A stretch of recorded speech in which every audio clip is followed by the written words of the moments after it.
was surprised, a trace of astonishment flashing across its eyes. But this was merely astonishment. Immediately it sneered. But that's all you've got. Zoltane down. Boom. Its claw tore through the air, leaving 5 white streaks, and descended with even more terrifying force. Hector's hair stood on end.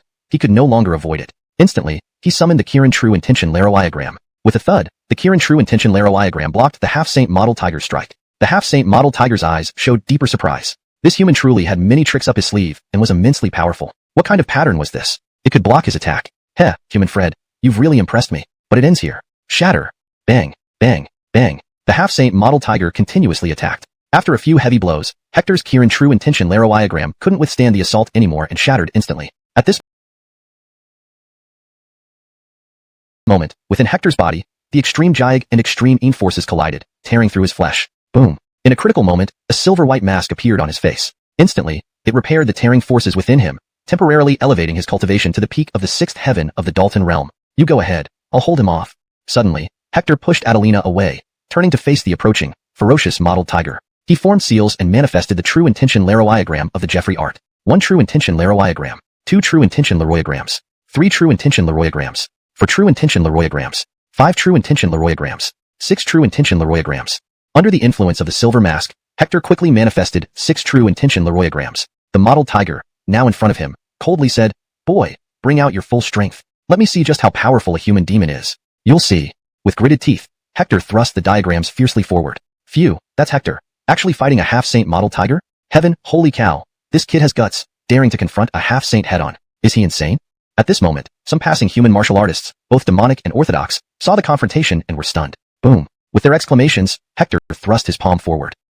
A single strike caused Hector to spit blood profusely, retreating several steps. The model tiger wasn't faring well either.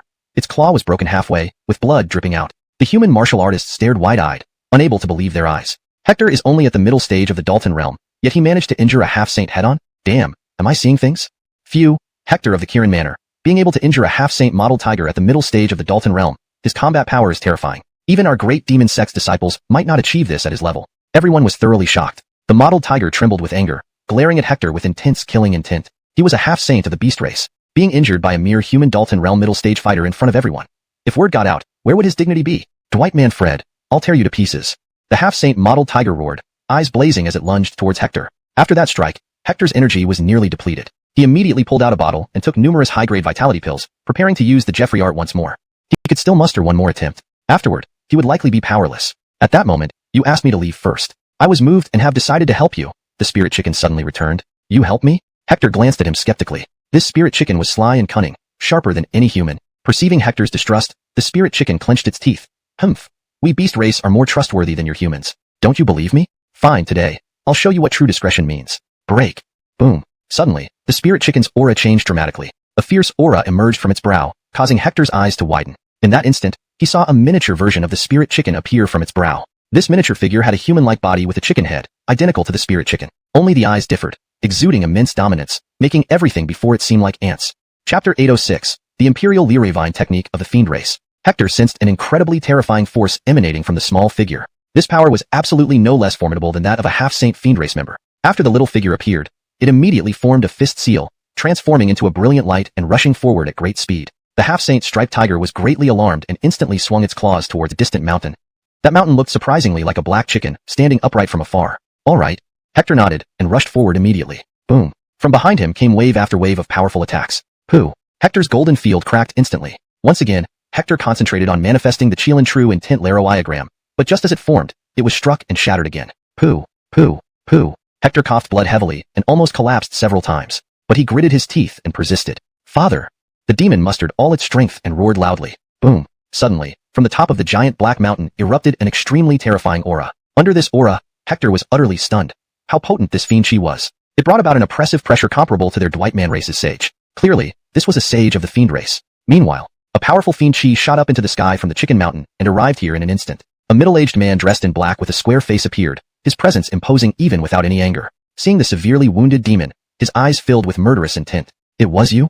The Darien stared at the crowd pursuing Hector. These people had been dumbstruck with fear long ago. One of them stammered, "A kill. It wasn't us who hurt him, it's..." "Regardless of whether it was you or not, for daring to pursue my son," the man asked as he checked the injuries of the demon. "Laroint, I tell you before? Your cultivation level is still too low. Do not casually use the earthly Lyrivine technique if you're not yet a half-saint." Why can't you listen? Fagin's tone was slightly stern. The demon replied, that human Fred helped block that old striped tiger for me. How could I stand idly by when he showed such loyalty? Father, didn't you tell me that returning favors is what defines our chicken clan? Hearing this, the Yuan looked at Hector and nodded. His attitude became much gentler than before. Hector also smiled back at him. Then, the Yuan frowned and asked, you mentioned a striped tiger. Who is it? That's Dwight Z's uncle. It's him? Old fellow, last time when he met me, he dared not even lift his head. Now, he dares to hurt you. Looks like he's tired of living. Alright, rest first. I'll go catch him now, and give him to you for punishment. With that, he looked behind him and said, Old Zoltan, Rocky and this human youth are left in your care. Yes, a red-robed Kyler appeared and nodded. Whoosh. In the next moment, the Yuan vanished. Meanwhile, the half-saint striped tiger had fled rapidly with his nephew. Why are you running so fast, uncle? The striped tiger asked in confusion. Sighing, the half-saint striped tiger replied, that demon was complete. The other Anise also knelt down, trembling with fear inside. Spare your life? Let's hear it. Why should I spare you, curs? The black-clad man approached, exuding a murderous aura as he crushed forward. Thud. Blood began to seep from the 7 orifices of both the half-saint Anise and the Anise, yet neither dared to resist. The half-god Anise, filled with endless terror, steeled himself. Uncle, at the time, my target was that young human, who knew Rocky would come over on his own and use the Jeffrey Goddard. Dwight, if you hadn't driven my son to such dire straits, would he have used the Jeffrey Goddard so easily? The middle-aged Darien snorted coldly. Crack. The sound of bones breaking echoed through the air. The half-saint Anise was already kneeling halfway down. The Anise fell prone on the ground, foaming at the mouth, his eyes losing focus. If this continued, they would be dead within 2 breaths. Uncle, we truly didn't mean to. Please, for the sake of my father, spare our lives. Kneeling on the ground with his forehead touching the floor, the half-saint Anise lost all the arrogance he had displayed while pursuing Hector. Before them stood the old demon, a merciless killer. Years ago, for the sake of his woman, he dared to single-handedly invade the human holy city, displaying unparalleled ferocity. You're right. For the sake of your father, I won't kill you this time. Hearing this, the half-saint Anise rejoiced, but instantly, he shuddered as a killing intent enveloped him once again. You may escape death, but not punishment. For my son's safety, sever one of your arms. As these words fell, the half-saint Anise's face turned pale, but after a moment, he gritted his teeth and twisted his arm with a thud. Go, take your nephew and leave. With a wave of his hand, the black-clad man sent them flying hundreds of meters away. Then, he soared into the sky and vanished. Damn it, the loss of my arm, an unforgivable debt. Braden Howe, I will kill you someday.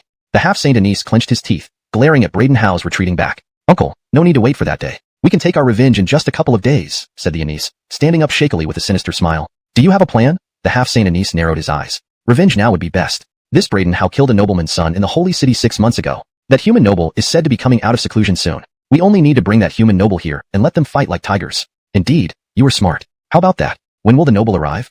Probably within the next 2 days. Haha, excellent. By the way, what is the noble's strength like?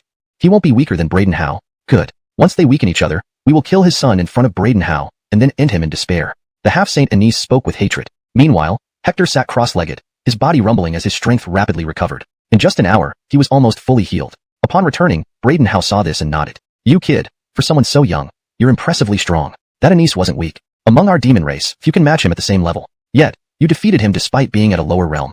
Sir, you flatter me. Hector immediately stood and bowed respectfully. This was a great saint of the demon race. He had heard rumors of the demon race's bad temper and penchant for eating humans. He couldn't afford to be careless. Seemingly understanding Hector's thoughts, Braden Howe reassured him. Don't worry, I'm different from my son. I don't keep human pets. Pausing, he added, once you recover, leave this place quickly. Sir, may I ask what happened to those 2 tigers? Rest assured, they won't dare cause trouble again. Braden Howe left without another word. Relieved, Hector sighed. His greatest concern was the half-saint Anise, who had nearly killed him moments earlier. As for Rocky, please tell him I remember his life-saving grace. One day, Hector, will repay him. With that, Hector left. Watching him go, the servant furrowed his brow, his animosity slightly diminishing. This human is more righteous and noble than most. No wonder the master risked his life to save him. Chapter 808. Chicken Mountain destroyed. Junior brother, are we really leaving like this? Shouldn't we say goodbye to Rocky? Adelina looked back at Chicken Mountain, hesitating. Hector replied, Rocky's father and that Kyler don't wish to see us. We won't be able to meet Rocky. Hearing this, Adelina sighed. She knew well that this time, Rocky getting hurt was related to them. It made sense for Rocky's family to have issues with them. Then, Hector and Adelina concealed their auras and appearances, heading toward the deepest part of the holy city. Along the way, they heard much news. Chicken Mountain was devastated in a great battle. It's said that one of the holy city's saints went there and almost destroyed all of Chicken Mountain. Hiss, isn't a great sage of the demon race residing in Chicken Mountain? 2 days ago, it killed many kings from our orthodox and devil paths. This time, it has drawn one of our human race's great sages. Was he there to avenge us? Revenge? Nonsense. I've heard that a relative of that holy person from the holy city was killed by the demon sage in Chicken Mountain. They had deep and indicated a direction. If anything happens to Rocky, I'll tear you into pieces. Hector's eyes gleamed with murderous intent, sending chills down even Adelina's spine. Having spent a long time with Hector, she had seldom seen such a cold expression. Thus, it became evident how those two tigers had crossed Junior Brother Sue's bottom line. Meanwhile, on a mountain, the half-Saint Anise and Anise had cornered the Fog Spirit Chicken. On its back, the gray-clothed old man was bleeding heavily. "Rocky, go ahead. I'll hold them off," the gray-clothed old man shouted as he charged forward to block the half-Saint Anise. "Ha, old man, you're so broken yet still trying to die. I'll grant you that wish," laughed the half-Saint Anise. With a burst, the Anise easily dispatched the old man. "Grandfather Braden," the Fog Spirit Chicken screamed in rage. Meanwhile, the Anise approached rapidly, sneering, "Now, where do you think you're running to?" The Fog Spirit Chicken stared coldly at the Anise. "My father spared you days ago, and yet you dare come looking for trouble. If he knew, you would be torn limb from limb. Haha, let your father know? Boy, you don't understand your father's predicament. He's already wounded in combat with that human sage, and my grandfather is on his way. Unlikely to survive. Your father may have already been killed by my grandfather and the human sage." Using all his strength. But right then, a figure descended from the sky, arriving first by the Fog Spirit Chicken, saying, "Rocky, hold off, leave this to me." The Fog Spirit Chicken paused, its reddish golden light dimming. Surprised, it looked at Hector. "You didn't leave? Heh, I haven't repaid your life-saving favor. How can I just leave? Now, let me handle it." Hector smiled lightly, then locked eyes with the charging half-Saint Anise. Leon murder surged within his eyes. It's time to settle old scores. A few days ago, Hector nearly died at the paws of this tiger. Now, the reckoning was at hand. Bam! Instantly, a silver-white mask appeared on Hector's face, his realm temporarily ascending to the seventh heaven, Dalton realm. Simultaneously, he held seals with his left hand, manifesting the true diagram of the imperial decision. With his right, he condensed the golden field. Two terrifying energies instantly coalesced in his palms. Hashtag chapter 809, defeating the half-Saint Polychrome Tiger. At this moment, Hector's combat power could be described as terrifyingly explosive, like never before. The silver-white mask that boosted his cultivation and fighting strength across all fronts. Spirit Burst. 6 paths, true intention, interpretation. All of these were unleashed in unison. Boom. The Spirit Burst exploded instantly. It blasted the half-Saint Polychrome Tiger, forcing it to retreat repeatedly. Having lost an arm previously and then being attacked by Jeffrey Leravine decree from Leandro Rocky a few days ago, which cut off part of its claws, its combat strength had significantly decreased. Even now, facing Hector's Spirit Burst, it was struggling to keep up. Moreover, this wasn't the end. After the Spirit Burst, Hector's 6 paths true intention interpretation followed suit. Crack. Its remaining claws were shattered completely by Hector's attack. Ah! The half-Saint Polychrome Tiger screamed, retreating continuously with eyes filled with shock, fury, and disbelief. It couldn't believe that Hector, who had been cornered and chased just a few days ago, had become even stronger this time. While its own strength had indeed weakened, the human Fred's strength had also risen sharply compared to a few days ago. But what the tiger didn't know was that Hector hadn't fought to the death back then. Now things were different. After it nearly killed Rocky, Hector was utterly enraged. At this point, Hector was prepared for a fight to the death. Thus, he fought with all his might, holding nothing back. This wasn't only ruthless towards the enemy, it was ruthless towards himself too. After several consecutive attacks, Hector quickly consumed 2 bottles of top-grade chi-nourishing pills, forcefully activating the 5 viscera and 6 bowels technique. A large amount of pill energy rapidly dissolved within him. If it were any ordinary person, they would have been overwhelmed and died from consuming so much pill energy at once. But Hector was different. He had pushed every realm to its limits, and his physical body had an enormous demand for true chi. After the pill energy dissolved, it transformed into a continuous flow of true chi, replenishing his consumption. Leroy. Hector turned into a beam of light, rushing forward swiftly. A golden field instantly enveloped the retreating half-Saint Polychrome Tiger. The golden path beneath his feet coiled around him, closing in rapidly. The Kylan true intention inside him flew out rapidly. This was another one of his strongest offensive techniques. Boom. The half-Saint Polychrome Tiger suffered silently, trying to call for a halt, but not getting the chance. The Kylan true intention descended upon it. Puff. Its remaining hand instinctively reached upward. With a thud, the Kylan true intention pressed down, deforming its arm like a twisted rope. It was slammed violently onto the ground. Uncle. Seeing this, Hector retracted the Kylan true intention back into his body. Looking over, the half-Saint Polychrome Tiger lay on the ground, convulsing with blood gushing out, clearly on the brink of death. Hector turned his gaze to the Polychrome Tiger. The Polychrome Tiger, shocked, turned and fled. "You little brat, you wait. My grandfather will definitely kill you." Puff. Hector trembled, blood spewing from his mouth. To kill the half-Saint Polychrome Tiger this time, he had pushed himself to his limits. Fortunately, he managed to scare off the Polychrome Tiger, or else he wouldn't have known what to do next. "Are you okay?"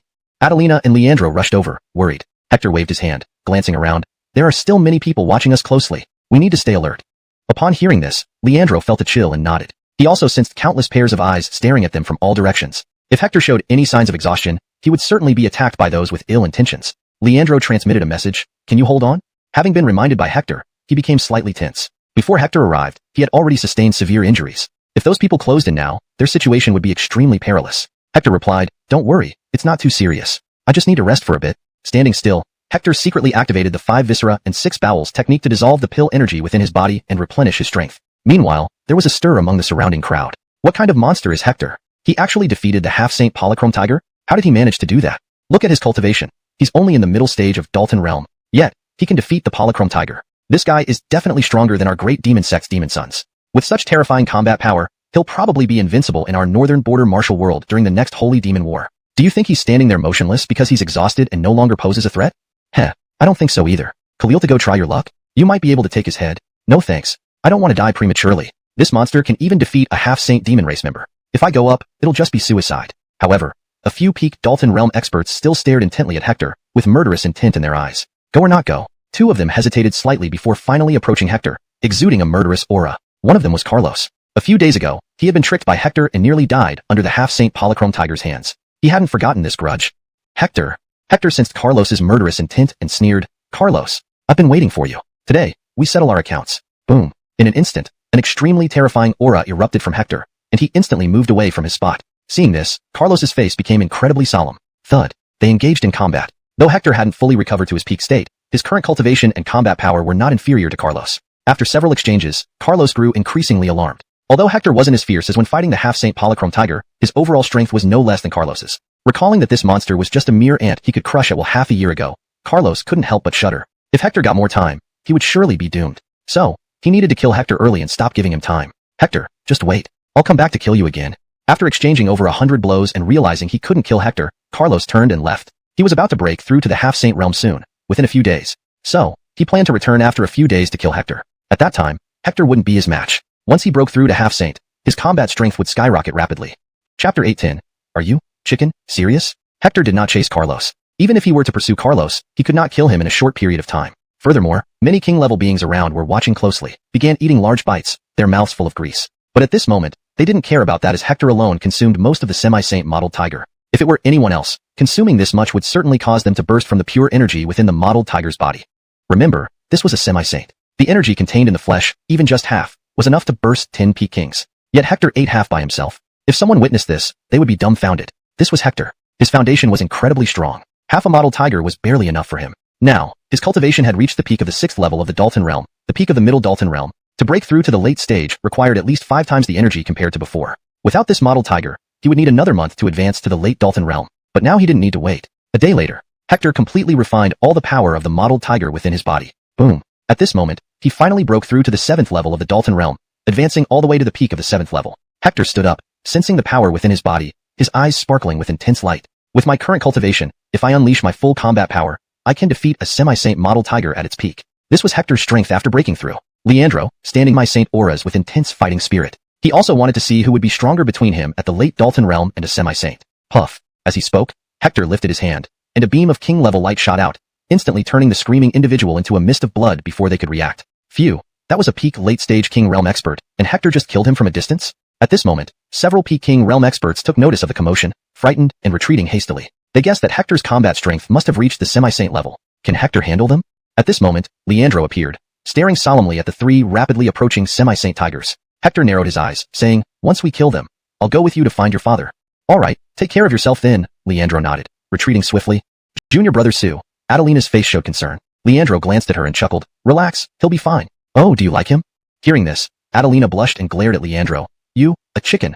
Why are you being so frivolous? Leandro laughed. If I were serious, would I still be a chicken? Have you ever seen a serious chicken?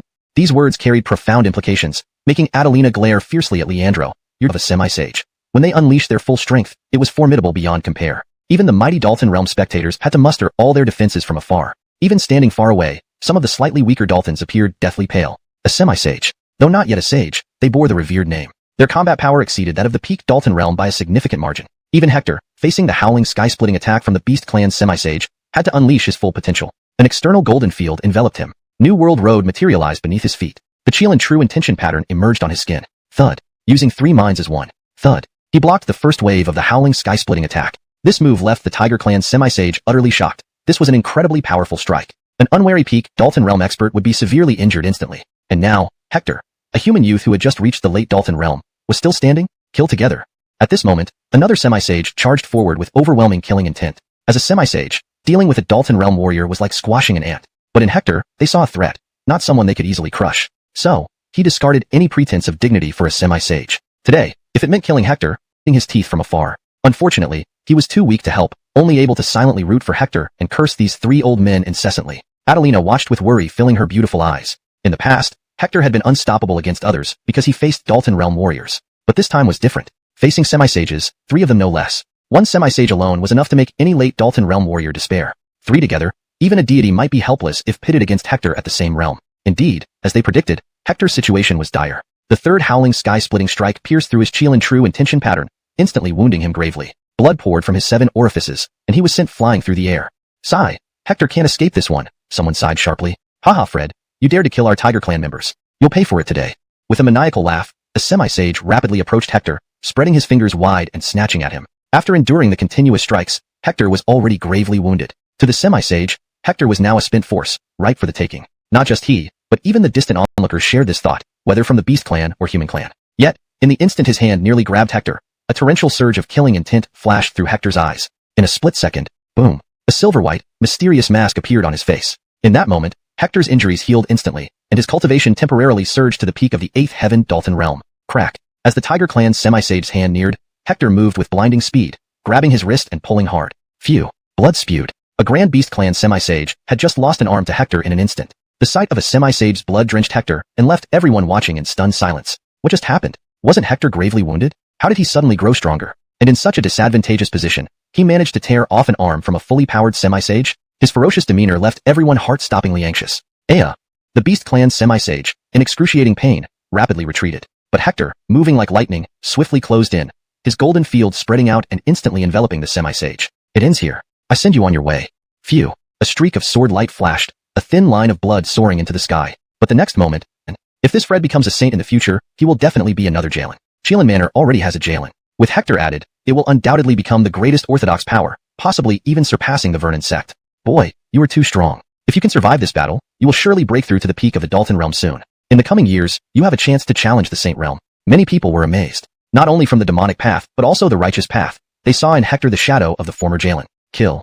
At that moment, the other 2 demi-saints exchanged glances and attacked Hector from both sides. This time, they had been preparing briefly before simultaneously unleashing their devastating moves. Previously, they attacked one by one. But this time, for the fatal blow on Hector, they acted together. Their combined attack was not simply additive but multiplicative. Hector, however, was fully prepared. He knew these old fellows were brewing up a terrifying strike. And hadn't he been doing the same? In an instant, he took a deep breath, and the surrounding spiritual energy rushed towards him, flowing into his body through his breath. Instantly, Hector seemed to merge with the heavens and earth. Supreme breathing technique. It was the supreme immortal scripture sure of the Vernon sect.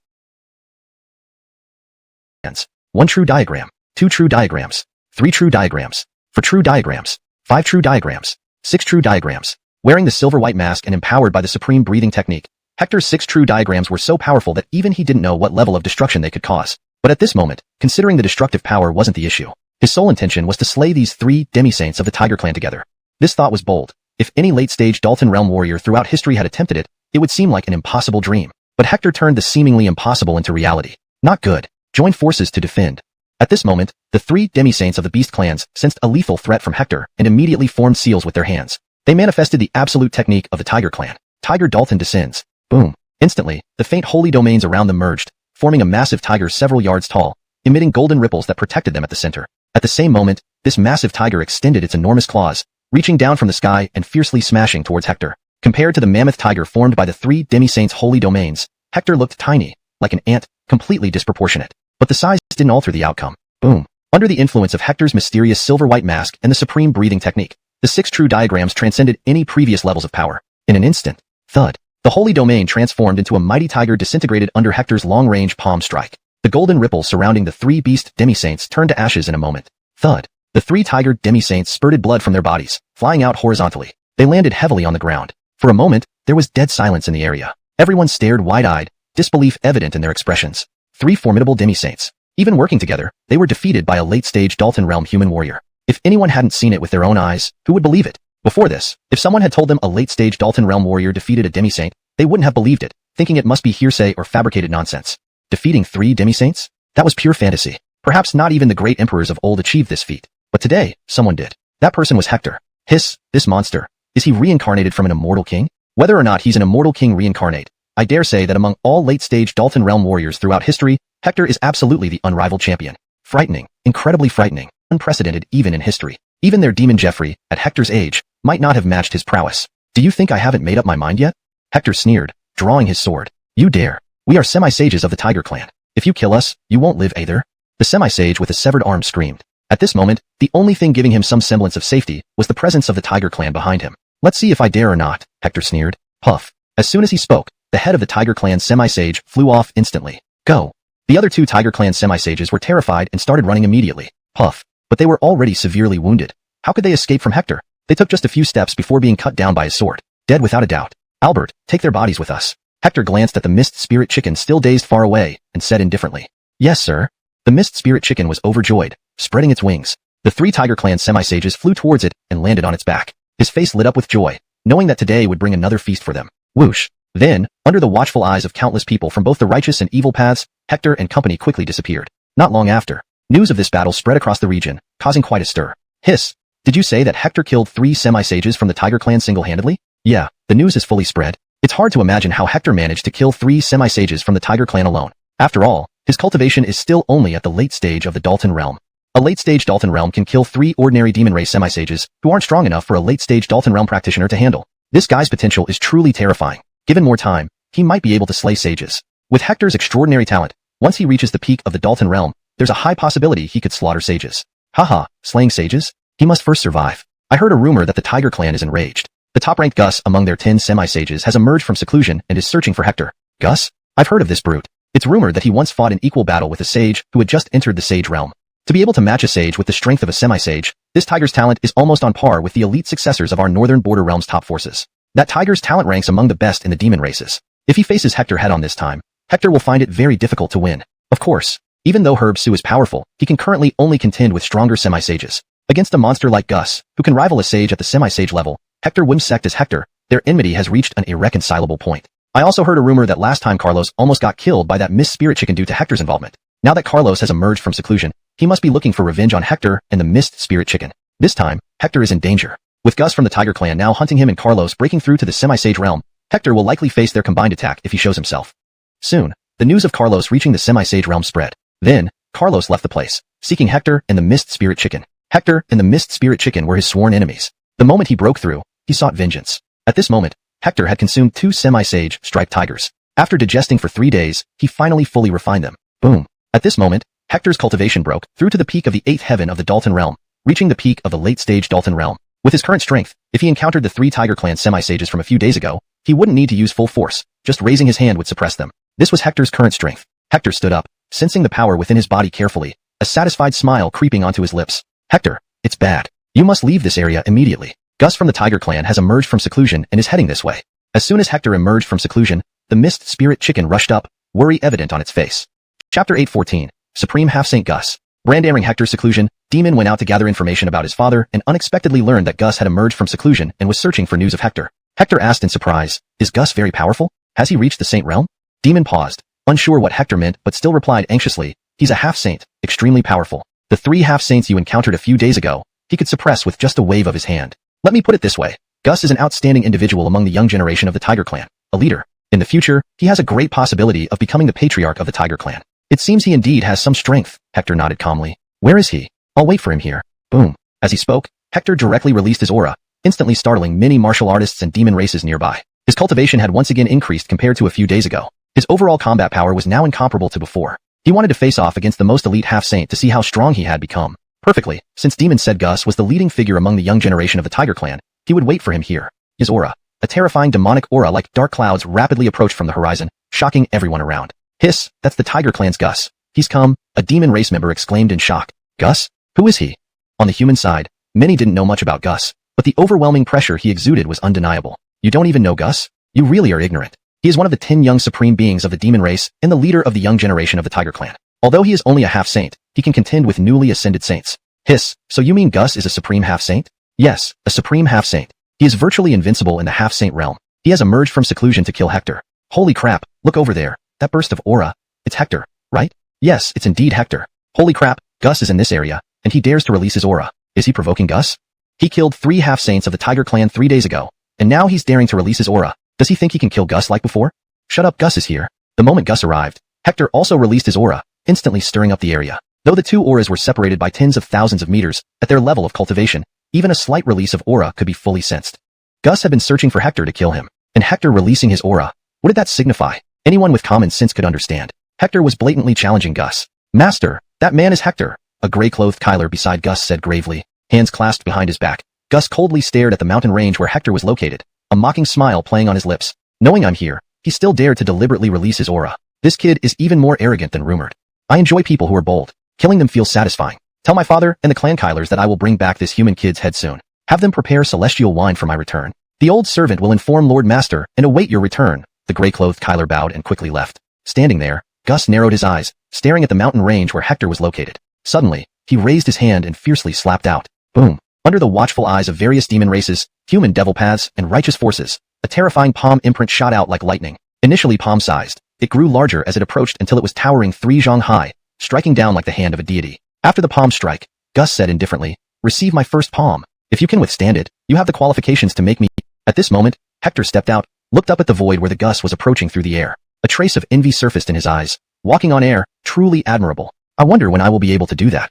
Semi-saint. He had already preliminarily condensed the Saint Realm. This was sufficient for him to walk on air using the Saint Realm. Though Hector also had a field domain, it did not qualify him to walk on air like the Saint Realm. Of course, with his current strength, he could achieve brief moments of walking on air. But the consumption of true energy was simply too great, akin to executing the 6 paths true intention once. Therefore, he would not foolishly exhaust his true energy just to walk on air. Currently, apart from the Tiger Clan, there were still many people from the demon and righteous paths wanting his life. He had to keep himself in peak condition at all times. Only by doing so could he survive on this perilous path towards Sage Daltonship. You won't get that chance. The Gus was now within reach. Boom. Suddenly, with one step, he vanished from everyone's sight, causing their hearts to race. What incredible speed. Hector narrowed his eyes, activated his sky eye, instantly catching the Gus's movement trajectory, and thrust out a palm. Bang! A terrifying shockwave instantly radiated outward from both of them, leveling everything within several hundred meters. Then, this is terrifying. Is this really the strength of a half-saint?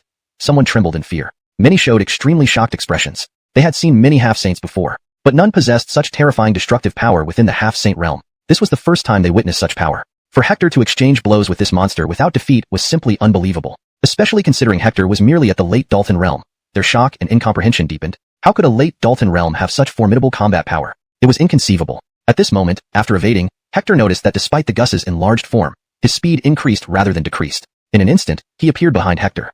Another claw swiped down, swift as lightning. Hector's expression turned serious as he instantly used the shadow body technique to narrowly avoid the claw. Pooh! Once again, 5 claw marks spanning several thousand meters appeared on the ground. Simultaneously, Hector emerged, broke through the second layer space, and formed hand seals. Almost instantly, he unleashed 5 true intention techniques. With his current cultivation, executing 5 true, unleashing 3 howling cleave sky roars towards the pit. At this point, he harbored an unequivocal killing intent, giving Hector no room for respite. Feeling immense danger, Hector suppressed the golden field domain with his left hand as he plummeted deeper. Almost simultaneously with the Gus's howling cleave sky roar, Hector thrust out a palm. Spirit blast. Rumble. An incredibly destructive force surged upwards, piercing the ground. A black shockwave approached the Gus, who deflected it with both claws. Hector's spirit blast was directly blocked by the Gus's double palms. This was the first time anyone managed to block Hector's spirit blast force. Dwight and Fred, die now. At this moment, the Gus roared, his arms swelling to push the shockwave downwards. Chapter 8:16. Gus's defeat. At that moment, Hector suddenly appeared before the Gus, his hands executing the Jeffries decree. True intent deciphering. This time, it wasn't just 5 true intents but 6. Hector was unleashing all of his power. The Gus brought an immense sense of pressure upon him. He knew he was facing an extraordinarily powerful opponent, and had to defeat him with everything he had. Boom. In the instant the 6 true intents coalesced, Hector's combat strength soared straight to the peak of the 6th tier. It was almost as if Hector was giving it his all. At this moment, the Gus's fur stood on end.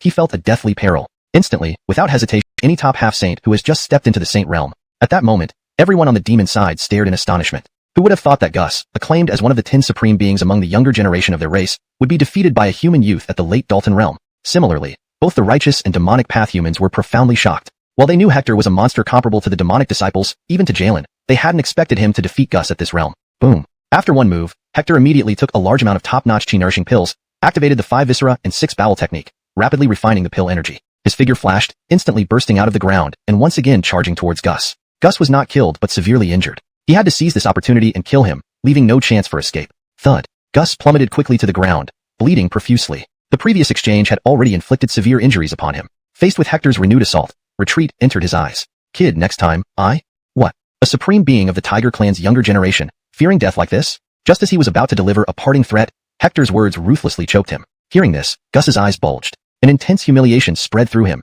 and he used 80% of his power. To be able to match a saint who used half-saint power throughout history was an exceedingly rare occurrence. Such a prodigious talent, losing to a human youth at the late Dalton realm, was something he could not accept. He couldn't understand how a mere late Dalton realm human could possess such terrifying power. If this youth truly reached the peak of the Dalton realm, wouldn't he really be capable of slaughtering saints? Now, he had no more time to ponder these questions or feel resentment. Hector was already approaching with a sword, step by step, clearly intending to end his life. A supreme being of the Tiger clan's young generation, walking his final path.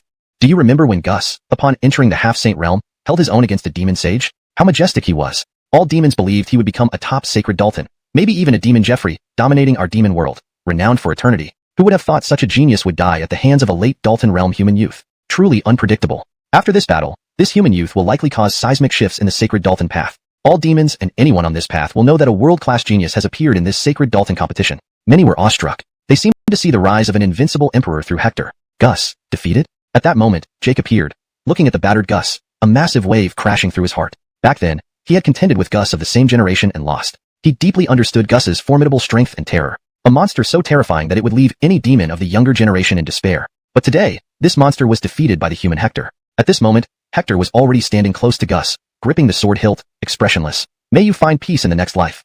Chapter 8:17. The Sage of the Tiger Clan emerges. The Tiger Clan had repeatedly tried to kill him. He and the Tiger Clan were almost mortal enemies. Thus, whoever from the Tiger Clan came after him with murderous intent would be mercilessly killed by him. Boom. Hector was about to make his move. But at that moment, a figure suddenly approached at an unimaginable speed. It appeared out of nowhere, like a ghost, releasing a killing intent and aura as formidable as Gus's, if not stronger. Hector, die.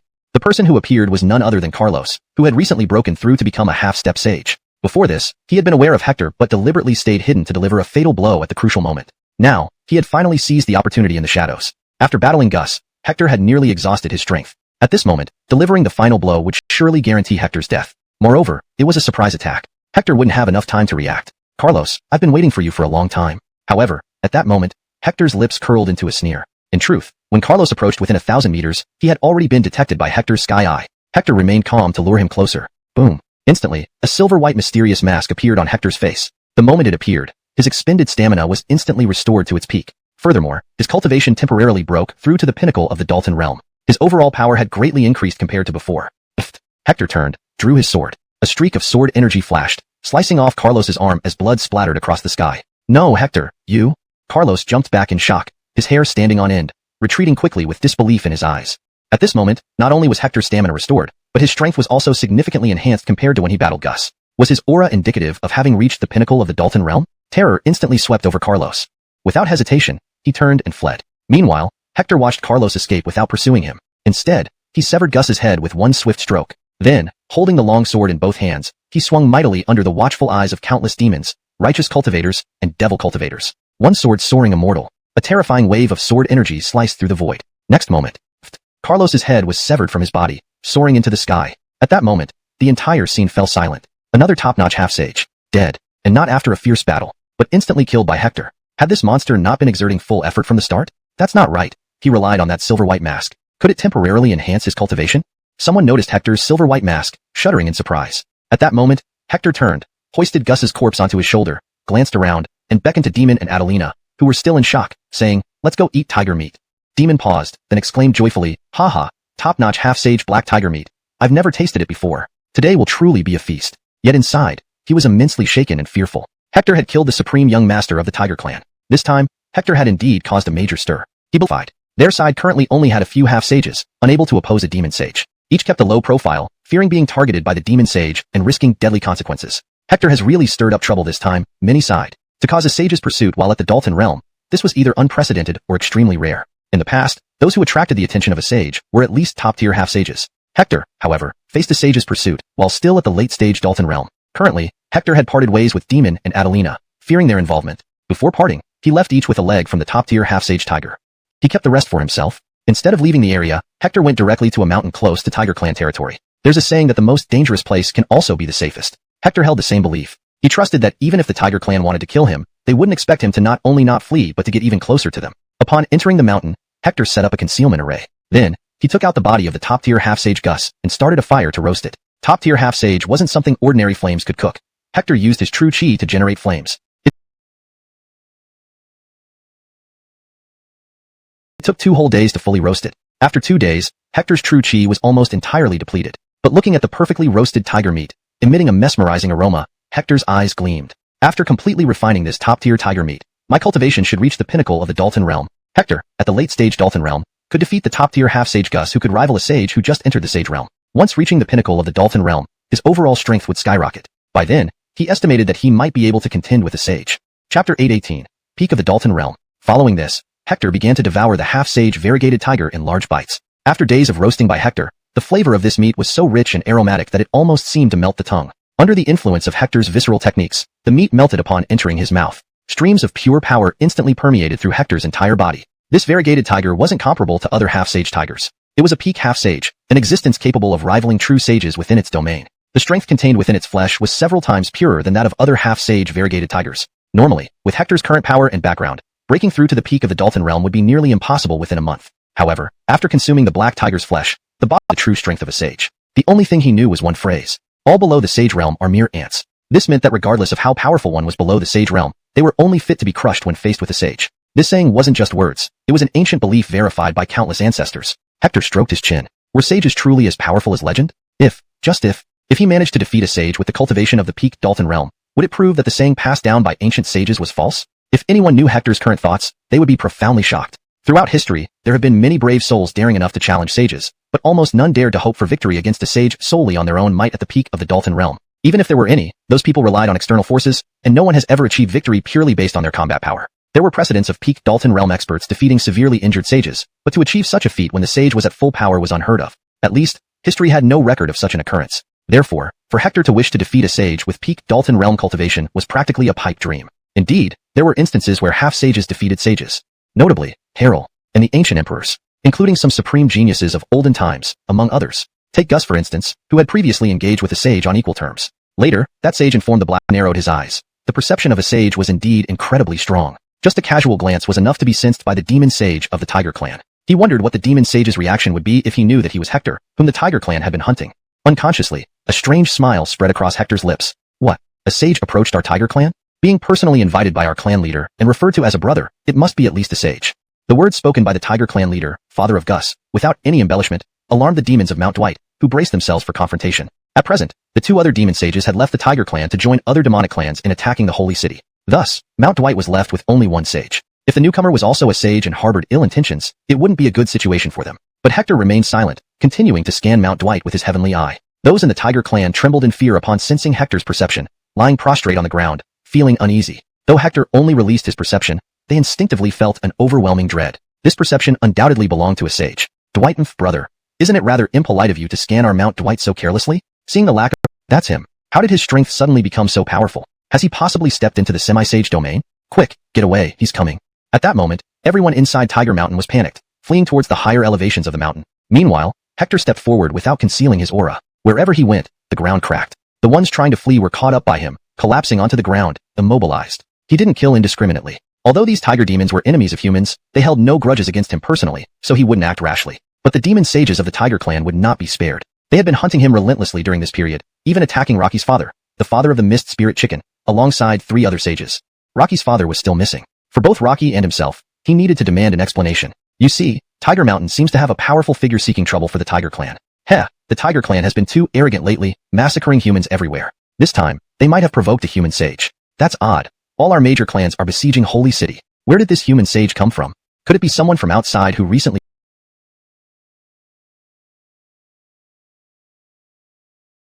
Sages present. Hector's name had been spreading widely. Everyone knew about the formidable human who recently arrived. Days ago, at the late Dalton realm, he had slain the top half-sage Gus of the Tiger clan. His fame spread far and wide. Hamish had personally searched for Hector without success. Who would have thought Hector would come to them now? Days ago, this kid was just late Dalton realm. Could he have broken into the half-sage domain? Can anyone break from late Dalton realm to the half-sage domain in days? Even ancient geniuses couldn't do it. Zoltankly, he's just peak Dalton realm. Peak Dalton realm? To openly challenge them? Does he not know all beings below sage realm are like ants? Throughout history, there have always been overconfident and deluded people. Killing Gus boosted his confidence. But does he understand that once a sage is made, their essence changes fundamentally? Any king below the sage realm can be crushed like insects. Only top-notch half-sages can challenge sages. Sigh, look, Hamish has moved. The demon sages quietly observed, seeing Hamish release overwhelming demonic aura and vanish from the mountaintop. Rushing downwards, aiming a palm strike at Hector. The power of a sage's palm was unimaginable. A Dalton realm warrior would be instantly destroyed. Perfect timing. Let's see if sages are as legendary as described, killing kings like squashing ants. Facing the palm strike, Hector felt no fear. He clenched his hand and activated the 5 organs 6 entrails technique. His black eyes gleamed eagerly, destruction to the surrounding area, nor harmed the demons. But Saul's heart was like a turbulent sea. In his mind, he should have killed Hector with one strike. Yet the result was that his opponent merely retreated a few steps. Could this person truly contend with a sage at the Peak King realm? Phew, that kid isn't dead. Can he really match a sage in the Peak King realm? That's impossible, right? He wasn't killed by Saul instantly. Leroy'd Saul hold back? He couldn't have held back. This Fred personally killed Saul Sundays ago. How could Saul show mercy? No mercy? Phew, can this human really match a sage in the King realm? At this moment, all the demon sages watching from nearby sacred grounds were stunned speechless. Hector's displayed strength completely overturned their understanding of saint-level martial artists. After the palm strike, Hector was forced to retreat repeatedly, his blood chi surging uncontrollably within him. He once again activated the 5 organs 6 entrails technique to forcefully suppress the agitated blood chi. For the first time, a trace of solemnity appeared in his eyes. Indeed, a sage is a sage. Everyone below a sage is indeed as weak as an ant. That statement certainly has its reasons. Compared to just a few days ago, his strength had increased immensely. But in his first clash with a sage, he almost got injured. And that previous strike was merely a casual move from Saul. To truly engage and defeat a sage, it required all-out effort and a life-or-death struggle to determine victory. Immediately, he drew in a breath, causing surrounding spirit energy to converge on him. The Black Devil Sect's supreme breathing technique. Boom. Massive amounts of spirit energy entered his body through his breath. Instantly, he seemed to merge with heaven and earth, sensing the breathing and heartbeat of every demon on Tiger Mountain. This kid. The demon sages on the various holy grounds narrowed their eyes. Hector seemed to have undergone an unexpected transformation compared to before. To them, Hector now appeared to have merged with the Tiger Mountain, gradually controlling an extraordinary mysterious power. Even they, the demon sages, felt a hint of danger. Brat, die. Realizing his strike failed to kill Hector, Saul roared ferociously and instantly approached Hector. Simultaneously, the Saint Domain covered Hector again. Joining the attack was a roaring sky cleaver. His roaring sky cleaver was not like Gus's, but a true sage's roaring sky cleaver. As soon as it emerged, the surrounding space seemed to fracture. A large amount of spirit energy exploded around, suppressing Hector's supreme breathing technique. Boom. The golden field instantly compressed around him, while the Chilan True Intent Laroiogram appeared on his skin. Together, they resisted the roaring sky cleaver. But it was still insufficient. Because this was a demon sage with 5 diagrams unleashed, Hector's combat strength, sustained by the supreme breathing technique, instantly multiplied. Bang. Hands forming seals, he struck violently. Thud. Saul's Saint Domain cracked under the impact of Hector's 5 true intent diagrams. Despite being formidable and a demon sage, Saul was knocked skyward, flying backward. Damn, this human kid actually knocked Saul away. How is this possible? Is he really at the Peak King realm? On all demon sages' holy grounds, those present were left wide-eyed. Some, overwhelmed by the astonishment, resorted to profanity. This was the first time they had seen someone in the King realm repeatedly block a sage's attacks, let alone knock a sage away multiple times, by sheer strength, not external aid. Was this human kid going to shatter the myth that all below a sage are mere ants? Boom. After one palm strike, Hector was not unscathed either, panting slightly as his inner blood chi surged, having expended nearly 30% of his strength. Chapter 821. Full Combat Power Unleashed. SS. Hector once again activated the supreme breathing technique, drawing in a vast amount of spiritual energy from the universe which surged into his body. His strength multiplied again. Whoosh. Beneath Hector's feet, the path to the new world appeared, and in an instant, he vanished from his original position, surging toward the towering Carl. His hands once more performed the true intent illustrations of the imperial decree. Again, it was 5 martial true intent illustrations. Seeing this, the Carl felt both shocked and enraged. A human king-level youth could block his attacks multiple times and even knock him back. This was an unforgivable humiliation for him, especially with other sacred beast races watching around Tiger Mountain. Weren't those Kylers now laughing at him? Unforgivable. Zoltantal brat, today, even if a deity were here, I would tear you into pieces. The Carl roared, its eyes full of ferocity. Suddenly, its holy domain transformed into a golden light, instantly refracting towards Hector. As it passed, the ground around was cut off sharply and rose upwards. A straight cutting line rapidly approached Hector. Hector's hands continuously produced the 5 true intent illustrations. Boom, boom, boom. Multiple direct clashes occurred. Under the watchful eyes of the various holy beasts, the Carl's holy domain was shattered by Hector. Crack. The holy domain was forcefully torn apart by Hector. Hiss, that's a holy domain. This kid actually shattered it with sheer palm force. What secret martial technique is this? Is it the imperial decree? Most of the holy beast sages trembled in shock. Every time Hector fought the Carl, it brought them intense visual and psychological shocks. It seemed there were countless terrifying secret martial techniques and methods hidden within this human youth, shrouded in mystery. Even now, they couldn't help but think something incredible.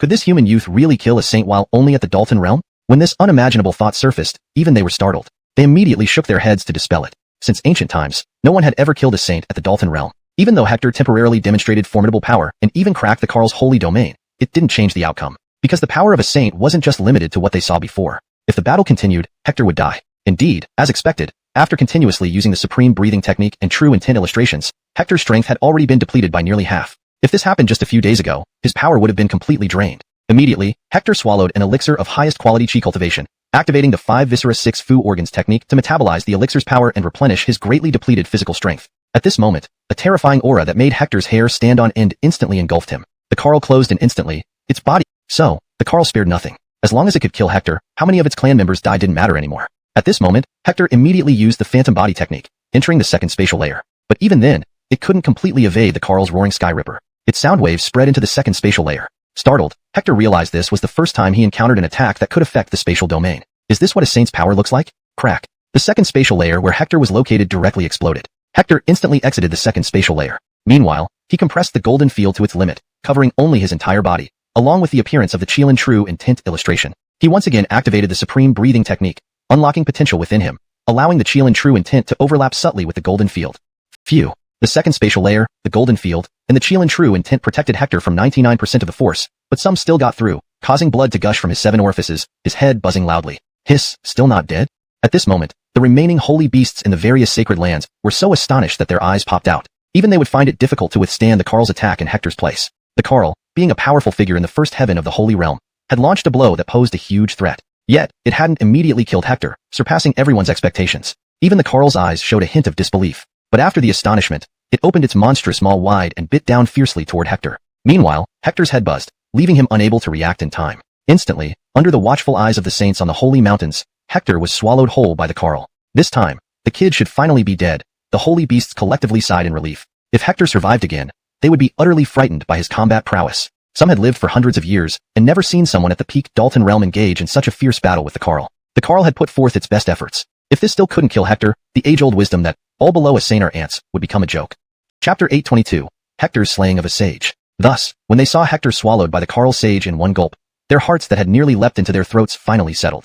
They truly feared that Hector might challenge the hard-learned lessons summarized by generations of predecessors with their blood. But just as they heaved a sigh of relief, the Carl sage suddenly changed color. In an instant, he felt a terrifying force explode his strength. Facing the descending tiger tail, numerous thoughts flashed through his mind. He considered using the silver mask. If he did, he could immediately kill this severely injured Carl demon sage. But doing so would still not break the myth that everyone beneath a sage is like an ant. So, he felt a lingering regret in his heart. I, Hector, must be the first person in history to kill a sage while in the sovereign realm. In an instant, Hector's eyes displayed an unprecedented firmness. He took a deep breath, invoking the unrivaled breathing technique, drawing in abundant spiritual energy and rapidly converting it into true chi to restore his power. As the tiger tail approached, he suddenly acted, grabbing the Carl's tail with both hands. With great effort, he shouted, "Rise!" Boom. Powerful as the Carl was, standing over 10 meters tall and weighing thousands of pounds, it was now thrown up into the air by Hector. However, Hector himself was also impacted by the tiger's force, causing blood to gush from every orifice and leaving his palms torn and bleeding. But ultimately, he managed to throw the Carl away. Hiss, the Carl has been thrown away. Does this Fred still have such formidable stamina? The demon sage trembled in shock. Darn little brat, do you think you can defeat me like this? The Carl, both shocked and angry, questioned how the Fred seemed to have inexhaustible energy. Ignoring this shock, he prepared to use Whistling Rift Sky once again, unwilling to believe a mere human youth could compete in stamina with a proud demon sage. However, Hector's next move stunned him. The true intention of the Kirin rushed out of Hector's body, speeding towards the Carl. Previously, the true intention remained inside Hector, merely defending against any attacks by the Carl. But now, desperate to kill the Carl, he didn't care about the potential consequences, including the two extreme forces in his body tearing him apart after releasing the true intention. Roar!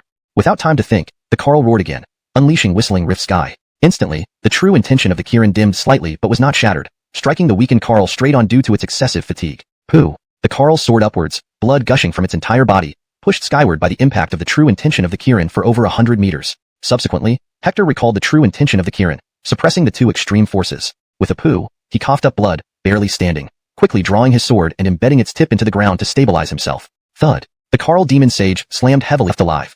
Otherwise, he will surely become a major threat to our demonic race. Shaken, some demon sages harbored murderous intent and stepped forward towards Hector. Dwightmans and demons have always been opposing forces since ancient times. Chapter 823.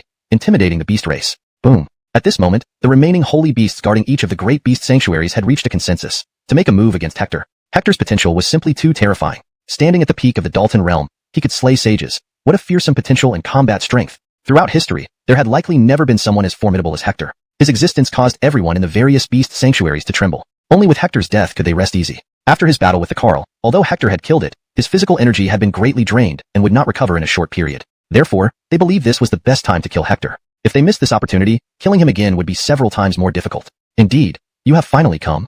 Hector turned around, staring coldly at the holy beasts from the sanctuary, the corners of his mouth curling into a frigid arc, his eyes brimming with overwhelming killing intent. Boom. Instantly, a silver-white mysterious mask appeared on his face, his stamina recovering to its peak. Furthermore, each one of these holy beasts was a grand ancestor, living for over 100 years. Yet, before Hector, a young human, they dared not even speak up in defiance. At this moment, Hector single-handedly intimidated the holy beasts from the major sacred mountains.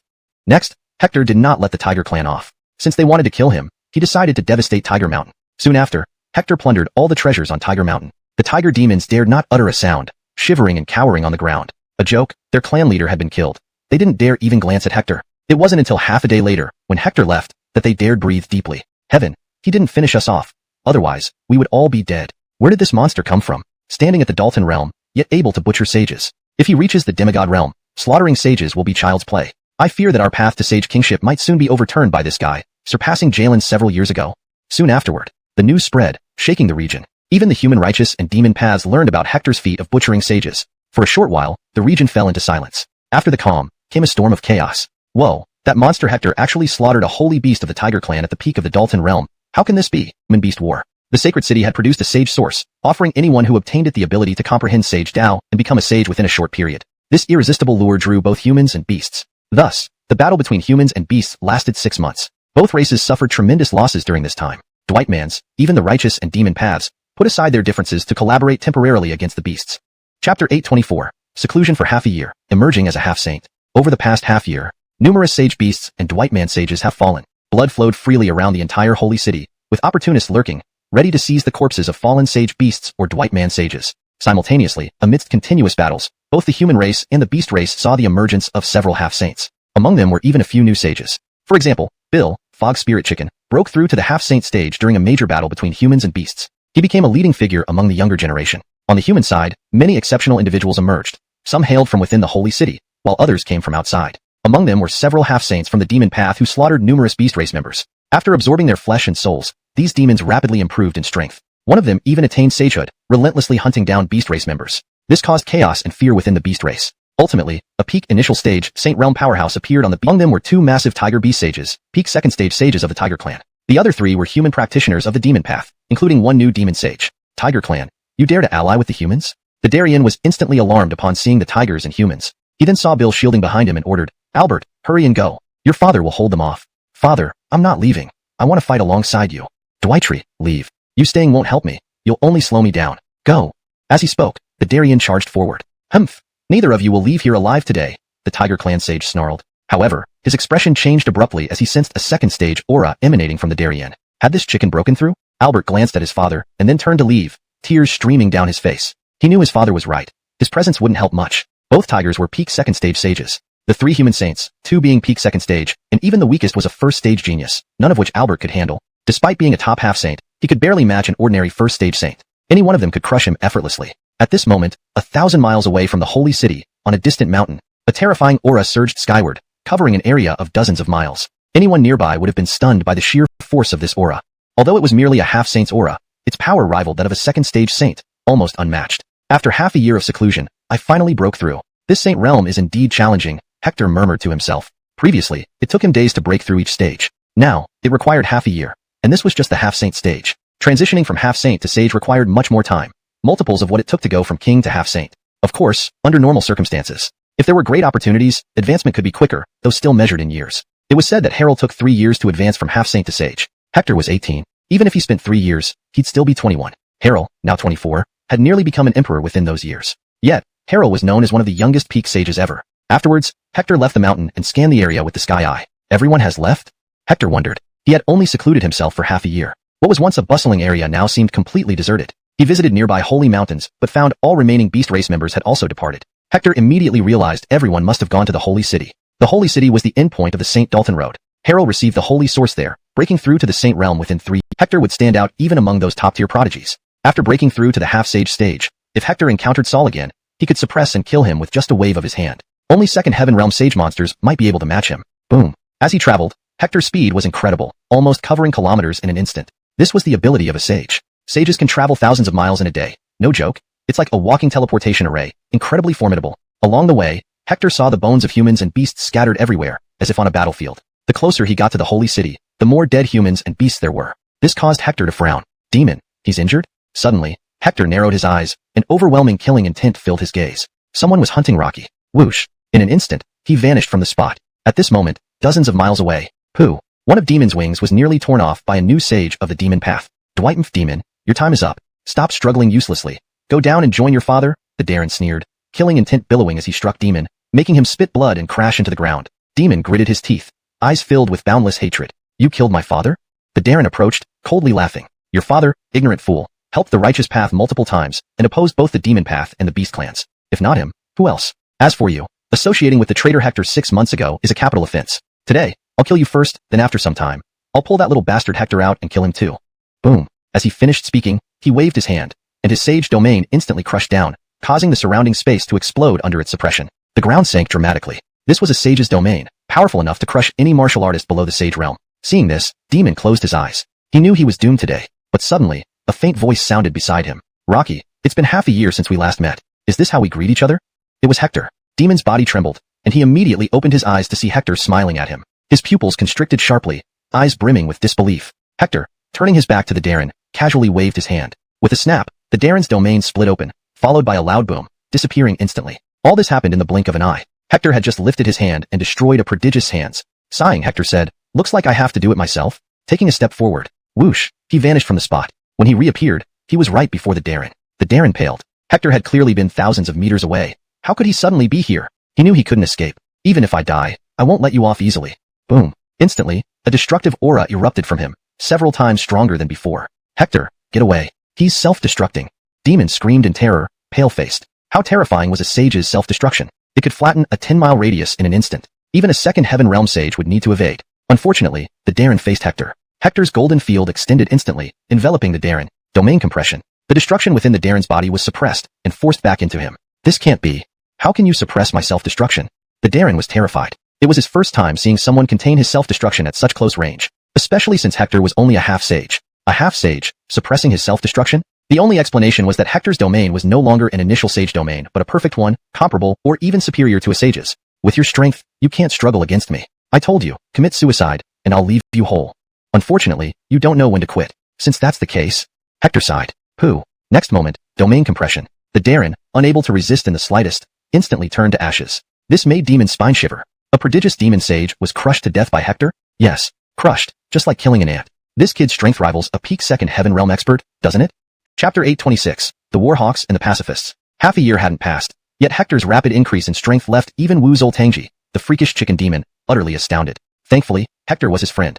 If he were an enemy, they would probably be living in constant fear. Afterward, Hector inquired about what had happened during the past 6 months. Wu Zoltangji told him that the battle between humans and demons over the Holy City had escalated to an unprecedented intensity. Over the past half year, at least hundreds of thousands of both races had died. The entire Holy City had transformed into a hellish battleground. Within 3 months, the human-guarded Holy City was directly breached by the demon race. How could it have been breached? Whenever the sacred Dalton Road opened in the past, the humans always held the high ground within the Holy City, never being defeated. Could it be that this generation of Hector, if you want to assault the Holy City, I know where there are still humans. You can go there and perhaps join forces with them to launch a counteroffensive. At this moment, Wu Zoltangji hesitated before saying so. Hector looked at Wu Zoltangji and asked, we humans and your demon race are opposed. Aren't you afraid that helping me? Himph. My father and I have been constantly hunted down by the demons. To me, demons are like the dark path is to you. I wish to see them torn apart. Wu Zoltangji gritted his teeth, glaring fiercely. Feeling the overwhelming killing intent from Wu Zoltangji, Hector sighed inwardly. He knew that Wu Zoltangji's father had been killed by demons. His hatred toward the demons was no less intense than Hector's hatred toward the dark path. Fine, rest assured. Not a single demon responsible for your father's death will escape me. All right. Wu Zoltangji nodded. Then, Wu Zoltangji and Hector swiftly left, heading towards the area where humans had retreated. Since the Holy City had fallen to the demons 3 months ago, some humans had escaped and were now entrenched in a large mountain 300 miles away from the Holy City. Within this vast mountain, a huge palace had been hastily constructed. Inside, 30 human saints gathered, their faces deeply solemn. The atmosphere in the hall was oppressive. These were the elite combatants of the human race, divided suicide mission. Maureen, you are sensationalizing things. The demons have guaranteed that as long as we maintain peace, they won't harm us, a pacifist countered. Guarantee? Haha, haven't you learned enough already? Initially, the Dark Path promised to fight alongside us and eliminate the demons. But in the end, wasn't it because of their treachery that our holy city fell into such despair? Upon hearing this, the hall fell into an eerie silence. Even the eyes of the pacifists revealed a chilling killing intent. Had the human Dark Path not betrayed their vow and conspired secretly with the demons, they wouldn't have ended up in such dire straits. One might say that compared to the demons, they hated the Dark Path even more. But what good was hating if they didn't have the power to subdue the Dark Path? We don't have the strength to attack the holy city, and if we pursue peace, you fear being deceived. What should we do then?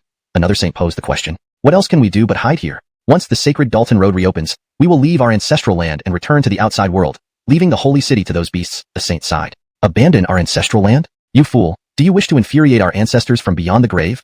Someone roared.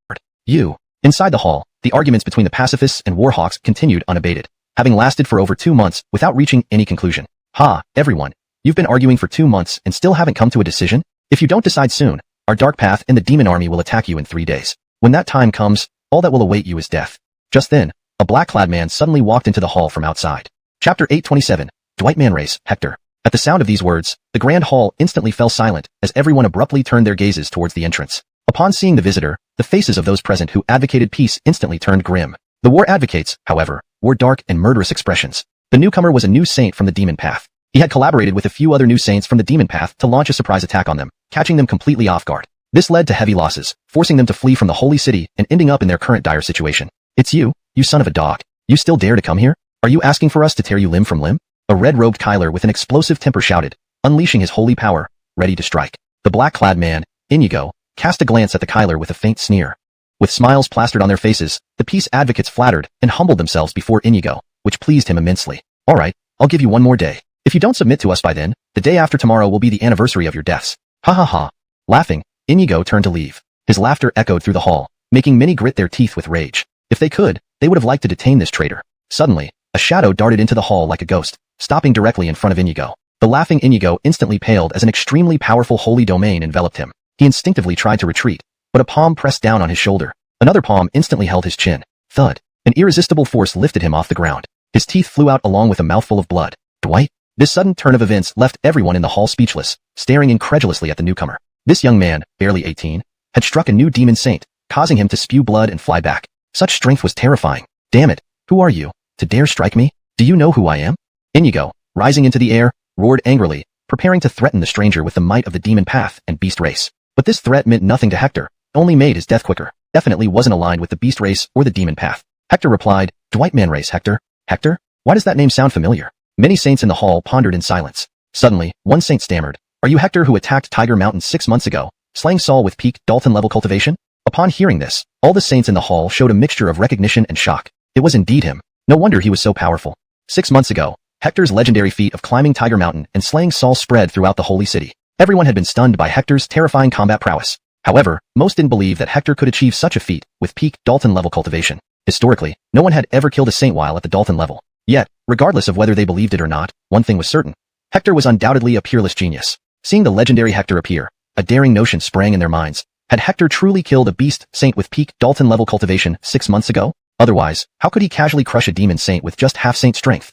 Chapter 828, Persuading the Saints. 6 months ago, during the battle at Tiger Mount, Hector, at the peak of the Dalton realm cultivation, had killed a saint and dominated the region surrounding the sacred Dalton's path, causing quite a stir. Some people believed that Hector's accomplishments were exaggerated rumors spread by others, while others were somewhat skeptical yet inclined to believe. Regardless, one thing was certain.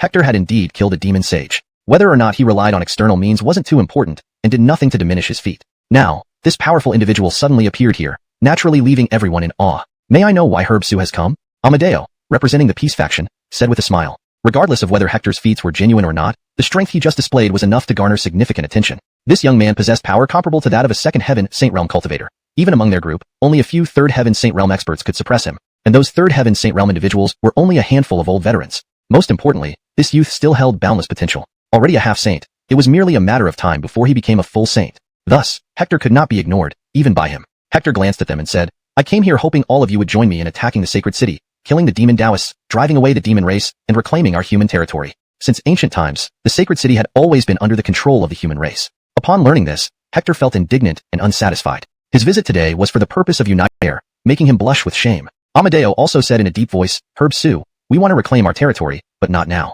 Do you know how many strong demons are inside the sacred city? With our current strength, we cannot fight them. Ah, so because we can't fight, we choose to live a miserable existence? Hector sneered, let me ask, when the demon race attacked the sacred city initially, did anyone think they could seize it? Upon hearing this, the hall fell silent again. Everyone furrowed their brows. Historically, their human race had held an absolute advantage. The sacred city had always been in their control. Yet 3 months ago, due to their negligence, the sacred city was seized by the demon race, even though their strength exceeded the demons. Amadeo suddenly asked, does Herb Sue have a way to retake the sacred city? Even the peace faction members looked expectant. If Hector had a plan, they would listen. Back then, the demon race, despite being slightly weaker, still managed to seize the sacred city, which was the main battlefield. Under these circumstances, they had a 90% chance of holding the sacred city. Now, the demon race has captured the sacred city and is basking in victory. Our side has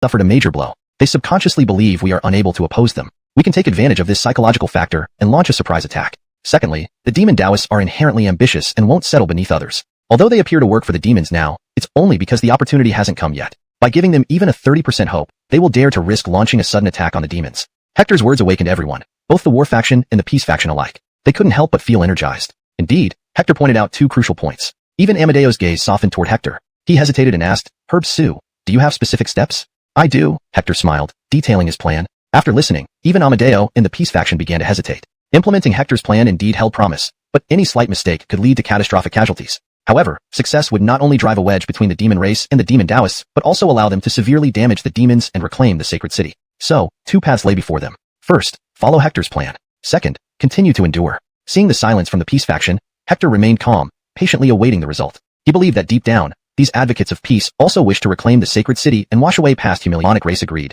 Could his side really annihilate the part of the main force the demons sent? Hector's plan was to gradually weaken the demonic race's main force, a strategy of defeating them in detail, weakening the overall strength of the demonic race this way until finally merging with them. This plan was indeed good, but implementing it had some challenges. Brother Ming, I cannot decide this alone. Wait here.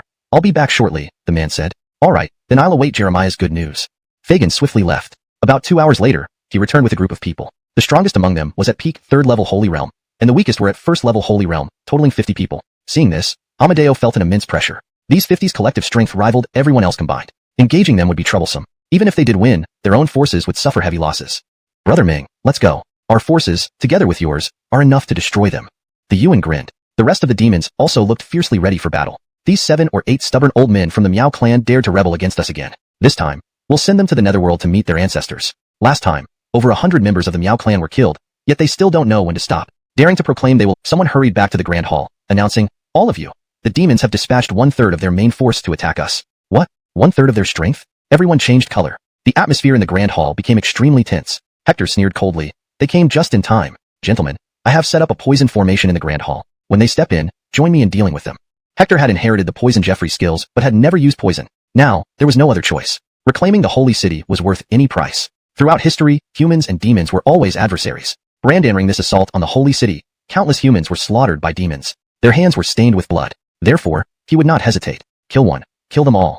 A roar like thunder echoed, shaking the Grand Hall. Faces paled. Hector immediately left the hall. Let's go. Spread out according to what Gordon instructed. Brandon swiftly followed Hector. Others dispersed accordingly, hiding around the poison formation, ready to act. Brandon stood beside Hector, glaring coldly at the approaching crowd. Seeing Amadeo among them, Brandon gritted his teeth angrily. Amadeo, how dare you collude with demons and betray our human race? Amadeo sneered. Throughout history, adaptability has... Haha, little bastard. We have all heard of your achievements which are indeed astonishing. Now I finally understand why these people dared to challenge our great demon race. So it turned out that you were playing tricks behind their backs. Unfortunately, even with your participation, these ants that survived in the holy city will die for sure today. The other demons also sneered coldly with even stronger killing intent. Boom. In an instant, they approached Hector. The moment they closed in on him, Hector immediately activated the hidden poison formation underground, releasing vast amounts of toxic gas that infiltrated every corner and instantly entered the bodies of the demon sages through the air. Instantly, the toxic gas had entered their bodies. Originally, the aggressive demon sages all had blackened faces with blood seeping out from their 7 orifices. Bad. This Fred has set up a poison formation here. Everyone retreat quickly. A bird demon sage, terrified, transformed into a giant eagle and flew up into the sky after spreading its wings. But at that moment, a beam of sword light flashed by. With a puff sound, the head of the giant eagle instantly flew upwards, and then Hector, approaching rapidly, blasted it into pieces with one punch. Hector held a sword in his left hand and made gestures with his right hand, entering the formation first. He started by slaying a bird demon sage of the 2nd level in the sage realm, attacking fiercely without any mercy, and charged into dozens scattered on the ground. All the human sages present looked at Hector with shock. Before this, who could imagine that they could kill 50 demon sages without a single casualty? Previously, they wouldn't even dare to dream about it. But now, they had done it. They killed all 50 demon sages without any casualties. This battle almost depleted 1/3 of the demon strength. Mr. Su, thank you very much this time. If not for you, we couldn't take revenge for our clansmen. Please accept our thanks. Mr. Su, please accept our thanks. Boom. At this moment, more than 40 human sages knelt before Hector. These were all sages, each normally superior, merely bowing even to Quasi-Jeffries. Only the ancient emperors could make them kneel. But now, They genuflected sincerely before Hector because he avenged them. Each of these 50 dead demon sages had shed the blood of their kin and shared deep grudges. Hector's strategy in killing 50 demon sages was helping them seek vengeance. Such great kindness deserved sincere gratitude. Everyone get up, the demons aren't all killed yet. Your grudge is only partially settled. We still have a lot to do. With a wave of his hand, golden radiance supported them up from the ground. Yes, Mr. Su is right, there are still close to 100 demon sages alive. We haven't completely avenged our grudges. Amadeo clenched his teeth and stood up, looking at Hector and saying, "What should we do next, Mr. Su?" Hector glanced around and said, "Clean up their bodies, let's continue ambushing. This time, we've only killed a third of the top demon forces. The dark path hasn't moved yet. Let's give them a hand.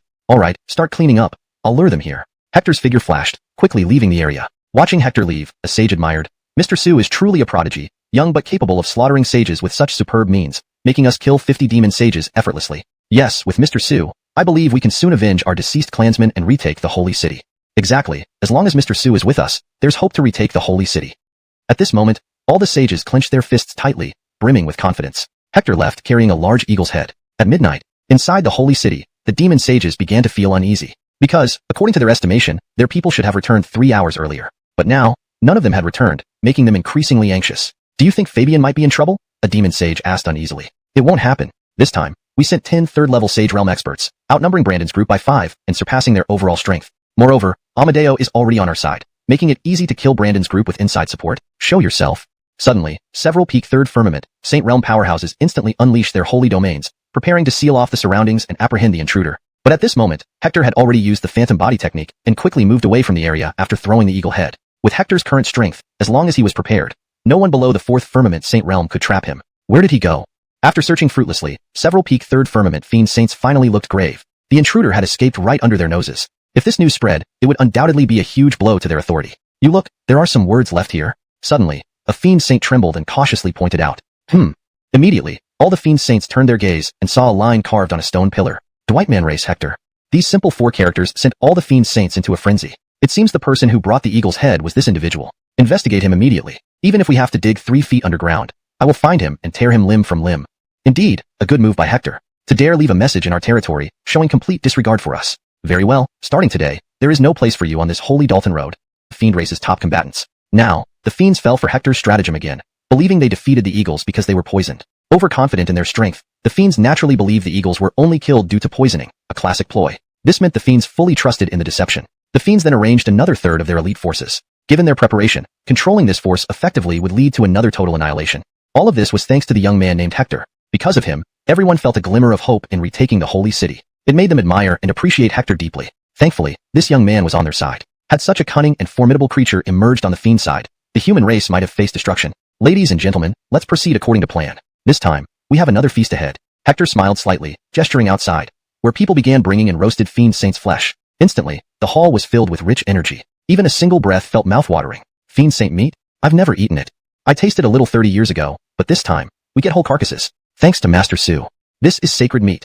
Lower realms gain rapid advancement, while higher realms detoxify, rejuvenate, and extend life. Inside the hall, mouthful after mouthful, they ate without hesitation. Hector also joined in, eating voraciously. He had tasted sacred beast meat before, but then it was only the flesh of a carl, which was merely at the 1st heaven of the sacred realm. This time, he was consuming the meat of an eagle from the 3rd heaven of the sacred realm. The energy and sacred power contained within were far superior to that of the carl he had eaten half a year ago. With each bite, Hector could feel his strength gradually increasing. Advancing further at his current cultivation level was already incredibly difficult. Yet, after swallowing a large piece of the 3rd heaven's sacred eagle meat, his cultivation began to shift once more. Inside the grand hall, every human saint only managed to eat about a pound of sacred beast meat before needing to stop and assimilate it. However, Hector continued eating non-stop. After devouring half of the sacred beast's meat without showing any signs of stopping or assimilating, the human saints in the hall couldn't help but be secretly astonished. If it were them, they would have been stuffed long ago after eating so much 3rd heaven sacred eagle meat. But Hector's body seemed like a bottomless pit, never reaching its limit no matter how much he ate. What kind of monster is Herb Su?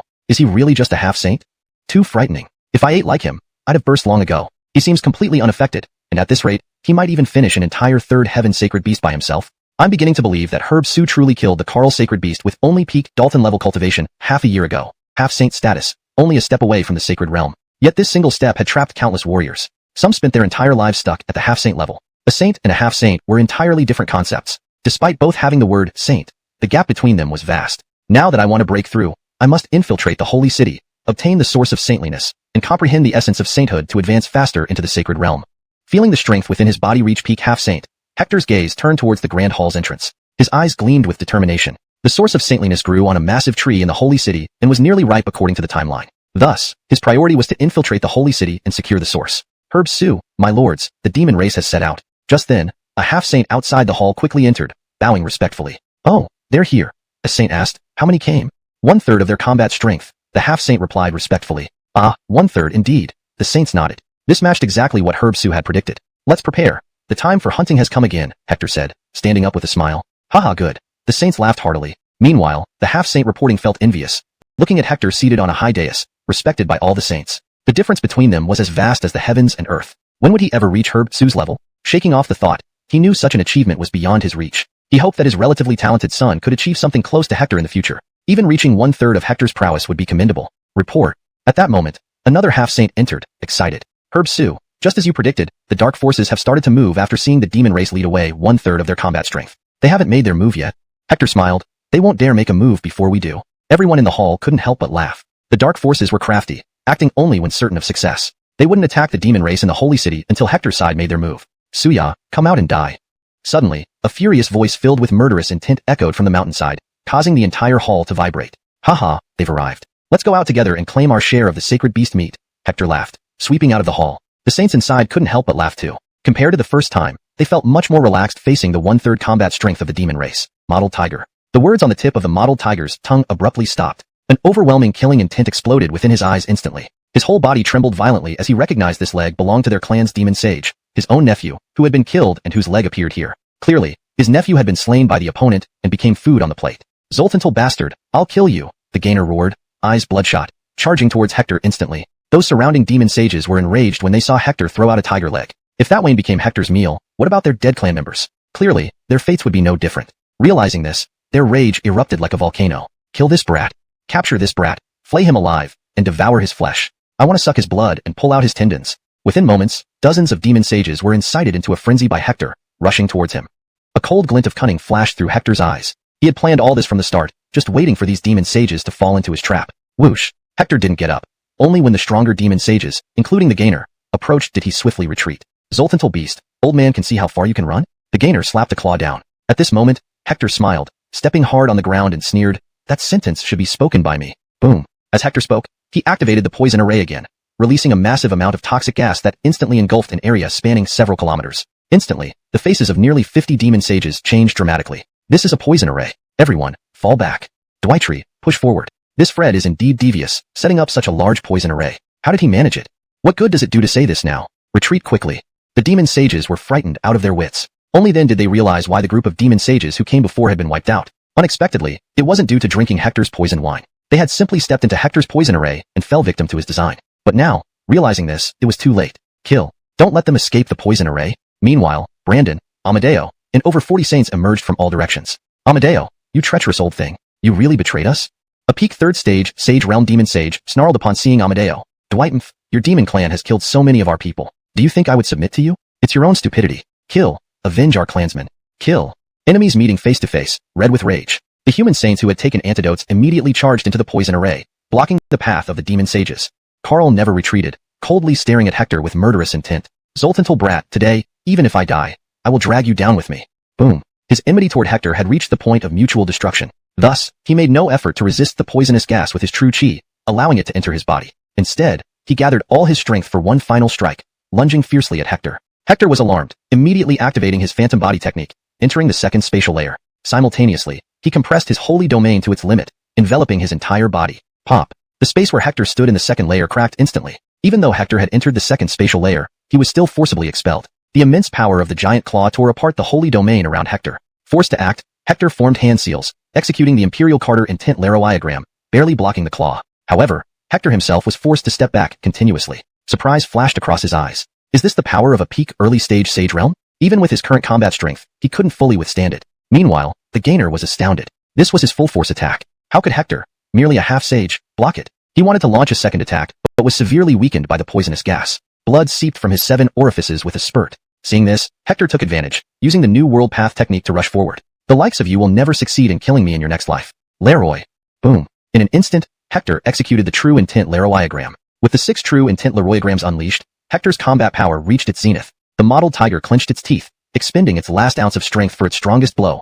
Pop. Next, the mottled tiger demon sage spewed blood, exploding within the poison array. Hector was also thrown back, blood trickling from the corners of his mouth. Even with reduced strength due to poisoning, the demon sage was still formidable. Blood seeped from Hector's 7 orifices, his internal true chi almost bursting out. Hector's face turned deathly pale. Wow. Herb Su directly took down a peak early stage Sage Realm demon sage? Herb Su is incredibly powerful. On the human side, everyone was stunned after seeing Hector engage and defeat a peak Sage Realm demon sage. Shocked, they fought even harder. On the demon side, only a half sage. Even with the others' all-out attack, Hector still struggled under the force, being sent flying. Master Su. Amadeo and Brandon saw what happened and tried to come to support him, but were blocked by other demons. Dwighmph, wanna aid that brat Hector? You'll have to step over our dead bodies first, a demon shouted. At this moment, all demon sages desperately held back the other human sages to give Saul and Lanny the time and opportunity to kill Hector. As Hector fell back, another Lanny approached rapidly. Its wings spread out instantly, appearing before Hector, its golden wings slashing down powerfully. It sliced through Hector's sage domain like a blade, aiming straight for his head. This strike, if it landed, would certainly split Hector's head in two. Clang. From within Hector's body, the Qilin True Intention emerged just in time to block it. Bang. A loud, muffled sound erupted. Sparks flew as the Lanny's wing clashed with Hector's Qilin True Intention. Tremendous force surged from the eagle's wings, sending Hector crashing into a distant building, which crumbled under the impact. Master Su. Amadeo yelled in extreme anxiety. They wanted to offer support, but the demons were frantic, willing to suffer injuries to prevent them. They couldn't reach Hector in time. Brat, die. At that moment, Saul roared, transforming into a huge tiger and stomping down with its massive paw. Clang. Endless sword chi shot upward, clashing with the massive paw, shattering upon impact. Hector wiped blood from his lips and quickly retreated to avoid the stomp, which caused the ground beneath to explode. Meanwhile, the Lanny attacked again, its wings unleashing black flames of greater power, carrying terrifying force toward Hector. Hector gritted his teeth, clenched his fingers, and compressed the golden domain. Damn it, little eagle, do you think I'm soft? Hector initially intended to exhaust them slowly since the Carl and the eagle were already poisoned and wouldn't last long. But these eagles went berserk, attacking with full strength despite worsening poison in their veins. This enraged Hector. Boom. In an instant, his golden sage domain rapidly compressed, emitting a fearsome power that erupted on his right palm. Bang. With the power concentrated to the maximum, he struck suddenly. The flaming Lanny slashed diagonally. Pfft. Next moment, one of its wings exploded, torn to pieces, spurting blood and causing agonized screams. Its other wing slammed into Hector's Qilin True Intention, once again sending him flying. Pfft. Even with protection from the Qilin True Intention, a full force strike from a peak third stage sage still caused Hector, exhausted all its strength, stared at Hector with regretful eyes as it fell to the ground. Saul, this BR brat is left to you. Bang. With those words, the eagle crashed onto the ground, eyes filled with regret and deep hatred even in death. It had lived nearly 200 years, finally capturing the holy city, a feat never achieved by previous ancestors, and looked forward to leveraging the city's holy source to break through to higher realms. To fall to a mere human youth was unacceptable. He died with resentment. Chapter 835, Before the Siege. Just moments ago, he clearly felt that most of the force from his final, fiercest blow was evaded by this young man of the human race. The remaining portion was not enough to cause significant harm to him. In his dying moments, regret and doubt filled his heart. Could the Carl really kill this young man? Bang. Jaden, Carl roared suddenly. Despite their long-standing animosity, they had known each other for 200 years, forming an unusual brotherhood. Now, seeing Jaden dead, his heart was filled with sorrow, and he seemed to see his own fate in front of him. Kill! Carl shouted fiercely, rapidly approaching Hector, and Carl used his last ounce of strength and fell slowly to the ground. In his final moments, he saw Hector flying away, covered in blood and broken bones. A hint of relief appeared in his eyes. He had finally killed the culprit who brought their demon race to near extinction. Boom. Finally, Carl breathed his last, his corpse landing heavily on the ground. At this moment, Amadeo finished off his two opponents and rushed over to Hector. Master Su. Bam. His holy domain cleared away the surrounding debris. He then saw Hector lying in a deep pit, bleeding profusely from all over. But upon closer inspection, he discovered that Hector was still alive. Instantly relieved, he sighed. Meanwhile, Brandon had also defeated several demon saints and quickly rushed over. Is Master Su alright? I'm fine, just some bone fractures. With a little rest, I'll be better. Hector lay motionless on the ground. Hearing this, everyone was stunned. Despite being in such a state, Hector remained calm, mentioning dozens of broken bones as if they were minor injuries, showing no concern at all. This monster indeed had a mindset far beyond ordinary humans. If it were them, they could never be so composed. Shortly after, the rest of the human saints finished off their opponents and began clearing the battlefield. Once again, the human side suffered no casualties, only 5 severely injured, including Hector. Next, Brandon and Amadeo asked Hector when they could launch an attack on the holy city. The others were also eager and impatient. Ever since the demons seized the holy city, they had been thinking about retaking it and reclaiming their territory. Unfortunately, their previous battle was too devastating, and without Hector, they wouldn't have seen any hope. But now things were different. The demons had lost 2/3 of their elite forces, and victory was within sight. Hector told them to wait another 2 days until the remaining 1/3 of the demons' combat power and the dark forces were sufficiently weakened. Then it would be time for their counterattack. 1 day later, seeing the demons hadn't returned immediately, the dark forces launched a covert attack. The demons suffered heavy losses, but the Dark Forces also lost nearly half of their top fighters. After a day and night of intense fighting, the Dark Forces paid a huge price to drive the demons out of the Holy City. The fleeing demons, having lost most of their combat power, encountered an ambush by human saints and were almost entirely wiped out, with only a few surviving demon saints escaping. This battle left the demons severely weakened, experiencing the greatest loss of elite fighters in history on the Dwightman Holy Dalton path. Meanwhile, the humans obtained all intelligence and were ready to imagine what he would be capable of if he reaches that level. Chapter 836. Hector emerges from seclusion, arrives at the Holy City. On the path of the sacred Dalton, everyone on the human side was eagerly awaiting Hector's emergence from seclusion. The threat of the demon race had already been neutralized, and those remaining demons guarding the Holy City barely had any formidable combat strength left. Now, they only needed to wait for Hector to emerge from seclusion, and they could capture the Holy City in one fell swoop. So, capturing the Holy City was now just a matter of time. Boom. While everyone was waiting with bated breath, a powerful aura erupted from a large mountain several kilometers away. The moment this force appeared, even their area trembled along with it. Various sages immediately looked towards that mountain, eyes filled with incomprehensible shock. Master Su has broken through. From his aura alone, he is still within the semi-sage realm, not yet entering the sage realm. But the immense power he radiates makes me feel pressure. Master Su is stronger than he was days ago. Without incident, he has likely reached the pinnacle of the Dalton realm as well, said Amadeo, who stared in awe at the mountain where Hector had secluded himself, his face full of astonishment. Days ago, Hector could resist poison and match the power of Jaden and Saul, both at the peak of the third heaven of the sage realm. Now, the force he exuded was evidently more potent than before.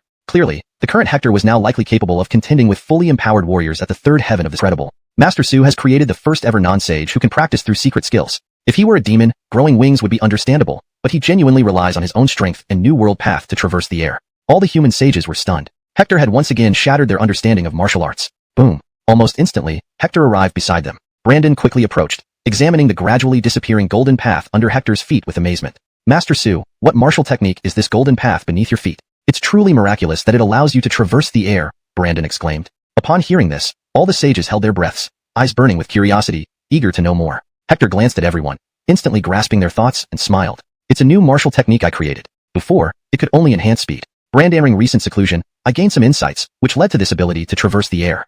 Hector spoke casually, as if discussing an ordinary trivial matter. But to the ears of the sages, it was nothing short of a thunderbolt.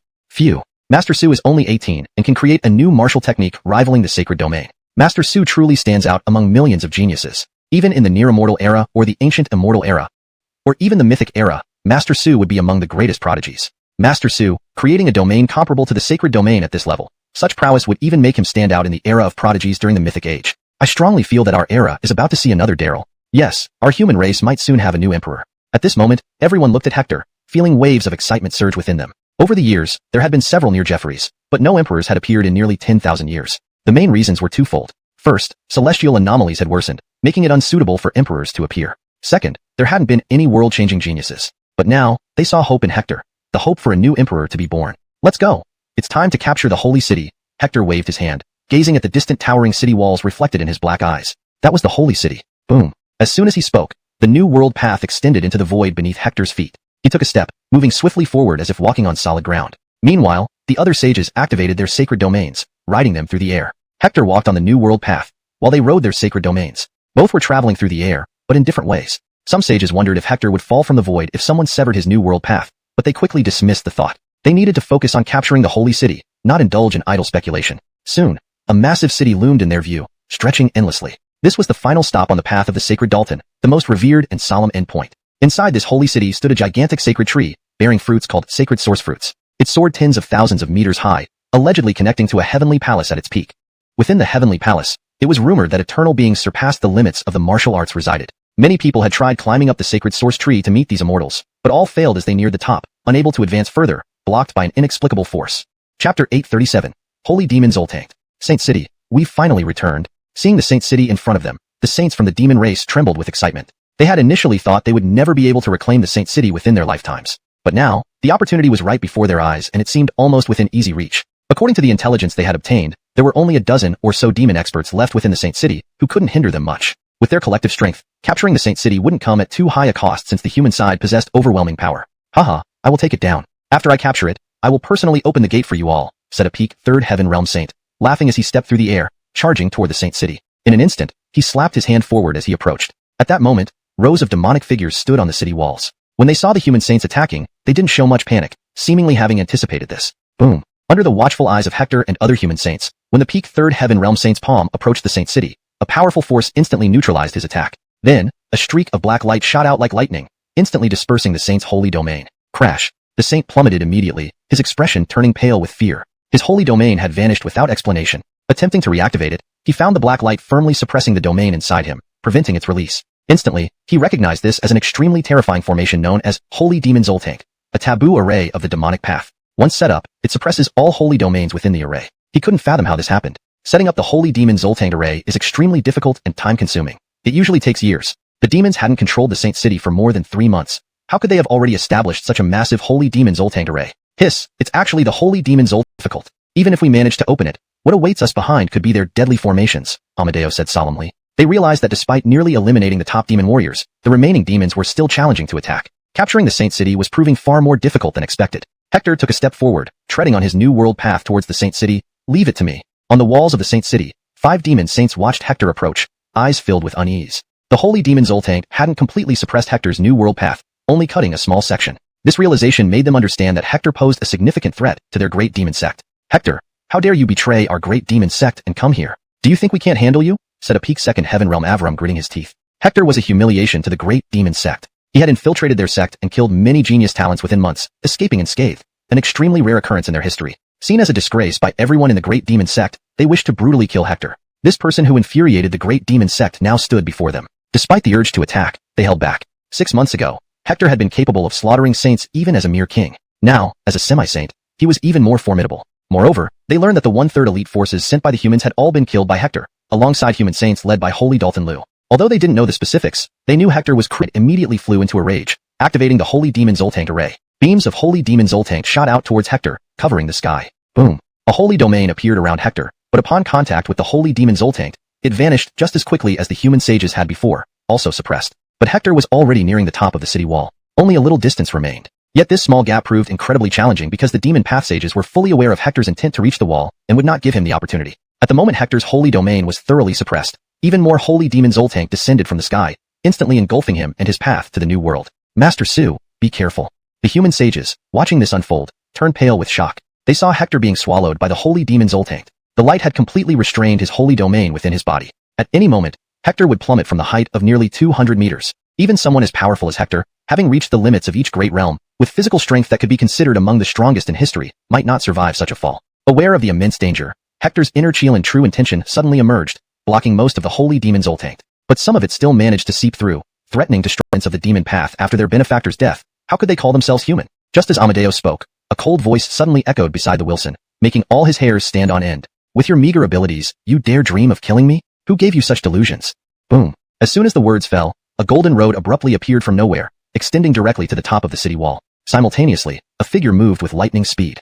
A flash of blood, and the head of the laughing demon path sage soared into the sky. This sudden occurrence left the other 4 demon path sages on the holy city wall momentarily stunned. Before they could react, one of their own was dead. Immediately after, attack. The remaining 4 roared and attacked Hector fiercely, attempting to force him off the wall using the Holy Demon Zoltank. But Hector had already ascended, and would not give them the chance. Instantly, the path to the new world beneath his feet spread out, appearing under 2 demon path sages. Before they could react, they found themselves face to face with Hector. Hector formed hand seals and struck out forcefully. Puff, puff. The 2 demon path sages, at the second level of the sage realm, were sent flying with gushing blood from the force of Hector's strikes. The other 2 manipulated torrents of Holy Demon Zoltank toward Hector, drawing on previous. Just as he closed in, the first fleeing demon path sage suddenly turned around, approaching Hector with a sinister grin, exuding a chilling aura that made Hector's hair stand on end. ##### Chapter 839. A tough battle Zoltan's ahead. Hector, you have butchered the geniuses of our great demon sect and are now our sworn enemy. Today, I, Braden Shua, will send you to your grave. I, Braden Shua, shall become a hero of the great demon sect. Braden Shua grinned wickedly. Boom. A destructive aura erupted from Braden Shua's body in an instant. Self-destruction. At such close range, even a peak 3rd level saint who encountered the explosion of a 2nd level saint would suffer some injuries. How much more so for Hector, who was only a demi-saint. No matter how incredible his combat prowess, death would be his only fate. Dwight? At this moment, Hector indeed felt the threat of death, but he did not choose to flee because it was already too late to run. He clenched his teeth and rushed forward, instantly spreading a golden holy domain that enveloped Braden Shua. The holy domain rapidly compressed, pressing inward. Hector had a plan. That was Spirit Burst. He would counter Braden Shua's self-destruction with a Spirit Burst. He wanted to see which one would be stronger. Boom. In an instant, the golden holy domain compressed while the force of the self-destruction expanded outward. Needle against grain. When the 2 forces clashed to their utmost, his body brimmed with explosive strength, as if melding into the city itself. Then, he formed seals with his hands. Instantly, 3 true intention diagrams emerged and struck out fiercely. Crack. That person's holy domain shattered instantly, and he flew backwards spewing blood, his eyes filled with disbelief. Hector had directly faced Braden Shua's self-destruction and should be gravely injured, right? Even if he wasn't severely injured, blocking Braden Shua's self-destruction would at least require a significant toll, consuming immense energy. Yet, Hector could still unleash such terrifying power with just a wave of his hand. Was this man human? Crack. Hector landed, the ground shattering beneath him. Inside his body, a burning, tearing sensation spread. This was the aftermath of forcefully activating the supreme breathing technique, but he couldn't care less at the moment. Killing this person was the priority. Otherwise, once he entered the array's focal point, Hector's situation would worsen. This attack on the holy city proved far more challenging than expected. Whoosh! Instantly, Hector vanished from his spot. Both his holy domain and the path of the new world opened simultaneously, allowing him to swiftly from under Hector's feet. The path of the new world extended from the holy city's wall to its base. The Dwight Man race's holy saints rapidly climbed the golden path upward. This was their first time stepping onto Hector's golden path. Hiss, Herb Sue's golden path is actually tangible? It feels no different from the ground. What kind of martial art is this? This martial art is indeed unique, murmured Sherman, Amadeo, and others in astonishment. Moments later, all the holy saints ascended the holy city. Herb Sue, those 5 holy saints were all killed by you? One of the holy saints looked around and, seeing no sign of the 5 demon path saints, asked. Not yet. There are even stronger demon path holy saints within this city. The upcoming battle might be tough. Hector squinted. Through his heavenly eye, he sensed 3 even more powerful holy saints sitting within the array's focal point, coldly watching him. A more ferocious power surged within the array. He finally understood why so few demon path holy saints managed to kill most of the dozens of demon race holy saints and drive the rest away. The demon race had long set up 2 arrays in this holy city. One was the holy Zoltank demon array. The other was the great killing array, immensely powerful. Even he felt a great threat from it at this moment. Mr. Sue, this is the demon-slaying god array, against which brute force is ineffective. Let's retreat quickly. Brandon also couldn't help but gasp, a hint of fear flickering in his eyes, his voice trembling. The other saints also developed the intention to retreat. Clearly, everyone recognized the terror of this formation. But Hector calmly said, this formation is indeed powerful, but it can be resolved. When I give the signal, channel all your power into me, allowing me to deal with the formation. Mr. Sue, how confident are you? Amadeo asked, his heart pounding. 50% chance, Hector replied without hesitation. Hiss, 50%? Upon hearing this, everyone was taken aback. 50% hope, neither too big nor too small. If they won, the holy city would be theirs. But if they lost, what happens if we lose? Amadeo asked after being momentarily stunned. If we lose, we will all be severely injured, but they won't fare much better either, Hector explained. So, decide whether you want to take this gamble or not. It's up to you. After Hector's words, the 47 saints began to confer among themselves. I think we shouldn't risk it. Preserving our strength is most important right now. We've come this far. Should we really retreat? This is the territory of our righteous path. If we let the demon sect seize it, are you willing to accept that? Besides, the sacred source fruit is almost ripe. If we get it, all of us have a chance to advance further, and our descendants have a chance to break through to the saint realm. Yeah, I'm not willing either, but if we're severely injured, we might end up like the demon race. With the demon sect's ruthless nature, they won't spare us or our kin. Kin? It sounds like we still have many left. Regardless, I won't back down. I'll fight until the end to reclaim the holy city that our ancestors left us. Right? Leave if you want to. But I've decided to fight alongside Mr. Sue until the end. Soon, the voices favoring continuing the fight became dominant. However, there were still over a dozen who wavered, while 5 or 6 insisted on withdrawing. Alright, those who want to leave, do so now. Any later, and it might be too late, Hector said calmly at this moment. Boom. Indeed, at that very moment, a terrifying destructive force was brewing just a kilometer away. Immediately, the faces of the 6 saints changed dramatically. Biting their teeth, they addressed Hector. Mr. Sue, everyone, sorry. I must be responsible for my remaining kin. If I die here, the human race on the path. Mr. Sue, did you lie to us about only having a 50% chance? Hector paused, glancing at the astonished faces before him. A smile curled on his lips as he said lightly, there is indeed only a 50% chance, but I can guarantee that even if we lose, you will all survive. Hearing this, everyone felt relieved for staying. They had thought losing might mean certain death here, but now, Hector assured them that even in defeat, they would live. Could there be better news? Moreover, Hector's implication was clear. If they won, they would not only reclaim the holy city but also receive a share of the sacred source fruit. They immediately understood Hector's earlier intention. He was eliminating those with wavering resolve, not wanting to allocate the sacred source fruit to them. By voluntarily leaving, even if they regretted it later, they couldn't argue since they had chosen to leave. Hector's move was indeed masterful. Chapter 841.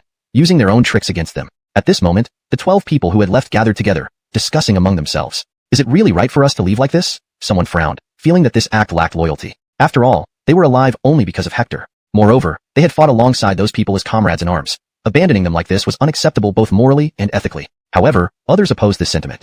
Hemph. Master Sue said there's only a 50% chance. Since it's just 50%, why should we take the risk? We are leaving now so that we can preserve the human race's lineage on the sacred Dalton path. If we all die, how will we face our ancestors in the netherworld?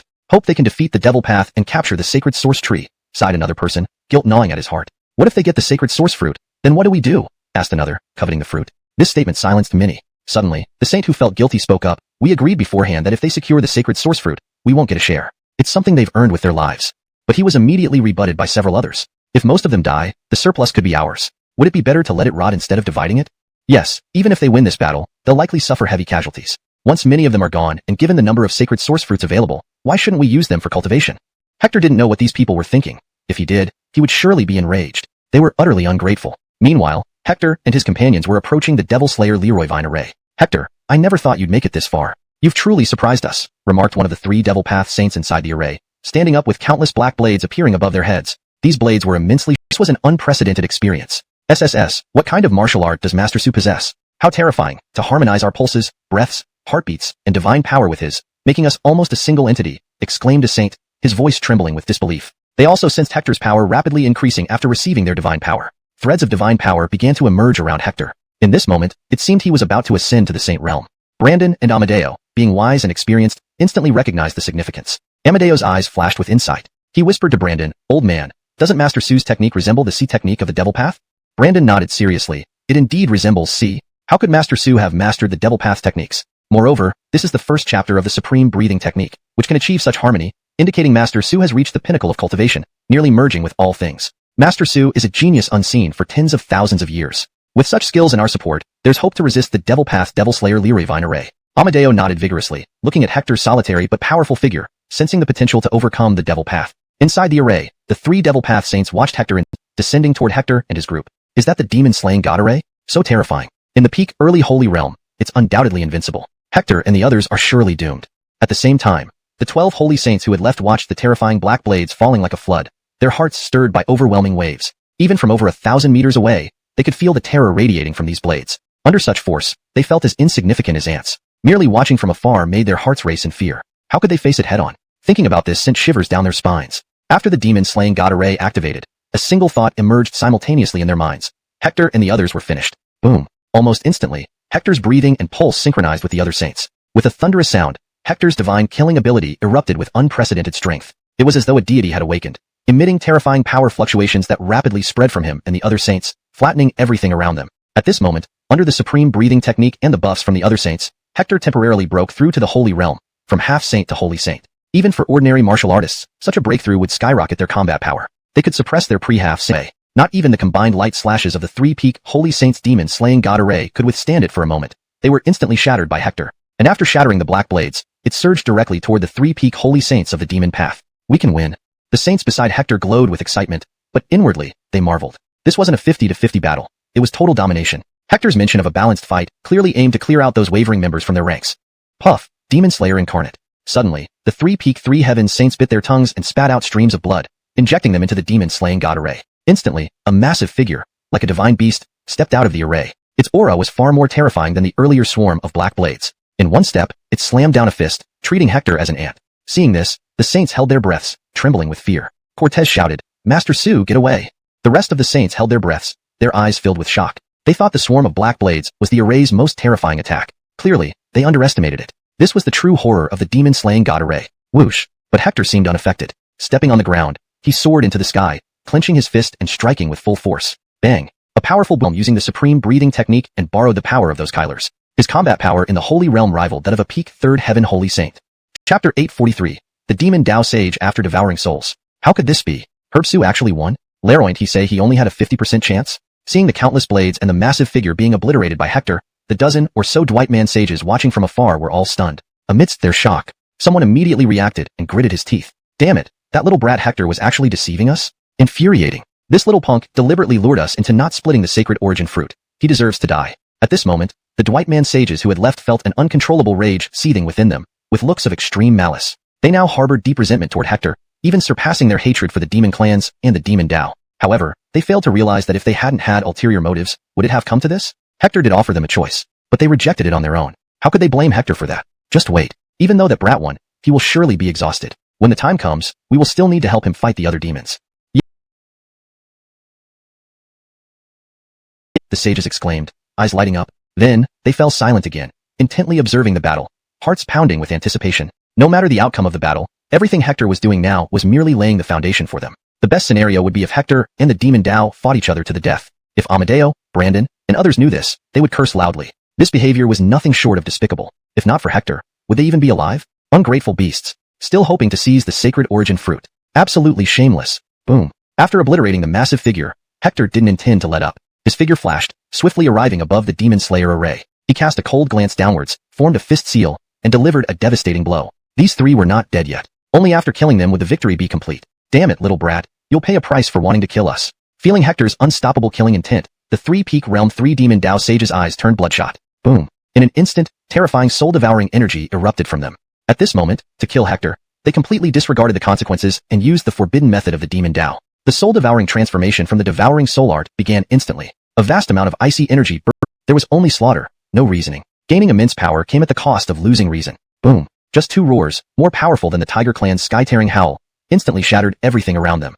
Even Hector felt threatened and had to compress his holy domain to shield himself, yet it still developed fine cracks upon impact. This was the power of the three-peak initial stage demon Dao sages after soul-devouring transformation. Their strength had surged immensely, even making Hector's temporarily attained Saint Realm holy domain barely hold. Brandon, Amadeo, and the others weren't as fortunate. Although Hector had blocked most of the sound wave attacks, they still suffered, bleeding from their 7 orifices, terrified. Phew, it's so strong. If not for Herb Su blocking most of it, we would have lost several men in an instant.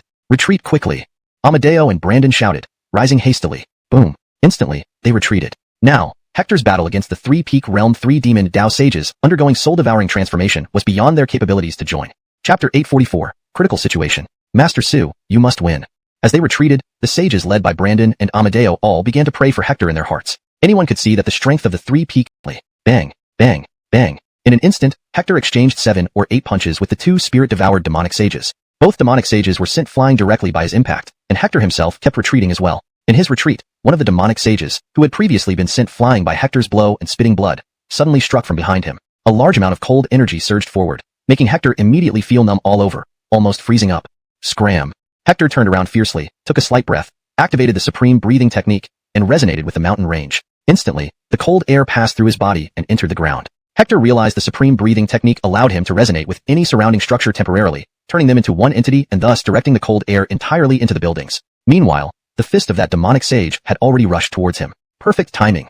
Let you taste the sensation of your flesh being crushed into pieces, Hector muttered, clenching his fingers. His golden holy domain compressed to its limit in an instant. Just as the demonic sage attacked, he slapped upwards immediately. An unprecedented destructive force erupted. When Hector was still a half-sage, his spiritual explosion was powerful enough to annihilate any sage below the 3rd heaven realm, leaving no trace. But now, having temporarily ascended to the Saint Realm, how much stronger would this spiritual explosion be? Even Hector did not know, but he sensed it would be 10 times stronger than before. Sure enough, the spiritual explosion instantly tore apart the arm of the sage and then spread throughout his body. With a puff, the spirit-devoured 3rd heaven realm sage was killed, leaving nothing behind. Hiss, Master Su. You completely shattered a spirit-devoured 3rd heaven realm demonic sage with one strike? Upon witnessing this, Amadeo, Brandon, and others all gasped in shock. Earlier, they were worried about Hector's safety, believing this would be a tough battle for him. Whether he would ultimately win or lose was uncertain. Now, after seeing Hector shatter a peak spirit-devoured demonic sage in one punch, they realized they had underestimated Hector's formidable fighting power once again. Master Su's current combat strength is unparalleled below the 4th heaven realm. Even those world-class prodigies, if they are below the 4th heaven realm, would find it extremely difficult to kill him, one sage said tremulously. At this moment, Hector's hair stood on end as the aura of death approached once more. Although he had slain the demonic sage, the other two had seized the opportunity during the attack, attacking from both front and back, exhibiting even greater. Hiss, what kind of power is this? At this moment, Brandon, Amadeo, and the 12 hidden sages were all stunned, mouths agape, watching Hector's true intention of Qilin swell like a balloon about to explode, releasing a power twice as fearsome as the previous spiritual explosion. They wondered who could survive in this force. Is Master Su planning to take them both down with him? The thought crossed everyone's minds, sending chills down their spines. Had the battle escalated to an uncontrollable extent? Chapter 845, Insulting Herb Su, Death. Hector, this time, there's no way he can survive. Ah, it seems we are destined to miss out on the sacred origin fruit, sighed a sage from afar. Dwightmf, don't lose heart. As long as we rally those Kylers, we may still stand a chance against the 5 sages of the demon sect, a red-robed sage said coldly. He didn't believe that without Hector, so many sages together would still be no match for the 5 demon sect sages stationed at the sacred origin tree. However, no one responded to him. Even these 3 formidable opponents chose to perish with Hector. Encountering the more powerful 5 demon sect sages left them with no hope. When strength reached such heights, quantity was no longer an advantage. The one who spoke was indeed foolish beyond comprehension. Boom. Under their watchful eyes, Hector's Qilin true intention finally expanded to its limit, and ineffable. How lamentable. The other sages also shook their heads in sorrow at Hector's death. Brothers, all well since we parted? At this moment, the 12 sages who had departed earlier strode forward one by one. Cade, it's you. When they recognized the speaker, all present sages squinted their eyes, revealing a hint of displeasure. They appeared right after Hector's demise, sparking anger in their hearts. Cade, seeing their fury, spoke solemnly, "We mourn Herb Su's passing as well. The dead cannot be brought back. We hope everyone can take this loss gracefully." Humph. Amadeo scoffed. "If you had chosen to join us and transfer our holy powers to Herb Su back then, he might not have chosen mutual annihilation. You come now to offer condolences? We won't accept such hypocritical words." "Yes, we reject that." Other sages gritted their teeth, staring angrily at them. Had they not been fellow citizens of the holy city, they would have acted immediately to drive them away. AI, is it useful now to talk about these things? Since Herb Su has fallen to the demon sect, let's go and avenge him, Cade replied with murderous intent, eyeing the location of the sacred origin tree. Now, we still have 5 demon sect sages within our holy city. If we kill them, we will have avenged Herb Su. Even if he rests in the netherworld, he might find some solace. Gentlemen, what say you?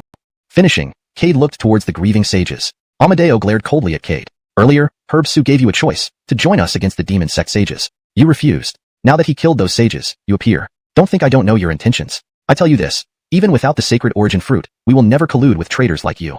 Yes, even without the sacred origin fruit, we will not side with ungrateful scoundrels like you. At this, the sages clenched their teeth, glaring furiously at Cade. They knew his true motives too well. After Hector's death, Cade intended to reap the benefits. Truly a clever scheme. Brandon stood up, a trace of killing intent visible. Cade, leave now. This is where Herb Su rests. I'm sure he wouldn't want to see you if he were alive. Leave now, or don't blame me for forgetting past kindnesses. With his words, Amadeo and others rose, releasing powerful holy powers. You! Seeing dozens of sages acting thus, Cade's companions were both alarmed and enraged. Before coming, they believed these former comrades in arms and fellow holy city citizens would stand by them. Now, they faced conflict over an outsider? Cade waved his hand calmly. Gentlemen, Herb Su did have our gratitude, but remember, he was an outsider. We are all members of the Dwight Man race in the holy city. Over millennia, our clans intermarried, sharing bloodlines. Essentially, we are all related. Is it necessary to cause such strife over an outsider? With the demon sect sages mostly dead and the demon-killing god formation destroyed, the remaining 5 demon sect sages, though strong, lack such formations. If we unite, we can certainly kill them, retake the holy city, and reclaim the sacred origin tree. Boom. Suddenly, a figure rapidly approached, punching toward him. Startled, Cade blocked with a punch. Thud. After the exchange, both parties took 3 steps back. Enraged, Cade asked, "Brandon, do you truly wish to oppose us for a dead man? Damn you, Cade, daring to insult our great benefactor. Today, I'll cripple you." As Brandon prepared to strike again, he paused, sensing something. Looking past Cade, his eyes widened in shock and disbelief. Su. Herb Su, you didn't die? Hashtag in Chapter 845. Chapter 846, Tricks. Boom. At this moment, everyone around Brandon stared with wide eyes, disbelief evident in their expressions. They had just witnessed Lord Su perish alongside those few holy sages of the demons. Adon and his company lit up with joy. Was Lord Su planning to ally with them? However, Hector's next sentence instantly froze them. All the smiles on their faces stopped immediately. In order to show sincerity for what you said earlier, you should go first, while I cover the rear. This? Aiden's face changed. Lord Su, what do you mean by covering the rear? Others among Aiden's group also became apprehensive. The term, covering the rear, suddenly caused intense unease within their hearts. Haha, we are all severely weakened and need time to recover. Brand, entering this period, it's necessary for you to deplete the strength of those holy sages of the demon sect first. No, Lord Su, you must be joking. With our abilities, we are no match for those 5 big demons. Yes, Lord Su, stop jesting. How about this? You rest here until fully recovered, and then we can attack the 5 big demons together. Lord Su, acting together, we can definitely win. The 12 holy sages were terrified as they spoke rapidly. Clearly, Hector wanted them to lead the charge, sending them to certain death. They weren't fools. Haha, this isn't up to you.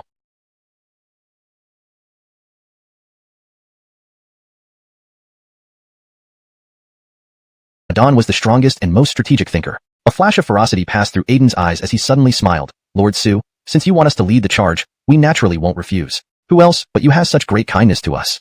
Upon hearing this, the 11 holy sages beside him paled, about to object when Aiden's voice entered their minds first. Hector, this little beast has gone too far. We have no other choice. Once we reach the sacred source tree, we will switch sides and ally with those 5 big demons, fighting Hector with everything we've got. Perhaps there might still be hope. Hearing Aiden's words, the 11 holy sages nodded. It seemed this was their only option. Although uniting with the demon sect made them uneasy, this uneasiness instantly vanished compared to saving their lives. Let's go then.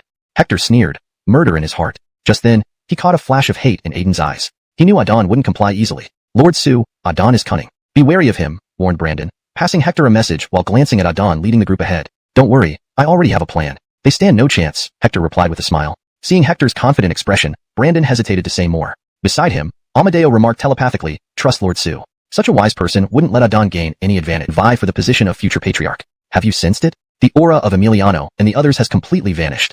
Just as Hector perished with Emiliano and the other two, one of the 5 demonic saints, a Giles, spoke calmly. I have. The second demonic saint's face turned grim. I didn't expect that Hector could lead those humans into the holy city, break Emiliano's demon-killing array, and even slay the 3 of them. This Fred's strength and means are indeed extraordinary. Indeed, he's quite remarkable, said the third person. When he infiltrated our great demon sect, even the higher-ups were deceived. Everyone believed he truly submitted to us, but who knew he carried the will of Sylvester back to Chelan Mansion, joining forces with the Mansion Lord and Dalton Cato to suppress the Sylvester's will. For him to possess such abilities, there's no need to be overly surprised.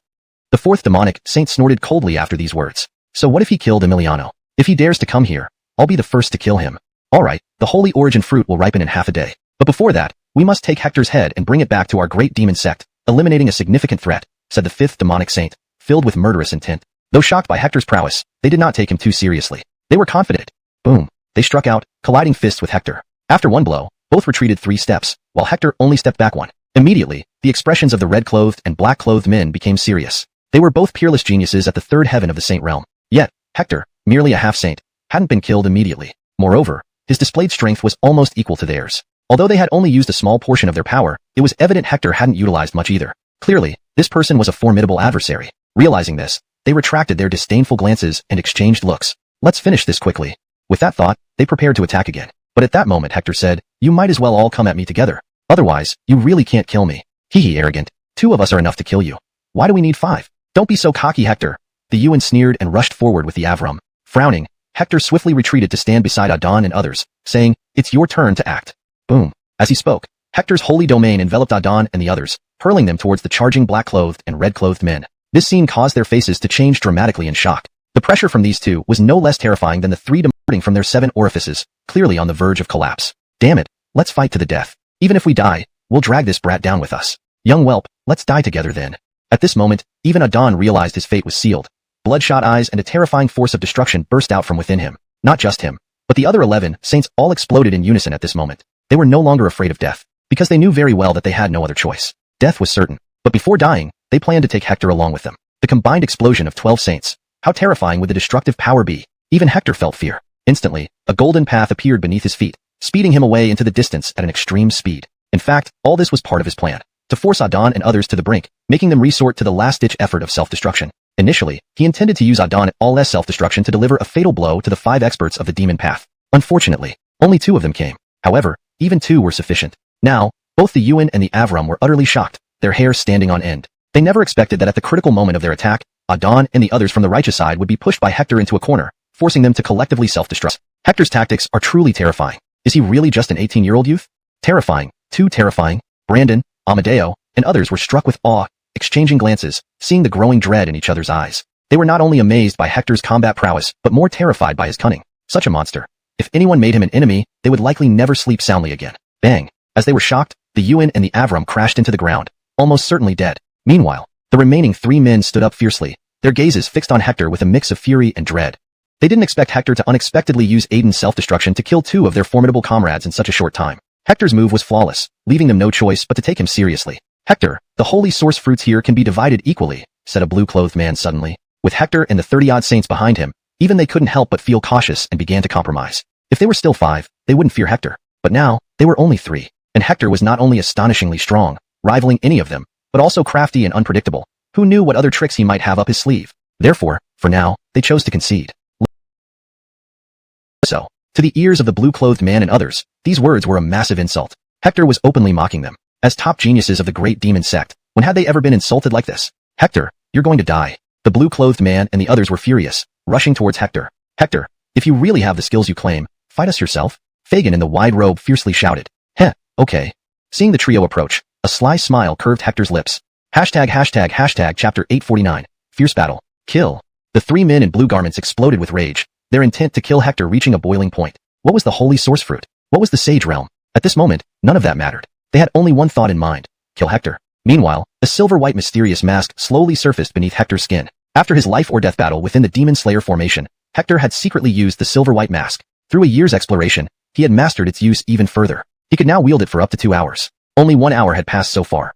As long as he wasn't killed again, he could use it until the very last minute. Boom. In an instant, as the 3 approached, Hector, under the enhancement of the silver-white mask, instantly entered the sage realm. His combat power surged dramatically. Its power was immense. Even the 3 blue-clad men, who were at the pinnacle of the Sage realm and said to be comparable to the demonic progeny, felt an overwhelming sense of danger. Without a second thought, they unleashed their most formidable powers, attacking Hector in a flash. Even if Hector was formidable, what difference did reaching the Sage realm make against their combined strength? Blocking Hector's attack should have been entirely possible for them. Unfortunately, reality slapped their expectations right away. Phew. How terrifying were Hector's 7 true intention Leroyograms. Having reached the 7th rank, the power was unparalleled, arguably Hector's current zenith of combat power. Phew. Phew. Phew. In an instant, the 3 Sage-level demon cultivators, equivalent to the 3rd heaven of the Sage realm, were sent flying with blood spurting out, though they were not killed outright, merely grievously injured. Hector's use of the 7 true intention Leroyograms depleted much of his internal energy. Taking a deep breath, Hector activated the Supreme Breath technique, causing a surge of spiritual energy around him to rapidly replenish his expended energy. Normally, he wouldn't have been able to recover so quickly, but with the silver-white mask's enhancement, every aspect of his abilities was significantly boosted, his strength visibly recovered. Unfortunately, it was already too late. Hector's spirit burst slammed mercilessly onto his body. Phew. A terrifying force tore through his flesh in an instant, reducing the blue-clad man to powder. Watching from afar, Brandon, Amadeo, and others felt their hearts tremble with fear. Master Su had once again eliminated a peak 3rd heaven Sage realm powerhouse equivalent to the demonic progeny. Master Su was truly a monster. Boom. After eradicating them, Hector's internal energy was once again severely drained. He continued using the Supreme Breath technique, replenishing large amounts of energy. However, due to repeatedly using the 7 true intention Leroyograms and the spirit burst, his body started trembling, nearing its limit. Even with the silver-white mask's enhancement, it couldn't help anymore. But at this moment, there was no time to worry about that. Only by killing these 2 remaining demon experts could they be safe. The battle was far from over. Whoosh. Suddenly, the path of the new world appeared beneath Hector's feet, spreading rapidly and appearing beneath the bodies of the 2 demon experts. Swoosh. They instantly materialized in front of Hector, having completely transformed into Zoltang Devourers, while Hector was busy eliminating the blue-clad man. Approaching Hector, they lunged at him without hesitation. Despite raising his hands in defense, it was already too late. Having transformed into 9th layer space Zoltang Devourers, they possessed all the abilities of such beings. Instantly immobilizing Hector, they entered his body, grabbing for his soul, intending to tear it apart. Chapter 850, Annihilation. At this moment, the red-clothed spirit devourer within Hector emerged. This spirit devourer had made tremendous progress over the past half-year, following Hector's strength enhancement, breaking through to the 8th realm, with combat power comparable to that of the 9th realm. Sensing Hector was in danger, it quickly rushed out, single-handedly colliding with the 2 experts who had transformed into spirit devourers, forcing them out of Hector's body. Instantly, Hector regained his mobility, his eyes gleaming. Seizing the moment when the spirit devourer inside him confronted the 2 demonic cultists, he swiftly charged forward. The true intent diagram of the Kylan flew out from within him, enveloping and instantly capturing the 2 demon experts. Though they were transformed into spirit devourers, acquiring all abilities of a spirit devourer, their physical forms remained intact. As long as they retained their physical bodies, they could be restrained by Hector's Kylan true intent diagram. In an instant, each of these monsters was equivalent to a demon lord level threat, making them extremely difficult to kill. Despite Hector's demonstration of such powerful destructive force, they still felt uneasy. At this moment, Hector lost control of his movements, his body spurting blood. The 2 tearing forces within him and the immense exhaustion had rendered him immobile. Fortunately, the silver mask protected him. Otherwise, he would not only have been exhausted but would have been torn into pieces by the 2 fundamental forces, Extreme Een and Extreme Jiag, at the moment of the explosion of the Kylan true intent diagram. "Are you alright, Herb Su?" asked Brandon and the others upon noticing Hector collapse to the ground. They rushed over, concern evident on their faces. Hector laughed bitterly. "Leave me alone. I'm fine. I'll be okay after lying here for some time." Upon hearing this, Brandon, Amadeo, and the others curiously scrutinized Hector. At first glance, they were terrified by what they saw. Hector's body was covered in cracks, densely packed as if sliced by countless knives. It was clear that Hector had sustained severe injuries during the battle against 3 demonic experts of Demon Lord level. Such injuries would likely have killed anyone else outright. Yet Hector survived, and his deep wounds were visibly healing at an alarming rate. Within just 3 minutes, his injuries were completely restored. This secret art Hector possessed was truly terrifying, capable of fully repairing such severe. Remember to use your full strength. Suddenly, Hector stood up, the 7 Kylan true intent diagram surfacing on his body. He wanted to test how strong his defense had become after refining the 7 Kylan true intent diagram. By now, his injuries were completely healed, and the mysterious silver mask had disappeared, ready to be used again only the next day. Alright, Brandon nodded, also curious about Hector's new combined ability. "Be careful, Herb Su. I'm going to attack," Brandon warned, and then launched his attack with a loud shout. Boom. In an instant, Brandon stepped forward and struck Hector with a palm. There was a resounding bang as Brandon's palm met Hector's body, causing the Kylan true intent diagram to flicker momentarily, intercepting the blow. After the strike, Brandon immediately retracted his hand, astonishment clearly visible in his eyes. Though he had used only 80% of his power, it was far beyond what a semi-saint could withstand. Yet, Hector, a semi-saint, remained standing without moving, having withstood Brandon's 80% strength with just a single step back and no injury. Hiss. Is Herb Su really just a semi-saint? Has there ever been such a formidable semi-saint throughout history? Brandon is a peak 3rd stage Sage Realm expert, yet his strike only pushed Herb Su back half a step. Who would believe this if not seen with our, he thought, turning his gaze toward the towering Saint origin tree nearby. In the half-saint realm, he had no more room for improvement. He was undoubtedly among the strongest who ever lived. His next goal was clear, the Saint Realm, to become a sage. Becoming a sage was now within reach. For instance, the Saint Origin Tree offered him the fastest path to the Saint Realm at present. Let's go up and take a look, Hector said, turning to Amadeo and the others. Seeing Hector look at him, Amadeo immediately shook his head with a smile. Sir Su, please go ahead. We'll wait here under the Saint Origin Tree. Once the fruit matures, we'll only take one, leaving the rest for you to take at any time. Had it not been for Hector, not only would they not have obtained the Saint Origin fruit, but they might not have returned from the Holy City at all. Therefore, they felt deeply grateful to Hector. Even if he took the entire tree, they would have no objections. They were content and grateful to receive just one fruit each, with no further desires. Hector naturally understood their thoughts. After some consideration, he said, all right, I'll go up and take a look. I want to see if this Saint Origin Tree really reaches into the heavens. With that, Hector prepared to move, but Brandon suddenly appeared beside him, his expression serious. Sir Su, please be extremely cautious, especially once you reach the top. Do not casually touch the Zoltank at the source. What is the Zoltank at the source? Hector asked, looking at the grave Brandon. Realizing that this so-called Zoltank at the source was likely far from simple, Brandon shook his head. I'm not entirely sure what it is. All I know is that my grandfather touched it and came back behaving oddly. He passed away shortly afterward. Of course, some people who touched the Zoltank at the source showed no immediate issues and even made rapid progress for a short time. But eventually, for unknown reasons, they became deeply despondent, muttering that no matter how hard they tried, they couldn't change their fate. Are humans truly hopeless? Then they would die, filled with sorrow. Such a thing? Hector frowned. Brandon continued, regardless of whether anything happened initially, those who touched the Zoltank at the source never met a good end. Why is it called the Zoltank at the source? Hector wondered if it had any connection to the source of the heavenly changes he had experienced. Could it be related to this Zoltank at the source? It's said that the Zoltank at the source is where the Saint Origin Tree originated. Initially, it was just a ball of light. After tens of thousands of years of growth, the Zoltank at the source expanded, developing roots and branches, gradually growing into the massive tree we see today. The Zoltank at the source is the very foundation of the Saint Origin Tree, which is why it's called the Zoltank at the source, Brandon explained. So that's how it is, Hector nodded, pondering. From this, it seems the Zoltank at the source is far from simple, able to give rise to such a magnificent life-bearing tree. It must possess extraordinary qualities. Now, I have a strong urge to see this Zoltank at the source. A flash crossed Hector's eyes. With his sky eye, he could see things others couldn't. He wanted to use his sky eye to analyze the essence of the Zoltank at the source. If he could uncover its nature, it might greatly aid his martial path. If Brandon and the others knew Hector's intentions, they would be greatly surprised and marvel at how he could relate everything to martial cultivation. Armin truly deserved his reputation as a supreme genius in martial arts. Wish. With that, Hector flashed away, stepping on the new world path and swiftly ascending the Saint Origin Tree. Soon, Hector disappeared from Brandon and the others' view. I hope Sir Su doesn't touch the Zoltank at the source, Brandon sighed worriedly, withdrawing his gaze once Hector vanished. Don't worry, Sir Su is not ordinary. He has great fortune and the potential of an emperor. Even if he touches the Zoltank at the source, he will remain unharmed, Amadeo reassured. Though he said that, who could really believe it? The saints still harbored concerns for Hector, but they had warned him. Ultimately, the decision was his alone. As Hector climbed higher, he saw fewer and fewer Saint Origin fruits. At first, he saw 2 or 3 every 1,000 meters. Later, he saw none at all. He roughly estimated that the tree bore about 100 fruits in total. Such a large tree producing only 100 fruits was both surprising and somewhat disappointing. But even 100 fruits were sufficient. I need to take some back for Zoltanger, Florence, and Leroyer. Thinking of his children and wife, Hector's face lit up with a happy smile. But the smile quickly faded. Father, mother.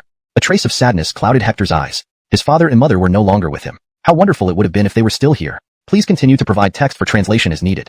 Chapter 852, Heavenly Palace. Soon, the sorrow in Hector's eyes vanished in an instant. Gazing at the holy origin tree above him, his gaze became incredibly determined. As long as he was strong enough, powerful enough to resist time and even reverse it, he believed that he could definitely bring his father and mother back to life. And that day would not be far off. He had every confidence in himself. He continued upward. It was unclear. Hector gritted his teeth. Night after night, he pushed forward with all his might. After an unknown number of days, Hector finally reached the end. Ahead was a dim, gray glow. Its aura was almost identical to the holy origin fruit, except that its energy far surpassed that of the fruit. Without a doubt, this was the legendary Zoltank of Origin, the root of the holy origin tree. Hector stood before the Zoltank of Origin and activated his sky eye, peering inside. At the next moment, Hector's heart quivered. His sky eye lost its effect for the first time. Upon contact, it was blocked by a mysterious force, preventing him from seeing what lay within. What his sky eye saw was no different from what his own eyes beheld. Were they completely identical? Does this mean I have to touch it? Hector muttered to himself, beginning to hesitate. Brandon's warning caused him to hesitate. If it were as Brandon said, would touching it make him the same as those two people? However, he immediately recalled another legend. Once, several individuals arrived at the end of the holy origin tree and somehow entered a mysterious palace. Inside that palace, they met a person who was rumored to have surpassed the Empyrean level and was an immortal being. This legend may or may not be true, but one thing was certain. If it were true, those people absolutely entered the mysterious palace through the Zoltank of Origin. Try it. Hector narrowed his eyes, immediately unleashing the sacred realm to envelop himself. Instantly, his eyes flashed with knife-like intensity, and he shot into the source soul tank. Thud. In a flash, Hector froze. He had rushed through the source soul tank and found himself in front of a gigantic palace. This palace was grandiose, stretching endlessly. Here, he could even feel the flow of her currents. Above the entrance to the palace, two large golden characters written in flowing calligraphy shone brightly. Heavenly Palace. Heavenly Palace? Hector trembled. According to legends, during the mythical age, there was a super powerful faction named Heavenly Palace. Within Heavenly Palace resided deities who had transcended the immortal realm. Could this Heavenly Palace be the same as the one from the mythical age? As soon as this thought appeared, Hector shook his head. The mythical age had long disappeared. How could it appear here? Let's take a look inside. Hector dismissed the slightly absurd thought from his mind and approached the red door, ready to press on it. Suddenly, with a creak, the door opened. Hector's pupils contracted sharply. He saw an elderly man in gray robes standing before him. The old man was less than 5 feet tall, quite short, but Hector felt like he was facing a mighty dragon when standing before him. Just a glance from the old man made Hector experience something unprecedented. It seemed that just one look from the old man could kill him instantly. This feeling was so intense that upon catching the old man's gaze, he didn't even have the courage to move. This was Your Excellency, you knew I would come here? Hector suddenly remembered something, his expression changing drastically in surprise. The old man smiled and said, Our master foresaw 2 months ago that a distinguished guest would arrive at this moment, so he asked me to come and open the door for you. The old man wore a kind smile, looking very amiable. Hearing this, Hector drew in a sharp breath, his heart churning like a raging sea. 2 months ago, he knew I would come, and he even calculated this exact timing, sending this presumed peak near Empyrean powerhouse here specifically to open the door for me. Even an Empyrean wouldn't be able to do that? Chapter 853. The Jeffrey is just a servant. Instantly, Hector recalled the rumors of immortals who had transcended the boundaries of martial arts. Perhaps only beings at this exalted and forbidden level could possess such heaven-defying abilities to predict his arrival 2 months ago. Please come in, young master, the elderly man in gray said with a smile, gesturing politely to Hector. Hector was taken aback and hurriedly replied, Akil, I dare not. For someone suspected to be a near Jeffrey to address him as young master was a privilege no one would easily accept. In today's Leroy Vine martial continent, these powerful figures stood atop the pyramid. Who dared to let such a powerhouse call them young master? It would almost be courting death. Thus, Hector felt like he was treading on thin ice. The old man saw through Hector's thoughts and explained, Those who can come here are all people of great fortune. Tyler, who are you? Hector's heart skipped a beat. A suspected peak near Jeffrey was definitely not an obscure figure on the Leroy Vine martial continent. The Kyler smiled and said, I am Ash. Upon hearing this, Hector frowned in deep thought. This name seemed familiar. Hadn't he heard it somewhere before? Suddenly, Hector's face changed drastically. He stared in shock at the smiling old man and exclaimed, Akil, you are the great Jeffrey of the Central Imperial clan, Ash? According to legend, 5,000 years ago on the Leroy Vine martial continent, there was a great Jeffrey named Ash, the only emperor in the past 50,000 years. Also, the last emperor of the Leroy Vine martial continent. Haha, it seems that after 50,000 years, some still remember me. The Trent laughed with evident satisfaction. After confirming the Kyler's identity, Hector was already numb from shock. Akil, wasn't it said that you had perished? How can you be here? Hector took a deep breath. 50,000 years ago, Ash was nearly 10,000 years old, almost at the end of his life. An emperor typically lived for only 10,000 years unless something extraordinary happened. 50,000 years later, he was still alive. A miracle in the world of martial arts. Sigh, it's a long story. Ash sighed. It is commonly believed that I perished 10,000 years ago. But when you reach a certain level of cultivation, you'll understand how terrifying the world truly is and how insignificant we humans are. These words reminded Hector of the fall of the Quasi-Leroy Vine era. Legend had it that the Quasi-Leroy Vine era ended due to anomalies. Only through the combined efforts of numerous immortals and Niche Domenico did they suppress these anomalies. Although the source of the anomaly was suppressed, the immortals vanished entirely. Even the creator of the martial era, Niche Domenico, mysteriously disappeared. That battle remains a taboo legend, lost in history, unseen and unknown. Suddenly, Hector recalled something and asked, May I ask, Great Jeffrey, did this immortal participate in the cosmic anomaly battle? If so, he could learn more about the origin of the anomaly from this immortal. Ash looked at Hector, paused in his step, and hesitated before saying, When you meet the master, he will tell you several things, and this is one of them. As for the master, yes, he participated in that battle and was one of the few survivors. Chapter 854. The Despair of an Immortal. Boom. These words once again sent Hector into a state of immense shock. He had thought that only Nick and Domenico, the initiator of the martial arts era, had survived that but now stood a true, living immortal. Cough, cough, you have finally come, the white-haired immortal said upon seeing Hector, continuously coughing a few times with a slightly pale face, yet looking at Hector with eyes full of joy. Hector sensed that this immortal seemed to be in poor health. Great lord, do you have any orders for me? Hector dared not hesitate and promptly asked. An immortal, an existence beyond even the great Jeffries. Mr. Sue, please don't be so restrained. Come sit by me. I'll ask you a few simple questions, and you can ask me some too. The white-haired immortal was very courteous, without any airs of being an immortal, like a regular Kyler at home, approachable and kind. But Hector didn't dare let his guard down. After hesitating slightly, he approached the white-haired immortal and sat cross-legged beside him. Looking at the white-haired immortal, Hector felt no aura of power. Upon closer inspection, he looked like an ordinary Fred, except for his pale complexion and white hair. Mr. Sue, what is your dream? With a gentle smile, the white-haired immortal began by asking about Hector's dreams. After contemplating for a moment, Hector replied, to become an eternal, undying existence, and to resurrect my father and mother. The former was his pursuit of the Tao, while the latter was something he must do as a son. Haha, good aspiration. Eternal and undying. That is a goal we immortals all strive for. The white-haired immortal laughed and praised. Do you know how to achieve eternal immortality? The immortal continued. Hector promptly responded. Zoltanku? He did not state it as a fact but posed it as a question. The white-haired immortal looked at Hector and shook his head. If we were truly eternally undying, none of us would have perished during the cataclysm. We're merely ants that live a bit longer than others. Ants? Upon hearing this, Hector drew a deep breath. An immortal, who transcends even great Jeffreys, considered themselves mere ants. What then was not an ant? Seeming to perceive Hector's thoughts, the white-haired immortal reined in his musings, his expression becoming increasingly serious. Do you know what realm lies beyond the immortal domain? Hector responded without hesitation. It is said to be the realm of gods. Such powerful beings existed during the mythic era. This was information Hector had gathered in the past, so when the white-haired immortal inquired, he did not hold back. Yes, above the immortal realm lies the godhood. Only such powerful beings manage to transcend the status of ants, gaining a preliminary ability to avoid death. But even gods eventually disappear.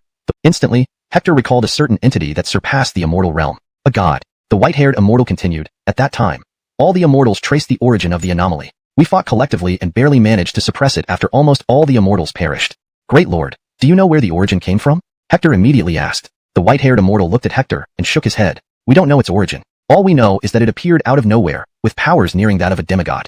A demigod? Hector's heart pounded heavily. The white-haired immortal continued. Although we suppressed it, recently it has started stirring again. Without fail, within 1,000 years, it will break free from its seal and reappear. By then, the white-haired immortal stopped talking, but Hector's shock was profound. Entering the near-immortal era, so many immortals joined forces, exhausting all their strength, almost perishing entirely to barely seal it away. If it reappeared now, with the current Leroyvine Martial Continent's strength, barely producing even a single great Jeffrey, how could it possibly withstand the origin of the anomaly? Without a doubt, when it reappeared, humanity would be utterly annihilated. Now Hector understood why there was despair in the white-haired immortal's eyes. He also comprehended why Brandon had told him that someone, upon touching the light of the origin, murmured that it was not possible, still not possible.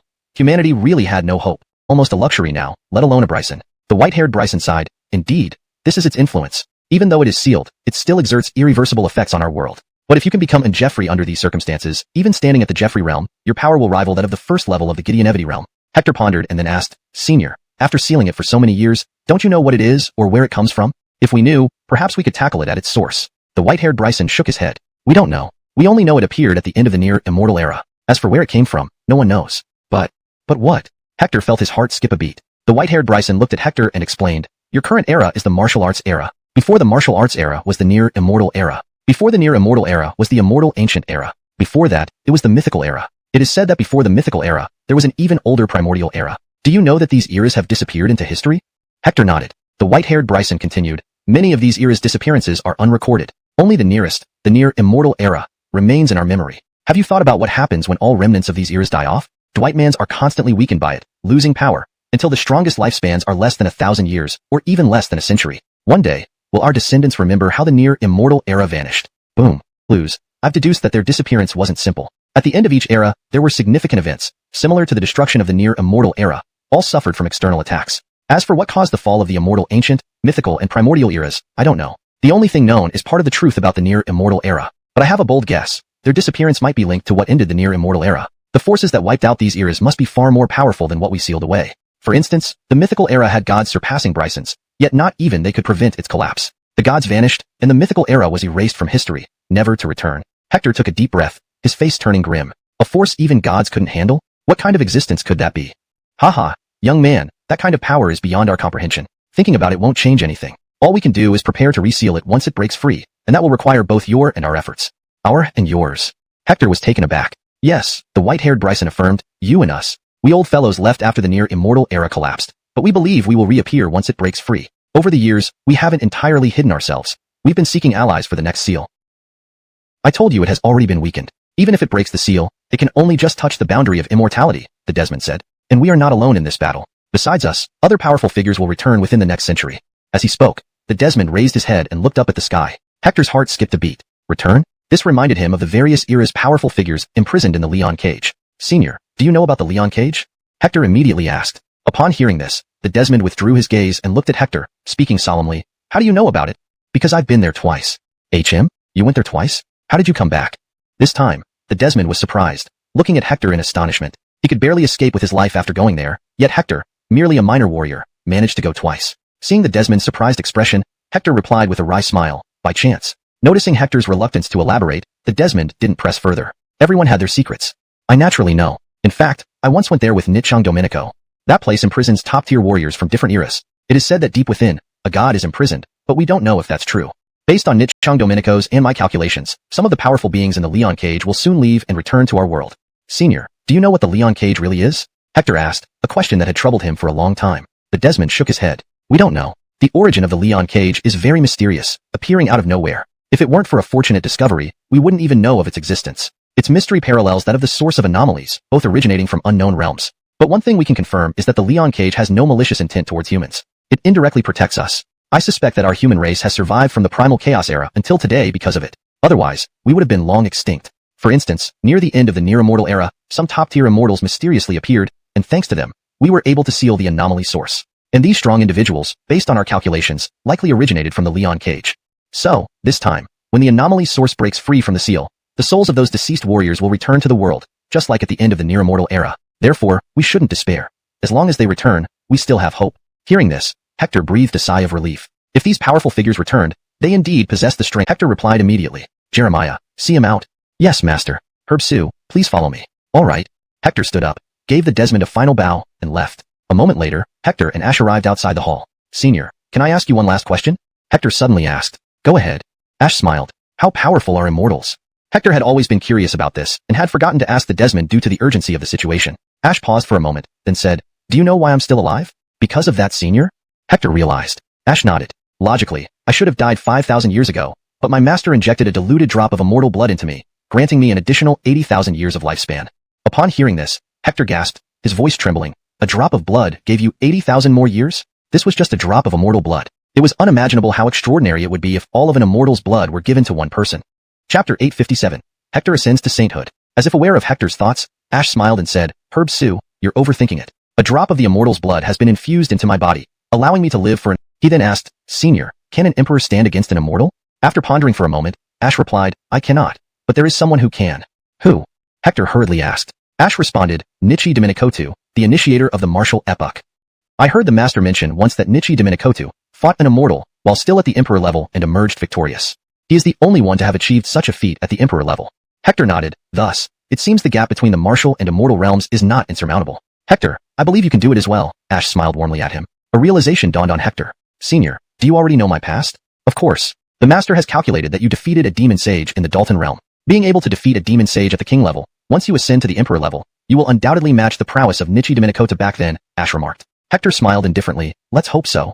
All right, Herb Sue, I will accompany you up to here. Hopefully, we will meet again when you've ascended to the emperor level, Ash concluded before turning to leave. Only after Ash disappeared through the palace doors did Hector turn his gaze away. He gazed into the endless sky and murmured, Someday, I will enter the realm of immortality, whether it's the source of anomalies or the master, and hurried off. Hector thought for a moment, plucked 3 fruits, and swiftly ascended the sacred source tree. After 3 days, he stopped, taking out a fruit. It's time to advance to the sage realm. Speaking thus, he ate the fruit in one bite. The sacred source fruit dissolved instantly, releasing copious amounts of holy energy into his body. Hector used this energy to sense the changes within him as he advanced from half-sage to sage. To achieve this, he needed to comprehend the holy energy thoroughly. Once he completely understood it, he could become a sage. However, comprehending holy energy required exceptional talent and intuition, even for Hector. Despite the aid of the sacred source fruit, it wasn't something easily achieved. Time passed. 6 months flew by. In this period, many in the Holy City ascended to higher levels using sacred source fruits, including Brandon and Amadeo, who reached mid-sage level. Others advanced from half-sage to sage. Yet, Hector remained silent. Another 6 months passed, and many in the Holy City emerged from their seclusion, but Hector showed no sign of movement. Many saints visited the sacred source tree during this period, knowing Hector was deep within, cultivating. Has it been a year, and Herb Sue hasn't emerged yet? With Herb Sue's formidable primal energy, comprehending the holy energy is exceedingly difficult, tens to hundreds of times more challenging than for ordinary people. But one artist below the saint realm, everyone felt the sacred aura radiating from Hector. Despite the considerable distance between them, the intensity of this sacred aura was overwhelming, akin to the awakening of a divine king. The immense pressure it brought was enough to make one's heart race with fear. Almost simultaneously, all eyes turned towards the direction where Hector stood. Daphnemers erupted across the holy city in an instant. Whoosh! Master Sue killed a demon sage of the Tiger clan while still in the Dalton realm. In the half-saint realm, he nearly wiped out all the saints of the evil path single-handedly. Now that he has broken through to the saint realm, how powerful must he be? He is invincible at the early stage saint realm. Only those at the mid-stage saint realm could match him. If my memory serves me right, Master Sue is only 20 years old this year, isn't he? To become a saint at such a young age is truly rare in both ancient and modern times. At this moment, Brandon, Amadeo, and a group of other saints all wore delighted expressions as they flew towards the holy origin fruit tree. Master Su finally entered the saint realm after 2 years of seclusion. It's unknown just how powerful he has become. Ming, what do you think of Master Su's current strength? Brandon asked eagerly. 2 years ago, he had attacked Hector head-on with 80% of his power but only managed to force back Hector, who was then at the half-saint level, one step. Now, with Master Su having broken through to the saint realm, how much more powerful must he have become? Honestly, Brandon was filled with anticipation. Amadeo glanced at Brandon, whose eyes gleamed with excitement, and smiled. Leroy, you already break through to the mid-stage saint realm? Wouldn't you know if you faced Master Su yourself? You old guy, you're making me do it again? This time, it's your turn. Brandon glared fiercely at Amadeo. By the time they spoke, the two had already arrived under the holy origin fruit tree. Just then, Hector's voice rang out from atop the tree. Why don't you two Kylers give it a try together? Master Su. Upon hearing this, both instantly looked up, startled, only to feel a vast golden sacred domain descending upon them. Forced to react, they hurriedly channeled their energy and launched attacks. Thud, thud, thud. In an instant, both were pushed back several steps, watching as Hector landed lightly with hands clasped behind his back, a faint smile on his face. Both were taken aback. Master Su actually used only his sacred domain to repel them both? Hector's breakthrough brought a much greater increase in power than Brandon's own ascent. Thus, Hector's current strength made complete sense to him. Presently, Master Su was an unstoppable force within their holy city. Master Su, congratulations on breaking through to the Saint Realm. Once you leave, the entire northern border martial world and the evil path will surely be shaken by you, Amadeo said thoughtfully. This time, all the evil path saints had been eradicated by Hector. The lower-ranking evil path martial artists were hunted down everywhere. Those who survived either fled from the Holy Dalton Road or had retreated into hiding. The evil path had suffered unprecedented losses. This was a historic defeat for them. One could imagine that once Hector left the Holy Dalton Road, the evil path would unleash its full fury in retaliation. Hector was well prepared for this. This is just the beginning. The evil path took my father's life, and the hatred between us cannot be reconciled. Wait and see. I will eradicate the evil path from the northern border martial world completely, Hector said with narrowed eyes. He hadn't forgotten his father's death. His hatred for the evil path ran deep, just as their hatred for him did. They were at a point where it was a matter of life and death. Haha, you've finally come out. Congratulations on breaking through to the Saint Road, but extremely hard to enter from outside unless the road opened by itself. Even an Empyrean would find it difficult to locate the entrance. Hector wondered if the towering Saint Origin fruit tree within the holy city with its boundless reach had been created by a white-haired immortal who lived on it. The reason for creating the sacred Dalton Road must have been to cultivate human powerhouses to resist the source of the anomalous energy breaking through the seal after 500 years. There are still 500 years? I must become an Empyrean, even an immortal within these 500 years, thought Hector, reflecting on the root cause of the anomaly which led to the downfall of the quasi-immortal era. His heart grew heavy and filled with urgency. The quasi-immortal era had already perished because of it. He would not allow the martial era to meet the same fate. There were too many forces and people he needed to protect in this lifetime, like the Chelan Manor, his two wives Esther and Rhonda, and his son, Bernie. Thinking of them made his heart warm. Moreover, he intended to revive his father and mother. He would never let the anomaly harm his loved ones. Never. As he pondered, he sensed several powerful auras clashing ahead. They were all mid-stage saints, including one Hector found particularly familiar, Christina from the sacred Dalton Road. Several more belonged to practitioners of the Devil Realm, and Christina seemed in grave danger. Hector vanished in a flash. Haha, Christina, you can't escape us. Follow us back to the Great Devil Sect. Our Sex Ricardo has liked you for long. If you cooperate, we assure you that our Sex Ricardo will treat you well and make you the future sect mistress. 4 5th-stage Devil Saints surrounded Christina. Christina's flawless oval face was pale, her petite figure panting heavily. You dream. I'd rather die than join your devil sect, she gritted her teeth. Since that's the case, don't blame me for being rough, a Wilson sneered, approaching Christina quickly with a strike. Christina's expression changed drastically as she met his palm. Pooh. She flew backward, spitting blood profusely. The Wilson closed in again, grabbing for Christina. Christina, come with me, and better days await. How despicable. You can dream. Christina clenched her teeth, her jade-like eyes flashing decisively. A destructive force surged from her, alarming the Wilson and his companions. Especially the Wilson, who recoiled, cursing, crazy woman. If you self-destruct, your soul will shatter, giving you no chance to reincarnate. I'd rather die than fall into the hands of beasts like you, Christina replied bitterly. Master, your unworthy disciple cannot stay by your side any longer. I'm leaving, and please take care of yourself, she murmured, thinking of her master. Her master in the sacred Dalton sect was a 1,000-year-old sacred Dalton nearing the end of life. Her master had raised her from childhood and was like a mother to her. She intended to stay until the end, but now it was the other way around. If her master learned of her death, how heartbroken would he be? But just then, a familiar voice sounded beside her ear. Isn't it cruel to make the old send off the young? Suddenly, a hand pressed against her back. Instantly, the explosive force within her subsided. Turning back, she saw a slightly more mature youth compared to 3 years ago. It was Hector. She remembered his name clearly. Hector, how did you become a saint? Christina felt a wave of shock upon sensing the aura of sainthood emanating from Hector. 3 years ago, he had been only a grandmaster. Now, he was a saint. His rapid advancement reminded her of Harold, Sue's sister. Hasn't it been a while? Hector smiled, recalling their first encounter. Knowing what Hector might be thinking, Christina glared, Zoltantal brat. Don't tell me you're amused by my current state. No time for that, we need to leave quickly.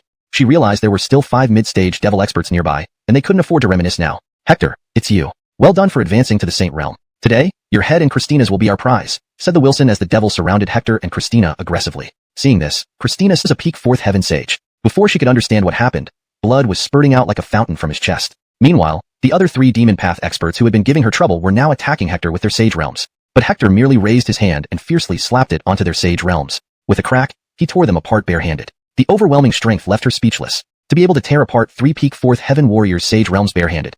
How terrifying was that? Dwitry, this kid is no less than Harold when he first broke through to sage. We can't face him directly, scatter and run, screamed Kathy suddenly. As soon as she spoke, the other 2 demon path experts turned tail and ran, faster even than her. Pooh. However, as those 2 hadn't gone far, 2 heads shot up into the sky instantly. This frightened the woman so much her soul nearly fled. Whoosh. At the same time, Hector appeared before her. Biting his teeth, he looked ruthless. Hector, even if I die, I will take you with me.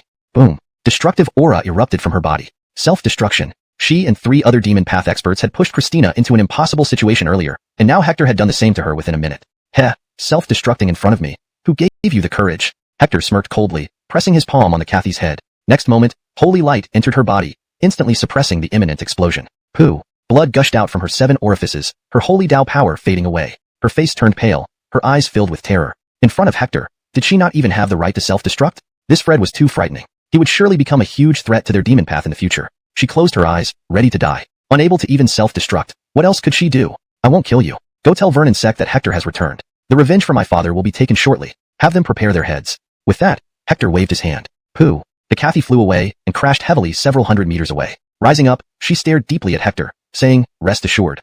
I will convey your message to our great demon sect. Departing quickly, she thought resentfully, Zoltantal brat, daring to oppose us. You wait. Your days are numbered. At this moment, Christina walked over, glancing at the Kathy's departure direction and pondered aloud, Zoltantal brother Sue. There are many ways to send a message to the demon path. Why let her go? Every saint of the demon path had countless human lives on their hands. Killing one could eliminate a significant threat. It seemed impulsive of Hector to let her go. Hector glanced at Christina, knowing her thoughts and smiled gently. Don't worry, she won't live long. What do you mean? Christina paused. Hector lifted his hand, golden power spreading across his palm. Feeling this power, Christina was stunned. I planted a self-destruction factor inside her. Whenever I want, I can end her life, Hector explained. Relieved, Christina took a deep breath. Then she stared intently at Hector, exclaiming, 3 years. From such a young talent to someone who needs protecting now. Who would have thought that the mere Master Realm youngster from 3 years ago could grow to this extent in just 3 years, killing mid-sage realm demon path experts at will? Perhaps in a few more years, only near Jeffries would be your match. Hector smiled but didn't reply. Just then, a voice interrupted them. Junior Sister Sue, I've been searching for you for a long time. 5 sage realm experts rapidly approached, led by a purple-clothed man. Around 40-something, this man had already reached 4th heaven sage realm. Seeing him, Christina frowned, displeasure flickering in her eyes. Moments later, the 5 arrived beside Hector. Boy, move aside quickly. Herb Seth, son of Grandmaster Wu Domenico of our sacred Dalton sect, has something to say to Junior Sister Sue. Seeing Hector standing too close to Christina, the other 4 frowned. One of them, that was incredibly remarkable. Hence, he couldn't help but take another look. If it were any other newly minted sage trying to catch his attention, given his standing in Sage Jeffrey sect, he wouldn't even bother wasting a glance. Of course, if it were someone like Christina, a beautiful female sage, that would be an entirely different matter. I don't care who you are, or what your intentions are. Now, immediately, vanish from my sight. Seeing Christina's frown deepen and noting the disgust in her eyes, Hector's gaze hardened, and he suddenly barked. Ha kid, don't think too highly of yourself. Do you know who this Master Wu is? One of the middle-aged sages beside him glared, intending to leverage Seth's status and influence in the north to pressure Hector. Hector glanced at him and said, even if he were the son of the heavenly Dalton, he would still have to kneel before me. Boom. As he spoke, Hector's sage domain instantly erupted outward. Fagin, who had been speaking, was greatly startled, drawing his sword reflexively. In an instant, the sage domain swept past, sending the Wilson flying along with his sword, spewing blood as he soared away. You dare to strike? The other 3 men were both shocked and furious, but none dared to approach. Their 4 strengths were roughly equal. If the other could defeat the Wilson in an instant, he could just as easily do the same to them. Big Sister Sue, let's go. Hector didn't spare them a second glance after knocking the Wilson away. Instead, he turned to Christina and smiled. All right. Christina nodded, turning and walking away side by side with Hector. Boy, do you dare leave your name? Seth gritted his teeth, watching Hector's retreating back. This Fred dared to injure his subordinate and walked off with the woman he liked. Such audacity would not be forgiven. Chelan Manor, Hector.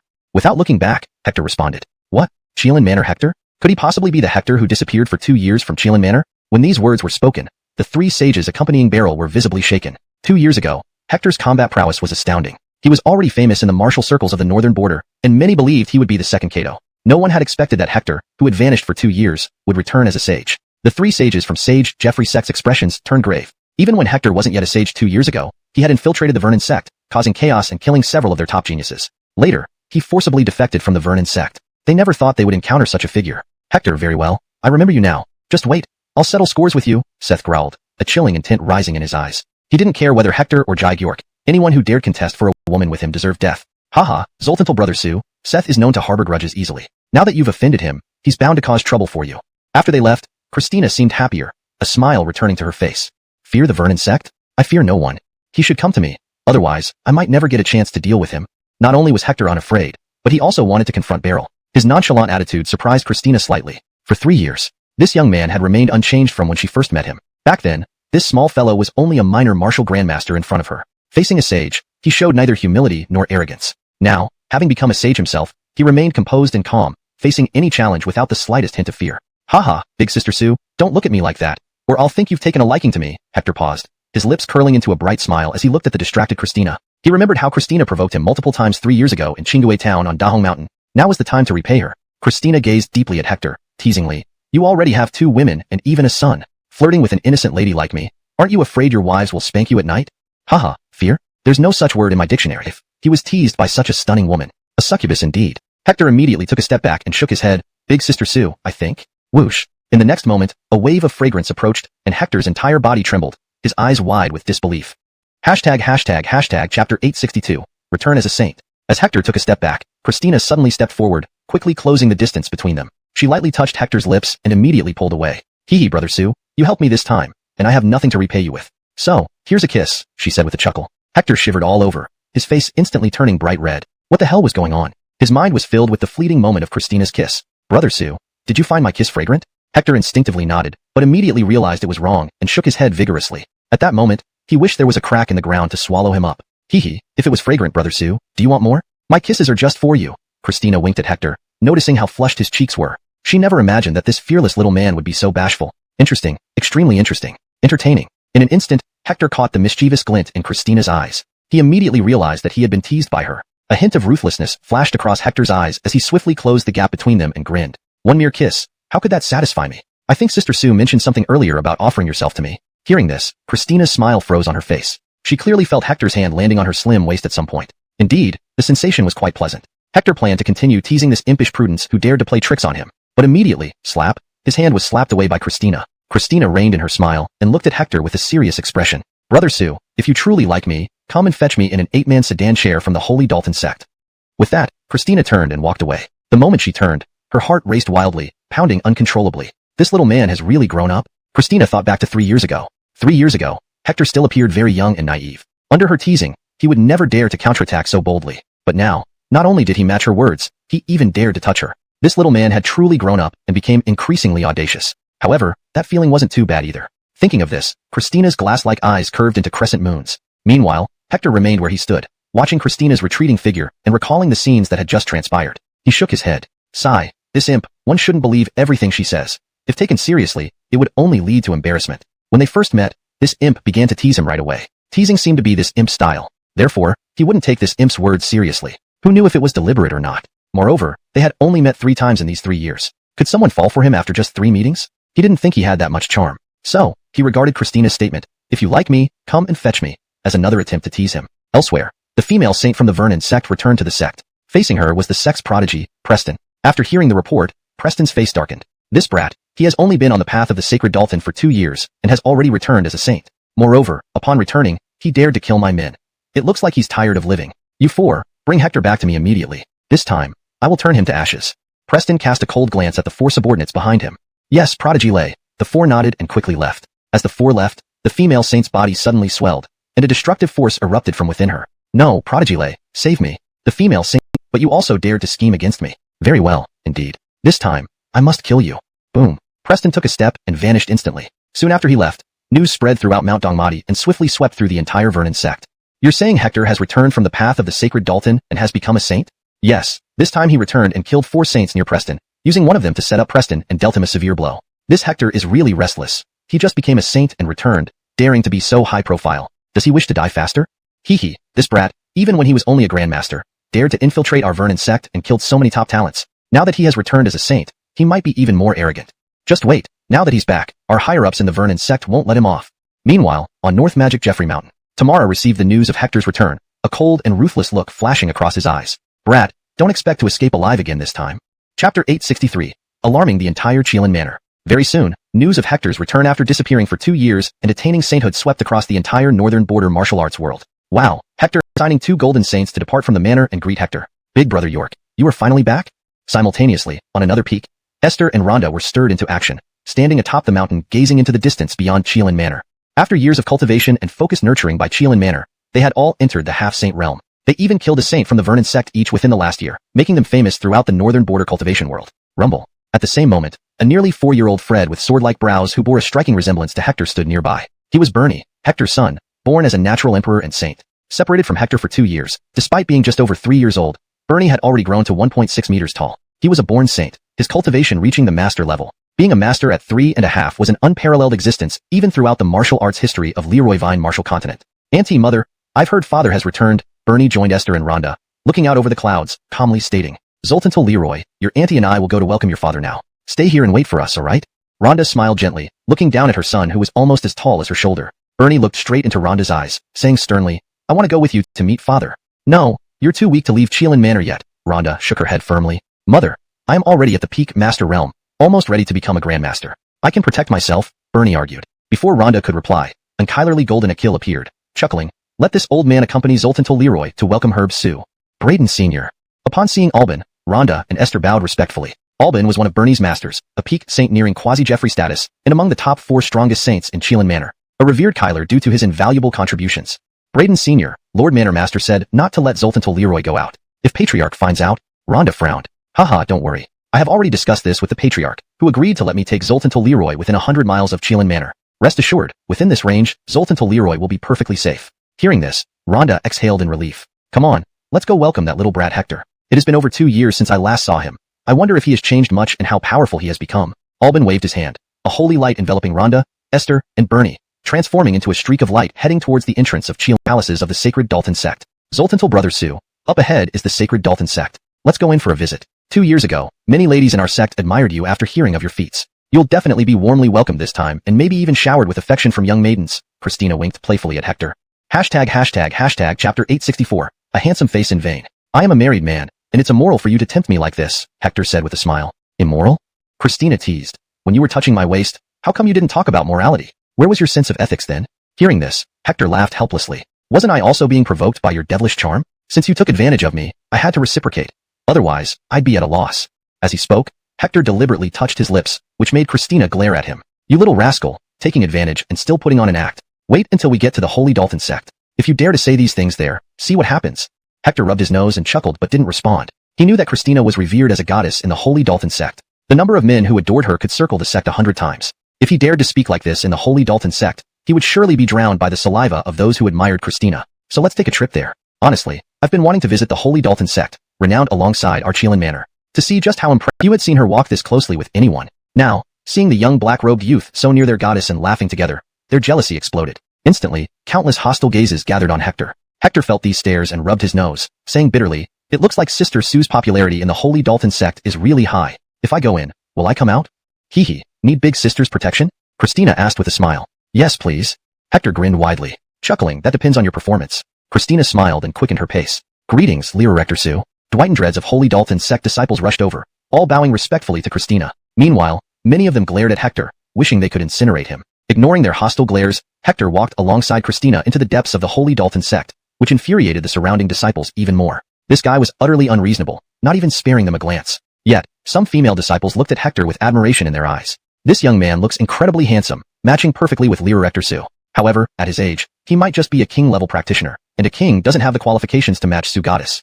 Hee. I wonder what this young master's name is? Is he married? It would be wonderful if than the rumors suggest. Deegan laughed heartily. What? He's Hector? Holy crap, no wonder he seemed familiar. He's that monster. Leroy, you hear what Senior Cheen just said? He mentioned that Hector has entered the saint realm. Whoosh. Just 2 years ago, he was only at the beginning of the Sage Dalton path. 2 years later, he's already a saint. This rapid progress is too much. 2 years ago, he disrupted the entire demonic path. Now, I have a strong feeling that the northern martial world will soon be buzzing again. Hee. Weren't you saying he was just a handsome face in vain earlier? Do you still dare say that? That man immediately blushed hotly and dared not utter another word. Hector had already been a famous figure in the northern martial world 2 years ago, achieving remarkable feats. Returning now as a saint, only the elite disciples of the Holy Dalton sect could match him. Facing today's Hector, they didn't even have the qualifications to guide him, let alone mock him. Such behavior would only bring humiliation upon themselves. Chapter 865, The Sylvester's Head. Junior Brother Sue, come, let me take you on a tour of our Holy Dalton sect. After chatting for a while, Deegan immediately laughed and grabbed hold of Hector, leading him towards one of the 3 Holy Dalton mountains. Hector did not refuse the hardy Deegan, but allowed himself to be pulled along deeper into the Holy Dalton mountain. Soon, the news that Hector had arrived at the Holy Dalton sect spread throughout the entire sect. Holy crap, that little monster Hector has returned from the Holy Dalton path, and he's even attained sainthood? Yes, he is currently on Holy Dalton Mountain where Goddess Sue resides. Phew, in just 2 short years, he has already returned as a saint. If my memory serves, he was barely 18 years old 2 years ago. Now, he can't be more than 20 years old. A 20-year-old saint. This is absolutely no less impressive than Jalen was in his time. This Chelan manor really struck it lucky with Christina. First, Jalen appeared there, and now we have Hector. Another Hector? I think you mean even more luck? Don't forget that Hector's son, Bernie, is a natural-born saint. His future achievements won't fall short of his father Hector. At 4 years old, he's already at the peak master realm. Give him another 2 years, and I suspect this kid might step into the peak saint realm. He could become a saint within 5 years. Ah, Chelan Manor sure got dogs it lucky. If things continue like this, it won't be long before they become the top force in our northern martial world. Ah, why hasn't our Holy Dalton sect been so fortunate? Hee, we can't say that. Although Jalen and Hector are exceptional, the 3 holy sons and daughters of our Holy Dalton sect aren't bad either. Only time will tell who will be stronger.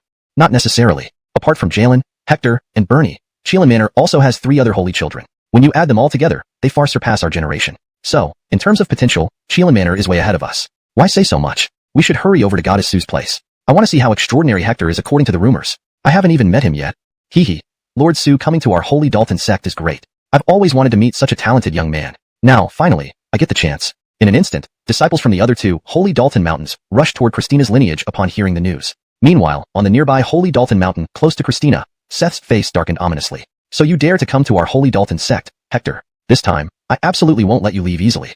Finishing his words, he stood up and made his way to the mountaintop. There, he encountered his second brother, Ariv, one of the year by St. Laroisipal team members. // There, he encountered his second brother, Ariv, one of the year by St. Laroisipal core members. // Further refinement for fluency and consistency. There, he met his second brother, Ariv, a member of the reserve St. Laroisipal Corps. Note, year by means preparation or reserve. In this context, reserve St. Laroisipal Corps sounds more natural and consistent with the terminology used in similar settings. Currently under 25, he was already a peak 4th stage Saint powerhouse. Second brother, that Hector kid injured my men. Now, he has come to our Holy Dalton sect and is currently with Christina. You must help me teach him a lesson, Seth gritted his teeth and said. He knew his second brother also harbored feelings for Christina. Once he mentioned Christina's name, his brother, who only focused on cultivation, would surely react. Sure enough. Next moment, Ariv immediately stood up, glaring coldly at the Holy Dalton mountain where Christina resided, and said, does he not know that Sister Sue is already engaged to our senior brother Hewitt? Hewitt, one of the current 3 holy sons and daughters of the Holy Dalton sect. His strength had long reached the peak of the saint realm. Presently, he was truly secluding himself to break through into the quasi-Jeffrey realm. Boom. With those words, he instantly vanished from the spot. Seeing his second brother's departing figure, Seth's lips curled into a cruel smirk. Hector, this time, meeting my second brother means you won't leave our Holy Dalton sect unscathed. At the same time, Deegan, Hector, and Christina arrived at the deepest part of Holy Dalton Mountain and met Christina's father, Eldon. Eldon looked around 50, his cultivation having long reached the peak of the saint realm. Greetings, senior, Hector immediately greeted with clasped hands upon seeing Eldon. Lord Sue, please don't be so formal, have a seat. Eldon nodded smilingly. Though it was his first time meeting Hector, he had heard about him countless times and was well aware of Hector. After Hector sat down, Christina immediately said, Father, this time, I was pursued by evil cultists. Thankfully, junior brother Sue helped. Otherwise, you wouldn't have seen your daughter again. As she spoke, tears welled up in her eyes, making her look pitiful. Even Hector couldn't help twitching his lips when he saw this. The woman had been smiling moments earlier but was almost in tears in the next moment. Her rapid mood swings were truly astonishing. Lord Sue, thank you for saving my daughter, Eldon expressed gratefully. I don't know how to repay you. Here's what I'll do. Make any request, and if I can, I will fulfill it without refusal. Hector replied, Senior, it was just a small effort. There's no need for such courtesy. Eldon said seriously, for you, it may be a minor effort, but to me, your kindness is like a mountain. I have only one daughter, and her life is more important than mine. Lord Sue, don't be too polite. Hector, not being someone to fuss over trivialities, thought for a moment and hesitantly replied, how about this? I haven't decided yet, but I'll inform you when I do. Is that okay? Very well, then it's settled. Eldon smiled, nodding approvingly as he grew increasingly satisfied with Hector. Rumble. Suddenly, the entire ground shook violently, and a terrifying force wave instantly enveloped the whole Holy Dalton Mountain. In an instant, Eldon's expression changed drastically as he stood up and said, Lord Sue, Please wait here a moment. I'll be right back. Viviana, take good care of Lord Su. With that, Eldon left the hall. Master, I'll go with you. Deegan followed suit. Sister Su, what's happening? Hector immediately asked. Christina gazed in the direction her father Eldon left, her expression solemn. It's the Sylvester's head sealed within our holy Dalton sect. What? The Sylvester's head? Hearing this, Hector sucked in a sharp breath. He had clashed with the Sylvesters several times. Once at Green Ghost Town's Red Hill for the Sylvester's heart, another time at Vernon Sect's Blood Soul Pool, and another time when he worked with Chelan Manor's Third Akil and Jalen to suppress a strand of the Sylvesters while hidden within his body. Now, the holy Dalton sect actually had the Sylvester's head sealed away. How could this not shock him? Chapter 866, You are not welcome here. But immediately, Hector was stunned and said, In the Vernon Sect's Blood Soul Pool, I saw the skull of Grimes. How does your holy Dalton sect still have another head of Grimes? Christina looked at Hector with surprise and replied, Zoltantal brother Su, didn't you know that Grimes is a 9-headed creature? He has 9 heads. Upon hearing this, Hector inhaled sharply. 9 heads? He isn't human? Christina replied gravely, You could say he's half human, half demon. It said his father was from the human race, and his mother was from the demon race. The result of their union gave birth to him. Hector felt chills down his spine. This was the first time he had heard about humans mating with demons and producing offspring. This reminded him of the fog spirit chicken he encountered on Holy Dalton Road. Who among the humans would dare mate with such a chicken? The thought sent shivers down his spine. Grimes's father must truly be an oddball within our human race, even willing to mate with a demon, Hector exclaimed with a strange expression. Seemingly understanding Hector's thoughts, Christina rolled her eyes at him and retorted. When demons reach the level of Jeffrey, they can alter their physical forms to appear as humans. Except for the demonic aura on them, they are almost indistinguishable from humans. Hearing this, Hector breathed a sigh of relief. At least it wasn't like the fog spirit chicken. Otherwise, imagining a human mating with a chicken, that image is too much to bear. If the Holy Dalton sect has 1 head and the Vernon sect has another, what about the other 7 heads? Hector asked. Christina explained, the Central Plains, Eastern Wilderness, Western Deserts, Southern City, along with various supreme imperial families, emperor clans, and top sects each suppress a head. Additionally, they hold other parts of his body. It's rumored that if all 9 heads merge as one, he will be able to transcend the imperial realm and become an immortal.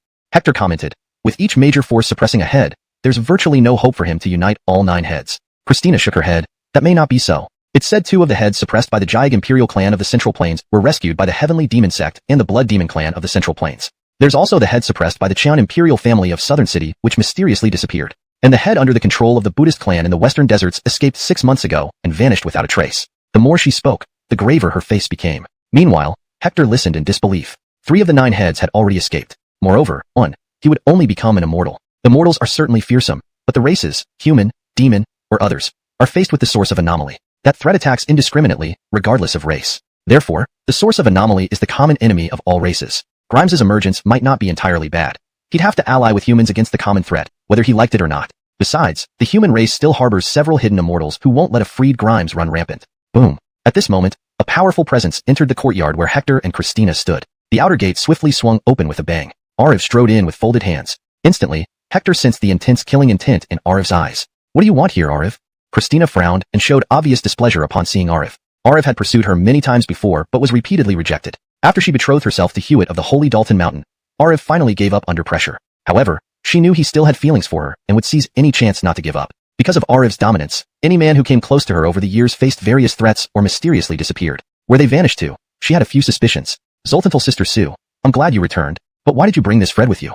Ariv smiled, seemingly oblivious to Christina's dissatisfaction. Cowards, Hector suddenly laughed out loud. Cowards? Boy, are you talking about me? Ariv squinted his eyes. Isn't it obvious? Hector said coldly. Forget whether it's because of me or not. Even if it is, what does the Sylvester's uprising matter? Isn't the Holy Dalton sect capable of suppressing him? Afraid of a mere skull? If you're afraid, why not just hand it over? There's no need for all this suppression. Those who have no ability will always blame others. Isn't that right? What are you looking at? I'm talking about you. Now, Hector was ready to tear off the mask. He also noticed that Christina didn't seem too fond of Ariv. Since she wasn't in favor of him, Hector didn't mind giving him some color to see. Boy, you're asking for death. With a roar, Ariv flashed forward, rapidly closing in on Hector. At that instant, Christina instantly blocked between Ariv and Hector, her voice icy. Ariv, do you dare make a move? Boom. Ariv's palm halted just short of Christina's face. His jealousy burned like an erupting volcano, unable to be suppressed. Boy, are you only capable of hiding behind a woman? If you've got guts, come out and fight me. Ariv narrowed his eyes, his gaze sweeping past Christina to lock onto Hector. Christina's tone was cold. Ariv, you're already at the middle stage of the sacred realm. How could you shamelessly challenge junior brother Su? If I were you, I wouldn't have the nerve to say such disgraceful words, lest you bring shame to the Holy Dalton sect. I can lower my cultivation and fight him, Ariv spoke gravely. Christina sneered. Lower your cultivation? That's what you say now. If Zoltantal brother Su kicks your ass so hard you wet your pants, don't go back on your word. Dwight as a man, my word is unchangeable, Ariv gritted his teeth.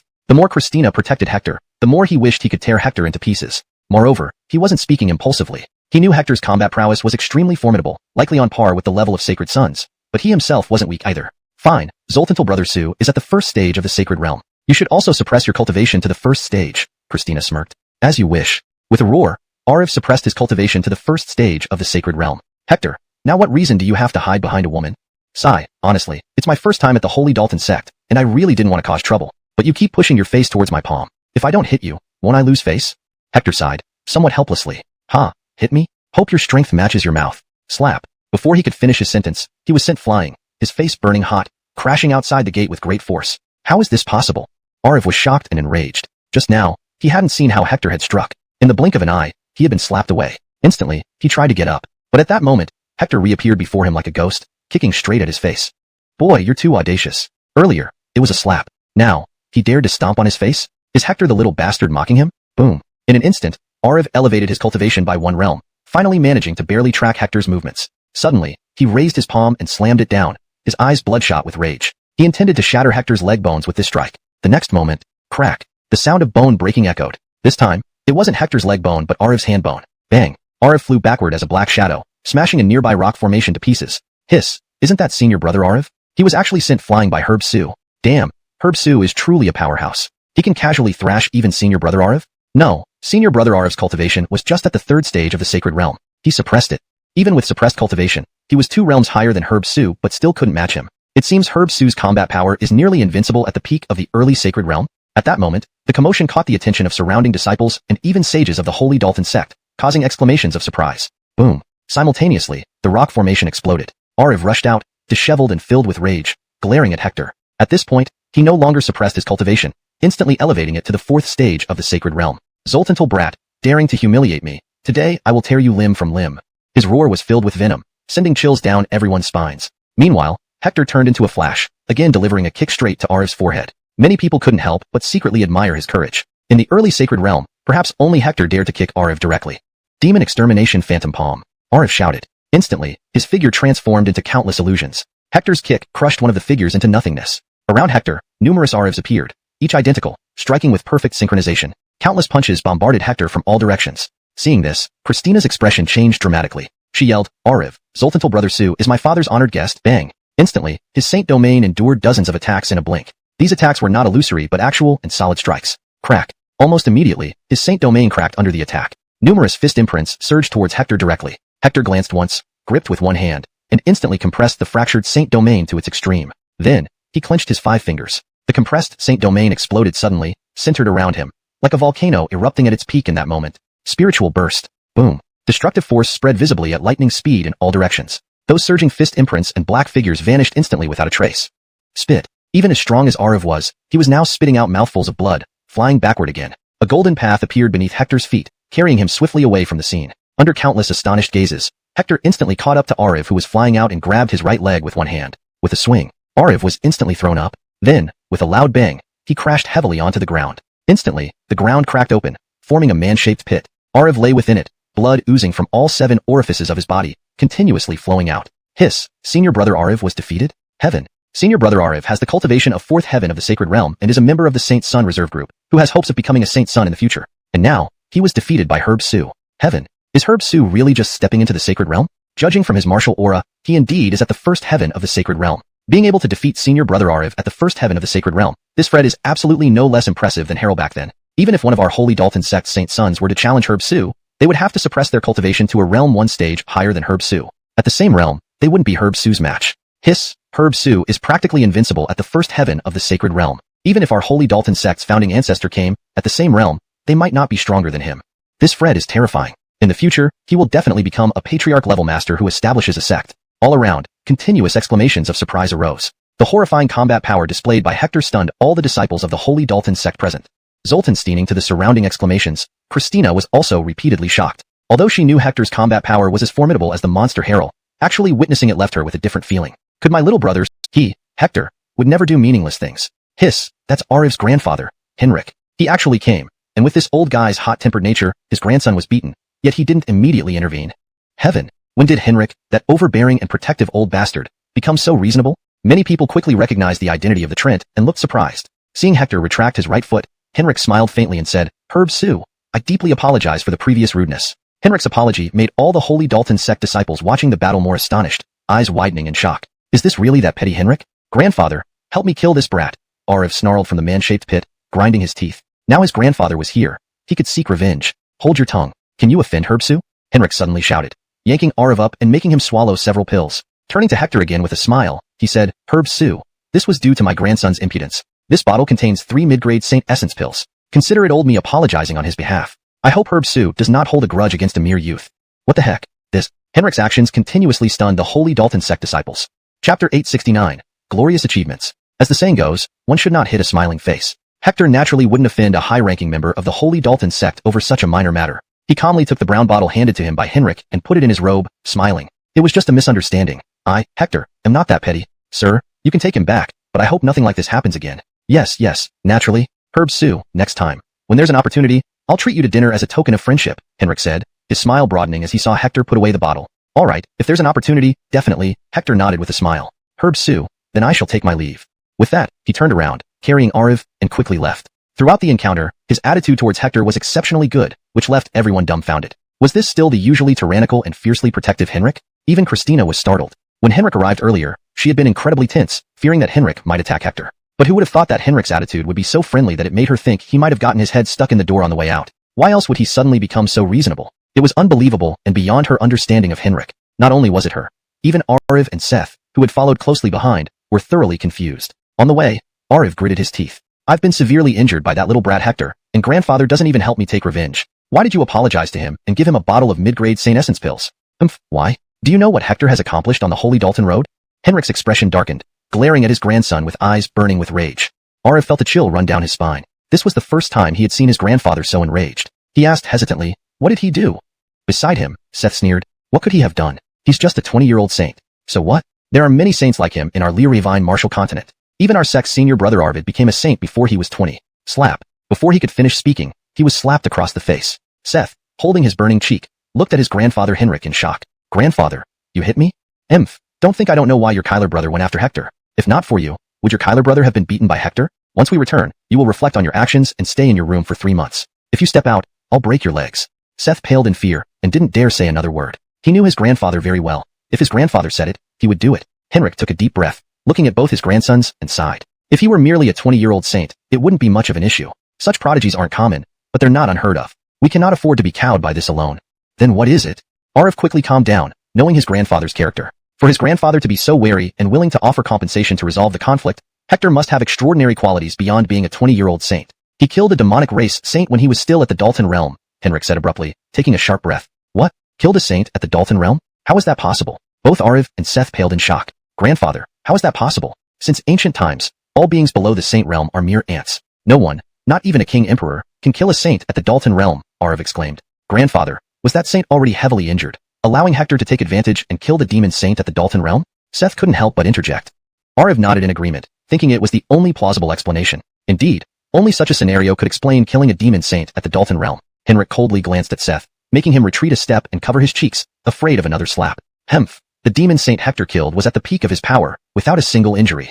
Ariv and Seth's eyes widened in disbelief. If true, this Hector was too monstrous. All beings below the saint realm are ants, a law derived from countless lessons over millennia. No one has broken it, not even the ancient emperors. Yet Hector had. Ariv shuddered inwardly, recalling how he dared challenge such a monster. Henrik scanned his grandson Ariv. Now you're scared. That's just one of his achievements. On the Holy Dalton Road, he nearly wiped out the top combatants of the demonic race and slaughtered every saint of the demon sect. Throughout the thousands of years since the opening of the Holy Dalton Road, no one has ever achieved this. This young man has far surpassed our previous expectations. Without a doubt, in the near future, the martial world of Northern Border will likely give birth to a peak near Jeffrey or even a great Jeffrey. The brothers' scalps tingled as their hearts raced. Every one of Hector's accomplishments was too incredible to believe. What kind of human could achieve this? Grandfather wasn't exaggerating when he said Hector could become an emperor. Grandfather, does that mean he's even more terrifying than a naturally born saint?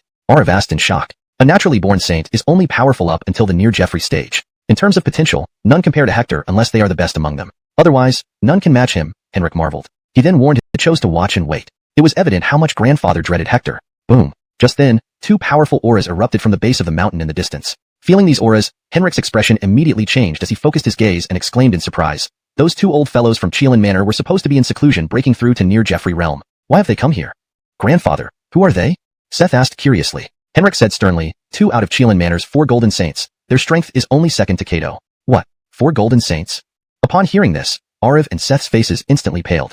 Qilin Manor's 4 golden saints. Their power and status were almost equal to those of a sage son or sage daughter. Such formidable figures generally stayed at Qilin Manor and rarely ventured out, mostly spending time in secluded cultivation aiming to break through to the Near Jeffrey realm. Having reached their level, there was nothing more important to them than advancing to the Near Jeffrey realm. Yet now, they hadn't gone into seclusion but came to their sacred Dalton sect instead. For what reason? In an instant, they thought of one person.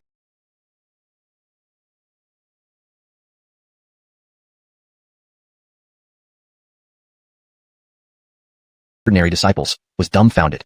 Shaken, many finally understood why previously temperamental Henrik had been so accommodating towards Hector. That old man must have known this long ago. Led by Larrowing Hao, the 2 golden saints of Qilin Manor found Hector. Their arrival took Hector aback. He didn't realize he was important enough for 2 major figures from Qilin Manor to come fetch him just 2 days after leaving the sacred Dalton path. Zoltantal Su, our manor lord has very important matters and can't spare time. Hence he sent us to bring you back, the Kyler in the brown robe said, gazing kindly at Hector with a warm smile, devoid of the airs of a peak sage powerhouse. Watching beside, Christina and others were astonished. When had a golden saint ever treated a newly ascended sage realm youth so courteously? Not even Qilin Manor's current sage son or sage daughter had received such treatment at Hector's level. From the 2 golden saints' words, if the manor lord wasn't occupied, he himself might have come to fetch Hector. Such treatment might surpass what even sage sons or sage daughters got. Instantly, she realized that Hector becoming Qilin Manor's sage son was inevitable. Hector quickly replied, I don't dare. Your presence is already beyond my wildest dreams, especially troubling the manor lord. A manor lord was a near Jeffrey level powerhouse, among the elite on Leroyvine Marshall continent. A personage of such standing having crucial matters to attend yet coming to greet him, it was too much for him to bear. How about we depart now? The red-robed Kyler asked with a smile. Right, your wives and son, Jan, are waiting for you outside Qilin Manor. At this, Hector felt a stirring desire to return home. All right, let's go. Standing up, Hector couldn't wait to see his son and wives. This time, he came to Sacred Dalton Sect to protect Christina and ensure her safe arrival. With Christina now safely arrived, he should go see Leroyer, Zoltanger, and Florence. Seeing Hector so eager to leave, a shadow of sadness appeared in Christina's beautiful eyes. In the end, Zoltantal brother Sue was a married man. Leroy'd she still have a chance to be with him? Sue's sister, I'm leaving. When you have the opportunity, come find me at Qilin Manor. Oh right, here, take this. Saying this, Hector took out a holy source fruit from his chest and handed it to Christina. Instantly, the courtyard was filled with a refreshing sage aura emanating from the holy source fruit. Chapter 871, Hector's Friendship. The sacred source fruit? When Hector revealed the sacred source fruit, all the present sages couldn't help but take in a breath, their hearts full of admiration. The sacred source fruit. Even sages would yearn for it endlessly upon seeing one. As long as one was a practitioner of the sage path, even if they were at its peak, swallowing just one sacred source fruit could greatly benefit their cultivation. Therefore, if a single sacred source fruit appeared on the market, it would cause frenzied competition. At an auction house, it would fetch an astronomical price. For Hector to casually take one out and give it to Christina was truly extravagant. Even the 2 gold saints from the Qilin mansion felt a chill in their hearts, with their lips twitching, hesitating whether to speak but ultimately remaining silent. This was Hector's decision, and they had no right to interfere. Moreover, for Hector to casually give away a sacred source fruit meant he must have a lot more. This reminded them of recent rumors. Allegedly, Hector had taken half of the sacred source fruit tree on the Sage Dalton path. If this was true, then this kid had enough sacred source fruits to last many people a whole year. One sacred source fruit alone could keep a sage well-nourished for a long time, meeting their bodily needs and cultivating demands just by refining it. Brother Sue, this is too precious. I can't accept it. Christina initially gaped in surprise before quickly shaking her head in refusal. Hector smiled gently and directly placed the sacred source fruit in Christina's delicate hand, saying, Sister Sue, it's just one sacred source fruit. I have many more, so please don't be courteous. Christina's heart quivered as she asked in surprise, Many? Upon saying this, she realized her question seemed untimely, immediately collecting herself and storing the fruit away. Seeing this, Hector's smile widened. Sister Sue, I'll be going now. Visit me at the Qilin mansion when you have time. With that, he left along with the 2 gold Achilles. It seems this kid indeed obtained a large number of sacred source fruits from the Sage Dalton path. Sage Dalton clan's Larrowing Hao mused, staring at Hector's retreating back. His eyes flashed with both amazement and envy. How many is a lot? Christina, suppressing her complicated emotions, turned to look at Larrowing Hao with curiosity. Larrowing Hao glanced at Christina and nodded. He got half of a sacred source fruit tree. Suck in. Half of a tree. Upon hearing this, Christina gasped, suddenly slapping her thigh and gritting her teeth. That little scoundrel, having half a tree, only gives me 1 fruit. How stingy. It's such a waste. If you had told me earlier, I would have asked for 5. Larrowing Hao's mouth twitched several times at Christina's words. 5? This little brat really dared to ask. I can't let this pass. I'm at a critical moment in my cultivation. More of these fruits would certainly be beneficial, Christina exclaimed and, under Larrowing Hao's incredulous gaze, really ran off to chase after Hector. This Prudence won't really go after him, will she? Larrowing Hao swallowed, finding it hard to believe. Even with close relations, giving away 1 fruit was already remarkable, unless it was a close family member. Asking for a few more? This passed all bounds. Even siblings might not do that. After a few breaths, Christina caught up with Hector, who had already walked down the mountain and reached its foot. Turning around, Hector asked, "Sister Sue, what's the matter?" Slowing her pace, Christina stepped closer until she stood just 2 meters away from Hector. Gazing into his eyes, she suddenly grinned. "Not much, I just have 2 questions." Hector smiled. "Go ahead, Sister Sue." Pausing for a moment, Christina said, "I need 2 more. As she spoke, she extended her palm, asking for them. "Sue Prudence, you've already received one. Don't push your luck." The 2 gold saints of Qilin Mansion, unable to control their emotions, interjected with low voices. They wanted to stop Hector from giving the first one, but ultimately didn't. They could see Hector and Christina's unique relationship. Given Christina's talent and background, she would become a prominent figure in the Sage Dalton clan, making another ally for Hector. Moreover, the Qilin Mansion intended, but she didn't take them right away. Although Hector gave generously, she couldn't accept so readily. After receiving one already, getting 3 more felt awkward, regardless of how thick-skinned she was. Chapter 872, Christina's Hidden Thoughts. It had to be acknowledged that her relationship with Hector was indeed quite good. The 2 got along very well. However, their relationship was merely limited to compatibility and being ordinary friends. It was far from reaching the level of giving a holy source fruit. Giving her one already moved her deeply. If she were to take 3 more, she would indeed feel rather embarrassed. She had only spoken up earlier to test this little guy, Hector. Even if he offered again, she would definitely not accept. "Of course, I meant to give them to you, sister. Are you not accepting?" Hector said with a smile. I was just saying casually." Christina's beautiful eyes flickered as she hesitated. "Hee, I'm not just giving them away carelessly. In my heart, you are an important friend. 3 holy source fruits are nothing much," Hector smiled. Hearing this, Christina's heart stirred. How important? How important are you talking? "If I run into trouble and need your help, will you help me?" "With all my might," Hector replied without hesitation. Christina's beautiful eyes sparkled. "If the entire Holy Dalton sect were to make things difficult for me, what would you do?" "Then I'd make sure no one from the Holy Dalton sect makes things hard for you." "What if they deliberately don't listen?" "Then we'll reason with them." "And what if they still won't?" Then, he suddenly remembered when Christina asked what he would do if the whole Holy Dalton sect made things difficult for her. Without hesitation, he told her he would subdue them with his fists. Now, thinking about it, perhaps Christina didn't like Hewitt, which is why she told him this. "If Sister Sue doesn't like Hewitt, no one should dare to make things difficult for her," Hector said resolutely. The Sterling sighed. "Ah, young man, if you fancy Christina, you must be prepared to oppose Hewitt and the quasi-Jeffrey behind him." "Senior, Sister Sue and I are just siblings," Hector laughed bitterly. "Whether you're siblings or not, you know best." Another Sterling smiled. "Zoltantal guy, tell me, how did you feel when she kissed you?" Hector was taken aback. His mind involuntarily brought up Christina's lovely, slightly mischievous image. Leroy'd he like Christina? Even he couldn't clarify his feelings right now. Boom. Just then, Holy Dalton Mountain shook violently once again. The 2 Sterlings looked towards Holy Dalton Mountain. One side, the northern frontier, and even the Leroy Vine Marshall continent are becoming increasingly unstable. "Zoltantal guy, grow up quickly." "Senior, what exactly is happening that you speak of such ominous words?" Hector pondered. For a Sterling to say this with such gravity, it was clear that there were dark currents surging beneath the surface, which could lead to terrifying outcomes. The Sterling looked at Hector. Central Plains, Eastern Wilderness, Northern Region, Southern City, all have undergone changes. Not only is the Sylvester's body gradually awakening, but other evil Jeffreys are also beginning to stir. These people were once suppressed by our righteous Jeffreys. With their resurgence, a great calamity looms over our righteous side. "Evil Jeffreys? All Jeffreys?" Hector asked, startled. How many true Jeffreys are there?" "The last one ascended 5,000 years ago. These present ones are all P. Quasi-Jeffreys. But their full emergence would be a disaster for us." Hector nodded. P. Quasi-Jeffreys were bad enough, but if they were Jeffreys, it would truly be desperate times. Later, Hector and his group left the Holy Dalton sect. Christina's action of kissing Hector quickly spread within the Holy Dalton sect, causing a commotion. Soon after, Christina's grandfather, Eldon, returned looking weary. When he learned about what happened between Christina and Hector, he was visibly angry. "Viviana, how could you do something like this in our Holy Dalton sect? Don't you know you are Hewitt's fiancée? If he hears about this, it will bring great trouble to you, our Sioux family, and that little Hector." "Grandfather, I don't care. This marriage was arranged by your generation. Back then, I was just a baby, yet you decided my future without my consent. I refuse to agree." Christina gritted her teeth, tears welling in her beautiful eyes. "Do you want to break off the engagement?" Eldon frowned, looking rather displeased. "Yes." Christina met his gaze unhesitantly. "You." Eldon trembled with anger. "Do you realize the consequences of your actions?" Christina said, "I know. It will infuriate Hewitt and the sect master behind him. But what can I do? Young brother Sue said he would help me." Help you?" Eldon sneered sarcastically. "That Fred has just reached the Saint Realm. Right now, he is embroiled in his own troubles. The entire demonic path considers him a mortal enemy. The holy sons and daughters of the Qilin Manor are watching him closely, seeing him as an obstacle. They might soon take action against him. How can he protect himself, let alone help you? Not to mention, even if he could help you, do you think he has the capability given his current strength?"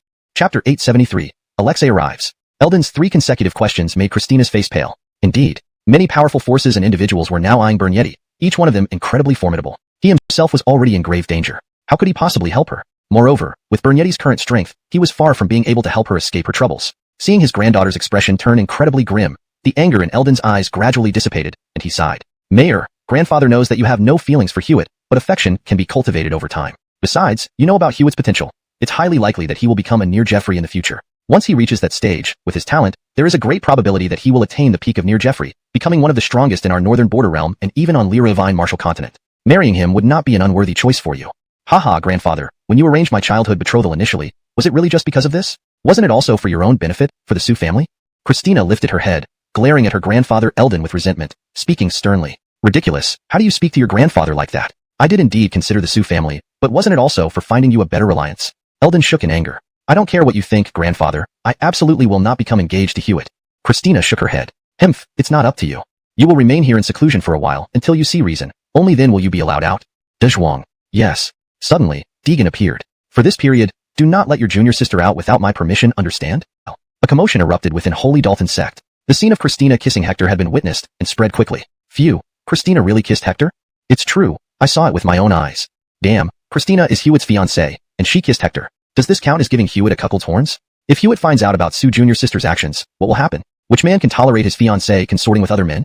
Just wait and see. Once Hewitt emerges from seclusion, he will definitely take out his anger on Hector. This Fred has indeed caused quite a bit of trouble for us at Holy Dalton sect. At this moment, there was a great uproar within Holy Dalton sect. Even Henrik, Ariv, and Seth were stunned. They hadn't expected Hector and Christina to have this kind of relationship. This Hector truly is a troublemaker. Wherever he goes, he causes significant problems, Henrik sighed. He faintly sensed that in the near future, their Kylan Manor's Saint son Hewitt and Hector would inevitably have a significant dispute. If not handled well, this dispute would escalate into mortal enmity. After all, no man could allow his beloved woman to fall into another's arms, especially not their Holy Dalton sect's Saint son. Half a day later, boom, suddenly, a terrifying surge of blood darkened the sky, like a storm rapidly approaching from afar. Instantly, Hector looked up, seeing the blood resembling rolling waters of the Yellow River surging toward him. Instantly, Hector squinted his eyes. Alexei, the very same Alexei who had threatened him several times. He has arrived. Hector, you brat. You dared to infiltrate our great demon sect using the identity of my master's disciple. Today is your death day. Before Alexei arrived, a terrifying sound wave attack had already reached them. All around, numerous trees and rocks shattered instantly. At this critical moment, two Golden Saints intervened, blocking Alexei's attack. Zoltan Su, go first. Leave this to us. The two Golden Saints' faces changed slightly as they soared into the sky to engage Alexei. Alexei was a demon sun-level powerhouse within Vernon's sect. Hector nodded, turning to leave. He knew that staying here would be futile given his cultivation level. Alexei was a peak Sage Realm powerhouse, and a prodigy at the Demon Sun level. Even if Hector were to reach the Middle Sage Realm, he still wouldn't be a match for Alexei. Hector, where are you going? At this moment, 4 more demonic experts appeared. These 4 had all reached the peak of 4th Heaven Sage Realm. They were generals under Vernon sect's Demon Sun Preston, possessing extremely strong combat power. They blocked Hector's path. Hee, it seems your Vernon sect has thoroughly prepared for my assassination today. First, you lured away the 2 Golden Saints protecting me using Alexei, then sent the 4 of you here. Truly an exquisite plan. Hector smiled, but immediately, his smiling face turned grim, his gaze sharp as knives, sweeping across the 4 of them. But do you think that just the 4 of you can kill me, Hector? Hector, we're not here to kill you today. We're here to bring you back to the Great Demon Sect to face our punishment. Note, the names provided are transliterated from Pinyin into English for accuracy. The overall tone, style, and storyline have been preserved while ensuring natural English flow. Chapter 874, The 4 Generals of Battle Demon. Do you really think the 4 of you can bring me back to the Vernon sect?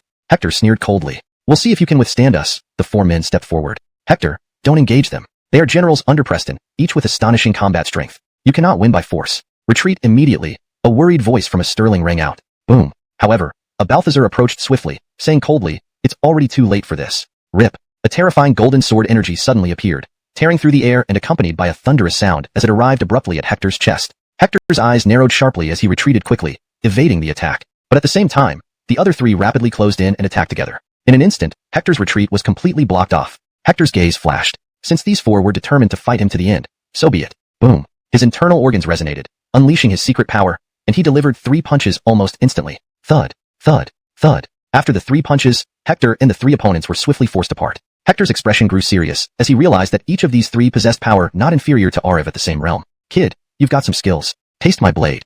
River of 10,000 Ians. Boom. A Wilson roared fiercely, wielding a large blade and slashing down. Instantly, it seemed as though a river formed by blade energy sliced through space, reaching Hector. Hector punched, shattering the river and splitting it down the middle, but it quickly reformed and enveloped him. The moment he was inside, Hector felt the surging blade energy closing in. He instantly released his holy domain, blocking all the incoming blade energy outside. However, the sheer force of the blade energy kept pressing against his holy domain. If this continued, his holy domain would most likely collapse under the pressure, allowing the blade energy river to swallow him whole. Hector, surrender now to avoid unnecessary suffering. A blue-robed man advanced quickly, his feet freezing over the blade energy river as he closed in on Hector. Dwight, you're still not enough to take me down. Break.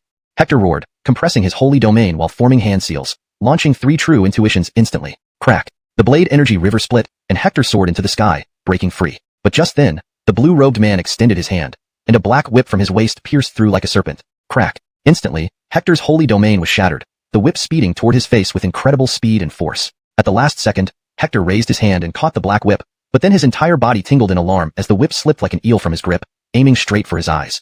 Sigh. Didn't I say don't be too heavy-handed? Killing him won't look good when we report back, the Wilson sighed. But he froze, expecting the blue-robed man's whip to pierce Hector's skull. Just before success, Hector vanished. What happened? Where did he go? The blue-robed man's eyes widened in shock. Meanwhile, Hector activated his phantom body technique, entering the 3rd spatial layer. That moment had been extremely dangerous. If not for this technique, he would have been severely injured or killed. Even inside the 3rd layer, Hector did not feel safe. A man in a crimson robe suddenly appeared beside him. This man, like a devouring spirit, had directly crossed from the 1st layer to the 3rd, mimicking Hector's phantom body technique perfectly. You can enter the 3rd layer. As a human, you're impressive. Whoosh. Without thinking, Hector conjured a golden path under his feet, extending towards the crimson-robed man. This man exuded danger no less than the black-robed and blue-robed men, perhaps even greater.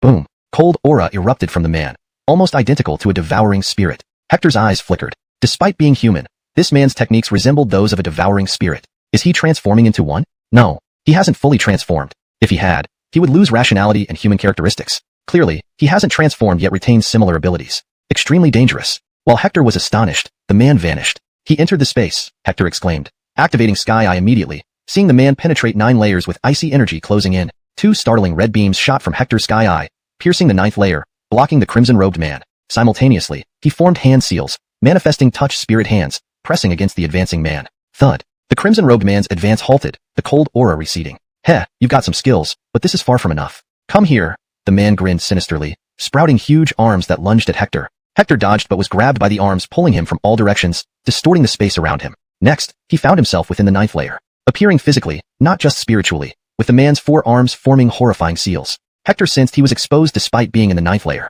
Meanwhile, the other 3 rapidly approached. The blue-robed man laughed coldly, his blade energy river entering the 9th layer. Outside, Hector's holy domain expanded, blocking the river, then punching upward, cracking the surrounding space. But the Wilson's whip swiftly spread, sealing the cracks and forming a confined space rapidly compressing toward Hector. Inside this compressed space, blade energy filled the river. To an outside observer, it would seem Hector was trapped in a shrinking bottle, overflowing with water, reduced to a tiny fish they could easily manipulate. Game over, the 4th man, in purple robes appeared, sitting cross-legged in the void, pulling out a red box and opening it. Hector recognized it immediately. It was the Netherworld box. It could seal both devouring spear entrance of the black Netherworld box. Instantly, the 2 forces became locked in a stalemate. Not good, attack together. This kid still has this kind of ability, the blue-robed man exclaimed, rushing forward with another river of 10,000 Ian's blade technique. The Wilson's expression also changed, his gaze turning intensely serious. Hector was stronger than he had imagined, and the black whip tore through the void, instantly piercing toward Hector's back. Meanwhile, the crimson-robed man penetrated all 9 layers of space faster than the others, his 4 arms reaching out to grab Hector, intending to drag him back into the 9th layer. Chapter 875, On the Brink of Death. You dare to come. Today, I will send all of you on your way. Hector turned around. After unleashing the true intention of the Qilin and holding off the red box from the Netherworld, the 2 extreme forces within him instantly erupted. Blood streamed out from his 7 orifices. At that moment, he summoned the silver-white mysterious mask, which quickly began repairing the injuries in his body caused by the extreme forces. Simultaneously, his realm temporarily ascended to the 2nd heaven of the sacred realm, making his combat power unbelievably astonishing. Not good. This kid seems to have broken through. Feeling Hector's power become even more, Fagin panicked, trying to escape using his full essence, but it was futile. He remembered being grabbed by his senior brother when he was a child, realizing now that such a power disparity couldn't be changed by mere resistance. On your way, Hector said coldly, his eyes filled with murderous intent. With one strike, the man didn't even scream as he was torn apart by Hector's hands, splitting in half with blood splattering over Hector's holy domain. A shockwave erupted from Hector, reducing the split halves into ashes instantly. Next is your turn. Hector abruptly turned his gaze towards the remaining black-clothed and blue-clothed men, who were visibly shaken. The Yuan's blade Chi River collided with Hector's holy domain without causing any effect, instead shattering like an egg hitting a stone. His face paled, turning to flee as Hector's sudden surge in power terrified him. However, just as he turned, a golden path appeared beneath his feet, dragging him towards Hector. Don't kill me. The Yuan screamed desperately. Unfortunately, Hector had already decided his fate. In an instant, the Yuan's head exploded, spewing blood. Turning, Hector was instantly in front of the blue-clothed man, who trembled uncontrollably. His black whip lunged at Hector, but Hector caught it with his left hand, pulling the man forward effortlessly. With a right-hand punch, the blue-clothed man exploded into pieces. Now only the purple-clothed man remained from Preston's 4 commanders. Crack. Hector's Qilin true intention could no longer hold back the red box, which was now sealed within it. Hector, how dare you kill the commander of Preston's demon son? Even if I die today, I will not let you off easily. Seeing his 3 fellow disciples dead, the purple-clothed man went pale and spat blood all over the red box. Instantly, the box expanded, transforming into a red light above Hector's head, enveloping him in overwhelming power. Realizing the imminent danger, Hector swiftly cast true intention seals, 7 in rapid succession, each boosting his combat power dramatically, reaching the 7th rank realm. Combined with his 2nd heaven of the sacred realm cultivation, he nearly rivaled peak quasi-imperial experts. Certainly, those who reached peak quasi-imperial weren't ordinary beings. They were martial prodigies capable of transcending realms in battle. Bang! 6 true intention seals blasted out from Hector, releasing a world-shattering power that tore through the air with destructive force. Clang! The red box was struck upwards. Seizing this opportunity, Hector swiftly retreated. How could you still have such immense power? The purple-clothed man's eyes widened in disbelief. Seal! Suddenly, more blood gushed out from the man, leaving him deathly pale and collapsing. He had almost exhausted all his essence blood, and his dantian was shattered. Even if he survived, he would be crippled for life. All the essence blood poured into the red box, which emitted a stunningly blood-red glow, rapidly reviving like a demon Jeffrey, releasing even more terrifying power. A red light instantly covered Hector, and the golden path under his feet cracked open. The holy domain around Hector was pierced by the red light, dragging him uncontrollably towards the red box. If he was sealed within, there would be no escaping. The soul collector trapped inside the box couldn't break free, let alone Hector, despite being hundreds of times stronger than 2 years ago. But compared to the soul collector they once sealed, Hector still fell short. If the soul collector couldn't escape, how could Hector? Therefore, Hector now faced the greatest crisis of his life. Chapter 876, Meeting his wife and child. Once sealed inside, there would be virtually no way to escape, and the cost of being unable to escape was undoubtedly a dead end. He was different from the soul hooker. The soul hooker was a spirit devourer. Fundamentally, it was entirely different from him. Dwight Mans needed sustenance, but the soul hooker did not. Scram!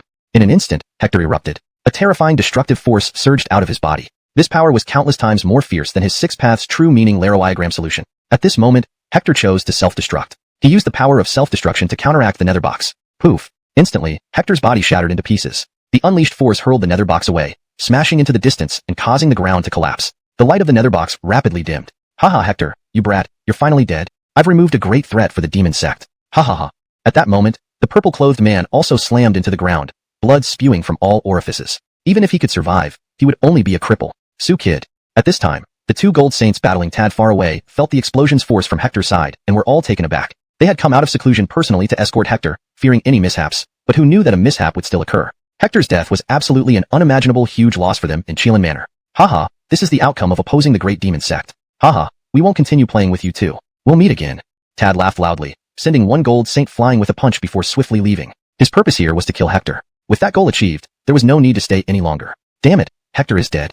The purple-clothed man shook his head repeatedly, still unable to believe his own eyes. Whether you believe it or not, the result remains the same. I'm alive, and you are about to die. Poof. With those words, Hector casually pressed a palm forward, killing the purple-clothed man. At this moment, the 2 gold Achilles arrived, inspecting Hector in astonishment. Sue Kid, what happened just now? Seniors, let's go. Hector smiled. They nodded without asking further questions. Since Hector didn't wish to talk, they wouldn't pry. After all, everyone had secrets they didn't want to share. Yet, their hearts remained unsettled. Laroid, that little monster, really self-destruct just now? After they left, a group of martial artists appeared, coming from various forces. The battle was too intense just now, involving powerful figures like Tad and Gold Saints. Now that Hector had left, they gathered from all directions. Hector made such a commotion upon his return. 2 gold saints of the Qilin Manor personally escorted him. Even Tad and 5 powerful Saint Realm experts of the Demon Dao came. Yet, they failed to kill Hector, and these 5 powerful Demon Dao saints were slain by him. Hector is incredibly strong. In just 2 years on the Holy Dalton Road, he has returned and killed 5 powerful Demon Dao saints. Not long after, news spread, once again shaking the northern frontier martial world. No one expected Hector to make such a ruckus upon returning, especially the Demon Dao, who were utterly shocked. This time, it was Tad, nearly comparable to a demon prince, along with 5 generals under Preston, each at the peak of the 4th level of the Saint Realm. But still, they failed to kill Hector. Preston's 5 generals died at Hector's hands, and even the nether box was seized. This battle ended in heavy losses for the Demon Dao, both figuratively and literally. Hector, once again, created glorious results by stepping over the corpses of the Demon Dao's elite. How is that kid still alive? I saw him die with my own eyes. Tad stood up, astonished and enraged. Upon hearing the news, Preston quietly followed behind Hector toward Qilin Manor after leaving Vernon's sect. Meanwhile, Hector was approaching Qilin Manor. Father, Yorker, Master Sue. From a distance of several kilometers, Esther, Rhonda, and Bernie saw Hector. Hector saw them too. Their gazes met. Instantly, Hector's figure flashed, rushing forward swiftly. Zoltinger, Florence. In 2 breaths, Hector, incredibly moved, stood before Esther and Rhonda. He had been gone for 2 whole years. How have you been? At that moment, a Trent walked over with a smile. Thank you for taking care of my wife and child all these years. I'm immensely grateful, Hector clasped his hands together in gratitude. As he spoke, he took out 5 Saint Source fruits from his robe and said, "Here's a token of my appreciation. Please accept them." Wow, 5 Saint Source fruits, just giving them away? It seems the rumors aren't wrong. You've moved half a Saint Source tree. The Trent exclaimed upon seeing Hector casually produce the fruits. Then, he added, "Keep them. Taking care of your family is my duty. Currently, both of your wives are my disciples, and your son, after being under my care for over 2 years, is no different from my own grandson. We're all family now." "Exactly, because we're family, it's even more important to accept them," Hector insisted. The Trent shook his head. "At my level, Saint Source fruits have almost no effect on me. Giving them to me would be a waste. Besides, your son and wives need the Saint Source fruits for their current cultivation needs. Keep them for them." Upon hearing this, Hector was taken aback, realizing that Esther and Rhonda's cultivation had already reached the demigod realm. This was completely unexpected. "Let's return to the Qilin Manor." "Sure." Hector nodded. They were already close to the Qilin Manor. News of Hector exiting the Holy Dalton Path had spread throughout the manor. So many at the peak of the demigod realm, needing at least several years or even a decade to reach sagehood normally. But with the Saint Source fruits, they were confident of breaking through within a year. Meanwhile, Bernie stared eagerly at Hector's robe, eyes sparkling. "Leroyer, you're not yet a sage, and you can't digest the Saint Source fruit." Hector couldn't help but laugh at his son's longing look. "Father, please give me one. I want to taste the legendary Saint Source fruit," Bernie pleaded. "All right, but only a small bite. Remember, this is a sage-level fruit," Hector warned seriously. "Okay," Bernie nodded obediently. Hector gave him one fruit. Upon receiving it, Bernie bit into it straight away, consuming almost half in one mouthful. Hector's expression changed drastically, but it was too late to stop him. As the holy power of the Saint Source fruit entered Bernie's body, Bernie stood up, shouting loudly, feeling intensely hot all over. "Leroyer." Hector's expression turned grim as he tried to help Bernie refine the holy power in his body. However, immediately, the holy power Bernie emitted vanished, replaced by a surge of martial energy marking his breakthrough to the great Grandmaster realm. Hector watched in shock as Bernie ate the remaining portion in 2 bites before sitting cross-legged to refine the holy power inside. Sitting beside him, Hector activated the Sky Eye to fight alongside his father in the future, and perhaps even surpass him. Hector nodded solemnly and said, "You must never become arrogant. Remember, there are always higher mountains and wider skies." "Yes, father." Bernie reigned in his pride, aware that arrogance was the greatest enemy in cultivation. "Very well, let me teach you a few things," Hector continued. Then, Hector personally taught Bernie the New World Path, Touch Spirit Hand, Firmament Eye, along with the 5th and 6th True Intent diagrams. Hector held nothing back. Everything he could teach, he did. It was undeniable. Bernie was truly extraordinary. In just one day, he mastered the Touch Spirit Hand, the New World Path, and the Firmament Eye. Then, within another day, he comprehended the 5th and 6th True Intent diagrams. Hector was again awestruck. This was what it meant to be born for greatness? Indeed, it was terrifying. Next, Hector spent another day teaching Bernie the Qilin True Intent diagram. Bernie picked it up quickly, swiftly condensing the Qilin True Intent. An aura field spread from his body, with the Qilin True Intent entering his system, significantly boosting his combat strength. "Father, I feel much stronger compared to a few days ago. Where do these martial arts come from?" Bernie felt the power of the Qilin True Intent and Touch Spirit Hand. Realizing his strength had increased, he had forged his unique way in martial arts. Seeing his son's resolute expression, Hector nodded in satisfaction. The child had not disappointed him. Boom. At that moment, a powerful holy aura erupted nearby, spreading throughout the entire Qilin mansion. "Aunt Cassius has achieved sainthood." Hector stood up, smiling toward Winifred's meditation room. Just a week had passed since she began seclusion. Her achievement confirmed her status as a successor to a Gideonevity master. "In a few years, I too will become a saint and fight alongside you, Aunt Cassius and Mother," Bernie whispered, looking in Winifred's direction. "Hiss, that's Miss Winifred's aura. She has reached sainthood. Heaven, she became a demigod only a year ago, and now she is already a saint. What kind of heavenly talent is this? Lord Hector became a saint at 20. Miss Winifred is just a year older, right? 21. Unbelievable. Lord Hector's family are monsters." Yes, Zoltantal Lord Bernie was born with sainthood, and is already at the peak Grandmaster level at 3. Now both Bernie and Winifred are saints, and Rhonda is a demigod. They are all monsters. The entire Qilin mansion, from saints down to ordinary disciples, was astonished by Winifred's achievement. All voiced their awe. Hector had just returned as a saint. Now, his wife Winifred had also achieved sainthood. Both were only in their early 20s. They were prodigies. True prodigies. "The little Prudence is truly remarkable," muttered the deepest residents of the mansion, including the 3 mansion lords, who watched in amazement. "Senior brother, shouldn't we grant Hector and Winifred the qualifications of prospective sacred son and sacred daughter?" suggested the 3rd mansion lord after sensing Winifred's holy aura. The 2nd mansion lord nodded. Yes, they should receive such treatment.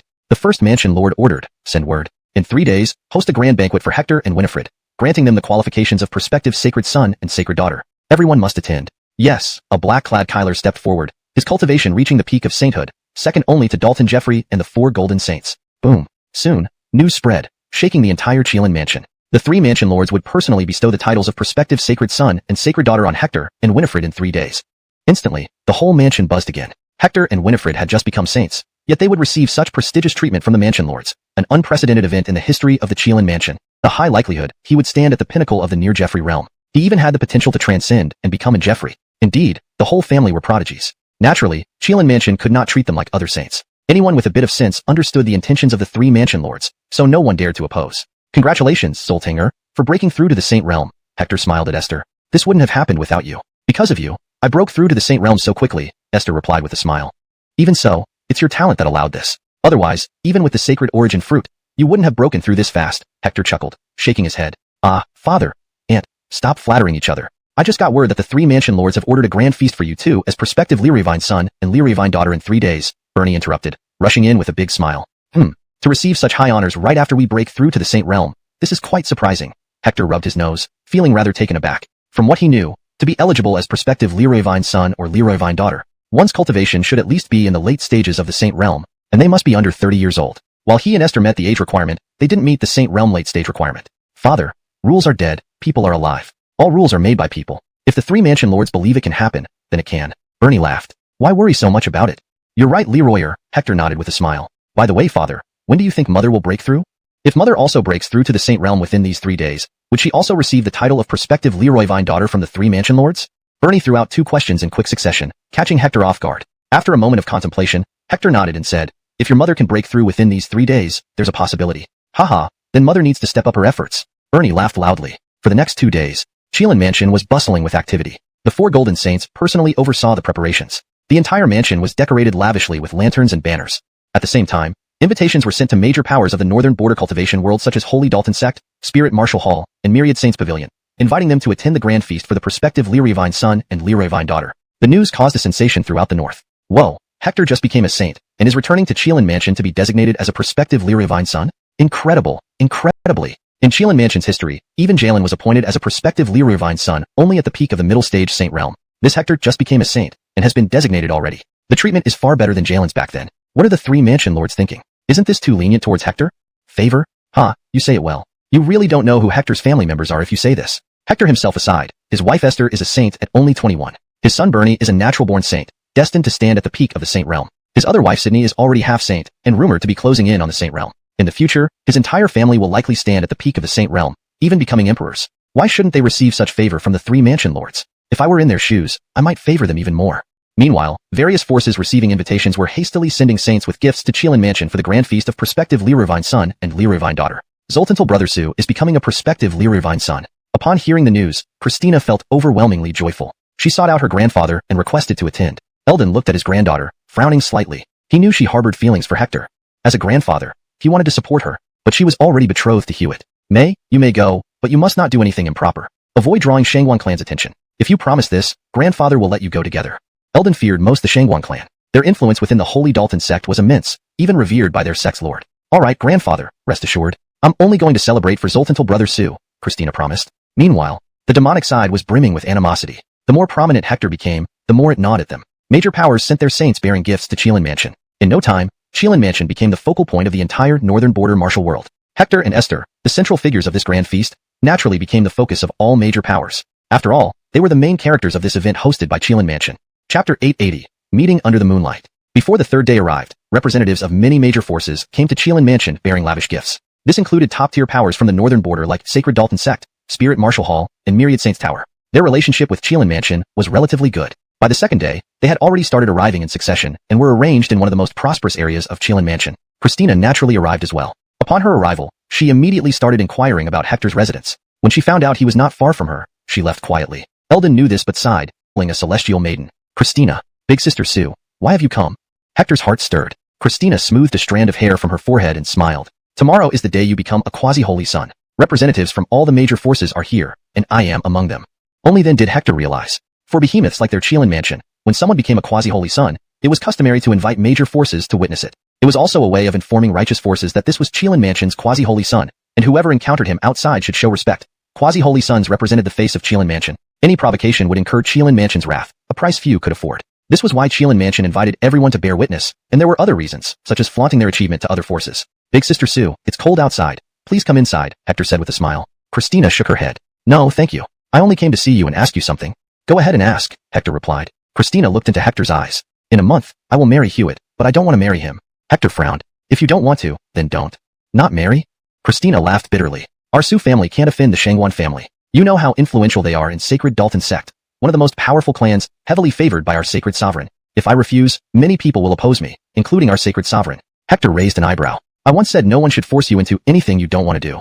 So, you will help me, right? Christina stared at Hector, her beautiful eyes gleaming with hope. Hector nodded. I said, if you don't want to, no one can force you. A month from now, rest assured, I'll come to Sacred Dalton Sect to get you. Christina was elated. Indeed, this Fred cared for her deeply, but she quickly frowned. You can't afford to offend the Shangwan family. Hector laughed. Perhaps not now, but maybe in a month. As he spoke, Hector's body trembled. Instantly, a peak early-stage Holy Realm aura radiated from him, shocking Christina. Peak third heaven of Holy Realm? She was astonished. If she remembered correctly, Hector was merely at the first heaven of the Holy Realm a few days ago. How long has it been? Only a few short days. He had broken through 2 realms. At this pace, breaking through to mid-Holy Realm within a month was indeed possible. A 20-year-old mid-Holy Realm cultivator would make any major force proceed with caution. In a month, I'll come to Sacred Dalton Sect to get you. Hector stated calmly. Christina looked at Hector deeply, her eyes misting over. Chapter 881. Midnight Assassination. Boom. Just at that moment, an intense aura of the sacred path suddenly erupted from a distant palace. Hector and Esther's hearts stirred as their faces lit up with joy. Florence has broken through to the sacred realm. At this moment, not only they but also representatives of all major forces gathered at the Qilin mansion looked up in astonishment. Someone had broken through to the sacred realm. Breaking through to the sacred realm was not unusual. Almost every year, someone from each major force would achieve this. What shocked them was that this breakthrough occurred just before the Qilin mansion was about to designate the quasi-sacred sons and quasi-sacred daughters. That prudence also broke through to the sacred realm? The 4 gold-ranked sacred beings immediately recognized who had broken through, their hearts shaking in unison. Spread the order. In 3 days, designate Rhonda as the quasi-sacred daughter. Almost instantly, from the highest point of the Qilin mansion, the Qilin sacred palace, the 3 mansion lords issued a new decree. Within moments, the news spread across the entire Qilin mansion, including to the representatives of various major forces. Hiss, Zoltantal's sister Rhonda has broken through to the sacred realm and been designated as the quasi-sacred daughter by the mansion lord? Incredible, 3 sacred beings in one family. Is the Su family composed entirely of prodigies? I remember Rhonda is only 20 years old, right? Indeed. She's 20, and Rhonda possesses the heavenly silk sacred body, rivaling even innate sacred beings. Her becoming a quasi-sacred daughter is no surprise. The Su family has 1 quasi-sacred son, 2 quasi-sacred daughters, and an innate sacred being son. Good heavens, their future will be 2 sacred sons and 2 sacred daughters. It's just a matter of time. A family with 4 sacred beings is certain. The Su family defies heaven. They may well be the most extraordinary family in the history of the Qilin mansion. Everyone within the Qilin mansion could not help but marvel. Various major forces, after investigating, were equally astounded upon learning that Rhonda, another wife of Hector, had just broken through to the sacred realm at the age of 20 and been designated as the quasi-sacred daughter by the 3 mansion lords. These people are all geniuses. Representatives from major forces marveled without end. Upon hearing the news, Christina felt a mix of emotions and pressure. If comparing qualifications, Hector's 2 wives surpassed her. She must try harder. Meanwhile, Hector and Esther came to where Rhonda was meditating. Zoltantal's sister Florence, congratulations, you're now a quasi-sacred daughter, Esther said with a smile. Their relationship was very close.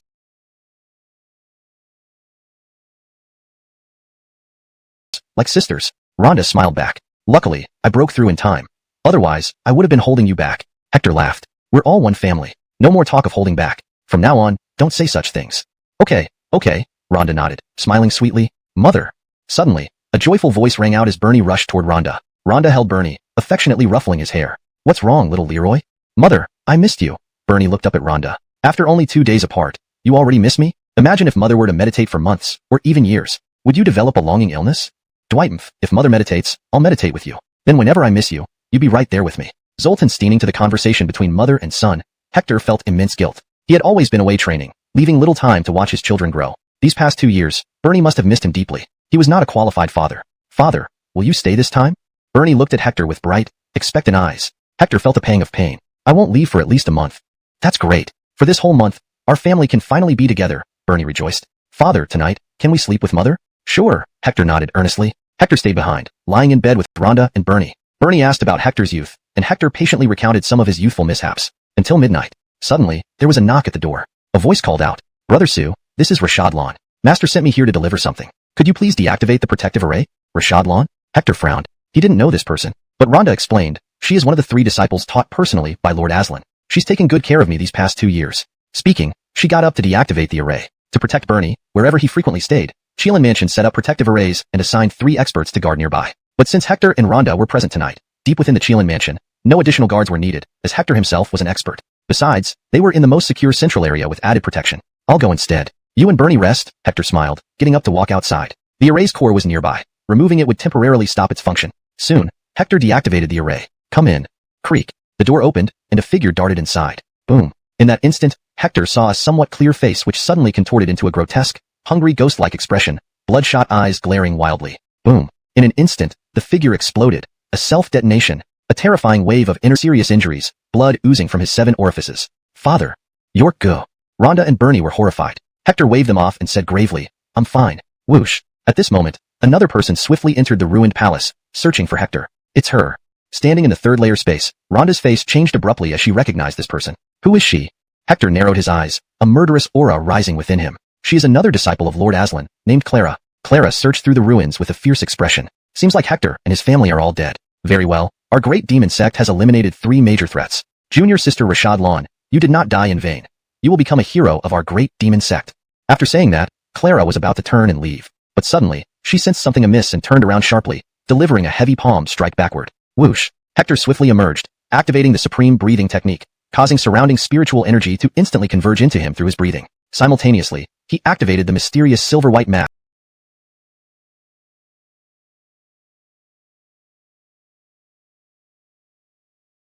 rapidly healing his wounds. For an instant, he temporarily entered the mid-stage sacred realm. A palm push out. Puff. Clara spat blood and was sent flying backward. She screamed, Hector, you're not dead? The moment she tried to self-destruct, 4 figures appeared, enveloping her with a powerful force, rendering her immobile. Seeing these 4 people, Clara's face turned deathly pale. She recognized them as the 4 gold saints of the Qilin mansion, each at least in the peak sacred realm. Clara, why? Her master, Aslan, stared at her with a dark look. Just as Hector's residence was destroyed, they sensed it, shocking them greatly. There were Hector, Rhonda, and Bernie, the born emperor. If anything happened to them, they couldn't absolve themselves. It would be an unbearable loss for the Qilin mansion. When they arrived, they saw Clara, shocked and enraged. Especially Aslan, never expecting that the one behind this assassination attempt on Hector was his own disciple whom he had raised for 20 years. Haha, I am heartbroken that I failed to kill Hector. Aslan gritted his teeth. Take her away and interrogate her thoroughly. Yes, 2 Sacred Realm experts immediately stepped forward, sealing Clara's dantian and dragging her away. Turning back to Hector, Rhonda, and Bernie, who were unharmed, they breathed a sigh of relief. Sufred, we are very sorry. We were too careless. Can you tell us what happened just now?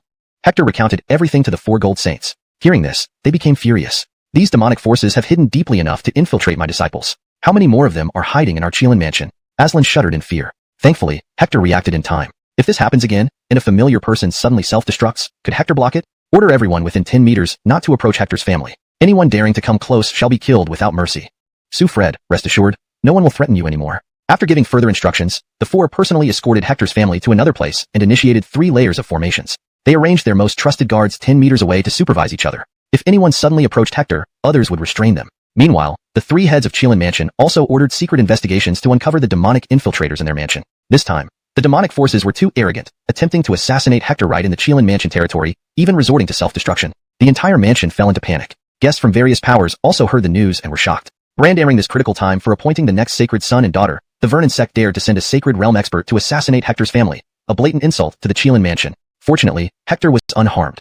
Otherwise, the Qilin Mansion might have mobilized its full strength against the Vernon sect. Initially worried upon hearing of the assassination attempt, Christina breathed a sigh of relief when she learned Hector was safe. Finally, the 3rd day arrived. Qilin Mansion was bustling with activity as all invited clans and sects attended. Boom. That day, the 3 heads of Qilin Mansion emerged simultaneously, instantly electrifying the atmosphere. These 3 peak early sovereign realm experts were the supreme beings in the northern border martial world, standing at the pinnacle. Under the personal escort of the 4 gold saints, Hector, Rhonda, Esther, and Bernie came to a grand square. Many sacred realm experts from various powers were already there. For gold saints escorting Hector and his family, this treatment is much better than what the sacred sons and daughters receive. Of course, at least Hector's family will all be peak sacred realm experts. Leroy, you see that little guy beside him? I heard he's a born emperor, destined to become at least an early sovereign, not an ordinary one either. There's great hope he will stand at the peak of the early sovereign realm, becoming one of the strongest on Leroy Vine Martial continent. Sat at the highest position. The Malcolm chuckled and beckoned with his hand. Bernie's figure instantly flashed, swiftly appearing beside the Malcolm. Greetings, Grandpa 3, Bernie said obediently. The Malcolm fondly stroked Bernie's white head and asked, Leroy, weren't you scared by what happened last night? Bernie looked up at the Malcolm and said, a mere demon path. How could it scare me? Grandpa 3, when I grow up, I will destroy the demon path. Good, that's my good grandson. The Malcolm laughed heartily. At this point, the Ira also gazed over kindly and said, Zoltantal Leroy, then you must try harder. We are waiting for you to eradicate the demon path and remove this cancer from our northern frontier righteousness. Okay. Bernie nodded vigorously, and the Malcolm, under the wide-eyed stares of all major forces, suddenly picked Bernie up into his arms. That doting manner left everyone speechless. Is Bernie truly a born emperor? Absolutely. At the level of the 3 manor lords, ordinary born sages cannot receive such importance and affection. The entire hall was in uproar. Even Hector, as a father, felt quite stunned. The three manor lords loved Leroyer immensely. He finally understood why he was bestowed the title of quasi-holy son at the initial sage realm. From this, it seemed that he, as a father, might have benefited from his son's greatness. Once Leroyer grows up, he will at least be a quasi-Jeffrey, and there's a high probability he'll stand at the pinnacle of quasi-Jeffreys. You, as a father, must work hard too. Hector, Esther, Dwight and Fang had become quasi-holy sons and quasi-holy daughters. From now on, anyone who dared to harm them would be challenging the entire Qilin Manor. After speaking, Aslan looked at Hector. They stood up and immediately moved to the center. I, Hector. I, Esther. I, Dwight and Fang. We swear that from now on, Qilin Manor is our home. Whoever tries to destroy our home is our enemy. We shall not cease until one of us falls. This oath was a mandatory process for every quasi-holy son and quasi-holy daughter. Qilin Manor protected them. They also had to uphold Qilin Manor. After the oath was completed, the three returned to their positions. At this moment, the Malcolm looked at Bernie in his arms and smiled. Leroyer, do you want to be like your father, mother, and aunt, becoming a holy son of Qilin Manor? Bernie nodded. Grandpa 3, I do. When do you plan to become a holy son of Qilin Manor? Give me 2 years. In 2 years, I will surely achieve sainthood, Bernie said. Good, ambitious. A 5-year-old saint. If you accomplish this, in the history of Shinwu continent, you'd be among the few geniuses unparalleled. The Malcolm rejoiced. The Ira and Brandink also wore smiling faces, placing great hopes on Bernie, even exceeding those placed on Jalen and Hector. After all, this was a born emperor. His future achievements were likely to be at the peak of quasi-Jeffrey. Becoming a Jeffrey wasn't without hope either. After the oath was completed, everyone started eating. Someone wanted to go toast Hector but was immediately blocked by the saints of Qilin Manor. Brandane to the assassination attempt last night. No one could get within Tinjong of Hector. Christina also wanted to go over but was blocked. Senior brother, please allow me through, Hector called out, seeing Christina blocked by 3 Qilin Manor saints. Seeing Hector speak, the 3 saints showed signs of difficulty. At this moment, Aslan said, let her come. If anything happens, I'll take full responsibility. Christina was the most outstanding genius of the younger generation of Su family from Holy Dalton sect. He and Christina's grandfather, Eldon, were close friends. Therefore, he trusted Christina. With one of the gold sages, Aslan, speaking up, the 3 Qilin Manor saints didn't dare block anymore. Beside them, Eldon opened his mouth as if wanting to say something, but ultimately shook his head with a sigh. Seeing his old friend Eldon hesitating, Aslan naturally knew what he was thinking. He walked over and smiled. Old man, our Hector is no less impressive. This kid, Hector, is only 20 years old and has already reached the sage realm. Do you think his chances of becoming a Jeffrey candidate are high? Dwight, definitely huge, but historically, many who became sages in their early 20s were just impressive in the beginning. The difficulty of advancing to an emperor level is more than 10 times harder than reaching the sage realm from the Dalton realm. You know this. Aslan nodded in agreement, not arguing further as he knew Eldon spoke the truth. He shifted his tone and looked at Bernie, whom the third Akil of Qilin Manor was hugging, and smiled. Brother Hongyun, do you know who that little guy is? Upon hearing this, Eldon also looked over. When he saw the affectionate look on the third Achilles' face as he held Bernie, he immediately grew serious and replied, of course I do. Bernie, Hector's son, is rumored to be a born emperor. Yes, that's correct. Aslan nodded with a smile, no longer hiding this fact. Over the past 2 years, many leaders of major powers had deduced Bernie's constitution through various clues. Trying to hide it now would be futile, as no one would believe it anyway. Brother Hongyun, do you think what height Bernie can reach in the future? Aslan continued. Without hesitation, Eldon replied solemnly. A born emperor, endless potential. In the future, he will at least reach the peak of Jeffrey candidates, and might even have the qualification to ascend as an emperor. He sighed with envy and added, who knows what kind of luck your Qilin Manor had to get a born emperor. It truly makes one. But Bernie is Sydney's son. If his father chooses another woman, he might be upset, right? Eldon frowned, fearing offending both the Shangwan family and a future peak Jeffrey candidate, leaving the Su family with nowhere to turn. Haha, no need to worry about that. I'll talk to the little guy. Aslan laughed loudly. If Eldon agreed, his mission would be complete. Then, he noticed Sydney approaching Hector. Seeing the two stand together, looking perfectly matched, Aslan couldn't help but smile and muttered, Zoltantal Su. All I can do is assist you until here. The rest depends on you. Zoltantal brother Su, congratulations on becoming a quasi-sage Laroisipal. From now on, sister will have to look up to you, Christina said, walking up with a cup of wine, smiling warmly. Hector chuckled, Sister Su, you're joking. Here, let's drink. All right.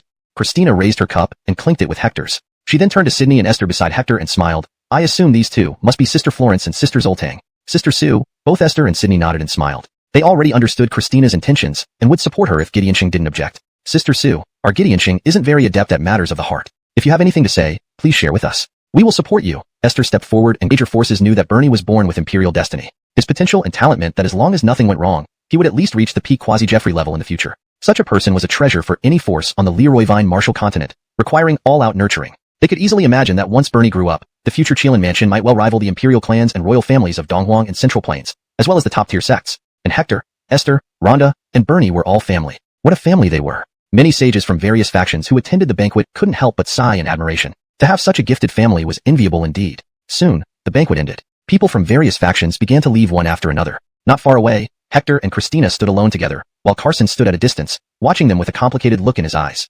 Zoltantal brother Su, I have to go. Christina said reluctantly, looking at Hector. Hector replied, Big Sister Sue, I won't let you marry someone you don't like. Wait for me.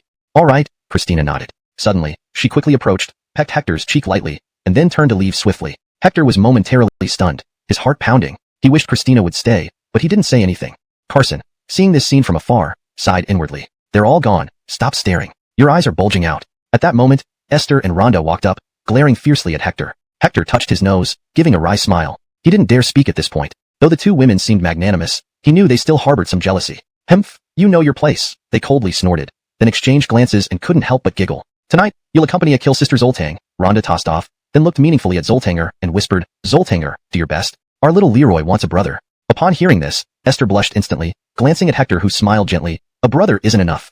Add a sister too. Hemph, you dream. Catch me first, you little rascal. Esther cast a sideways glance at Hector, her figure flashing as she swiftly moved away. Hector smiled faintly, using the road of the new world to chase after her. Watching the two women leave, Bernie tilted his head, looking expectantly at his mother. When will father give me a brother and a sister? Rhonda patted Bernie's head and laughed. It depends on how efficient Auntie Zoltanger and your father are. Meanwhile, on a mountain 200 miles from Chelan Mansion, several demon faction sages had gathered. Among them was Preston. What? Clara's assassin powerhouses. They led the demon sages in hunting down their counterparts from the major forces. Within a day, all sages who came to Chelan Mansion from various factions were ambushed. Many died, others were injured, and most key figures were captured. Among them were Eldon and Christina. Send word to Chelan Mansion about the capture of these people, Preston commanded coldly. At this moment, Hector and Esther lay quietly in bed, gazing at each other. They hadn't seen each other for 2 years. Meeting again in the middle of the night, they felt an intense passion. Hector was about to lose control. But just then, Rhonda's anxious voice called from outside. Kill Sister Zoltang, little rascal, are you asleep? She, too, started calling Hector, little rascal. What happened? Hector quickly dressed and rushed out, seeing Rhonda's worried face. A huge incident. The sages from various factions who came to our Chelan Mansion were all ambushed by demons. Even Big Sister Sue was captured.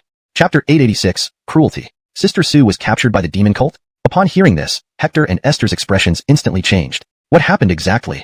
Hector asked. Rhonda immediately recounted the events to Hector. It turned out that during their return from the Major Forces Review, they were attacked by the demon cult and all were captured. The demon side has already spread word that if anyone wants those people to live, they must go to Vernon Tower by noon. Am I any better than a beast?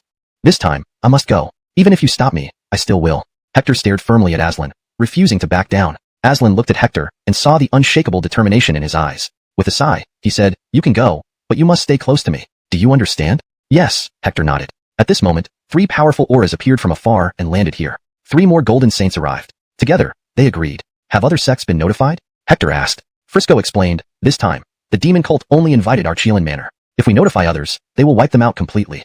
Hector's gaze darkened. Seems like the demon cult is targeting us this time. Dwight, they tried to have someone self-destruct to kill you before. Now they're demanding your presence. The ambitions of the demons are clear. It's high time we settled accounts. A mere Vernon Tower won't be a match for us. One of the Kyler Sterlings remarked sternly. All right, prepare everyone. We'll meet those dog filths from the demon cult tomorrow, Aslan concluded. Good. The other Sterlings nodded and dispersed to make preparations. This night was bound to be sleepless. Hector didn't rest all night. He practiced, reaching peak 3rd-level sage realm. Early next morning, Hector, the 4 Sterlings, and 50 other sages from Chelan Manor set off for Vernon Tower.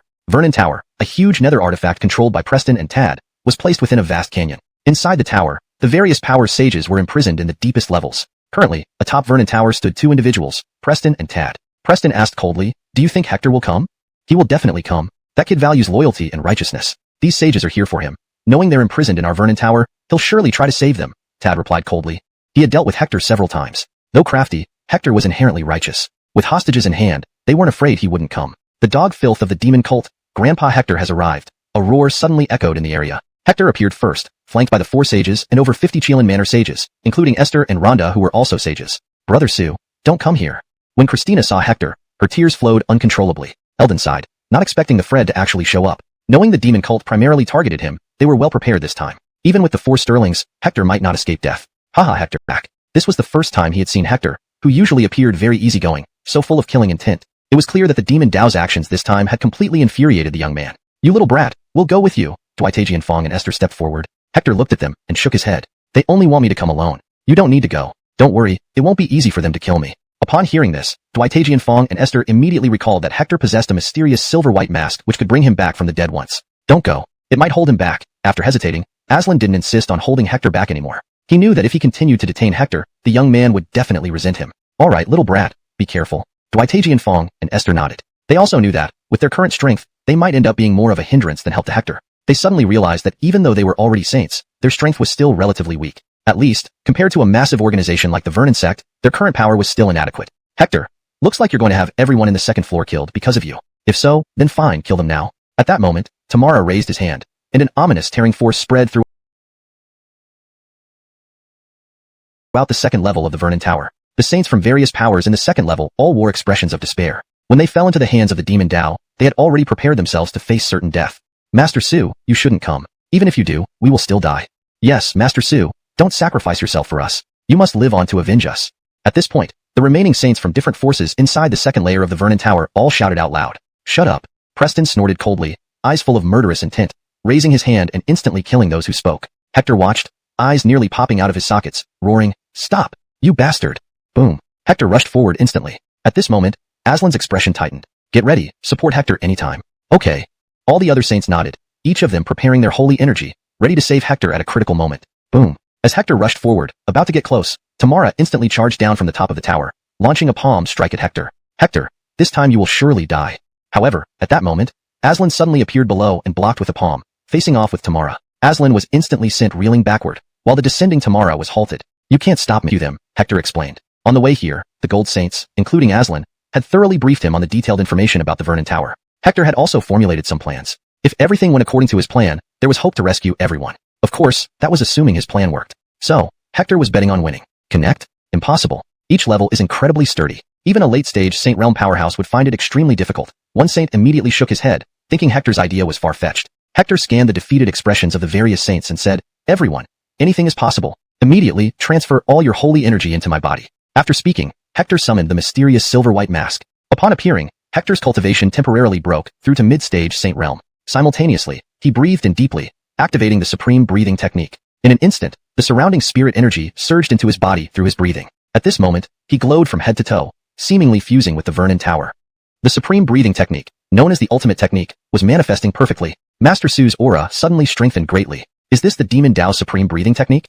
Don't hesitate. Follow Master Su's forces. Holy people were instantly delighted, seeing a chance to survive. As long as they continued their onslaught, with the power of the holy people combined, there was a chance they could breach through the top of the Vernon Tower and survive. Damn it, how can this little brat possess such formidable strength? At that moment, seeing Hector clear the passage between the second and third levels, Freya and Preston were utterly shocked and wanted to rush over, using the power of the Vernon Tower to suppress and kill Hector and his group. Unfortunately, the four great golden saints had them locked down tightly, making it impossible for them to charge forward. Everyone, I need your help, Hector shouted suddenly. Inject your holy power into my body. The holy people from the third level's various factions nodded one after another without hesitation, channeling their holy power into Hector's body. With their assistance, Hector's strength surged, almost instantaneously reaching the seventh stage of sainthood, or late-stage sainthood. Crack. With the assistance of the holy ones, the passage between the third and fourth levels was also breached. In an instant, Hector and company reached the fourth level, and they continued upward. Branding to more and more saints joining, Hector's overall strength became increasingly powerful. Eventually, Hector could unleash peak-level saintly power with just a feint. This is the moment.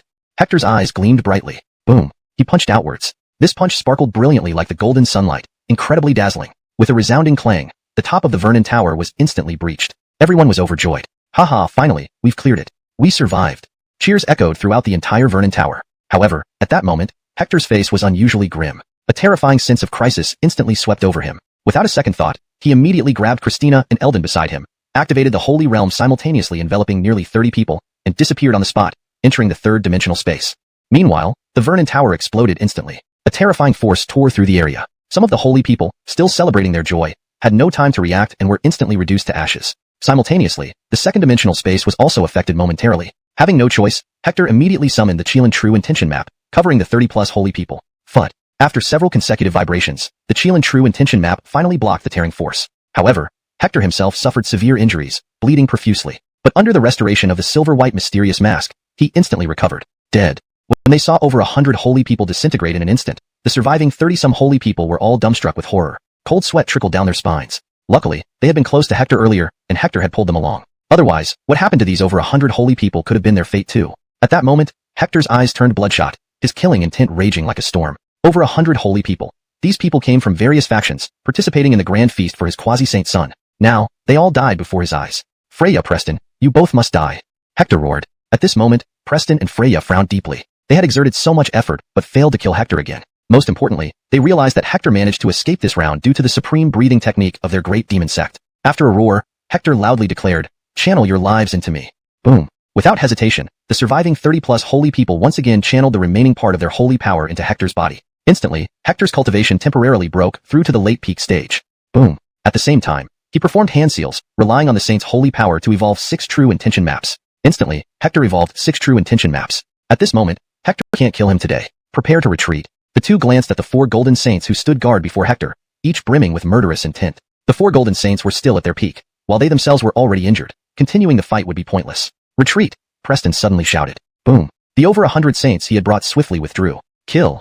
Many on the righteous side, having lost their heads in the heat of battle, prepared to pursue them. This time, they had suffered heavy casualties, especially the saints from major forces who had come to Qilin Manor. Nearly half of them were dead or injured, an unbearable loss for both Qilin Manor and these factions. Only through more bloodshed could they quell their fury. Don't chase fleeing enemies, Aslan suddenly roared, halting those who wanted to pursue. Hector, are you alright? Aslan now asked Hector. The silver-white mask on Hector's face had vanished. His inner energy had already recovered to its peak. Shaking his head, he said, I'm fine. We mustn't let the demonic forces off easily this time. Do you mean? Aslan's heart raced. Hector spoke gravely. We should unite all the forces for a comprehensive assault on the demonic path. This time, Hector was truly enraged. Those saints from various factions had come to Qilin Manor because of him. Now, with so many dead, he felt immense guilt and such the ultimitless Grandmaster realm. Alright, we're ready to launch the final assault, Hector said the day after his breakthrough. The 3 Manor Lords stepped out of Qilin Manor, their formidable near-Jeffrey auras spreading widely, alarming everyone. Are the 3 lords leading the charge against the Vernon sect themselves? Looks like it. The entire Qilin Manor buzzed with excitement. It was the first time since 30 years ago that all 3 lords appeared together. They quickly assembled a force, taking a third of Qilin Manor's might. Hector, Rhonda, and Winifred also applied to join the fight. Bernie wished to go but was refused by the 3 lords. He was Qilin Manor's future and too valuable to risk. Seeing Hector had broken through to Mid-Saint Realm, the 3 lords nodded approvingly. His progress speed no longer lagged behind Jalen, who was currently closing in on the near-Jeffrey realm. Afterwards, led by the 3 lords, they left Qilin Manor for 10,000 Saints Pavilion where all major factions gathered. One day later, Hector arrived at 10,000 Saints Pavilion. Upon arrival, he saw leaders from various factions, including 3 St. Jeffreys of Holy Jeffrey Sect, 3 Ottles of Spirit Martial Hall, and 2 First Masters of 10,000 Saints Pavilion, along with patriarchs and chiefs from other major sects and families. All present, let's move. We must teach the Vernon sect a bloody lesson. Kill.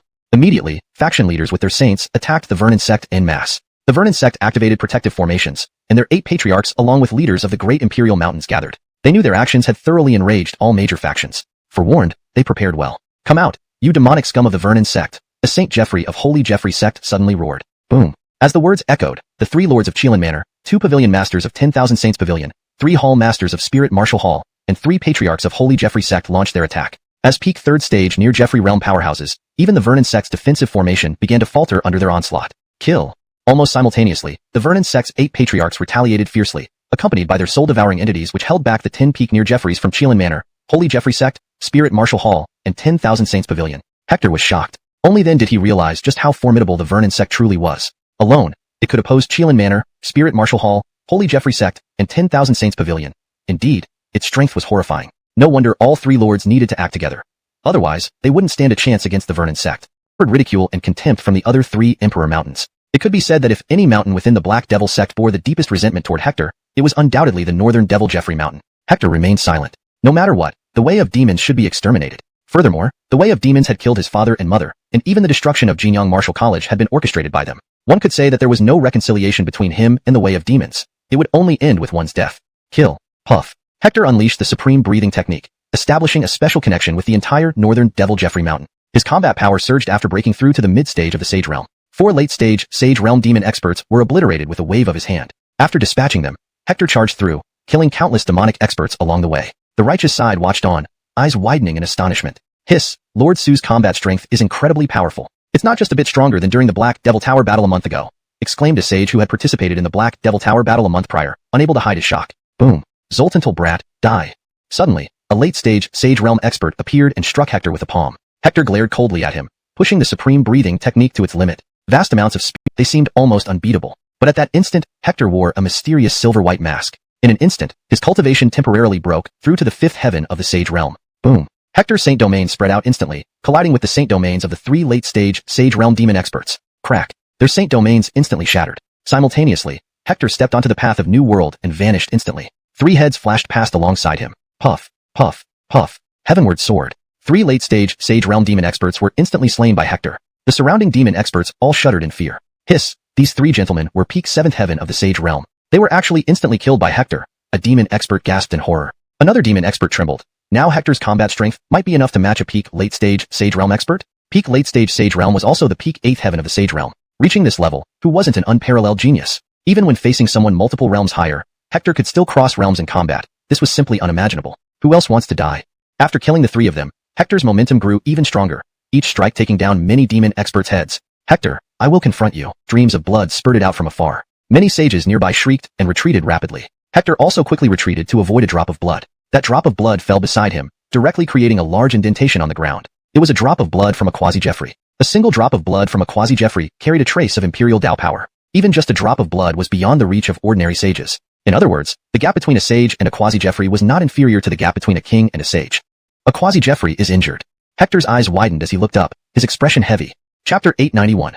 The strongest below the demon sons and daughters, Albang. Quasi-Jeffrey, an individual who stood at the pinnacle of the northern frontier's martial arts world. Such a powerhouse was just one step away from becoming a Jeffrey. In essence, they had already ascended to the very peak of humanity. Both their vitality and physical attributes were nearly perfect. A single drop of their blood could grievously wound a saint. A strand of hair could be fashioned into a lethal blade that could instantly kill someone. Thus, when such a powerhouse was injured, it was no ordinary matter. In that instant, Hector raised his head and saw the patriarch of the Vernon sect and the holy lord of the sacred Dalton sect both being wounded. Their blood spurted out wildly, splashing onto those around them. Whether it was Orthodox saints or demonic saints, anyone who came into contact with quasi-Jeffrey blood suffered severe injuries immediately. Some were even pierced through by it, exploding into pieces. Hiss, this is what a Jeffrey is like?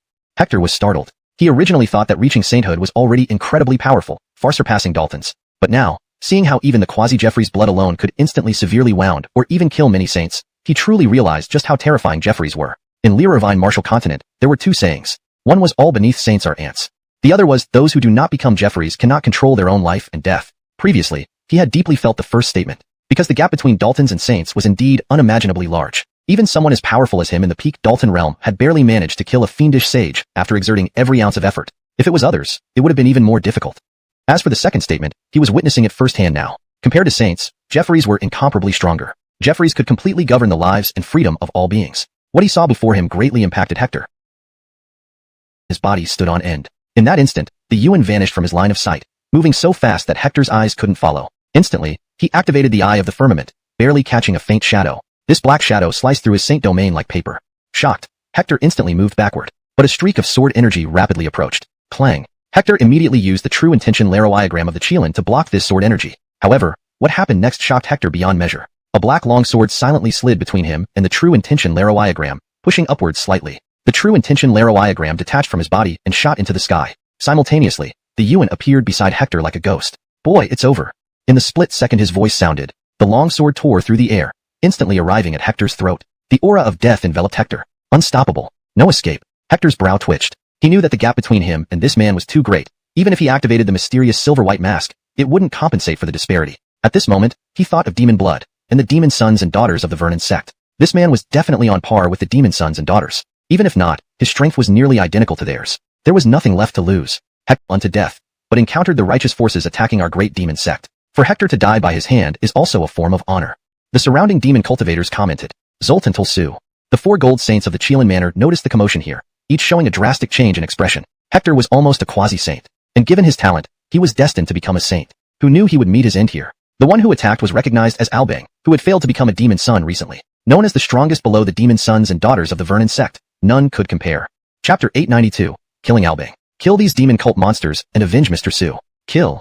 On the righteous side, many saints from various major forces saw Hector die in battle and were all instantly enraged. They lunged toward the demon cult forces without hesitation. At the same time, Albang quickly retreated, returning to a massive palace within Baima Jeffrey Mountain. The righteous people had not yet reached this place. He had been affected by Hector's self-detonation earlier and was already gravely wounded. Now, he planned to heal first before charging out again. Instantly, he sat cross-legged. However, as he did so, he sensed something and suddenly slapped his hand forward. Pfft. The void violently trembled. His palm struck the air in front of him, creating an intense sonic boom. But at that moment, the void behind him quivered, and a black sword shot through, striking him. He turned it. Many eyes turned their attention over. Some were from the righteous side, others from the demon cult. When they saw Hector holding Albang's severed head, everyone was stunned. Wasn't Hector dead? How did Albang die at the hands of a supposed deceased person? Were they dreaming? Albang is dead. Everyone, attack together and let us wipe out Baima Jeffrey Mountain. Hector's voice was like divine authority, powerful and uplifting. Kill. Haha, Albang is dead. Today, we will join Mr. Su and destroy these demons. Kill. The righteous side, seeing Hector alive and having killed Albang, one of the strongest under the demon sun, felt greatly encouraged. On the demon side, the death of Albing sent waves of shock through them. The confidence of the demon saints on Baima Jeffrey Mountain began to crumble. After speaking, Hector tied Albing's head to his waist and started searching for Tad. A month ago, Tad had been critically injured. Though a month had passed, he was confident it hadn't fully recovered, making now the perfect time to kill him. Instantly, Hector activated the Firmament Eye, seeking Tad. Tad was a demon sun-level figure, far more significant in status and potential within the Vernon sect than Albing. If Hector could also kill Tad, it would be a significant blow and deterrent to the Vernon sect. Tad dared to fight alongside top-tier saints against the Emperor, indicating his formidable strength. Killing Tad would devastate Baima Jeffrey Mountain. A short while later, Hector's eyes lit up. In an underground chamber within Baima Jeffrey Mountain, he detected Tad's presence. However, he did not act rashly. He sensed a massive killing formation hidden nearby, ready to activate if anyone approached, shattering the intruder into pieces. This formation was already at the peak of the Saint Realm, beyond what Hector could counter. Even within their own stronghold, Baima Jeffrey Mountain did not neglect to protect Tad. This highlighted his importance to the Vernon sect. If someone else had discovered this formation, they would have turned back immediately. Unfortunately for them, they faced Hector. Hector had inherited the legacy of Formation Jeffrey and had studied formations for years. With the help of the Firmament Eye, he quickly found the formation's core. By destroying the core, he could dismantle the entire formation. The core was hidden near Tad, nearly undetectable except by the Firmament Eye, which could see into the 9th layer of space. Hiding his presence, Hector stealthily approached the core. Touching the surrounding energy would trigger the formation. With utmost caution, using the Firmament Eye to carefully avoid triggering any points, he approached the core. After 10 minutes, he reached it. Suddenly, he pressed down with immense force on the core.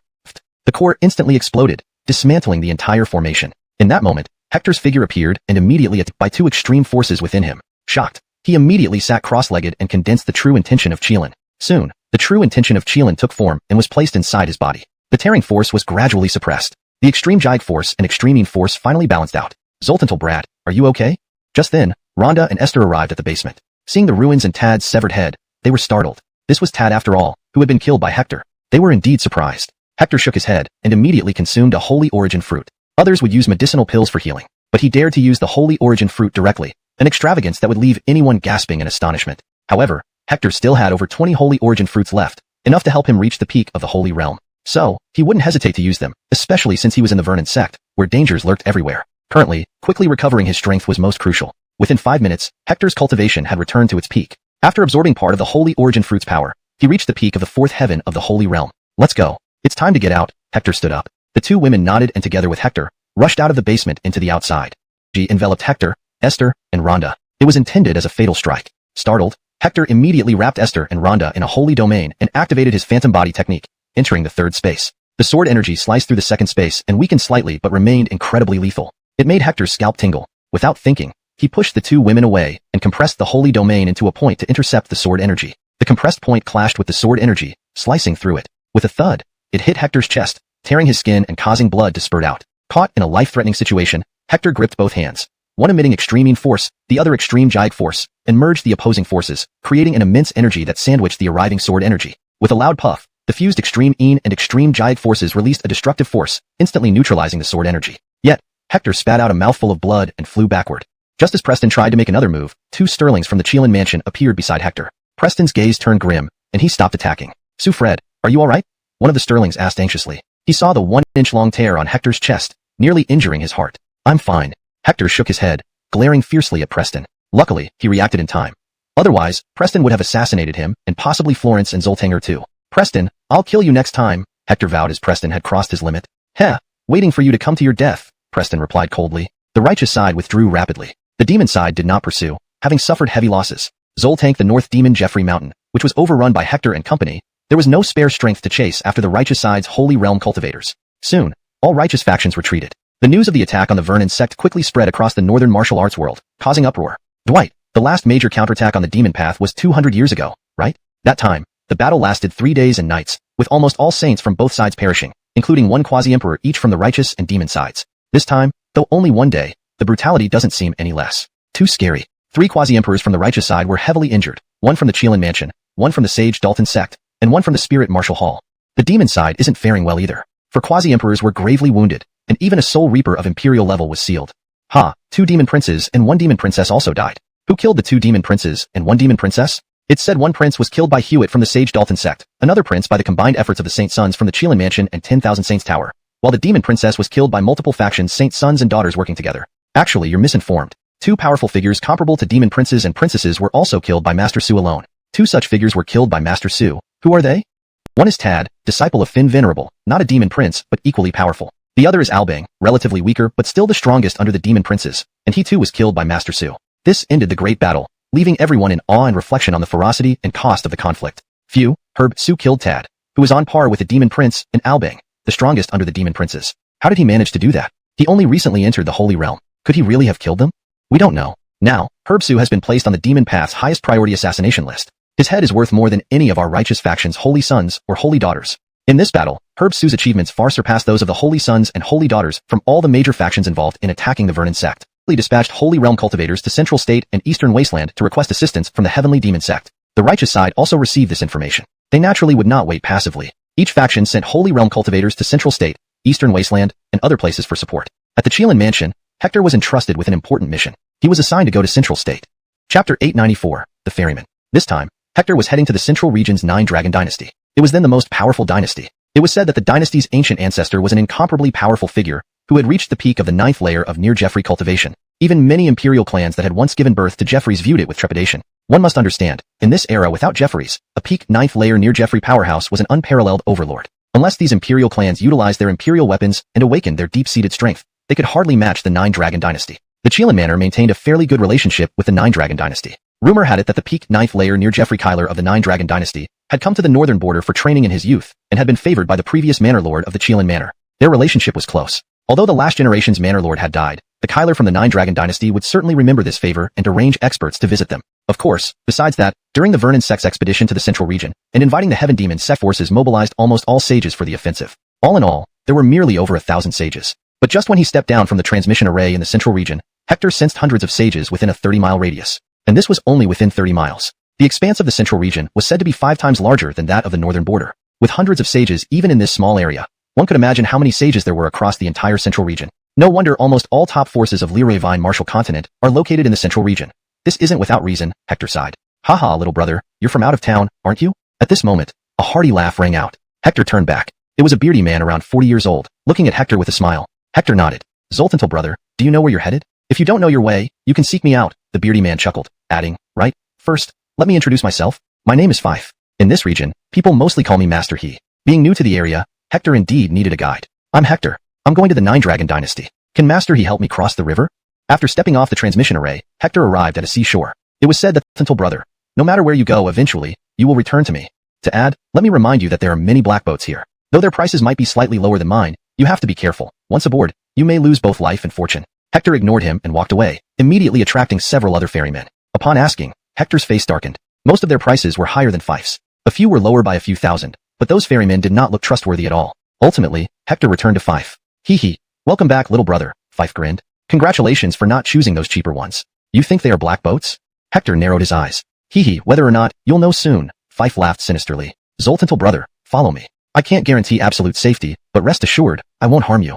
He then led Hector to the shore where there lay a large ship, 50 meters long and 8 meters wide. Upon arrival, Hector saw there were already over 50 passengers on board. Among them was a fat Darien, belly bulging as he swore, Fife, you damn dog, look at the time. Any delay, and we will all perish in the Dead Sea. Several others grumbled as well, clearly having ridden Fife's boat before. Fife coldly replied, if you have any objection. His lips curled into a sneer as he coldly said, Colt, if you curse me behind my back one more time, I'll throw you into the Dead Sea myself. Do you believe that? The black-robed ace immediately shut his mouth. Hector was greatly surprised, looking intently at Fife. Could he really hear that? This Fife is a hidden master of profound strength. Big brother, even if he's so intimidating, why do you still take his boat? After thinking for a moment, and once Fife's figure had disappeared, Hector finally asked the black-robed ace. The black-robed ace glanced at Hector and grinned. Looks like it's your first time in Central State. Hector nodded. There was no point in hiding this fact. The black-robed ace looked like he knew what was coming and remarked, you're lucky to meet this he merchant. If you encountered other unscrupulous ferrymen, you might lose both your life and wealth. What do you mean by that? Hector's heart skipped a beat. The black-robed ace winked at Hector and pointed at the large boats nearby. Look at those boats? Hector looked over and immediately recognized one of the skinny ferrymen who resembled a monkey. He had also inquired about this ferryman earlier. These are all black ships. The passengers on them are mostly from other regions, and this time, they'll likely perish in the Dead Sea. All their money will end up in the pockets of these ferrymen. Isn't anyone going to stop them? Hector frowned, his expression changing. Stop them? The black-robed ace chuckled grimly. These black ships have powerful forces backing them. They pay a hefty protection fee every year. Who dares to stop them? Trying to do so would be courting death. Hector narrowed his eyes. Aren't there any righteous forces intervening? Righteous forces? The black-robed ace stared at Hector as if he were a rare treasure, sneering without genuine amusement. What if the bigwigs behind these black ships are also from righteous factions? Upon hearing this, Hector's expression turned incredibly sour. This made it seem like Central State's waters ran deeper than the north border. Seeing Hector's sour expression, the black-robed ace sighed. This is Central State. For a newcomer like you, having such a reaction is natural. Here, regardless of who you encounter, even if they're from righteous factions, keep your guard up. They can be worse than those from evil sects when they turn bad. Saying that, the black-robed ace looked ahead. Hector also looked forward. At this moment, Fife returned with 3 more people. Among them were 1 woman and 2 men. Don't think this greedy he merchant is bad-natured. His prices are relatively fair, and he's still considered upright. Is 50,000 Central State coins fair? Hector's lips twitched, casting a strange glance at the black-robed ace. The black-robed ace explained, others who collect 50,000, pocket 30,000 for themselves, while he only keeps 10,000. The remaining 40,000 goes to the powerful force backing him? Hector asked curiously. The black-robed ace shook his head. 30,000 is for protection fees, and the remaining 10,000 he uses for charity, helping homeless children. Hearing this, Hector nodded. He finally understood why the black-robed ace referred to Fife as both a big scammer and an upright person. Such a person was indeed kind-hearted. Hee, follow me and rest assured, I'm not one of those black ships. At least, I won't harm you. Fife laughed loudly. Hector instantly became speechless. This statement wasn't a black ship, seemed to become Fife's calling card. Soon, the trio boarded the boat. Once on board, one of the women quickly sat beside Hector. Sir, this uncle doesn't look like a good person. Can you protect me? If you protect me, sir, I can give you a reward. As she spoke, the Cathy purposely glanced at the ferryman Fife. Hector's lips twitched. This ferryman Fife, smooth-talking, did indeed seem like a swindler, not a good person. Hector smiled. Don't worry, he's a good person. After speaking, Hector fell silent. Of course, saying Fife was a good person was just a casual remark. Whether it was true or not, he didn't know. Grip. But after some thought, he gave up. Chapter 896, The Black Ships. Gentlemen, the moonlight is quite beautiful tonight. How about I let you all appreciate the view outside, said Fife with a smile. Suddenly, he gave his or a sharp spin, tilting the bow of the boat 90 degrees. The next moment, Hector and the others followed the direction of the boat's tilt. In the distance, 3 iron ships had suddenly engaged in violent actions. On one of these ships, several men swiftly killed all the sages around them. Those few moved swiftly while the people on the ship offered no resistance, dying instantly. Following that, all the valuables from the dead sages were plundered. Finally, their bodies were thrown into the Dead Sea by the ferryman. Everyone aboard watched this scene with their faces drained of color, revealing deep fear in their eyes. Especially the Cathy who gripped Hector's arm a bit too tightly, causing him to frown. He had previously inquired about those 3 ships. If he had been on one of them, what would the outcome have been? The more he thought about it, the heavier his heart felt. On this very boat, almost everyone wore looks of sheer terror. Some of them had almost boarded those 3 black ships. Had they done so, they might have ended up as corpses on the black ships as well. Hee, gentlemen, did you see that? That's what the black ships are like. You should feel honored not to have boarded their ships, said Fife with an insincere smile. Jetty rolled his eyes and scoffed. In the future, if I take your boat, you only charge me half price, and I'll absolutely cooperate without conditions. What do you say? Charging you half price is fine. Swim in the sea during the first half of the night, and come back on board during the second half. I have no objections, replied Fife with a fake smile. Come on, you cunning merchant, stop talking. Let's prepare to act. The ace shook his head and stood up, looking into the distance, saying, I just don't get it. I've ridden your boat 10 times. Why do I always encounter such messy situations? Leroy, you offend some big shots? Fife shrugged and smiled. Maybe they think I'm easy to bully since I look like someone who can be easily pushed around. The corner of the black-clad ace's mouth twitched. He stared at Fife, who looked helpless, and gritted his teeth. If you look easy to bully, aren't we all good babies then? Just then, the 3 black ships approached. A skinny old man in red robes called out, Leave the people on the boat alone, and we won't make things difficult for you. Once aboard my boat, I must protect them. If you want to kill them, you'll need to ask my fists first, retorted Fife. And anyone who doesn't want to feed the fish should behave. Otherwise, I'll throw you all down to feed the fish, Fife snarled. Another Kylerly man in blue sighed. Infected with my corpse decay poison. This time, you're surely dead, the Cathy laughed coldly. Hector narrowed his eyes. You're from the Vernon sect. Haha, you realize it too late. Aren't you feeling weak all over, and your body starting to rot? The Cathy laughed, casually flinging blood from her sword onto the deck. Suddenly, Hector's body shuddered, and with a thud, the black liquid in his palm was expelled from his body instantly. Just that? Khalil to kill me? Aren't you too premature? Seeing this, the Cathy's laughing face froze, her eyes filled with disbelief. How is this possible? This is corpse decay poison. Once inflicted, even Adalua Jinxiang, great Vajra immortal, would be powerless. How can you be unaffected? Chapter 897, Strengthening Heart and Devouring Soul Array. The Milo was an expert of the demon path. Since Hector left the Chelan Manor, she had secretly followed him all along, tailing him every step of the way. She pursued this trail solely for assassination. Logically speaking, her long-prepared strike should have absolutely ended Hector's life. But who would have known that even a poison as deadly as necrotic blood venom, which could instantly kill any 3 black ships are already a nightmare, and now a madwoman from the demon path appears from behind. Has fate forsaken us? The entire ship's worth of saints screamed out in alarm. If the demon path woman were to transform successfully, they would face attacks from both the black ships and her, putting them at a disadvantageous position. Whoosh! As the Mila began her soul-devouring transformation, Hector's holy domain instantly enveloped her, tightly encapsulating her. Instinctively, the woman struck out, slapping Hector's holy domain and causing it to sink inward, forming a frightening palm print surrounded by cracks spreading outward. Almost simultaneously, a golden path appeared beneath her feet, the road of the new world. Hector turned, his foot stepping onto the path, which rapidly spread out to reach one of the black ships. In a blink, Hector appeared aboard the black ship, bringing with him the Mila mid-transformation. Crack.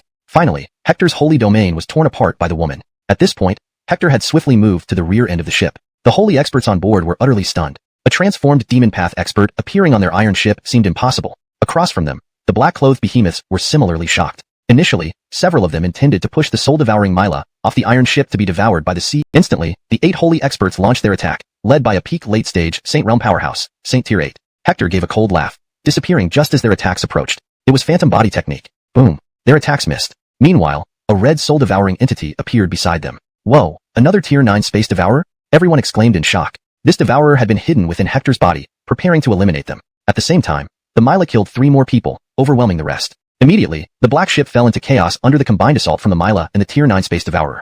Meanwhile, Hector reappeared on the iron ship, checking the situation on the other 2 black ships, which were now at a disadvantage due to the combined efforts of the others. Regarding Fife and the ferrymen of the 3 black ships, they were engaged in a tough battle with no clear winner yet. Overall, victory seemed certain for Hector's side. However, he remained cautious. The black ships had risked everything despite knowing their overall strength was comparable. Something hidden was highly likely. Indeed, suddenly blood-red light erupted from the other 2 black ships, enveloping everything in seconds. Those on board, including the black-clad behemoths, looked injected with new energy. Their eyes turned red, losing rationality. Their strength surged dramatically, reminiscent of the soul-devouring state. But unlike full transformation, they could recover after an hour, albeit exhausted beyond normal human levels and needing extended rest. This isn't good. This is the strengthening heart and devouring soul array. Hector's face changed, immediately rushing forward. Clenching his hand, his golden holy domain compressed to a single point in his right palm, striking fiercely. Such an array made victims lose reason, enhancing their fighting ability, turning them into savage beasts focused solely on slaughter. On the black ship, everyone faced this dire situation. He had been wondering how this group dared to attack so brazenly when their strength was only slightly above his own. It turned out they relied on this array for their confidence. Note, to maintain the flow and context from the previous part, it seems like Hector is realizing the reason behind the boldness of the black ship's crew. The translation keeps the reflective tone and provides clarity on the revelation about the array. Chapter 898. Terrifying strange fish in the Dead Sea. Damn it, you actually set up such an array. What difference does that make you from devils? Do you not fear being hunted down by righteous forces across the world? Meanwhile, Fife saw this scene and instantly his face changed dramatically. The soul-devouring array. Though it could grant immense power, it also gradually turned people into killing machines. Even if those ensnared regained consciousness afterwards, they would suffer significant side effects, such as filling their hearts with hostility and making them increasingly irritable. This was detrimental to future cultivation. Thus, in Zhongzhou, the soul-devouring array was classified as forbidden, and any practitioner of righteousness was strictly forbidden from using it. Violators would be treated as evil cult members. However, these people now dared to use this banned array right on the domain of righteousness. A despicable act indeed. Haha, who will know we used this dark array after wiping all of you out? Laughed the ferryman on one of the 3 black ships dismissively. In their eyes, once activated, victory was certain. Fife, we offered you a chance earlier, but alas, you didn't cherish it. Now, we can only send you to your death in the Dead Sea. Hope you can last till tomorrow morning. Haha, jeered the skinny ferryman who looked like a monkey. But immediately after, his mocking face stiffened. Suddenly aware of something, he looked up and saw Hector had somehow left the first black ship and appeared outside the second one, pressing his palm against it. That palm carried terrifying force that far exceeded his own cultivation level. Most importantly, Hector's attack targeted the array's focal point hidden within the ship. How did he escape? How did he find the array's focal point? All this made the man too distracted to consider anything else. He knew that if this Fred succeeded, the soul-devouring array on this ship would lose its effect. Those ensnared would snap out of their berserk state, returning to normal while immediately suffering severe side effects. Zoltantal brat, stop it! Roared the skinny ferryman like a monkey and rushed over, only to be knocked back by Fife's punch. Snap! At the same moment, Hector placed his palm on the focal point. Instantly, spiritual explosive force erupted. Pooh! The array on the ship was instantly destroyed, and the powerful force caused the ship to begin sinking. Pooh! Pooh! Pooh! The instant the array was destroyed, the Saint Realm experts among the ferry crew suffered immediate side effects, becoming pale and weakening drastically. The black-clothed fatty and his group shifted from disadvantage to advantage in a flash. Within moments, 8 more were killed by the black-clothed fatty. Well done, little brother! The black-clothed fatty rejoiced, giving Hector an admiring glance. Just moments ago, after the soul-devouring array was activated, they were at an absolute disadvantage. Even he was injured almost instantly, along with 2 other Saint Realm experts being killed. But now, the opposing group seemed exhausted as if having fought for days. Slaying them felt almost as easy as killing a king. At this moment, Hector turned and charged towards the third ship. Seeing this, the faces of the 3 ferrymen changed drastically. If Hector managed to destroy the soul-devouring array on the third ship, their deaths would be imminent. We cannot let him have the chance. Stop him. With panic-stricken faces, the 3 immediately shouted and took out blood-red pills from their robes, increasing their energy substantially upon consumption. They pushed Fife back fiercely. Fife's face changed. Blood explosion pill? The blood explosion pill is a taboo medicine. Once consumed, it temporarily grants immense strength, but it also harms one's meridians. It affects a martial artist's future path of cultivation. But they couldn't care less about that at this moment. If Hector destroyed the soul-devouring array on the third ship, they would be dead men. Instantly, the three pushed Fife back and swiftly aimed their palms at Hector through the air. Hector turned back immediately, staring at the trio with a cruel smile forming on his lips, sending shivers down their spines. A terrible thought flashed through their minds. Leroy, this kid wait for them to come? At that moment, a new world road instantly appeared under Hector's feet with a swoosh. Before they knew it, Hector was already on the sea surface with them. Not good. The trio paled, knowing even if they could kill Hector with this move, they would lack after I finished them off. Pooh. Even with the soul-devouring array's support, the remaining ones were useless with Fife joining. He charged in like a fierce tiger into a sheep flock, quickly killing all the accomplices on the third iron ship. On the Cathy side, things were wrapping up as well. Under the combined assault of the soul-devouring Cathy and the soul-devourer, the enemies couldn't resist anymore and were all killed. Roar. When the soul-devouring Cathy killed the Saint Realm experts on the first iron ship, she immediately focused on Hector. At that moment, Fife returned and struck a palm through the air, clashing with the soul-devouring Cathy. Pooh. Though her strength increased significantly compared to Fife, who had reached peak Saint Realm, there was still a significant gap. Her blow sent the soul-devouring Cathy spewing black blood, falling into the Black Sea. Instantly, a swarm of strange fish attacked again in the Dead Sea. Initially, the monsters froze and couldn't get close due to the cold aura. But as more black fish approached, even the cold aura couldn't hold them back. Moments later, the soul-devouring Cathy was overwhelmed by numerous black creatures, leaving her nowhere to bury. Alright, let's talk. Why do you have a soul-devourer? Fife narrowed his eyes, staring at Hector with a slightly stern expression, while the other Saint Realm experts also fixed their gazes firmly on Hector, everyone half believing and half doubting. I believe this young brother. If not for him, we would all be dead, said the black-clad ace first. If he were from the dark path, he wouldn't have helped us, he added. Hey, Soul, what do you think? Everyone turned their gaze to Fife, whose strength was the greatest among them. If he believed Hector, then there was nothing more to say. Fife glanced at Hector, then turned to paddle the boat, saying, continue our journey. Was this an indication of trust? Everyone was taken aback, and Hector also breathed a sigh of relief internally. If Fife hadn't trusted him, he might have faced immense danger today. With his current strength, he couldn't contend against everyone on the iron boat. Haha, may I know your esteemed name, young brother? Asked the black-clad ace with a smile. Hector, replied Hector with a smile, appreciating the ace's straightforwardness. The ace rubbed his hands excitedly and proposed, Brother Sue, shall we make a deal? One look at the ace, and Hector knew what he was thinking. You want my soul control technique? Yes, confirmed the black-clad ace with a grin. If Brother Sue is willing to teach me, I'm prepared to exchange a near-Jeffra level scripture with you. What do you think? He had always coveted the Dark Path's Spirit Devourer technique, but it only suited those from the Dark Path. Now, a disciple of the Righteous Path could modify aura. Had someone seen this ship, they would be stunned. This was the emblem of the Nine Dragon Empire. The Nine Dragon Empire, located north of the Dead Sea, rivaled imperial clans in power. Their ancestor was a supreme expert at the peak of the 9th level of Near Jeffrey, capable of achieving emperor status during the early Wu Dao era. Upon seeing the three black ships, a purple-robed man frowned and said, Kaelyuan and his group of incompetents are dead. Fucking hell. The item I asked him to bring this time was on him. Now that he's dead, my item is gone too. I told him not to provoke the seven-headed merchant ships, but he did it anyway. Not only did he lose my item, but he lost his life, raged a black-clad man, clenching his teeth. Enough chatter, interrupted a Trent, narrowing his eyes. No matter how incompetent Kaelyuan was, he was still one of ours. Whoever dares to kill our people must die. They are just ahead. Let's chase them. Boom. The purple gold ship sped away swiftly, almost becoming a streak of light on the sea surface. Boom. At this moment, Hector sat cross-legged, continuing to refine the holy origin fruit within his body. Half a day later, he finally broke through to the 5th level of Sage Realm. With his current strength, most peerless geniuses at the 9th level of Sage Realm were no match for him. You're impressive, Brother Sue. To break through in such a short time, congratulations, remarked the black-clad ace, who sensed Hector's breakthrough instantly. Hector glanced at him and said, This realm has trapped me for a long time. Finally, I've broken through. They are the people behind those 3 black ships. How could that be? That's impossible. They are from the Nine Dragon dynasty. How could they possibly be accomplices with these plundering black ships? The crowd erupted in commotion. If you don't want to die, be honest. If anyone dares speak up, I guarantee the fate of those on the 3 black ships will be yours as well, Fife said coldly, his eyes piercing them with intensity. Everyone felt the gravity in Fife's expression. Such seriousness he hadn't shown even when the 3 black ships approached earlier. Clearly, this ship from the Nine Dragon dynasty brought an unprecedented level of solemnity even to him. Hector's gaze flickered. If the Nine Dragon dynasty was indeed as Fife described, then it seemed no better than the demonic path. Very soon, a large vessel of the Nine Dragon dynasty swiftly neared them. Compared to this grand ship, their iron boat looked like an infant standing before a fully grown adult. Just in terms of presence, they were already at a significant disadvantage. At that moment, a black-clad man emerged on the deck of the Nine Dragon dynasty ship, hands crossed behind his back, glaring down with intense hostility and indifference, as if viewing them as nothing more than dead men walking. Hector's expression darkened at the sight. The Holy Path martial artists on board also showed uneasy looks.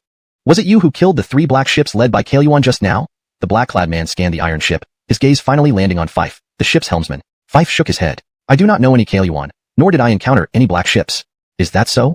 The black-clad man smirked coldly. Suddenly, he lunged forward, palm striking toward Fife. Fife met the attack head-on, pushing back with his own palm. Bang! The two clashed, causing the iron ship to shudder slightly. Fife stood firm, motionless, while the black-clad man was sent flying back onto the deck, retreating a step before stabilizing himself. Not bad. It takes some skill to be a ferryman here in the Dead Sea. It seems the one who killed Kaelyuan and his men is you. Fife shook his head. It wasn't us. But if Lord insists on pinning the blame on us, it seems anything we say wouldn't make a difference, right? Haha, you're correct. So let me give you a choice. Whoever tells the truth can walk away unscathed and even board our 9-Dragon Dynasty ship to reach your destination. Otherwise, death. Upon uttering death, 3 more individuals appeared on the 9-Dragon Dynasty's deck. Each possessed peak 9th heaven, Saint Realm martial prowess, standing shoulder to shoulder, emitting a powerful aura of killing intent, eyes locked coldly on them. The holy path marshal waiting to be slaughtered, life and death entirely in his hands. Panic spread among the group, fear evident in their eyes. For peak Holy Realm experts, they had no hope against them. They deeply regretted not heeding Fife's warnings earlier. But little did they know, even if they stayed silent, they would still be eliminated by the black-clad men. Standing up, Hector spoke calmly. I once thought the 9-Dragon Dynasty embodied righteousness, but it appears no different from the demonic path. No, to be precise, darker than the demonic path. At least the demonic path kills openly. You lot are true hypocrites. Haha, brat, for that alone. I'll ensure you die slowly and painfully. The black-clad man sneered at Hector. Sorry, I despise threats. Those who threaten me will die swiftly and painlessly. For instance, whoosh. In the instant the words left his lips, Hector vanished from his spot, reappearing on the deck of the 9-Dragon Dynasty ship. A golden holy domain instantly enveloped the black-clad man and his 3 companions. Looking for death. The 4 black-clad men sneered, each releasing their own holy domains, colliding fiercely with Hector's.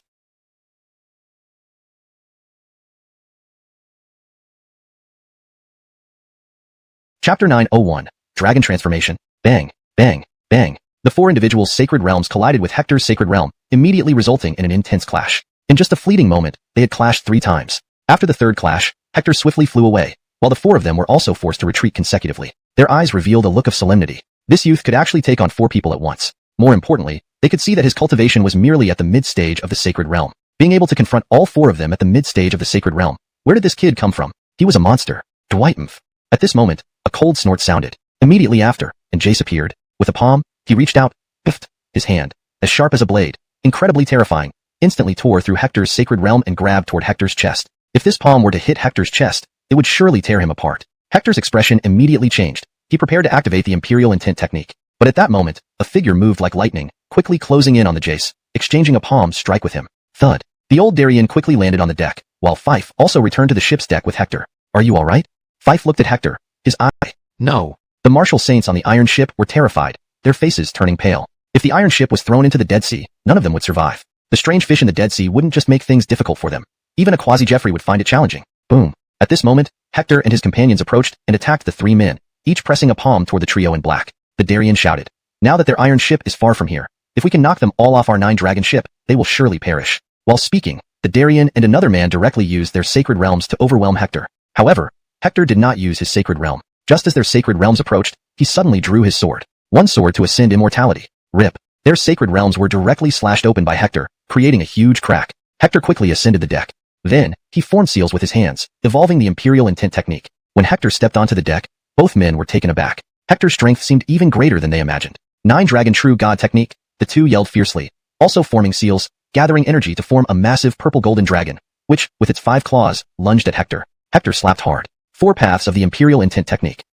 The golden dragon was instantly shattered by Hector. The 2 men in black were sent flying back instantly. After one move, Hector, stepping on the new path directly, rapidly pounced forward. Simultaneously, his sacred realm expanded, instantly covering the 2 men in black, then compressing rapidly. A terrifying force instantly pressed inward. The 2 men were alarmed, exchanging glances, seeing determination and solemnity in each other's eyes. Boy, you forced us to this. 9 dragons merge. Roar. Suddenly, their bodies emitted dazzling golden light. Under Hector's watchful gaze, their palms instantly transformed into claws, sharp and identical to real dragon's claws. Moreover, horns grew on their heads, emitting streaks of purplish golden lightning. In an instant, their aura surged. 2 bolts of lightning swiftly flew out, tearing Hector's compressed sacred realm apart. Hector was greatly shocked. These 2 men's power was notably increased compared to before. Moreover, being able to transform parts of their body into divine dragons was something he had never encountered before. Indeed, the world is vast and full of wonders. Even Hector felt immense danger at this moment. Boy, die.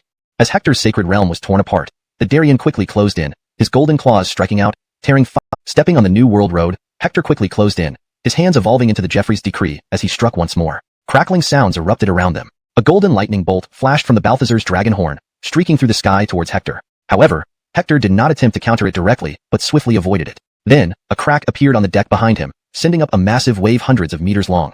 A sight that even made Hector's eyes widen in surprise. Boy, taste my 9-dragon golden claw seal. At this moment, the Wilson joined the fray, his 2 claws glowing with golden lightning, slicing through the air as they surged toward Hector with lethal precision. Hector took a deep breath, causing his internal organs to resonate as he activated the supreme breathing technique, his hands evolving into the true diagram of the Jeffries decree. Boom. In an instant, the two clashed with a powerful blow. The Wilson's claws were incredibly formidable. Though they didn't shatter this time, they were still forced upwards by Hector. Hector himself was knocked back several steps from the impact. Meanwhile, the Balthazar's dragon horn began to gather an even more terrifying lightning strike as he approached Hector. You little brat, die now.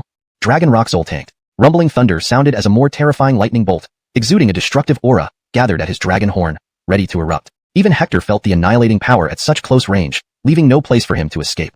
In that instant, he pinched a hand seal with one hand, rapidly compressing the golden holy domain into a point filled with horrifying energy. This was a spirit explosion. At the apex of compression, Hector slammed a palm towards the lightning accumulating on the Balthazar's head horn. Haha, Fred, you actually dare to face it head-on? Watch as I tear you apart. Seeing Hector confront it directly, the Balthazar rejoiced as the lightning from his horn finally erupted. Simultaneously, Hector's spirit explosion followed, striking the lightning on the Balthazar's horn with full force. Bang! Almost instantly, the point of Hector's spirit explosion smashed into the golden lightning surging from the head horn. Immediately, an incredibly dazzling crimson gold light erupted between them. Zoltank a needle against a thorn. Initially, they remained in a deadlock, but this lasted only a second before Hector's spirit explosion overwhelmed the lightning, forcing it back into the Balthazar's head horn. No! Thud! In an instant, the Balthazar's dragon horn exploded, and soon after, his head, like a watermelon, burst into pieces. The black-robed giant shot Hector an apologetic glance. Boom! When the blue-robed man approached, he stood beside the Wilson. Their dragon horns immediately released lightning bolts that merged, forming an increasingly large lightning ball, emitting a power far surpassing the individual casting of the Tyson Zoltank. Even Hector paused, not charging forward immediately. Boy, this time you will be utterly destroyed, the Wilson roared, feeling triumphant at seeing Hector's wary expression. Finally, the lightning ball tore through the sky, moving faster and more powerfully several times over, closing in on Hector instantly. With no time to dodge, and not planning to, he quickly pinched hand seals. Simultaneously, a silver-white mask materialized on his face, enhancing his realm temporarily to the peak of mid-saint level. His strength and speed increased exponentially. Just as the lightning ball approached, Hector pressed both hands against it. This Fred intends to meet the dragon lightning ball with bare hands? Has he lost his mind? Even the black-robed giant felt his hair stand on end in fear. Nearby, Fife, battling the Trent, frowned. Hector's actions were recklessly dangerous. Soon, you'll lose another capable fighter, the Trent sneered. Yet, in the next moment, disbelief flooded the Kyler's eyes. Hector's hands are dragon Zoltanking sphere. Impossible. The Yuan and blue-clothed man, standing opposite, were already terrified. They quickly retreated, genuinely worried Hector might hurl the sphere toward them. While they could release such formidable power, being in Hector's position and catching it was entirely beyond their capability. Moreover, they sensed the dragon Zoltanking sphere grew even more potent under Hector's control, 2 to 3 times stronger than before, turning lethal. Don't panic. Let's release another dragon Zoltanking sphere. Even if we can't destroy it, we should be able to change its course. The blue-clothed man quickly regained composure. You're right, let's act together. Reminded by the blue-clothed man, the Yuan instantly came to his senses. Boom. Immediately, their dragon horns released lightning energy, forming a colossal dragon Zoltanking sphere. At this moment, Hector, sensing the sphere had reached its limit, flashed over to Fife's side, leaving both men stunned. Get out of the way! Hector shouted fiercely. Fife, having noticed Hector's swift approach, rapidly moved back. The gray-clothed Kyler coldly eyed Hector, saying, Young man, my strength far exceeds theirs. Do you dare attack me recklessly? Boom. But Hector paid him no heed, and at the moment of closeness, swiftly hurled the dragon Zoltanking sphere infused with extreme Jiag and extreme forces. Bang! The gray-clothed Kyler, who had transformed into a dragon form, struck the sphere with golden claws. Upon contact breathing technique, immediately absorbing Fife's peak holy realm power. Then, he released a holy domain, infusing it with extreme Jiag, extreme Een, and Fife's holy power. Instantly, the reinforced holy domain formed a fortified barrier against the explosive energy. But this wasn't enough. For safety, Hector summoned his Kylan true image, combining it with the domain. Bang! Crack! The explosive force instantly shattered Hector's holy domain, slamming into the Kylan true image. After holding for a brief moment, the image also began to fade and exploded violently. Still not sufficient? Hector's expression tightened as extreme Jiag and extreme Een forces destroyed his body, causing blood to spurt from all 7 orifices. Yet, thanks to the mask's power, the damaged parts rapidly repaired themselves, maintaining a precarious balance. Determined, Hector clenched his teeth and charged forward without hesitation, scaring Fife beside him. Hector collided forcefully with the destructive force. Instantly, his body disintegrated into chunks of flesh scattered across the deck and other parts of the ship. Under Hector's sacrifice, the force finally abated, preserving the 9-dragon ship. Seeing this, Fife sighed. The chubby Yuan gave Hector a thumbs up. Brother Sue, I rarely admire anyone, but you're someone special. Alin sent him reeling, and with another squelch, the Yuan's dragon horn was broken, sending him flying out of the 9-dragon ship. No! The Yuan only managed to scream before plummeting into the Dead Sea with a splash. There was no further sound. It was obvious he had been devoured by the strange fish. Leave the rest to you, Hector said, glancing at the still-shocked black-clothed ace. The ace nodded absent-mindedly and then charged at the last person. That man didn't last long, quickly being thrown into the Dead Sea by the black-clothed ace. In the end, both men stared intently at Hector, making him feel uneasy under their gaze. I know what you want to ask, but my answer is 4 words. Nothing to say. Upon hearing this, the two exchanged looks, nodding in apparent understanding. However, internally, they were in turmoil. To resurrect after being pulverized was a power beyond imagination, something even an emperor might not achieve. It was terrifying. You can rest assured, I won't say anything, the black-clothed ace finally spoke after some thought. Same here, Fife added. Hector sat cross-legged on the deck and said, Thank you. We've overturned our ship. Now aboard the 9-dragon ship, what do we do?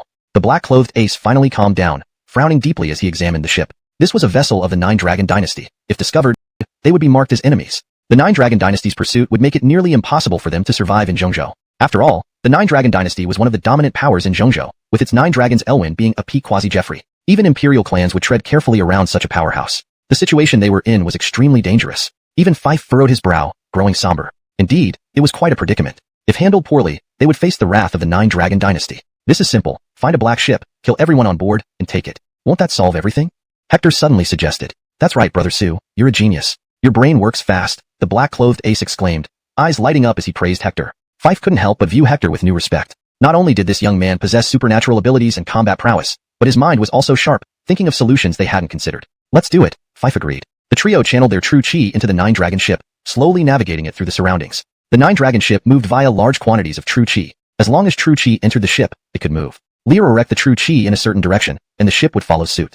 A day passed. Along the way, they encountered many iron ships, but these were righteous vessels, not black ships, so they didn't act. It wasn't until 2 days later that 3 black ships appeared. Just like before, they killed everyone on board and claimed the ships. However, when Hector and company arrived on the scene, the 3 black ships immediately grew wary. Greetings to the esteemed adults of the 9-dragon dynasty. Upon seeing the approaching 9-dragon ship, the ferrymen on the black ships all respectfully bowed. They were subordinates of a 9-dragon dynasty official and thus showed reverence upon encountering the dynasty's vessel, a stark contrast to their attitude toward passengers they had previously killed. But just as the 9-dragon ship approached, Hector and company accelerated, transforming the ship into a streak of light and crashing into the black ships. Unprepared, the black ships collided head-on. With a sickening squelch, the 3 black ships were sent flying. Splash! Splash! 2 of the black ships capsized into the Dead Sea, tossing everyone overboard, while one wobbled precariously on the lake surface. The trio continued steering the 9-dragon ship into the remaining black ship. The ferryman aboard the black ship panicked, screaming, We haven't done anything wrong. Why are you treating us like this? Their pleas met with another collision. The ferryman tried to steer away but couldn't match the speed of the 9. Glance at Hector and said, Brother Sue, you're truly slippery, changing your form and appearance. Even if someone was caught, no one would know it was you. You're quite smart. Fife looked deeply at Hector but did not speak. Indeed, the other party's methods and wisdom were extremely high. To be on the same side as such a person was fine. If they were enemies, that would be worrisome. At that moment, Hector quickly restored his original appearance and build, saying, Better safe than sorry. I'm also being forced into this. Dwight. For Hector's words, the big Wilson only rolled his eyes, indicating doubt. For the next day, everything went smoothly for them. However, near where the ship of the 9-dragon dynasty lay in wait, 3 more ships from the 9-dragon dynasty appeared. Numerous members of the 9-dragon dynasty boarded the ships. A black-robed old man said sternly, Damn, who dares to kill people from my 9-dragon dynasty? Go and investigate immediately. Once you find out, catch the culprit and dismember him, along with all related clan members and friends. Yes. Immediately, the 2 other ships of the 9-dragon dynasty began patrolling the sea, stopping every vessel they encountered for questioning. Meanwhile, a black ship under the 9-dragon dynasty noticed something amiss and informed the 3 buds of the 9-dragon dynasty. They told them that among the 3 black ships, Braden Xia's ship had gone missing. Instantly, the bud realized what had happened and ordered all the black ships to set off in pursuit of Braden Xia's black ship. If his guess was correct, the culprit who killed their men might have hijacked that ship. Currently, Hector and the others were steering their ship at full speed toward the other shore. They were well aware that this incident wouldn't stay hidden for long. The people from the 9-dragon dynasty would eventually uncover the clues and come after them. It was only a matter of time before they arrived. By the 3rd day, that ship up ahead, stop immediately. Suddenly, 2 ships from the 9-dragon dynasty approached rapidly from afar. Oh no, did they discover us so soon? The large Wilson paled. Fife also looked incredibly grim, suddenly looking toward the distance and saying, I know a place. It's a bit dangerous, but if we control it well and have good luck, we might be able to kill everyone on those 2 9-dragon dynasty ships. Do you agree to take the risk? I have no objections, Hector shook his head.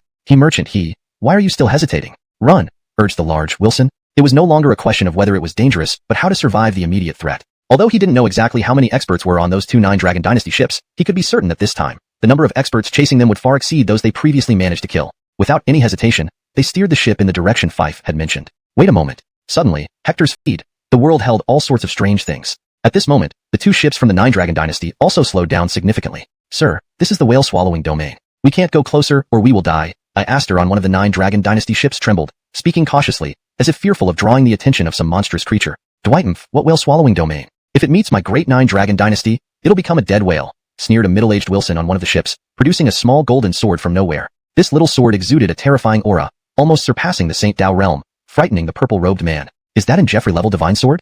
The Wilson glanced smugly at the Anton and laughed. You've got a bit of eye for details, but this isn't an Jeffrey-level divine sword. It's a semi-Jeffrey-level divine sword, more than enough to deal with this whale. Upon hearing this, the Aster frowned. Though he was surprised by the semi-Jeffrey-level divine sword, would it really suffice against this monstrous whale? Honestly, he wasn't confident. But seeing the confident expression on this official's face, he didn't dare to voice his doubts for fear of angering the other party. Go, kill them. With a wave of the Wilson's hand, the golden sword in his hand transformed into a streak of golden light and swiftly shot forward, stirring up massive waves wherever it passed. Chapter 906, Colossal Beast. Damn, making such a huge fuss, it's courting death.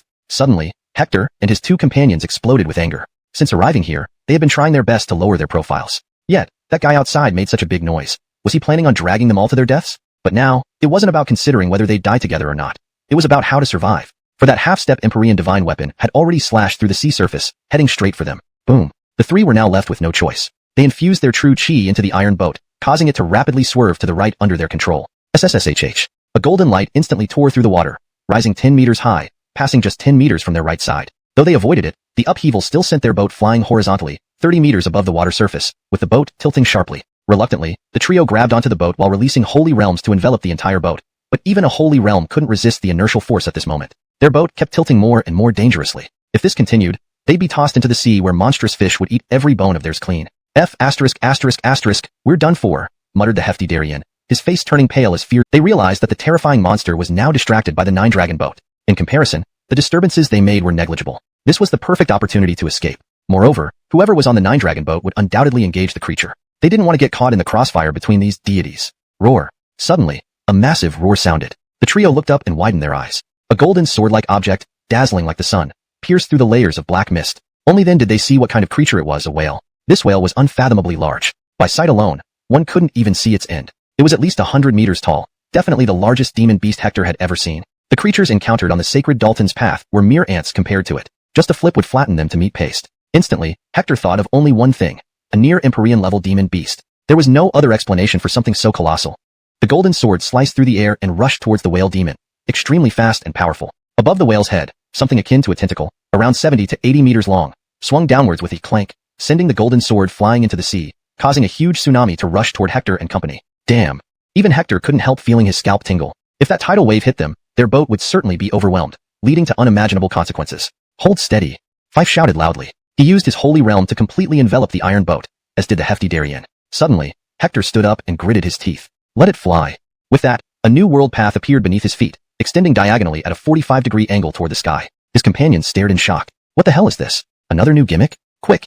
Use your holy realm to push the boat forward, Hector yelled. In an instant, he also used his holy realm to encase the whole boat. The hefty Darien and Fife, being quick thinkers, immediately joined efforts to propel the iron boat along the new world path extending from under Hector's feet. Hector activated his supreme breathing technique, surrounding spiritual energy coalescing into his body with each breath. Whoosh! The iron boat soared along Hector's new world path, flying dozens of meters high in mere moments. Damn, it really flew. Heaven, how do we land safely afterward?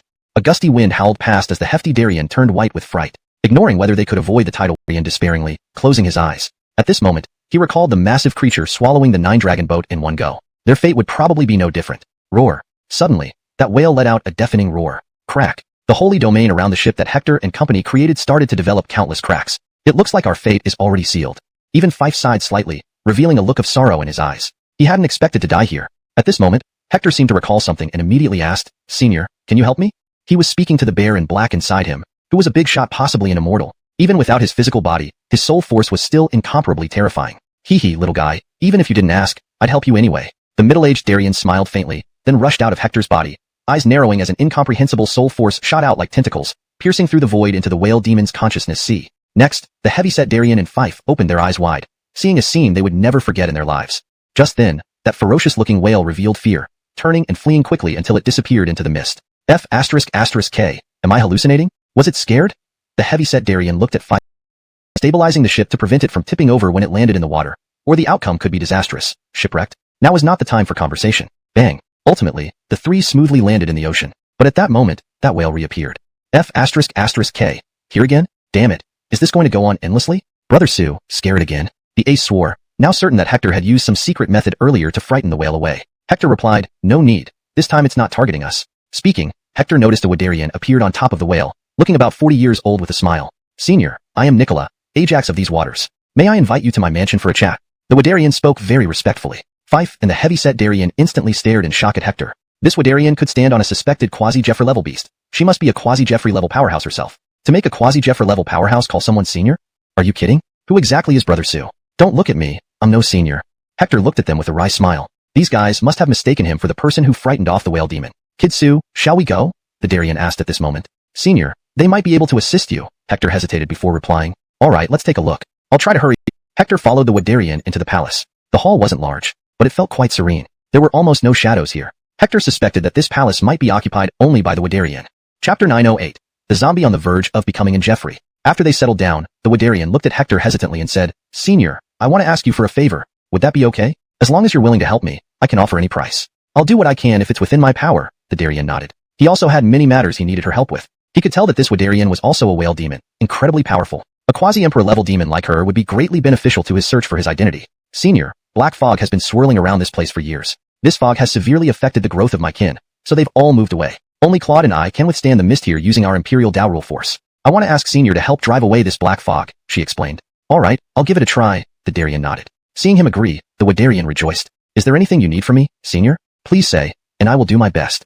The Darien replied, "You've already seen that I am but a remnant soul, having lost much of my memory. I don't even know who I am, if I help before them. It's about to become an emperor," the bear in black murmured, squinting as he saw through the ground in an instant. At approximately 500 meters underground, there was a black coffin inside which lay a sleeping zombie. The tips of its fingers were dark black, but its flesh was whiter than a youth's. The black fog emerging was its condensed necrotic aura. Yes, almost becoming an emperor, but it won't achieve emperor status. The current environment hardly allows for emperors anymore, not even for it, the Wadarian sighed, which was her sole comfort. "Do you want me to seal its necrotic aura?" the Darien asked. "Yes, Senior," the Wadarian replied. "My power alone isn't enough, but with your soul power, we can definitely seal it. Even if I can seal it, I can't prevent its awakening. If my calculations are correct, it will awaken within the next 10 years. By then, this place will be leveled by it. No one can predict what will happen in 10 years. For now, sealing its necrotic aura is sufficient," the Wadarian said. "Let's proceed then," the Darien nodded. Rumble. The bear's soul power instantly surged into the earth, slowly settling into the quasi-emperor peak zombie. Meanwhile, the Wadarian also acted, injecting her Imperial Dao rule power into the zombie.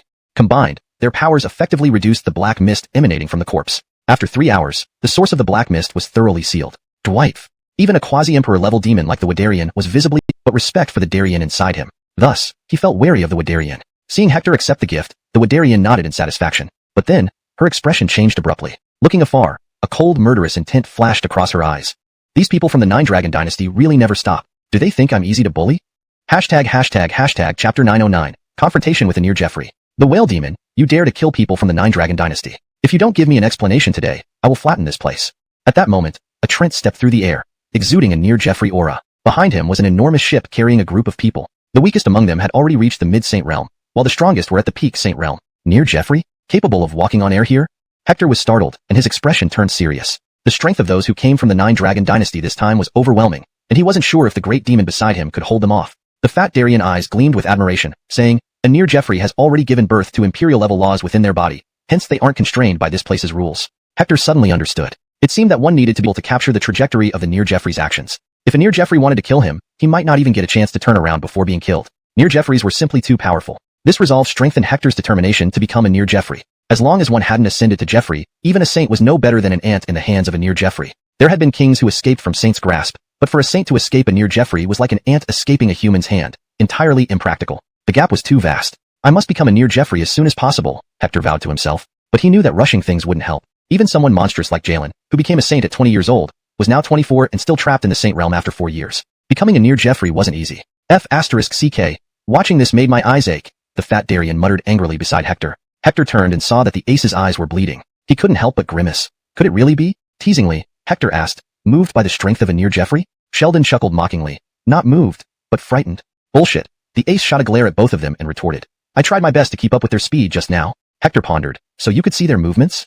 In her true form, the pressure intensified exponentially. Even Hector and company retreated further, moving to the other side of the island. Dwight, since you refuse to accept my terms, I'll wound you first, then take you away, the Emil snarled. Boom. Suddenly, he also began to undergo dragon transformation. Horns appeared on his head, emitting purple gold lightning. Golden dragon scales covered his body, and his hands transformed into claws. The extent of his transformation far exceeded those of the 9 Dragon Dynasty members Hector had previously killed.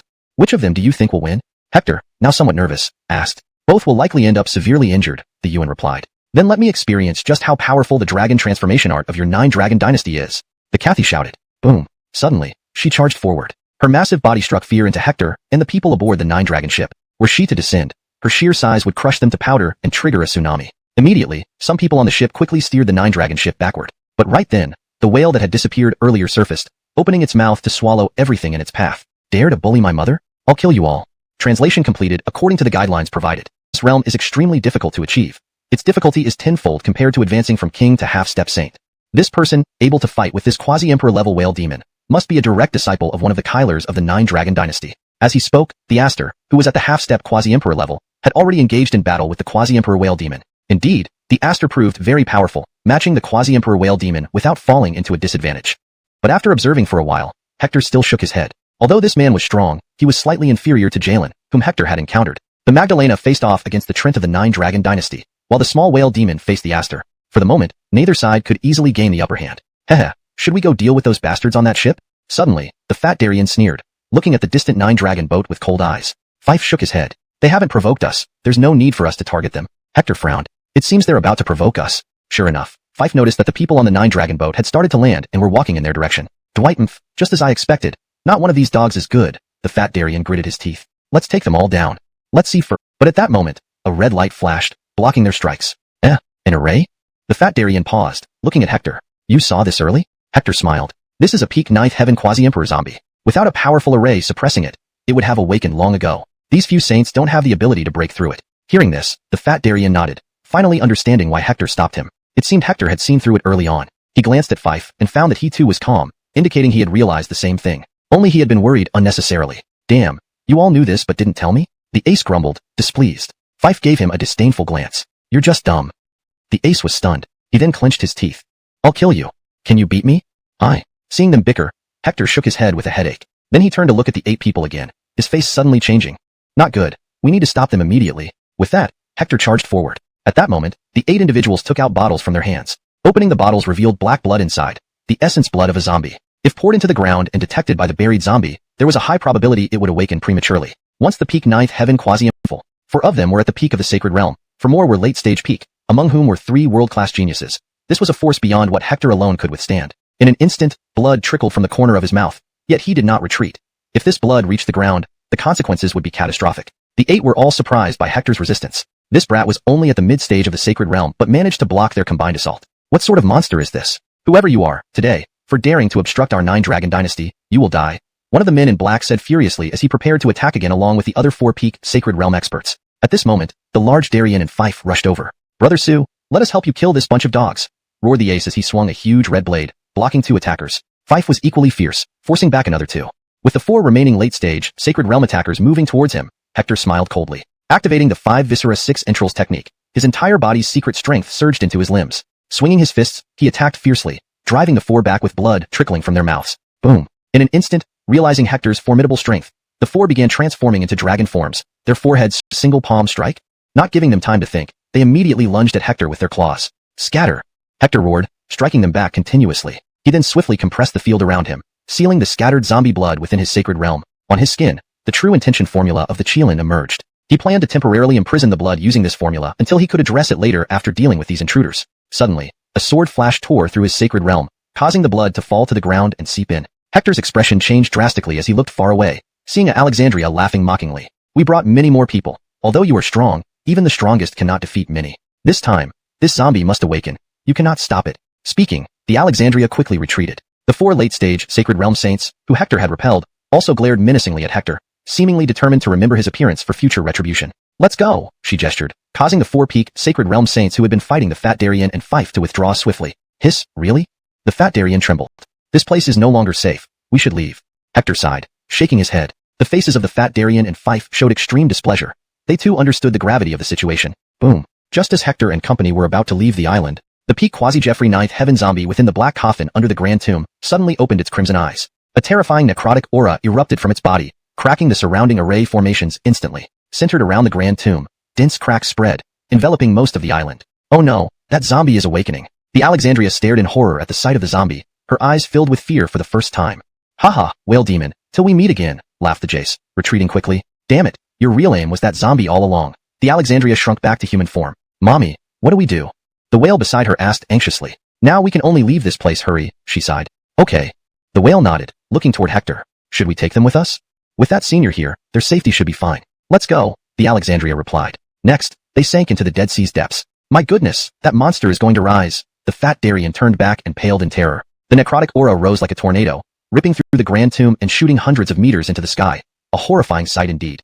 Chapter 912. The once gloriously prominent Changshan clan. The corpse energy surged to the heavens, instantly spreading over hundreds of miles. It startled the entire region. Whether on the sea or underwater, countless creatures trembled in fear. Hector and those from the Nine Dragon dynasty were all scared pale, fleeing in panic. Facing this powerful wave of corpse energy, no one dared to stay for a moment. Senior, is there a way?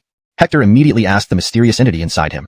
The peak quasi-Jeffrey level zombie, who was clearly dozens of miles away, but felt as if it were right before them. Hold your breath, the Yuan shouted abruptly. Hector and his two companions had already done so. They held their breath, hiding within the iron ship they had prepared. At this moment, the soul of the mysterious Yuan had enveloped the entire ship. They didn't dare move even an inch. Meanwhile, those from the Nine Dragon dynasty had already commandeered the Nine Dragon ship, quickly fleeing outward. Hector glanced once, then shook his head. Making such a grand commotion like this, it would be difficult to survive. Whoosh! As Hector shook his head, his eyes suddenly jumped wide open, his soul momentarily feeling like it was about to leave his body. He merely nodded slightly. Within what seemed like an instant, that zombie had swarmed over and devoured them completely. But the next moment, they froze in shock. Indeed, there were many strange fish, but contrary to their expectations, these fish did not congregate toward them.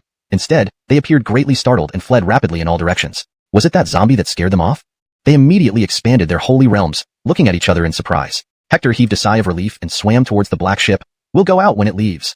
Ezekiel and the large black-clothed ace also nodded. They waited for the zombie to depart. Time passed indeterminately. Hector cautiously surfaced. At this moment, he saw that the zombie had disappeared, allowing him to finally breathe more easily. Thankfully, they survived. Let's get this ship back. Otherwise, once those strange fish react, we will all die, Ezekiel immediately said solemnly. Hector and the black-clothed ace nodded repeatedly, working together to turn the black ship over, and they quickly got back on board. Zoltantal Master. Just then, a massive object surfaced. It was the whale demon. Standing on its back was Alexandria. Senior, Hector immediately bowed. I am truly sorry. I almost endangered you all, the Alexandria apologized guiltily. Senior, why was that zombie sealed on this island? Hector asked after thinking for a while. She sighed, replying, that zombie has been here since I arrived at this island. When I discovered this great tomb, I delved underground and found something at the array's focal point. It helped me quickly break through to the quasi-Jeffrey realm, but it also prematurely awakened the zombie. The Cathy explained much more. Hector listened, his scalp tingling. Sigh, now that it's unleashed, this sea area, perhaps even Zhongzhou, might not remain peaceful, she sighed again. Why did the Nine Dragon dynasty release it? They sacrificed those holy experts without hesitation. Hector frowned, pondering. He had been in Zhongzhou for nearly half a month. Brandering this time, he truly realized that the actions of the Nine Dragon dynasty in this sea area were even worse than those of the demon sect. Such a Nine Dragon dynasty was no longer worthy of being called righteous. And the three estate masters from their Qilin residence actually wanted him to seek help from the Nine Dragon dynasty. Wasn't this a joke? The Cathy looked at Hector's puzzled frown and spoke gravely. Recently, the two grandmasters of the heavenly demon sect have been in this sea area. It's unknown why, but the Nine Dragon dynasty's actions must aim to use the zombie against the two grandmasters of the heavenly demon sect. After some consideration, she believed this was the only plausible explanation. Dynasty is built upon the ancestral land of that once powerful Gideonevity clan. It's rumored that the current Nine Dragon dynasty's Yuccan family's dragon transformation art originates from the Gideon family's supreme technique back then. Please let me know if you'd like me to continue translating this novel, or if there are any specific parts or chapters you'd like translated. Chapter 913. The Might of Anir Jeffrey. Can the Nine Dragon dynasty Fliyi eliminate a major clan? Hector exclaimed in surprise. Note, Fliyi is better translated as arbitrarily, or at will to convey the meaning more accurately and naturally in English. Revised sentence. Can the Nine Dragon dynasty arbitrarily eliminate a major clan? Hector exclaimed in surprise. A major clan, as long as they haven't committed unpardonable major crimes, like conspiring with the demon path, wouldn't be easily touched by even an imperial clan. The Cathy glanced at Hector and said, the crime back then was conspiring with the demonic race. Boom. These words reverberated. Hector could distinctly feel the tremendous fluctuation in the Yuan's emotions within him. Even the Cathy couldn't help but twitch her eyelids. This person might be a great Jeffrey, or possibly even an immortal. If the Gideon clan wiped out by the Yakin clan of the Nine Dragon dynasty was truly his family, then this enmity might not be resolved easily. Don't look at the current state of the other party being just a soul, but the soul of a great Jeffrey, if safety. Next, the Cathy emitted a light that enveloped Hector and company. Then she stepped on the sea surface and walked towards the distance. Wherever she passed, no strange fish dared approach. This was the might of Anir Jeffrey. Possessing emperor-level laws, one could almost walk horizontally in this ocean. Of course, true horizontal walking was impossible. Within this Dead Sea were more terrifying creatures. As the Cathy explained, at the deepest part of the Dead Sea resided several powerful beings. each at the peak of the near Jeffrey 9th tier, whom even she wouldn't dare approach. But these powerful beings rarely moved around, so as long as you didn't get close, you wouldn't suffer their attacks. Apart from them, some ancient creatures also made the Cathy wary. However, unless there was a mortal feud or territorial disputes, these ancient creatures wouldn't casually attack a near Jeffrey level demon. Thus, they encountered no dangers on their journey. However, they met many merchant ships. Whoa, did you guys see that? Wasn't there a streak of golden light skimming over the water earlier? Damn, that's a near Jeffrey level beast. It can actually walk on water. It's indeed a near Jeffrey level beast. Only such beasts can walk on water. Seemed like there were people beside that great beast? Looks like it. Their passage caught the attention of many merchant ships. 3 days later, boom, 3 terrifying auras erupted from the horizon. Hector and his group stopped in their tracks. In their line of sight, 3 formidable forces, and for near Jeffries, every realm was a sky-high barrier, extremely difficult to break through. She had been stuck at the peak of the 3rd tier for 300 years. For the surrounding merchant ships, however, these tsunamis were insurmountable natural disasters. In an instant, dozens of ships within a 100-mile radius were swallowed by the waves. Those saints who fell into the dead sea naturally met a grim fate. They couldn't even scream. Seeing this scene, Hector felt a great urgency. He realized that even as a saint, without becoming a near Jeffrey, one was still just an ant. At least in the Dead Sea, where so many things could kill a saint, becoming a near Jeffrey seemed urgent. I must step into the near Jeffrey realm within the next 5 years, Hector vowed inwardly. Meanwhile, the battle intensified. Hector saw a drop of near Jeffrey blood fly over and fall into the Dead Sea. In the next moment, all the strange fish in the area exploded, their black blood spewing and covering 100 miles of sea surface. Hector sharply drew in a breath. A single drop of near Jeffrey blood falling here killed all living things within 100 miles. Was this the power of a near Jeffrey? Even a drop of blood was this terrifying. Chapter 9:14. The 4 monsters of Leroy Marshall Continent. Quasi-Jeffrey, truly terrifying. Even the black-clad ace beside Hector couldn't help but draw in a cold breath. He was imagining what would happen if that drop of blood had landed near him. He feared he might have been instantly gravely injured, or even killed. Fife also wore an expression as solemn as a mountain. Beside them, the Magdalena sighed. It's not that Quasi-Jeffreys are too powerful, it's just that they're exceptionally strong. Even my blood would be extremely potent to a sage, but far less than theirs. Leroy, you see? That drop of blood belonged to one of the patriarchs of the heavenly demon sect. His blood is considered supreme within the Quasi-Jeffrey realm, almost equivalent to an Jeffrey. One drop of blood released, and all creatures below the Quasi-Jeffrey level within 100 miles were crushed to death by its power. Almost on par with an Jeffrey? How terrifying must this person be? Hector and the others were once again shocked. The Magdalena glanced at the 3 of them and said seriously, these 2 patriarchs of the Vernon sect were both hailed as possessing the potential of an Jeffrey when they were young. If placed before the Martial Dao epoch, they would undoubtedly have achieved Jeffrey status and become Jeffreys who suppressed their eras. Phew. Hector sharply inhaled, his eyes flickering. According to the Magdalena, these 2 people were absolute Jeffreys when they were young, equivalent to reaching the peak of 9th level Quasi-Jeffrey. With such powerful individuals, it was one named Jalen, a promising talent. Hector was taken aback. Senior, you're also paying attention to our northern region? Hearing this, the Magdalena laughed wryly. Currently, the strongest in the northern region is someone of my caliber. But at my level, I'm only considered a middle-tier powerhouse in Central State, Eastern Desolation, Western Regions, and Southern City. How could I spare energy to focus on the northern region? The reason I know about Jalen is because that little guy once visited Central State. At the peak of the Dalton realm, he once injured a sage. After advancing to the Sage realm, he even defeated Yi Jian Wan Gu, the current crown prince of 9 Dragon dynasty of the same realm. Yi Jian Wan Gu is known to possess the potential of an Jeffrey. For Jalen to defeat him is indeed remarkable. In the future, if he can reach the peak 9th level Quasi-Jeffrey, he will certainly be among the top. However, that's only if he reaches peak 9th level Quasi-Jeffrey. Otherwise, everything is just talk. Hector nodded. Jalen was indeed very strong. But the current Jalen was still working on mastering the Quasi-Jeffrey realm. Until he breaks through to the Quasi-Jeffrey realm, he cannot be compared with the 4 monsters from Central State, Eastern Desolation, Western Regions, and Southern City. It's no wonder the Magdalena mentioned Jalen only as a genius without truly comparing him with the 4 monsters. However, he had interacted with Jalen several times before. Hearing this, Hector confirmed that Ash was indeed the ancestor of the Jayag clan. But he hadn't died. The reason he didn't die was because that living immortal extended his life. Do immortals really achieve immortality? Suddenly, Fife beside Hector muttered. Hearing this, the Magdalena fell into deep thought. So did Hector. If immortals really achieved immortality, why have all past immortals disappeared? Seeing the silence between the two, Fife continued muttering to himself. Hector recalled the fallen immortals, the immortal inside him from the near-immortal era, the immortal from the Holy Fruit Tree, and the immortals who died in battle at the end of the near-immortal era. Even immortals, as powerful as they were, could not truly attain immortality. Those people just lived much longer than Jeffreys. But they would still die. At least, history has proven this point well. I need to find a chance to visit the Jayag clan of Central State, Hector decided. Ash had once helped him. He felt that if the Jayag clan knew their ancestor was still alive, they would be ecstatic. The 2 great villains from the heavenly demon sect are trying to escape, the Magdalena suddenly exclaimed. Hector and the others immediately looked up, seeing 2 terrifying auras shooting toward the sky at incredible speed. By the time they lifted their heads, they were almost out of sight. Hector felt a chill. This zombie could actually defeat 2 peak 9th level Quasi-Jeffreys with qualifications like Jalen's. Hector wondered if he, having reached the peak of 9th level Quasi-Jeffrey, capital of the 9 Dragon dynasty, and slowly connect with people there. At Yakan Gideon's level, even if he went to visit, Yakan Gideon likely wouldn't acknowledge him, unless perhaps the lord of their Chelan manor visited. This was the difference between strength and status. Despite being a sage now, compared to Yi Jian Gideon, Hector felt like a commoner before an emperor. Haha, it's not too late that you know. Today, both of you must die. Yi Jian Gideon laughed loudly. Himph, just you alone cannot possibly kill us. One of the demon sect leaders scoffed coldly. What if we add 2 more people? At the same moment, 2 other figures appeared. Old Jiag, Old Daphne, you've also come to meddle? Are you planning to declare war on our heavenly demon sect? War? Haven't we been in constant warfare? Enough talk. Now they are injured. It's a good time to strike and kill them. Let's do it then. Boom. 3 P quasi-Jeffreys attacked together. The zombie, seeing the 3 attack the 2 demon sect experts, hesitated briefly before turning towards Hector. Damn. Hector and his companions were terrified. Had they been targeted by the zombie? At that moment, the Aaliyah instantly led them into the depths of the Dead Sea. Simultaneously, the black-clad man inside Hector released his soul power, enveloping them, making their presence undetectable. Instantly, the zombie appeared where they had been, looking down into the sea. Not good, we've been discovered. Even at a depth of 1,000 meters, the Aaliyah felt a pair of eyes locked onto them, causing her to sink deeper in fear. The zombie plunged into the water and appeared before them almost instantly, scaring them motionless. In front of this peak quasi-imperial zombie, even the Aaliyah felt as weak as a child. The zombie stared intensely at Hector, causing sweat to roll down his forehead. This was his first time facing a peak quasi-imperial zombie so closely. A few days ago, he saw this zombie suck in air from afar, turning distant sages into desiccated corpses. The memory still left an indelible terror. Now, staring into those dead eyes made Hector's heart race with intense unease. If the zombie struck, even with the mysterious silver mask, he feared it wouldn't save him. Done for. Should have never watched. The ace closed his eyes, showing despair. Surviving under the gaze of this terrifying peak quasi-imperial zombie seemed impossible unless the zombie was blind.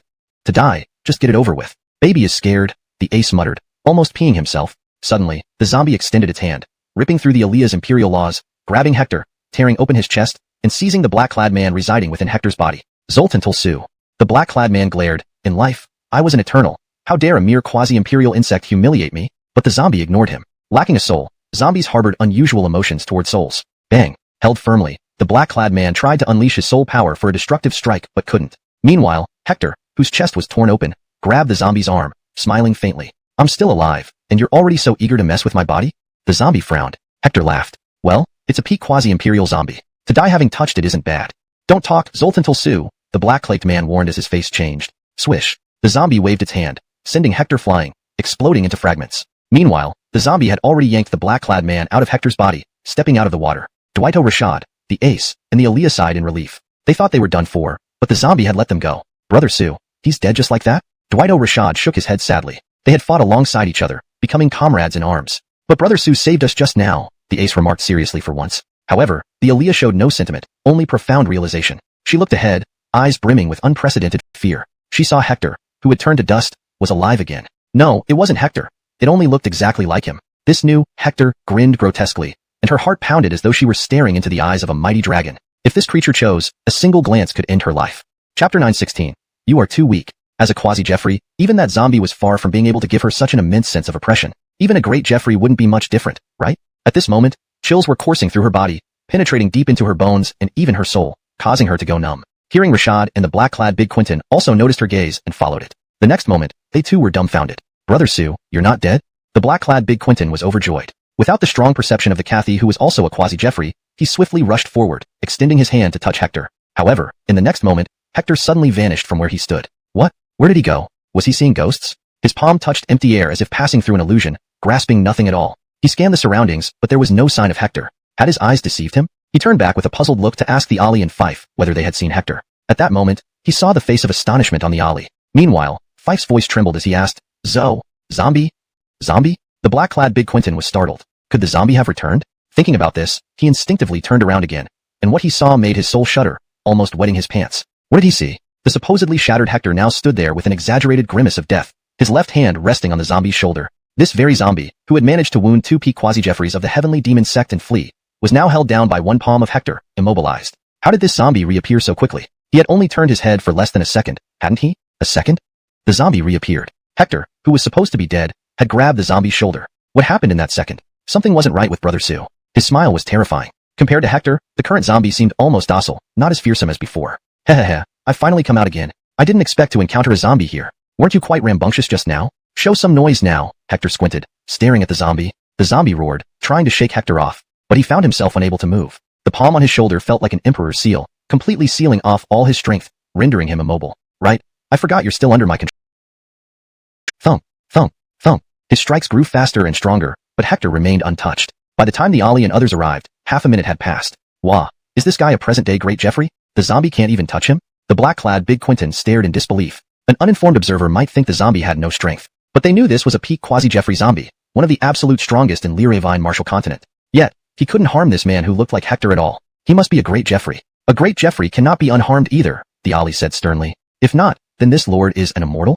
Fife and the black-clad Big Quentin gaped at her in shock. The Ali nodded solemnly. If there's no mistake, definitely an ancient immortal. Sigh. Immortal? They exchanged glances, their eyes filled with awe. Now, even a Great Jeffrey was legendary. Needless to say, an immortal. But now, this mighty demon, the Ali, said this terrifying existence resembling Brother Sue was an immortal. This was truly mind-blowing. Alright, let me show you how to hit people, like this. Hector extended a finger, which emitted a swift, condensed golden light. It penetrated the zombie's body with a soft pop, turning it translucent front to back. Roaring, the zombie tried to flee but was caught by Hector's raised hand, instantly immobilizing it. Others, sending shivers down their spines. If this man resembling Hector were to attack them, they knew they wouldn't stand a chance. Don't be nervous, you're even weaker than that zombie. I have no interest in killing you. With that, Hector raised his head, gazing up at the sky as he muttered. I sense that this world has changed greatly since the last time I emerged. I can feel several powerful presences here, one of which has encountered this Fred before. Intriguing. In that case, let me meet this person, he said. As he spoke, he extended his hand, and in front of the astonished eyes of Fife, the fat Darien, and the Alexandria, the void itself was torn apart. Then, with a single step, Hector stepped into the rift in space and vanished. Hiss. Damn, he tore through space. How is that possible? Even Jeffries can only create a crack in space, and he just ripped through it. This must be the means of an immortal. Could there really still be immortals in our era? The powerful Alexandria, who was already a quasi-Jeffrey, could not help but be shocked by Hector's effortless ability to tear through space. She had initially assumed that this bear who resembled Hector was probably in Jeffrey, but now, she underestimated him severely. He was undoubtedly an immortal.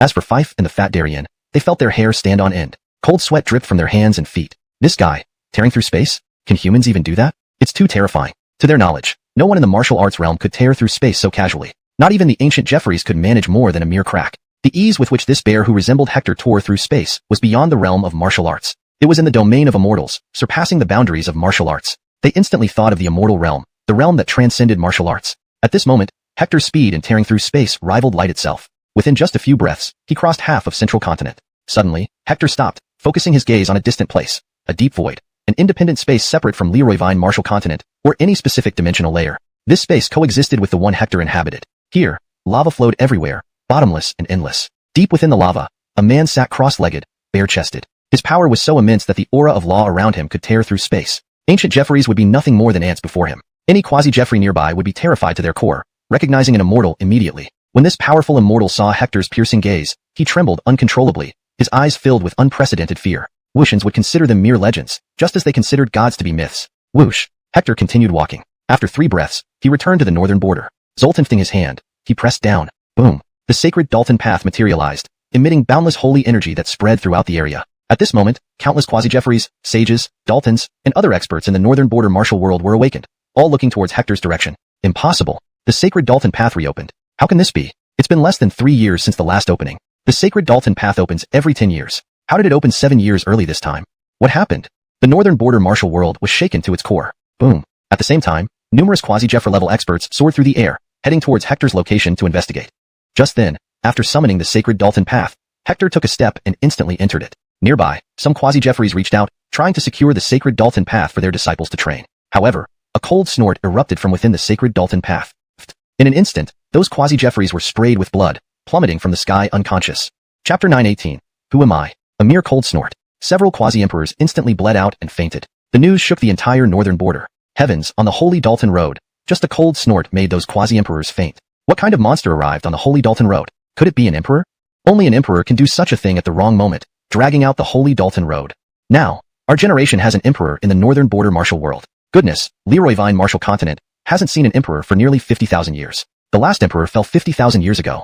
Where did this emperor come from? This is unbelievable. An emperor has appeared again in the Lyravine Martial Continent, right here in our northern border. We don't know if this emperor belongs to any imperial clan or top major sect. In theory, if an emperor appeared in the Lyravine Martial Continent, the Jeffrey Dow rule should have stirred the continent. But why is there no commotion? Could he be an ancient emperor instead of a current one? It's likely an ancient emperor. If it were a present-day emperor, his influence would already cover the whole Lyravine Martial Continent. If he's an ancient emperor, how has he survived all these years? Even the ancestor Ash from 50,000 years ago couldn't live this long. Regardless of who he is, person who resembles Master Su is extremely powerful. He entered the holy Dalton road at the wrong time. Only an ancient emperor could achieve such feats. Is he an emperor? An emperor? Brandon was taken aback, then murmured, unlikely. Becoming an emperor in this era is almost impossible. If a new emperor were born, the entire Lyravine Martial continent would be covered by Jeffrey Dow rules. Even we in the Holy Dalton Road would be affected. Amadeo shivered, thinking of a possibility, his face changing drastically. Are you saying he's an ancient emperor? Brandon nodded. Amadeo shook his head. That's impossible. Ancient emperors can't possibly still be alive. Jeffrey's typically lived only 10,000 years. Even with extraordinary opportunities and a second life, they wouldn't exceed 20,000 years. The last known emperor, Ash, fell 50,000 years ago. He couldn't believe an emperor older than Ash could still be alive. Brandon's eyes flickered, and he said gravely, if a transcender were still alive, do you think they could extend an emperor's life? Transcender? Amadeo was stunned. He looked up at the sacred origin tree, his eyes showing alarm. Seeing Amadeo's expression, Brandon nodded. Looks like you're thinking about it. It said a transcender lives on this tree. This emperor came to the Holy Dalton Road. Why do you think he came? Amadeo gasped. Do you mean to find the reincarnation? He sensed the shadow and aura of the young man he had met long ago in Hector, yet it was different. Almost certain, he felt this Godhead and Hector were linked in some unbreakable way. Why do you call me Lord Godhead? Do you know who I am? Hector asked. Chapter 919. No gods in this world. Hector looked at the Trent, his brows furrowing. Previously, an immortal called him God Lord. Now, another person was addressing him as God Lord. Moreover, he detected a trace of Hector's aura from this individual. Hence, he traveled from Zhongzhou to the northern frontier. Has anyone else seen you? The Trent asked, visibly moved. Back then, when this God Lord appeared, the anomalies hadn't occurred yet. He had seen it in a strange space. Yes, there was someone just now, Hector described briefly. Upon hearing this, the Trent was taken aback. It was actually him. Why do you know me? Hector asked. The Trent recounted his encounter with Hector and then said, Great God Lord. Back then we only had a brief glimpse of you. Perhaps you forgot about me.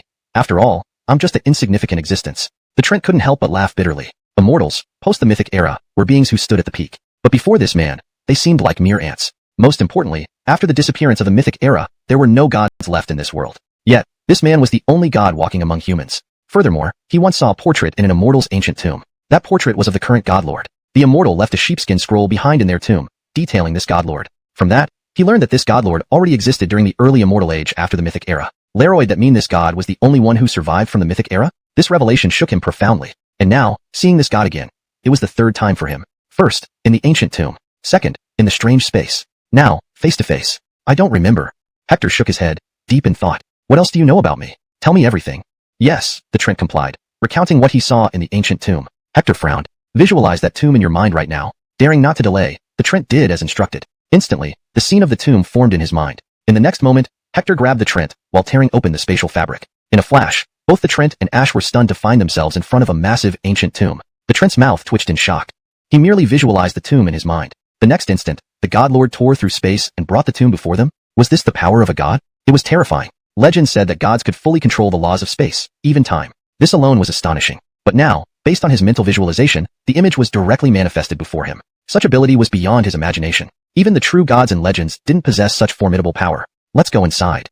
Hector stepped into the spatial rift and appeared inside the tomb. The Trent followed without hesitation, while Ash hesitated. But, the Trent interrupted. This is a place for a supreme being in the 10th realm of immortality. You're just a martial field cultivator. Don't enter here. Even the slightest mechanism can annihilate you instantly. Ash immediately retracted his foot, alarmed. Despite being a Daryl, standing at the peak of martial cultivation, compared to these super life forms who surpassed martial paths, he was like an ant. No worries. With me here, no one can harm you, Hector said calmly. Hearing this, Ash glanced at the Trent. He says so, you may enter, the Trent agreed. Thank you. Overjoyed, Ash eagerly entered. As soon as they went in, the spatial rift vanished. Inside the tomb, Ash felt an overwhelming surge of awe. Just a second ago, they were on the holy source tree on nothing unusual, as his cultivation level was too low to detect the arrays. Soon, they reached the main chamber of the tomb. This chamber was immense, spanning tens of thousands of square feet. At the front floated a colossal portrait, several dozen meters tall, depicting none other than Hector. Both the Trent and Ash were speechless. Why was there a portrait of the God Lord here? They quickly turned to look at Hector, who was frowning deeply.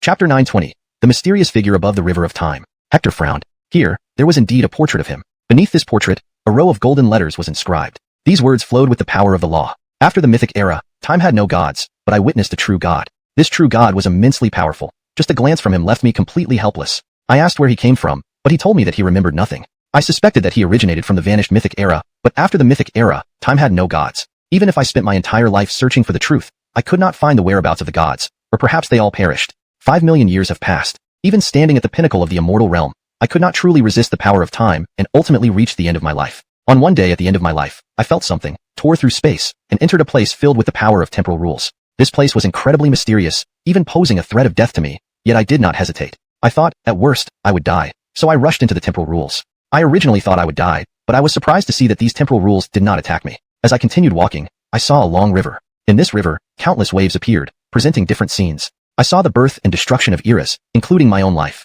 I saw myself from birth to now, and even glimpsed into my future. I was shocked. What kind of place is this? To find the truth, I stepped into the river. I unexpectedly traveled from the near-immortal era to its late period. I witnessed an extremely terrifying scene. Not long after my death, the near-immortal era was invaded by a black hand operating behind the scenes. This hand was incredibly powerful, descending from the sky and killing all immortals. Then, the 10 strongest immortals of the era used their utmost strength to obliterate that hand, but they also exhausted all their power and fell. Finally, a mysterious force emerged in the world, invading the 9 provinces. All the people on the 9 provinces forgot that battle. They seemed to have collectively lost their memories.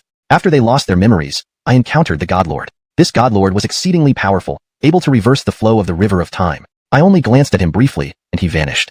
I continued following the river downstream to the near-immortal era. This era began after the collapse of the immortal antiquity era, and people's memories of it were very vague. Most only knew that immortal antiquity era ended in a great battle, but they didn't know the specific cause, as if all memories had been erased by a mysterious force behind the scenes. Everyone lost their memories. The most terrifying thing was that some isolated manuscripts about the immortal antiquity era, which existed in the world, mysteriously disappeared. No matter how long I investigated, I found nothing. I continued moving down, arriving at the end of the near-immortal era. At this time, heaven and earth underwent changes. On an isolated island outside the 9 continents, a powerful evil force emerged. All the immortals of the near-immortal era joined hands. After exhausting almost all their strength, nearly all immortals fought to their deaths, with only a few surviving. Strangely, this time, events concerning the near-immortal era were not erased, and the era transitioned into the Martial Dao era. After the opening of the Martial Dao era, there were no longer any immortals.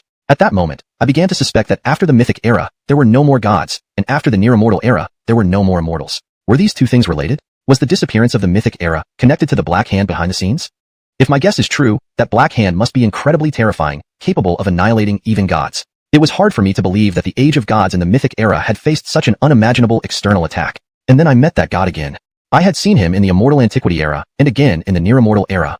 He was still as powerful as ever. While other immortals couldn't see me in the River of Time, he could seemingly penetrate time and space to see my existence. This time, like before, he merely glanced at me and disappeared once more. I wondered if this god was the only survivor from the Mythic era's downfall, just like the few immortals who survived the collapse of the Near-Immortal era. After much thought, I continued downstream to the Martial Dao era. Entering this era, the Great War split the 9 continents into fragments, and strange occurrences followed that could kill Jeffries. As I moved forward, wanting to glimpse the distant future, I encountered a figure blocking my path. He faced away from me, preventing me from proceeding. I tried to circumvent him, but no matter which direction I went, I couldn't bypass him. Eventually, I attempted to communicate with him, but he ignored me. Helpless, I attacked him, but all my strength couldn't move him an inch, not even lifting the edge of his robe. I suspected that he was a god, and the future. I initially thought it could be his duplication technique, similar to mine. Later, however, I realized I was wrong. A person's duplication is merely part of their own energy, limited by the time they can exist in the world. Even at the peak of immortal Gideonevity, my duplication could only last for a century. Yet, I observed him for 500 years. He remained motionless, existing simultaneously in the past and the future. At that point, I understood he was one individual existing across different epochs. I was shocked. Who could possibly exist at different points in time simultaneously? It exceeded my understanding. Even a deity shouldn't be able to achieve this, according to my knowledge. Then, I recalled the deity I had seen in the Immortal Ancient Era, the Near-Immortal Era, and the Martial Way Era. That deity appeared in all 3 eras, and the departing silhouette seemed to match this being who existed in both the past and the future. At that moment, a horrifying thought crossed my mind. It felt like I had encountered a ghost that has always existed in both the past and the future, walking freely through different eras. But on second thought, it didn't make sense. How could one person appear in 3 different times simultaneously? One in the past, one in the future, and one moving between different points in time. All 3 were the same person. The same individual existing at 3 different points in time. Such an existence should not have been possible even in the mythic epic. No matter how much I pondered, I couldn't fathom it. Thus, I left. When I returned, my lifespan was nearing its end. Before I died, I drew a portrait of this mighty being. If anyone who came after me saw it, they should pay close attention. If any of you encounter this Leroy Vine Sovereign, you must do everything possible to contact him. I suspect he is the sole surviving deity from the mythic epic's downfall, and he appears unusually powerful, different from other gods. Why do I say this? Because his other silhouettes, in the past and future, tried to stop us from uncovering the truth. What exactly is the truth? I don't know, but I have a feeling that once the truth is revealed, we can understand what happened in the future, the true reason for the mythic epic's downfall, and whether the gods are dead or not. If not, where did they go? In the last 10 years of my life, I returned to my own time. At that point, only 100,000 years remained until the collapse of the immortal ancient era, as I had seen within the mysterious temporal rule. Sadly, I wouldn't live long enough to witness it. Could I change history if I lived that long? Could I prevent the immortal ancient era's demise? Ultimately, I discovered that even if I lived that long, I couldn't contend with the massive hand descending from the sky. It was too terrifying. I suspected it had already touched the realm of demigods. However, finding that deity might indeed halt the events. Unfortunately, since he traverses the past and future, I could never catch up to him. As for the two figures seated in the time rivers past and future, I couldn't communicate with them properly. Alas, I could only watch helplessly, unable to change anything. In the last 3 years of my life, I decided to visit that place and explore the mythic truth. Countless immortals had explored there and died without returning.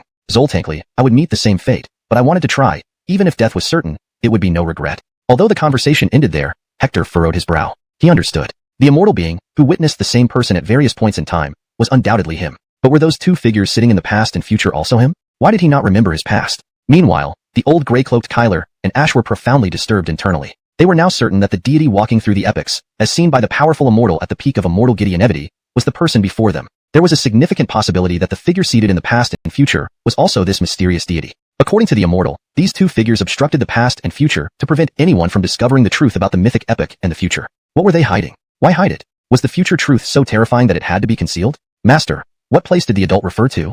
Ash asked. The old gray-cloaked Kyler replied solemnly. That place supposedly holds part of the truth about the mythic epic's collapse. In our time, many immortals attempted to explore it, but mysteriously died. None survived. If my lifespan had reached its end, I would have tried too. At this moment, they noticed Hector stepping forward, approaching a black coffin. Hector's gaze flickered. Instantly, the black coffin opened. The old gray-cloaked Kyler and Ash looked over. Inside the coffin lay a youthful man in his 20s with a rosy complexion. His breathing was steady, and his blood vitality was abundant. He was clearly alive. Around him was a thin layer of white heavenly silk cocooning him tightly. Silk of the undying silkworm, the Kyler inhaled sharply. Ash exclaimed, Master, isn't this the legendary treasure said to resist the erosion of temporal rules and allow infinite hibernation? The gray-cloaked Kyler nodded emphatically. Such a thing is rare.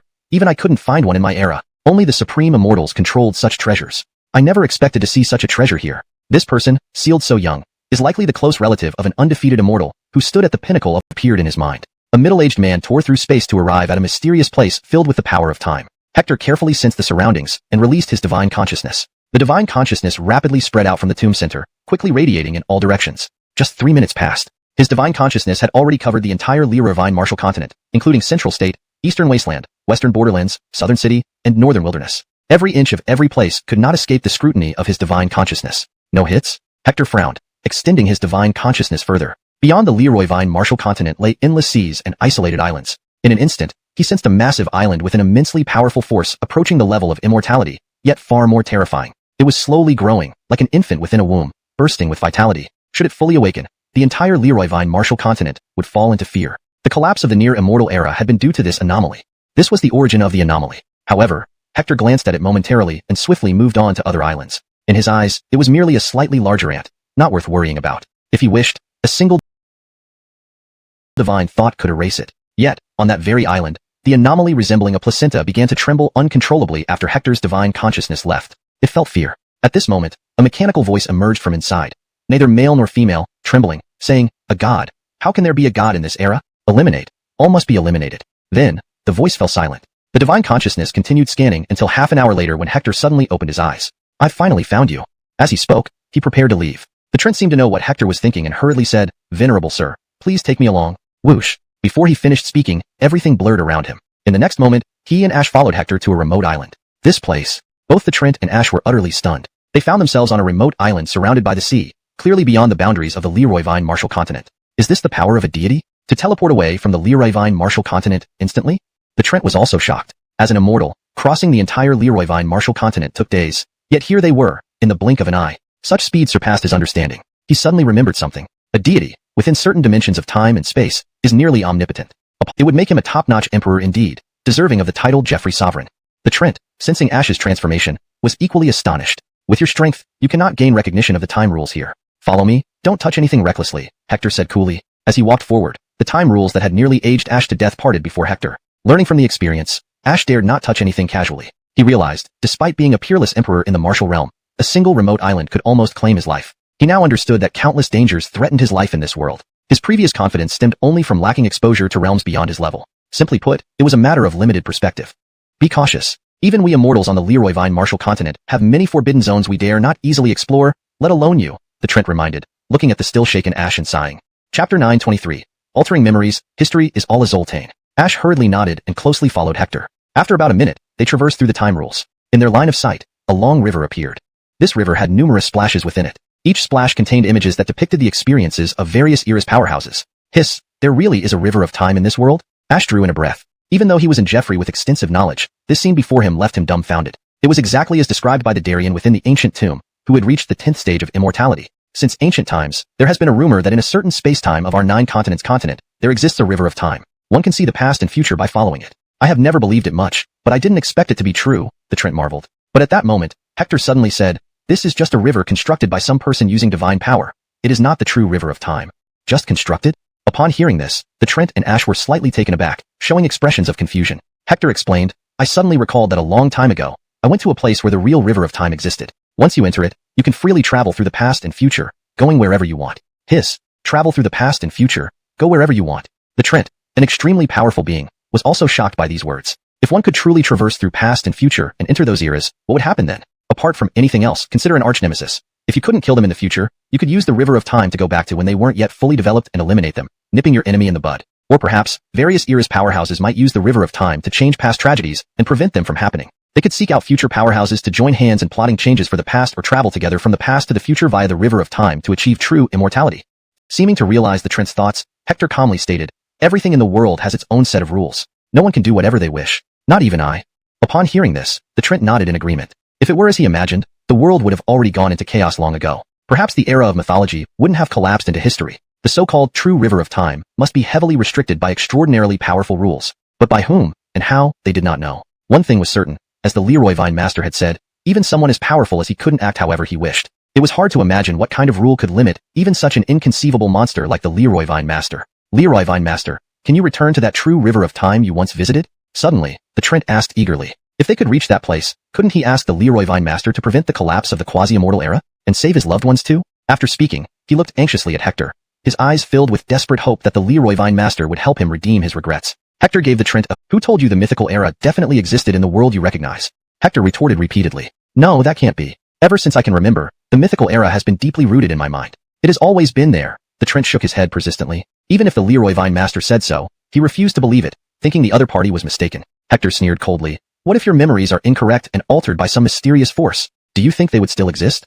These words struck the Trent like a thunderbolt. His entire worldview seemed to waver, teetering on the brink of collapse. If, as the Leroy Vine Master said, the mythical era didn't exist, where did his memories come from? How terrifying would the force be that could alter memories so profoundly? And not only did he hold this belief, from the ancient immortal era, quasi-immortal era, martial era, up until now, countless people on the entire Leroy Vine Martial continent believed that the mythical era existed in the past of Leroy Vine Martial continent, a segment of history. But now, the Leroy Vine Master was telling him that this history never existed and their memories were wrong. The error arose because some mysterious, unknown, and powerful rule altered their memories? But to think, what kind of rule could alter the memories and perceptions of countless living beings across all eras? Chapter 924. Another Leroy Vine Lord in the River of Time. If that were true, wouldn't it be too terrifying? They were immortals after all. Furthermore, across countless eras, an incalculable number of beings had emerged. Who could have such immense power to make so many beings' memories faulty? However, he was half convinced and did not dismiss Hector's thoughts. After all, this person was a Leroy Vine Lord, a true god who had surpassed the immortal realm. Currently, he was the only known god still alive in the world. Such a person's words were not easy to doubt. Leroy Vine Lord, is there truly such an inconceivable power in this world? One that can alter the memories of billions upon billions of beings? The Jace gasped, his face filled with shock. As he spoke, he felt a chill run down his spine. As an immortal, he had never experienced such a feeling before. Even during the late-era celestial anomaly battle at the end of the near-immortal age, he had never felt this way. If it were as the Leroy Vine Lord said, then the mastermind behind this would be terrifying enough to instill despair. Most importantly, if this hidden manipulator were truly so powerful, what was the purpose of tampering with their memories? Whether it's exactly as I said, I cannot give you 100% assurance.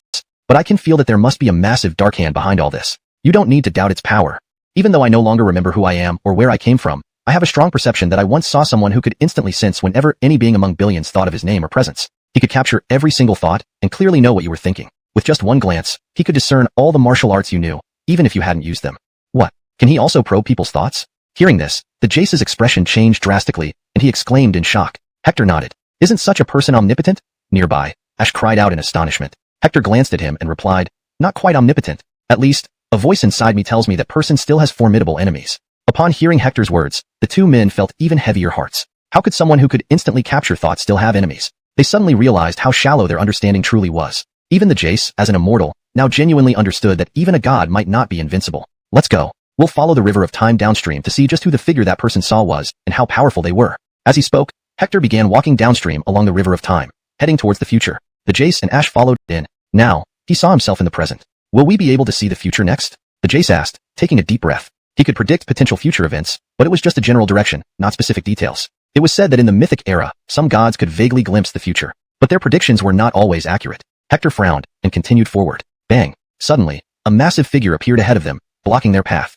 It stood with its back facing them. Hiss! Could this be the celestial Jeffrey mentioned by the other immortal? Ash took another deep breath. Hector merely glanced at it and stepped forward, emitting rules of power from his body. Bang! At that moment, the figure also emitted a powerful rule force, which collided instantly with Hector's. Puff! The clash of forces shattered the river's ripples, causing tidal waves to erupt. When the tidal waves rose, the Jace and Ash saw images of past events. Dwight, you've got some ability today, actually stopping my steps. Let me see who you are. Hector stepped forward, his rule force growing stronger, tearing space apart. The figure remained unturned, but its power matched Hector's. Their clash reached a deadlock. Bang! Suddenly, Hector raised his hand, grabbed the figure by the shoulder, trying to forcefully turn it around to see its true face. The figure sighed, shook off Hector's grip, and turned to look at him. How could this be? Hiss! It's the Leroy Vine Lord. The Jace and Ash's hairs stood on end, their eyes wide with disbelief and fear. What did they see? They saw a man identical to the Leroy Vine Lord. This man, in terms of demeanor and appearance, was exactly like the Leroy Vine Lord. You've come, the figure, identical to the Leroy Vine Lord, said coolly. Chapter 925. External forces invade mythology. Another Holt spoke. The moment he opened his mouth, it was as if saying you've come. It seemed like he had foreseen the return of the other party long ago. At this moment, the gray-clothed old man and Ash were already so shocked their scalps were tingling. They stared intently at the Holt opposite them. How could so many identical people appear simultaneously in this world? First, there was that young fellow Hector. Then came Holt. Now, another Holt appeared. All three looked exactly the same. Even their tone, demeanor, and attitude were almost indistinguishable. This was simply astounding. If they hadn't seen it with their own eyes, who would believe that the man whom the Darien described as sitting between the future and past in the river of time was actually Holt himself? No, not Holt, but a man who was almost identical to Holt. Even Hector himself was astonished, his face pale with shock. This was the first time he displayed such an expression of dread. Who are you, really? He blurted out. He thought nothing in this world could scare him anymore, because he believed he was invincible across past, present, and future. But now, seeing a man who looked exactly like him, he truly felt a deep sense of shock, and also a touch of unease. I am you, and you are me. Fagin spoke without any fluctuation in his voice. Do you know I would come? Hector frowned, staring intently at the man who looked exactly like him. Of course. Your coming here was long predetermined, the man replied. Why do you say I am you, and you are me? What is our relationship? Hector asked again. What he saw today completely overturned his understanding. We are merely avatars of a greater being, the man said. What? An avatar? Upon hearing these words, the gray-clothed old man and Ash were so startled their faces paled. Even Holt, who was incredibly powerful, and even this man sitting in the future of the river of time, was just someone's avatar. How terrifying must the master of this avatar be? An avatar? Impossible. I am unique. I cannot be anyone's avatar. I am the strongest. No one in this world can confine me. Hector shook his head repeatedly, unable to accept this reality. Fagin gave a deep look at Hector, who was nearly plunging into self-doubt, and sighed. Whether you want to accept it or not, this is the truth. Neither of us can change it. Hector wasn't an ordinary person and quickly calmed down. Now, answer a few questions, Hector said sternly. I'll tell you everything I know, the man replied. First, why are you here? Fagin said, because the master ordered me to sit here and guard the future, allowing no one to step over. Why did he order you to guard here? I don't know. The master didn't say. He just told me what to do, so I do it, the man replied. Hector said, I have already realized that this is only a simulated river of time, not the real river of time. Guarding here won't have much effect. Even if you moved aside, the future we see might not be the true future. Am I right? You're mistaken, the man said. Although this is a simulated river of time by the master, it has little difference from the real river of time in certain aspects. For instance, what you see here as the future is almost identical to the real future. The only difference is that in this simulation, you cannot enter the true future or past, nor can you rewrite history or the future. But in the real river of time, you can alter the future. Where is the real river of time? Hector suddenly asked. If he could find the real river of time, he could change many things. I don't know. The man shook his head, then paused. I only know it isn't in our world, your world, but only for about 10,000 years. Afterward, the God Realm left your world, which you consider the 9 provinces. Ash immediately asked, why did the God Realm suddenly connect with our world? Fagin pondered for a moment and said, because the God Realm was invaded. What? The God Realm was invaded? This news was too explosive. So explosive that even the gray-clothed old man and Ash felt deep fear and shock. What kind of power could invade the God Realm? So you mean the God Realm connected with our world to seek refuge? Ash seemed to realize something and tremulously asked. If so, the severity of the issue would surpass their imagination. Fagin looked at Ash, nodded, then immediately shook his head. That's partly true, but not entirely. How so? Hector frowned. The God Realm indeed connected with your world partly to seek refuge, but their main goal was to protect your world. Chapter 926. The myth has not Leroy's appeared. Why do we need to protect this world? Ash and the others were utterly confused. Fagin sighed. Once, a powerful external force discovered the spatiotemporal coordinates of your world. They intended to invade but were detected by the supreme beings of the divine realm, including our Lord. Therefore, these beings preemptively connected the divine realm with your world, descended into it, and thwarted the invasion, preserving your world. Then what happened? Ash asked eagerly. Fagin replied, then, the divine realm left, which is why you believe the mythic era has disappeared. In reality, the mythic era hasn't vanished. It's still there. So the divine realm still exists? Hector squinted his eyes. Yes, it still does. The man looked at Hector. Where is the divine realm? Hector asked again. Fagin shook his head. I don't know either. My memory, like yours, is fragmented. Dwight, it seems your master erased our memories on purpose, just to use us, Hector said coldly. He wouldn't be manipulated by whoever was pulling the strings behind him. Seemingly understanding Hector's thoughts, the man sighed. You inherited the evil nature of the master. He once said you had rebellious bones from birth, and indeed you have proven him right. He thinks I'm rebellious? Then let me show him rebellion. Where is he now? I want to confront him. He has always been beside you, the man said. By my side? Hearing this, Hector froze, then remembered something and spoke in a deep voice. Are you saying that this body is him? Yes, the man answered. In the final battle, our master suffered severe injuries and was reborn. Once he fully recovers, the master will surpass any god of the past or present. In the future, he can turn the tide and suppress all the evil forces. You are merely an embodiment of one of the master's thoughts. Your existence serves to protect him.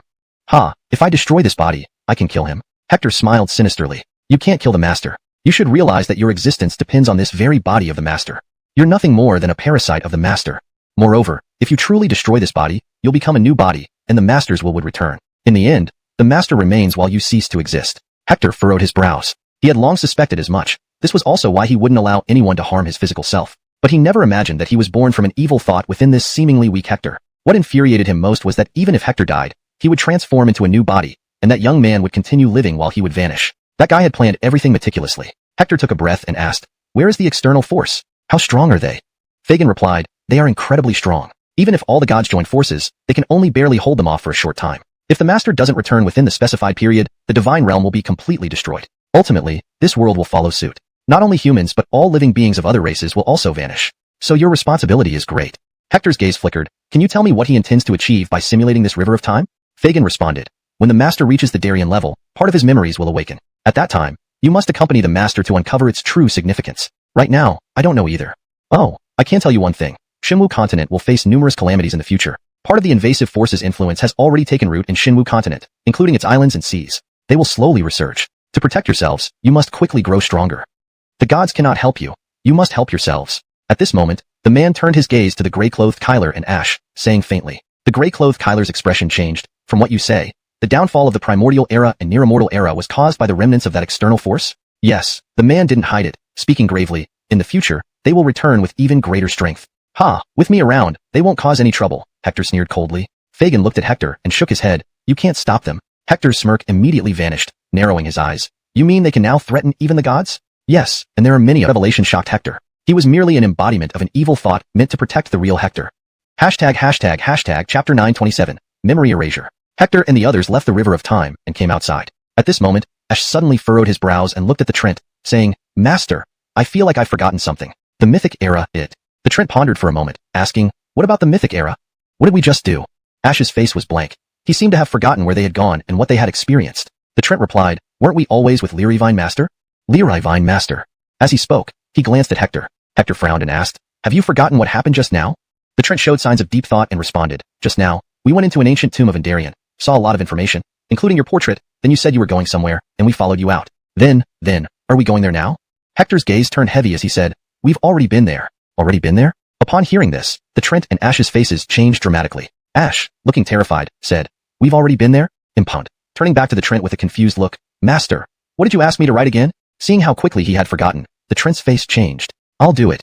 The Trent moved to act himself but froze almost instantly. What was he supposed to write? Seeing the two of them in a daze, Hector sighed. Indeed, quite the means. I'll do it myself.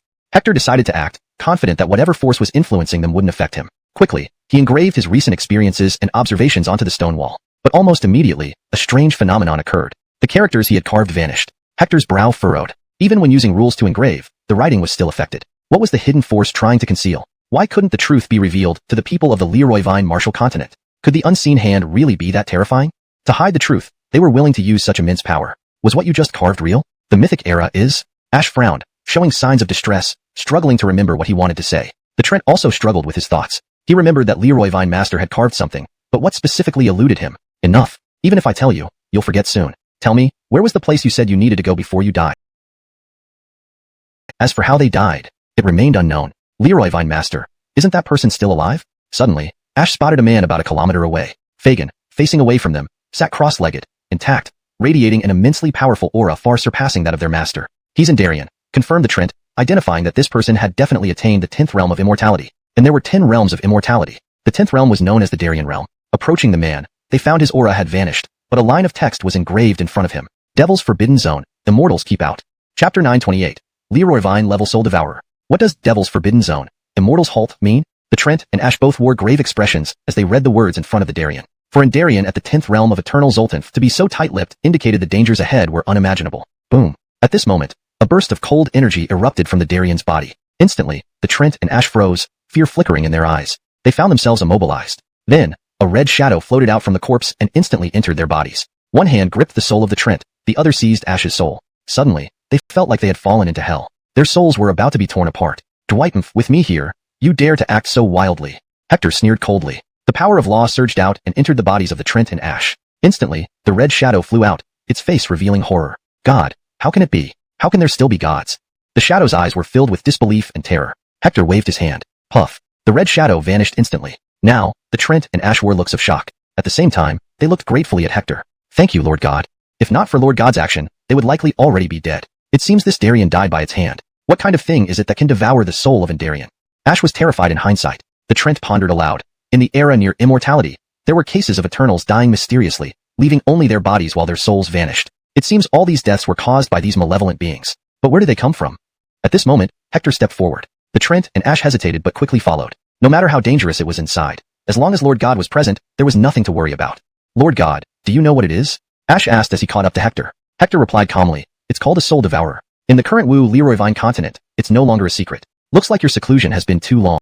Hector narrowed his eyes. We are merely their experimental products. They don't need to act personally to deal with this fragile world. I haven't tasted a god's soul in a long time. It was truly nostalgic. Unfortunately, I'm restrained and cannot escape for now. If you offer your soul power, I might consider letting you meet them. Do you want to sacrifice part of your soul power? The Magdalena looked greedily at Hector. A malevolent being who cannot even move freely dares to dream of devouring my soul? Even if I gave it to you, you couldn't consume it, Hector scoffed. Now, I roughly know the truth. Continue being imprisoned here. When you get out, we'll see if you'll devour me or if I'll kill you. Having said that, Hector turned and left. His purpose was fulfilled. Staying longer was pointless. Lord God, what did you mean by invasion of the divine realm? Ash asked. Hector glanced at him. Even if I told you, you wouldn't remember. Lord, why wouldn't I remember if you told me? Ash was puzzled. What did he just ask Lord God? Beside him, the Trent faintly remembered what Ash had asked. But how did Ash forget? Had he not known better, he'd suspect Ash had dementia. But then, he too was stunned. He vaguely recalled Ash asking something, but couldn't recall what? What was happening? Seeing their bewildered faces, Hector sighed. The power behind the scenes was indeed formidable. Even he was helpless against it. Perhaps only by reaching the divine realm could one begin to dominating an era and being invincible in the world. Now, I understand that Jeffrey is merely a small fish in the pond that is the Leroy Vine Martial continent. No, not even a small fish, Ash mused, recalling the Darien who perished on a distant island beyond the sea and the devouring spirit from the realm of gods mentioned by the godly master. He couldn't help but sigh. After he finished speaking, he noticed the gray-cloaked Kyler frowning deeply. Master, what are you thinking about? The Kyler looked at Ash and asked, do you realize something peculiar? What peculiarity? Ash was puzzled. The Kyler hesitated before saying, we accompanied the godly master to a place, and then we came back out. Yet, after coming out, none of us can recall anything that happened inside. Doesn't that strike you as strange? Hiss, Ash's heart raced with dread, realizing the same thing. Indeed, the Darien in the ancient tomb spoke of a place which we did enter, but I have no memory of what transpired. Moreover, the godly master mentioned that even if told, we wouldn't remember. Could there be some unseen force erasing our memories? Ash's heart thumped nervously. If so, it was terrifying. What power could wipe their memories without them noticing? It didn't matter much for himself, but his master was a long-lived being. Our memories were indeed erased forcefully, Ash murmured. I also questioned the godly master, who confirmed that we would forget a fragment of its truth. But we seem to have touched upon a part of its truth within that area, which the unseen entity did not want us to know. Thus, our memories were erased. Ash's brows rose, and he nodded gravely. So, besides the known godly master and the devouring spirit from the realm of gods on the remote island, are there other deities in the Leroy Vine Martial continent? There must be others. Otherwise, our memories wouldn't have been erased. The Kyler nodded, gazing at the distant sea of clouds with a sigh. I sensed the future growing increasingly unpredictable. Perhaps, the legends of the immortals will reappear in the future. Meanwhile, Hector had appeared over the central region's sea. His sudden arrival startled Fife, the black-clothed ace, and the Magdalena. Master, why have you returned? The black-clothed ace was shocked at the sight of Hector. This person who could defeat a peak 9th stage near Jeffrey Zombie and remain indestructible was truly terrifying. I've come back just to bring him back. Hector glanced at the three before closing his eyes. A moment later, When Hector reopened his eyes, he stared at the three in confusion, while they mirrored his bewildered expression. You? Hector hesitated. Brother Su? The black-clothed ace asked cautiously. Yes, it's me. Hector nodded. What just happened? You don't know? Fife looked intently at Hector. Hector shook his head. He only shock evident in his voice. Chapter 930. The 10 Ajaxes of the Dead Sea. Godslayer. Upon hearing this, Hector's eyes immediately lit up. The supreme dark path technique, perish, was hailed as the pinnacle art of the dark path. It was an immortal cultivation scripture, a peerless technique within the realm of immortality. According to legend, in the early stages of the immortal ancient epoch, Darien created this technique with the purpose of slaughtering gods. The most profound principle within it was called Godslayer. As its name suggested, it could make deities perish. Its power was incomparably terrifying. He had always desired to obtain it, but failed due to the incomplete state of the perish technique present in the Vernon sect. It was rumored that only the Sylvester possessed the complete version, though he would never share it. The supreme breathing method Hector had learned was merely a third of the complete perish. At this moment, the patriarch of the heavenly demon sect unleashed Godslayer. In an instant, a peak near Jeffrey's body was torn open, spilling copious amounts of quasi-imperial blood that fell into the Dead Sea, causing it to violently erupt. The ensuing tidal waves sent shockwaves through the observers, including Hector. Without the presence of the Cathy, a formidable near Jeffrey-level creature, everyone else would have met their end here. Just the tidal wave itself would have drowned them all, dying in the Dead Seas long, yet none dared underestimate it. These were three of the 10 great overlords of the Dead Sea. Yuck Gideon and company visibly paled at their appearance. If you want to live, scram. These two corpses are ours now, the giant shark growled, exuding a heavy killing intent, as if ready to pounce and devour someone at any moment. You can have the dark path practitioner, but our righteous path practitioners must be taken back. If you interfere, our human race will declare war on you. Yuck Gideon coldly responded, displaying remarkable strength despite losing an arm. Huh, threatening me with the human race? Do you think I fear you? The shark laughed mockingly, rising into the sky, putting Yuck Gideon and the others on high alert. Sufficient, human, give them what they want. The massive turtle spoke calmly. With those words, even the shark's murderous aura dissipated. You're lucky today. Take your people and leave. The shark flicked its tail, sending the peak near Jeffrey's corpse flying towards Yuck Gideon, who caught it and stored it in the spirit box. See you around. With that, Yuck Gideon and his companions departed swiftly. Ah, little miss of the whale clan. You've been watching us for so long. Why don't you come forward? The turtle now addressed Hector's group, causing them to turn pale. The Cathy chuckled, don't worry. They won't harm you. She then led Hector and the others through the air, saying, Grandfather Turtle, I'm married and have children now. I'm not a little Prudence anymore. Haha, in my heart, you'll always be that eternally young Prudence. Who are these three humans? The turtle laughed loudly, then turned his gaze to Hector and the others.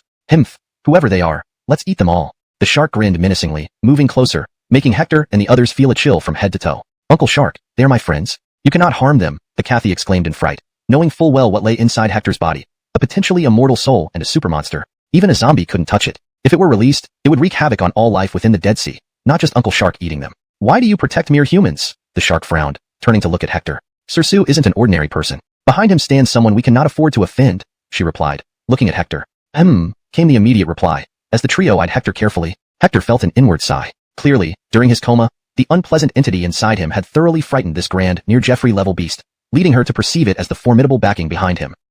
What kind of big shot could possibly threaten the 10 Ajaxes of the Dead Sea? Passing, these great figures had been supporting her. Young friend, would you like to come over to my place? The turtle invited Hector. Hector smiled and said, Senior, I have some matters to attend to. Could I visit next time? He had already wasted quite a bit of time and feared further delays might jeopardize the survival of the Chilean manor. All right then, if you have time, you're always welcome. The turtle nodded with a smile, being very courteous to Hector. Afterward, they left. The Aliyah personally escorted Hector and the others away from this Dead Sea. About 3 days later, they finally approached the shore. Master Su, we're almost there. I'll not accompany you further. Please take care of yourselves, the Aliyah said. Seniors, thank you. Hector and his companions bowed. The Aliyah smiled and said, if not for you, we would have all died long ago. This is the least I can do. Feel free to visit me next time. Of course, Hector nodded. Then the Aliyah also left. What are your plans? Hector asked Fife and the big, fat Darien. Fife replied, you've helped me a great deal this time. I plan to accompany you on a trip to the Nine Dragon Dynasty. Finishing, he looked at the fat Darien, who shrugged and asked, if I don't go, will you scoundrel, mock me for lacking loyalty? What do you think? Fife narrowed his eyes with a half smile. I think, even for them as saints, continuous travel would still leave them exhausted. Staying overnight here cost 100,000 Zhongzhou coins. Even Hector, who considered himself fairly wealthy, was taken aback by the exorbitant price. The Norris asked where they were from. Hector informed him, North Border. Upon learning they were from North Border, the Norris muttered, no wonder they look so poor. Country bumpkins. He then called over a waiter and ignored Hector and his companions entirely. Don't be upset. That's just how celestial dragons behave. The fat Darien explained when he saw Hector's displeased expression. What are celestial dragons? Hector asked, puzzled. The fat Darien laughed. Near the Dead Sea in Zhongzhou, there's a sea with an island nation. A famous manga artist named Alvis, I forgot his full name, wrote a comic series called Pirate Dolphin, which is very popular in Zhongzhou. In it, there are people called celestial dragons, the most respected individuals, even treated preferentially by the world government. Because the people in Luguo looked down on people from other parts of Zhongzhou, they eventually got this nickname. Oh, I see, Hector nodded. Led by the waiter, they arrived on the 3rd floor, where the room contained only a wooden bed, occupying roughly 20 square meters. The space was small, and the conditions were abysmal. Leroy, they expect. What brings you here? The Norris font, completely different from his earlier attitude towards Hector and company. This translation aims to convey the tone and style of the original text while ensuring readability and coherence in English. Chapter 932. Liguo of the 9 Provinces Continent. The Norris greeted the red-haired, blue-eyed man with great enthusiasm and didn't even glance at Hector and his companions, causing their expressions to darken ominously. Chris, didn't you say Liguo is xenophobic? Why isn't it acting that way now? The black-clothed big fatty asked coldly. Fife replied with a grim face. Indeed, they are xenophobic, but this applies to non-Liguoans from Zhongzhou and even Shenwu continent. However, they are exceptionally warm towards blue-eyed people outside the Shenwu continent. Don't forget what they said, Liguo belongs to the 9 Provinces continent, not related to our Shenwu continent. Ah, I see, Hector nodded in understanding. He then stepped forward and said, Alden, didn't you say there were no more rooms? At this moment, the red-haired, blue-eyed Abdurrahman stopped walking and noticed Hector and his group. Sensing Hector's displeasure, he frowned and asked, Alden, who are these people? The Norris casually glanced at Hector and his companions and said, just a bunch of country bumpkins. Mr. Abdurrahman needn't mind them. Country bumpkins?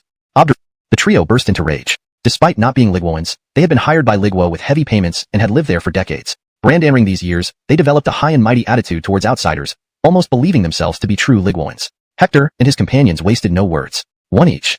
Boom. Both Fife and the black-clothed big fatty were peak Holy Realm geniuses. Hector, although still mid-Holy Realm, possessed combat strength that placed him among the greatest of all time, transcending his realm.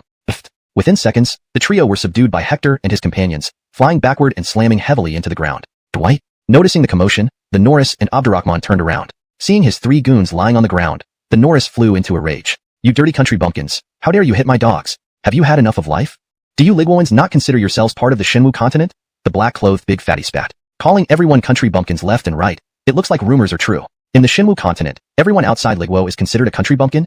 The Norris lifted his head arrogantly, standing on the 2nd floor while looking down on them. Exactly. You country bumpkins now have one chance. If you kneel and apologize while compensating us, we might spare your lives. Otherwise, Meanwhile, Abdurrahman stood still, surprise flickering in his eyes. Mid-Holy Realm, and yet you can withstand my palm strike. Looks like this Shenwu continent does harbor some talent. The talent is modest compared to your Dejian Empire, the Norris chuckled beside him.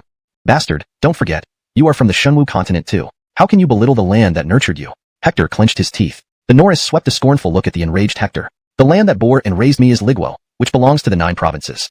Brother Sue, talking to such traitors is pointless, the black-clothed big fatty said coldly. Then what can they understand? Hector asked gravely. The black-clothed big fatty glanced at Abdurrahman and remarked, see that blue-eyed foreigner? This traitor holds him in high regard. Do you know why? Hector froze. Having never left the northern border since childhood, he naturally knew little about these blue-eyed foreigners. Chapter 933. What a fine dog indeed. Is this foreigner really that powerful?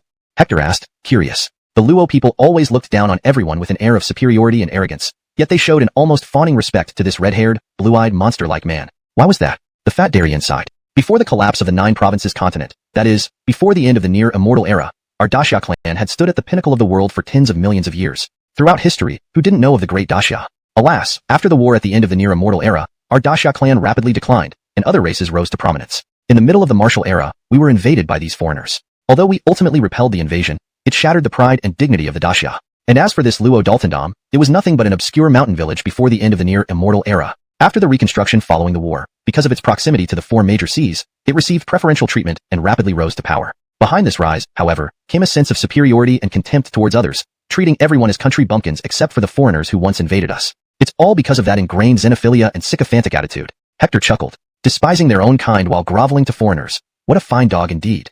You, country bumpkin, who are you calling a dog? The Norris exploded in anger. If your ears aren't deaf, you should know who I'm referring to, Hector sneered. Dwight, knowing very well that he's my dog, you still dare to insult him. Is this disrespecting me? Do you know who I am? Abdurrahman coldly hummed, causing the entire inn to reverberate.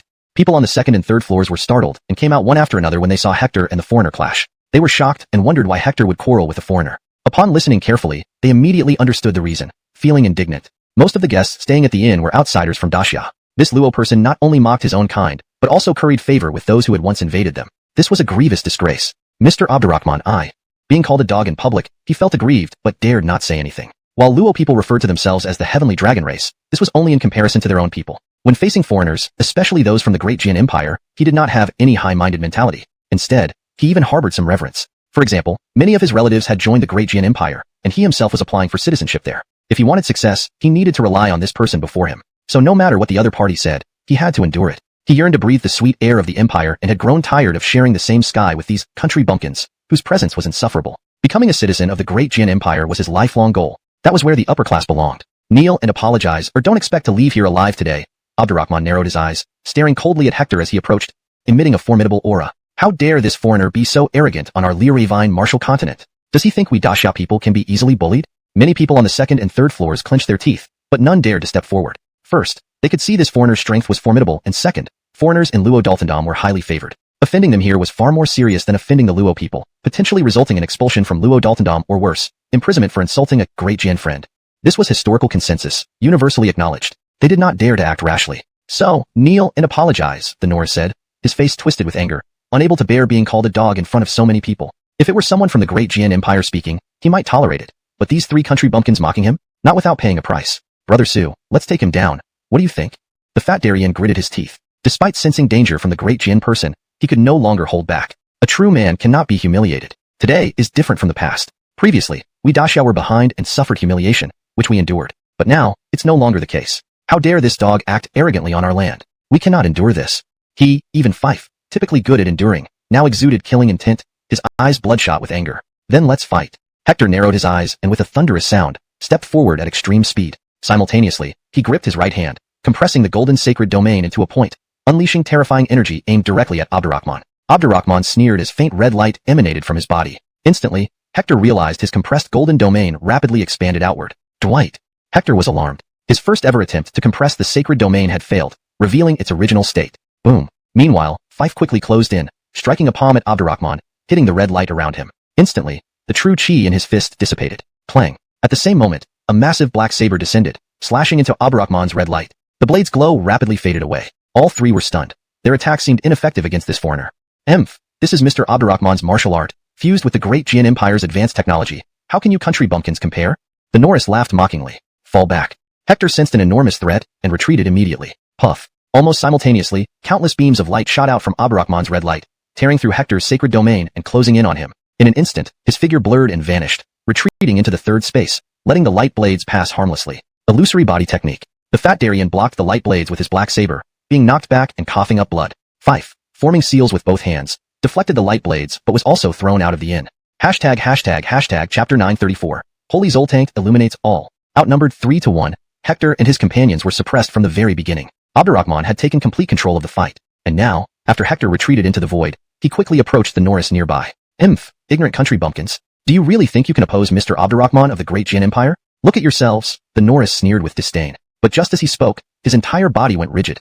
He sensed immense danger approaching. At that moment, Hector appeared beside him, a hand ready to seize the Norris's throat. You. The Norris's face turned pale, shock erasing the ridicule from his expression, replaced by overwhelming fear. This peasant hadn't been repelled by Mr. Abdurrahman. How did he evade Abdurrahman's Holy Zoltank illuminates all? Emph, managing to dodge my Holy Zoltank illuminates all. You do have some skill, but trying to attack my dog while I'm here. Don't you think you should see the owner first? Abdurrahman reappeared, red light spreading from him toward Hector's hand. This red light had already proven deadly before.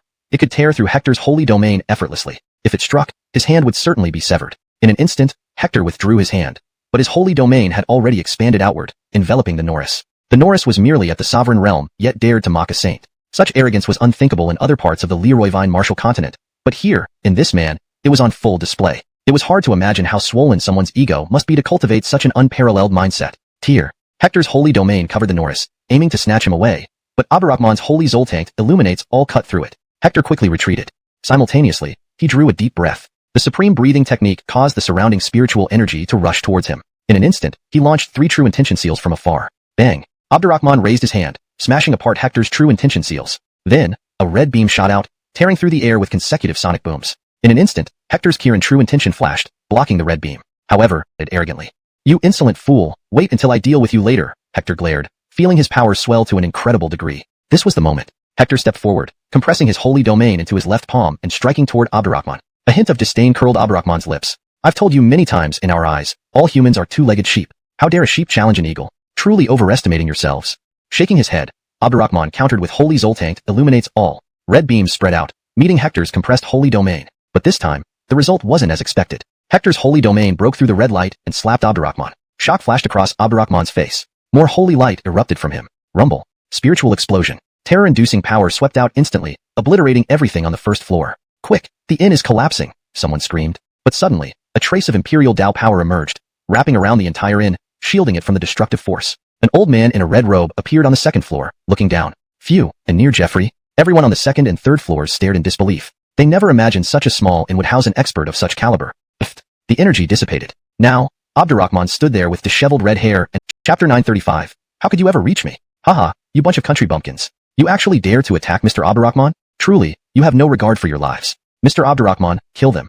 It doesn't matter even if this inn is destroyed. The Norris gritted his teeth, eyes filled with hatred. In his entire life, he had always despised these outsiders from the countryside. Weren't they better off staying in their own villages? Why did they have to come and taint the air and eyesight of us people in Lu country? It's truly abominable. They all deserve to die. Boom. Sensing the terrifying force above them, Fife and the obese Darien clothing simultaneously channeled their true chi into Hector's body. At that moment, a mysterious silver-white mask appeared on Hector's face. His aura surged, temporarily breaking through to the peak of the mid-stage holy realm. Under the support of two saintly powers, Hector activated the supreme breathing technique again. The surrounding heaven and earth essence poured in, following his breath into every part of his body. With one hand grip, a golden domain quickly compressed. Without looking, once the domain reached its utmost compression, he raised his palm upwards. Bang! Crack! An overwhelming force was instantly released. That quasi-Jeffrey's imperial law power stabilized the whole inn, while the horrifying destructive power released by Hector's spirit explosion shattered that red light in an instant. A powerful backlash force surged out, causing Abdurrahman to spurt blood from his mouth as he kept retreating. How is this possible? My holy Zoltank illumination was broken by these people? How could these lowly Dacia people have such strength? Abdurrahman looked incredulously at the scene before him. He lost. And to a lowly Dacia person who was only in the mid-stage holy realm? This was something he couldn't accept. To him, the Clifton people were the finest race on the 9 continents continent. How could they be defeated by a mere lowly Dacia person? This can't be. The Norris stood there in bewilderment, unable to accept the fact that the revered Clifton people he admired so much, whom he aspired to be, had been defeated by a filthy villager. The noble Clifton people claimed supremacy in their realm. How could they be defeated by a lowly countryman? Most importantly, this villager also seemed to only be at the mid-stage holy realm, right? These 3 lowly countrymen must have used some dishonorable means to defeat the Clifton people. Yes, the Clifton people are the strongest and noblest people in the world. It seemed like he had figured it out. The Norris looked delighted, his eyes once again brimming with admiration and longing for the Clifton people. Dwightenf, we Dacia people are the most outstanding race. As a Dacia base, Senior, are you also a Dacia person? Hector asked suddenly. That's right, the old Darien nodded. And a Lu person? Black replied, although I am not a Lu person, I have my clan and strength in Lu. Senior, did you hear how this bastard just called our Dacia people? Hector asked. He indeed has loose lips, but ultimately, he is one of us Dacia people. Considering that, I'll let it slide. Later, I will warn him a bit to tone it down, the Kyler in black said. Dwightem, toning it down? Before, I heard that a Lu person believed they were higher than others and superior Dacia people. I didn't believe it, but now I see it's true. Even Senior, a quasi-Jeffrey level powerhouse, can turn a blind eye to those insults towards Dacia. Hector laughed coldly. The Kylerly man frowned. Just a few words. Why make a fuss? Your mentality isn't mature enough. In this life, you'll find it hard to achieve greatness, maybe reaching only the peak of the holy realm at most. What's Senior's name? Hector narrowed his eyes. The old Darien replied indifferently, 9 Dragon Dynasty, Stephen. Hiss, it's actually a quasi-Jeffrey from the 9 Dragon Dynasty. Hearing this, everyone on the second and third floors sucked in a breath of cold air. The 9 Dragon Dynasty in Central Plains was a current imperial clan, comparable to imperial families. Another member of the 9 Dragon Dynasty? Hector frowned upon hearing this. In the Dead Sea, the 9 Dragon Dynasty had secretly supported many pirate ships, killing and looting without any restraint. Then, to counter Black Devil Sect, they privately awakened a peak 9th layer quasi-Jeffrey zombie without considering the catastrophic consequences. Now, for this arrogant Lu person insulting his own race, they disregarded honor, claiming a warning would suffice. Indeed, the 9 Dragon Dynasty seemed righteous but was essentially filthy and vile. Leroyd, he really need to seek help from such people? At this moment, Hector felt deep turmoil within him, his expression grim. Haha, country bumpkin. You think you can kill me? Don't forget where you are and who you are dealing with. I'm a Lu person. Am I someone you, mere country bumpkins, can touch? Right at this moment, Hector's ear was met once more with the Norris's mocking voice. Chapter 936, Killing the Dominicolong People. Would you dare to kill me? Do you have the guts to kill me? Haha, you bunch of lowly hicks, go back to your village. Various venomous, disdainful, and mocking voices came from the Norris. Hearing these words, many Dacia people from other regions who were inside the inn furrowed their brows. These Lu people were truly despicable. If not for being in the state of Lu, if not for a quasi-Jeffrey present right now, they would definitely have acted and punished this dog who worshipped foreigners and despised his own people severely. They could always teach him a lesson, then leave the state of Lu forever. You are asking for death, Hector seethed with anger. With a flash, he darted forward, grabbing the Norris by the neck and lifting him up. Everyone on the second and third floors instantly changed expressions. This young man really dared to act. Hick, you dare? The Norris's eyes widened in shock and fury. Do you think I don't dare? Hector shouted fiercely. Snap. His fingers tightened, twisting the Norris's neck until it broke. Instantly, the Norris's eyes widened in fear and disbelief. Leroy, this dirty hick really dare to kill him? Dwight, quite bold of you to act against an old man like me. Young man, you truly do not take me seriously. Stephen bellowed at that moment. Puff. Blood oozed from all 7 orifices of Hector's body as he flew backward. Compared to a quasi-Jeffrey, he still had a huge gap. Swish. At that instant, the black-robed big man, Fife, immediately appeared before Hector, infusing holy power into his body. Stephen, kill them, otherwise, it will be a war between your 9-dragon dynasty and approached. Young man, offending Mr. Abdurrahman and killing a Lu person, you won't escape today. Hee, we'll see about that, Hector replied. The moment Stephen got close, Hector's body suddenly swelled explosively. Boom. An explosion. The power was 10 times more ferocious than any spirit burst Hector had used before. Even someone as powerful as Stephen, a quasi-Jeffrey level expert, was caught off guard, instantly submerged in the terrifying destructive force. At the same time, using his silver mask, Hector resurrected once more and quickly left the inn. Brother Sue, did you use that trick again?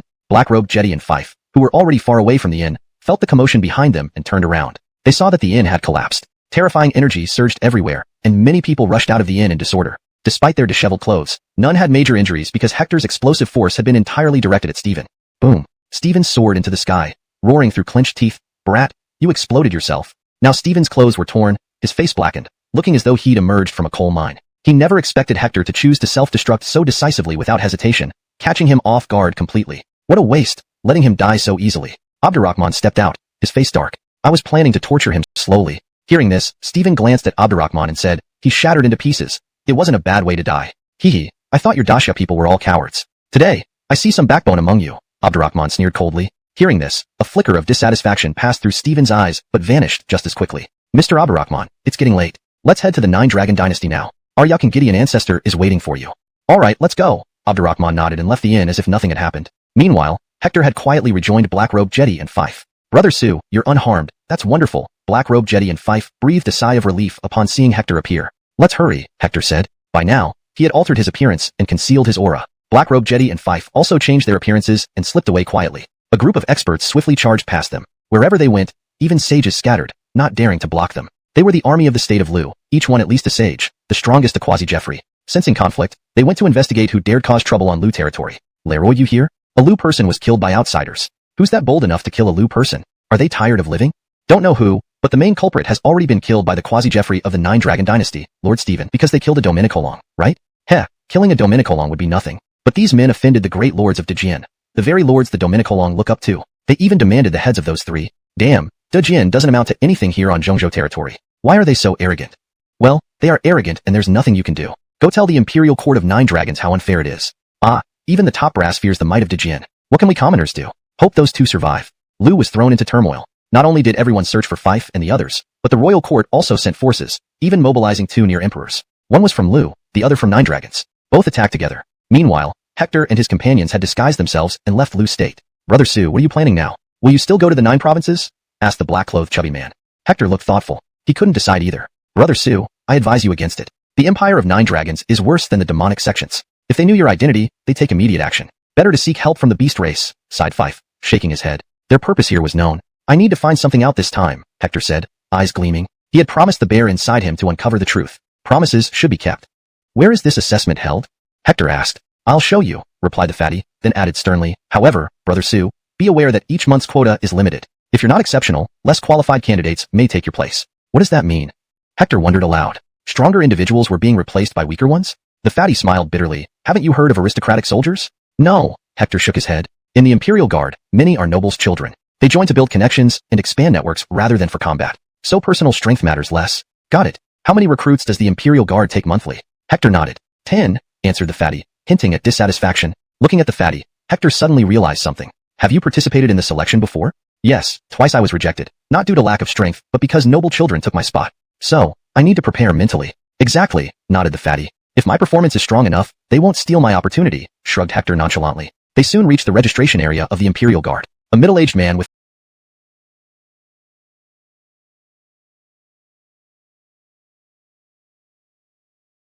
the mole at the corner of his mouth handled registrations. 2 long lines formed as candidates waited to sign up. Joining the queue, Hector eventually received a form. He filled it out carefully, providing residence, name, age, origin, and affiliation, then handed it back. After a cursory glance, the official placed the form aside. Tomorrow at 9 in the morning, meet at 9 Dragons Plaza. Don't be late. Finishing his sentence, the official rose and swiftly departed. Finding a room to stay overnight, Hector practiced, eventually reaching the 6th level of sainthood, a peak mid-stage. His power had increased significantly compared to before. Should he face Abdurrahman again, even with just a mask, he felt more prepared. Elwyn, rest assured. I'll uncover the truth of your identity, Hector vowed. The black-clad figure appeared before him. Thank you, young friend Su. If the Yukin family is your enemy, what will you do? Hector asked seriously, knowing the Yukin family occupied what was once the homeland of the Gideon clan, whom the bear possibly belonged to. The figure answered gravely, though I'm but a fragment of a soul now, given time, I will regain my full power and avenge my clan. Feeling the intensity of the figure's hatred, Hector nodded. The Empire of 9 Dragons had committed numerous atrocities and deserved punishment. He resolved to help avenge the Gideon clan. Since the bear had aided him greatly, it was his duty to repay the kindness. Chapter 938, Yakinchong. The next day, Hector and the others returned to the 9 Dragon Imperial Square. Upon their arrival, they found it teeming with people. At a glance, there must have been over 10,000 people. Most of them had reached the peak of the Holy Realm. Only a small number were in the late stage of the Holy Realm, and Hector was the only one in the mid-stage of the Holy Realm. The test today is very simple. You all will fight each other, and after half an hour, those who can still stand will proceed to the second round. Suddenly, a Trent appeared, his gaze piercing as he scanned the crowd. Under his gaze, everyone could not help but shiver, feeling an immense pressure. This was a near-Jeffrey powerhouse. Laroid, you all understand? Yes. Many immediately responded loudly. Good, let's begin then. After finishing, the Trent grabbed a chair from afar with a wave of his hand, crossed his legs, and looked askance. Brother Su, we three should stand side by side. Suddenly, the large, Wilson said. Yesterday, he had already explained the rules to Hector, so when the Trent finished speaking, Hector immediately gathered with the black-robed Ace and Fife, standing back-to-back with each other. Boom. Almost instantly, several people around them attacked. In this place, any St. Dao martial artist who did not come together were competitors. Since they were opponents, they needed to be knocked down for the remaining few to stand at the end. Hector's trio also joined the fray. A fierce battle was imminent. With over 10,000 people in the entire 9 Dragon Imperial Square, only those who could still stand after half an hour would proceed to the second round. It was clear how intense the battle would be. Even Hector's group felt immense pressure, being attacked by dozens multiple times. Clank. Dozens of blade energies, sword energies, and fist energies all aimed at Hector's group at once. Working together, Hector and his 2 companions repeatedly broke through these attacks, sending many flying away. Their alliance formed one of the strongest forces among these people. Soon, many around them fell. Watching this, many nearby St. Dao experts became wary. Some who intended to attack them gave up and turned to others instead. Zoltank Hector's group, there were others who were equally powerful in the 9 Dragon Imperial Square. As long as these strong ones did not attack each other, they would likely all stand until the last moment of the first round. Therefore, they tacitly agreed not to attack each other. They only picked on the weaker ones. Those few in blue robes have some skill. Just 4 of them have defeated hundreds. Who are they? At this moment, Akil Yakindwaiti observed the relentless blue-robed men who were undefeated and nodded. That blue-robed man is named Jaden, the young clan leader of the Jayag clan. The old man Yakin Korig, who recorded Hector's information yesterday, replied promptly. Jayag clan? Yakindwaiti. Brandane to daring to participate in the 9 Dragon Guard evaluation at the Holy Realm mid-stage, Hector stood out among the rare few who attempted it over the years and were screened out. But now, to his surprise, Hector had endured so long and still stood in the 9 Dragon Imperial Square. Quickly flipping through records, he hurriedly said, Uncle, this person is called Hector, coming from the Kylan Manor in the Northern Martial World. Northern Martial World? Upon hearing this, Yakindwaiti frowned, surprised that someone from the remote Northern Martial World came all this way to participate in the 9 Dragon Guard selection. Kylan Manor? Why does this name sound familiar? Yakinkorig promptly replied, Yakan Hang's son, Yakinchong, is one of the 3 mansion lords of Kylan Manor. Yakinchong? I remember. This child was a distinguished member of our Yakin clan. When competing for the Urkanzi position within our clan, he lost and fled to the Northern Martial World, joining Kylan Manor. He vowed to return in a few hundred years to reclaim his honor. Unexpectedly, he has become part of a power structure and shows some capability. When Yakinchong failed due to his own weakness and lost to His Highness the Kenneth, he accused the prince of treachery, which is indeed unreasonable. Yakinkorig coldly remarked. The outcome of that match isn't what we should concern ourselves with. What's the situation with this Kylan Manor? Yakindwaiti frowned. Yakinkorig said, Kylan Manor, in the Northern Martial World, is one of the 3 strongest forces. Their mansion lord strength is at the peak of the 3rd layer of the Near Jeffrey realm. Peak 3rd layer of the Near Jeffrey realm? Hearing this, Yakindwaiti nodded. In such a remote place, for this child to reach this level in just 100 years is indeed commendable, but he still falls short compared to the Kenneth. You're right, the Kenneth's potential surpasses his. Being screened out in the successor assessment was understandable, Yakinkorig remarked indifferently. Yakindwaiti glanced at him. If this child were in our Yakin clan, he would likely be at the Near Jeffrey mid-stage now, not inferior to the Kenneth. Hearing this, Yakinkorig dared not speak further. He naturally knew that Yakinchong achieving Near Jeffrey initial peak in such a harsh area like the Northern Martial World was remarkable, especially given the lack of resources compared to the heavily supported Kenneth. Had they been under the same conditions, Yakinchong might not have been inferior to the Kenneth. Chapter 939 Unrestrained. Note this one down as well, Yakindwaiti said, casting a glance at Hector. Yes, Yakinkorig nodded and immediately marked Hector's name for special attention. However, inward imperial dynasties like the 9 Dragon Dynasty, or those ancient imperial clans, they are considered moderately superior among quasi-Jeffrey level families. Especially Jaden, his strength isn't inferior to that Abdurrahman we encountered before. Upon hearing this, Hector nodded. He had clashed with Abdurrahman, who was only at the peak Holy Realm but far surpassed other peak Holy Realm warriors in combat prowess. Hector estimated Abdurrahman's combat power to be on par with the holy sons and daughters of major forces in the northern border region, and this Jaden seemed nearly equivalent. So, Jaden will be a key figure we need to watch closely in the second round, Fife added gravely at that moment. Hector nodded again. Meanwhile, Jaden's group stopped fighting as well. After defeating over 1,000 people, they had become the brightest stars on the scene, and there was no longer any need to continue. Alright, let's pause here, Jaden waved off. The four people around him immediately ceased their actions. One of them, a red-clothed young man, looked over with a sword covered in blood, smiling coldly. Chao Ran, it's been a long time since I've enjoyed such a satisfying fight. Let's take on a few more. Yeah, Chao Ran, if you're done killing, you can rest. Let us handle a few more. We've been in seclusion for too long, and our hands are itching. Another black-clothed woman licked her crimson lips with an eerie smile. They had killed over 300 people already, with rivers of blood pooling at their feet. Many people were utterly terrified, including other prominent groups who kept their distance to avoid provoking them. Alright, you go ahead, but remember not to overdo it. There are still a few strong groups here. Killing them will cost us considerable energy. There's still a second round to come, Jaden frowned. Haha, Chao Ran, rest assured, we know what to do, the Giles chuckled, then focused on a nearby group of 7 people. These individuals had defeated over 500 opponents and were already feared by many around them. But for him, it was perfect practice. He's looking at us. Seeing the Giles staring, the group's members' expressions changed dramatically. One of them frowned and declared, I am Reed. Friends, please give me some face. What? Reed? These words made everyone suddenly serious. Reed, known as Dominicolong people, were renowned for holding their heads high when abroad. They deserved the respect because not only were they powerful overall, but Lu people also had extensive influence in Zhongzhou and Liuervine martial regions, with many serving in high positions within royal families and ancient imperial clans. 2 of the top 10 leaders of Central Empire, Liuervine martial, were reportedly Lu people. Therefore, wherever they went, Prime Minister and several officials in the Nine Dragon dynasty were Lu people, whom even the Crown Prince respected. The Fred, pick up that Reed's head for me, the Giles suddenly ordered, sweeping his gaze toward Hector. Chapter 940. You are overbearing, but I am even more so. Many people looked surprised. This red-cloaked man was extremely bold. Not only did he kill Reed, but now he also demanded that Dennis pick up Reed's head and bring it over. This was utterly audacious and disrespectful. Leroyed he know that the Black-Cloaked trio had just defeated hundreds of men? Although they weren't as formidable as Jaden's group, they were still not to be underestimated. Many small factions saw a show unfolding. They wanted to see if the 3 black-cloaked youths would yield under Jaden's pressure. To take it, come get it yourself, Hector said indifferently. He had no objection to this youth killing a Dominicolong person. In fact, he felt it was well-deserved. After all, Reed was notoriously arrogant and belligerent. His death was a case of reaping what he sowed. However, he should not have provoked Hector. Leroyed he really think Hector was someone to trifle with? Hee kid, you've got guts? Do you think defeating hundreds makes you our equal? The red-cloaked man sneered, flicking his sword to fling blood onto the ground. The Whitney sized up Hector and laughed. Braden lay. Don't joke. This kid is 3 sword energies at his head, chest, and crotch. A brutal attack aimed to both maim and humiliate. However, her sword energies were immediately blocked by Hector's golden holy field, producing a burst of sparks upon contact. Get lost. With a glance, Hector stepped forward, striking the Whitney. She hastily defended, sending out numerous sword energies, which Hector shattered one by one. Finally, he slammed his palm into her sword. Thump. The Whitney was stunned by the immense force that sent her flying away. Meanwhile, Hector swiftly followed up with a series of strikes. Lotus flower of swords. She cried out. Splat. Multiple lotuses appeared in front of her, rapidly blooming. These lotuses, formed by condensed sword energy, blocked Hector momentarily before exploding, drowning him in intersecting sword energies. Boom. After breaking through to the peak mid-stage Saint Realm, Hector's strength increased significantly. The golden holy field around him made him look invincible, impervious to any damage. Sword energies flew wildly, but could not penetrate his holy field. Instantly, Hector rushed forward, approaching the Whitney again.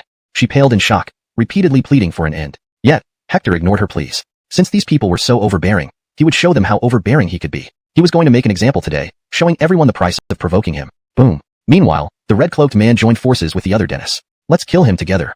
The Whitney nodded, their swords crossing, emitting a terrifying red sword light that dazzled like the sun. Hector summoned the Imperial technique, instantly releasing 3 intense seals that struck the red sword light. Clank. The red sword energy shattered instantly. Hector advanced fearlessly. Puff. Both men coughed up blood, retreating. This kid is amazing. Despite only being at the peak mid-stage Saint Realm, he fought against 2 and 1. Such prowess will virtually guarantee his entry into the Nine Dragon Guard. Yes, this prodigy must come from a top-tier clan or major sect. Jaden's group may have bitten off more than they can chew. Everyone discussed heatedly. Once again, Hector surpassed their expectations. Most marveled at his strength, while some gloated. Jaden's group had acted lawlessly here. Getting what they deserved was fitting. If the 2 sides clashed, it would be entertaining and increase their chances of passing the evaluation and joining the Nine Dragon Guard. Pushing back the duo, Hector continued his assault without intention to let them go. Himph, do you think we don't exist?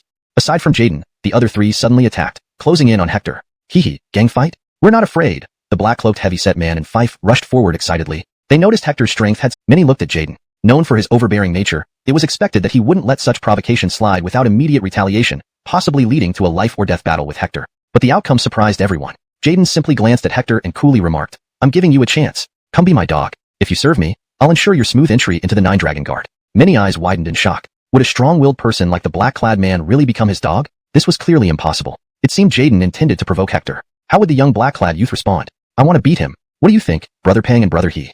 Hector narrowed his eyes and looked at the fat black-clad man. The fat black-clad man nodded. Since he likes dogs so much, let's beat him into one.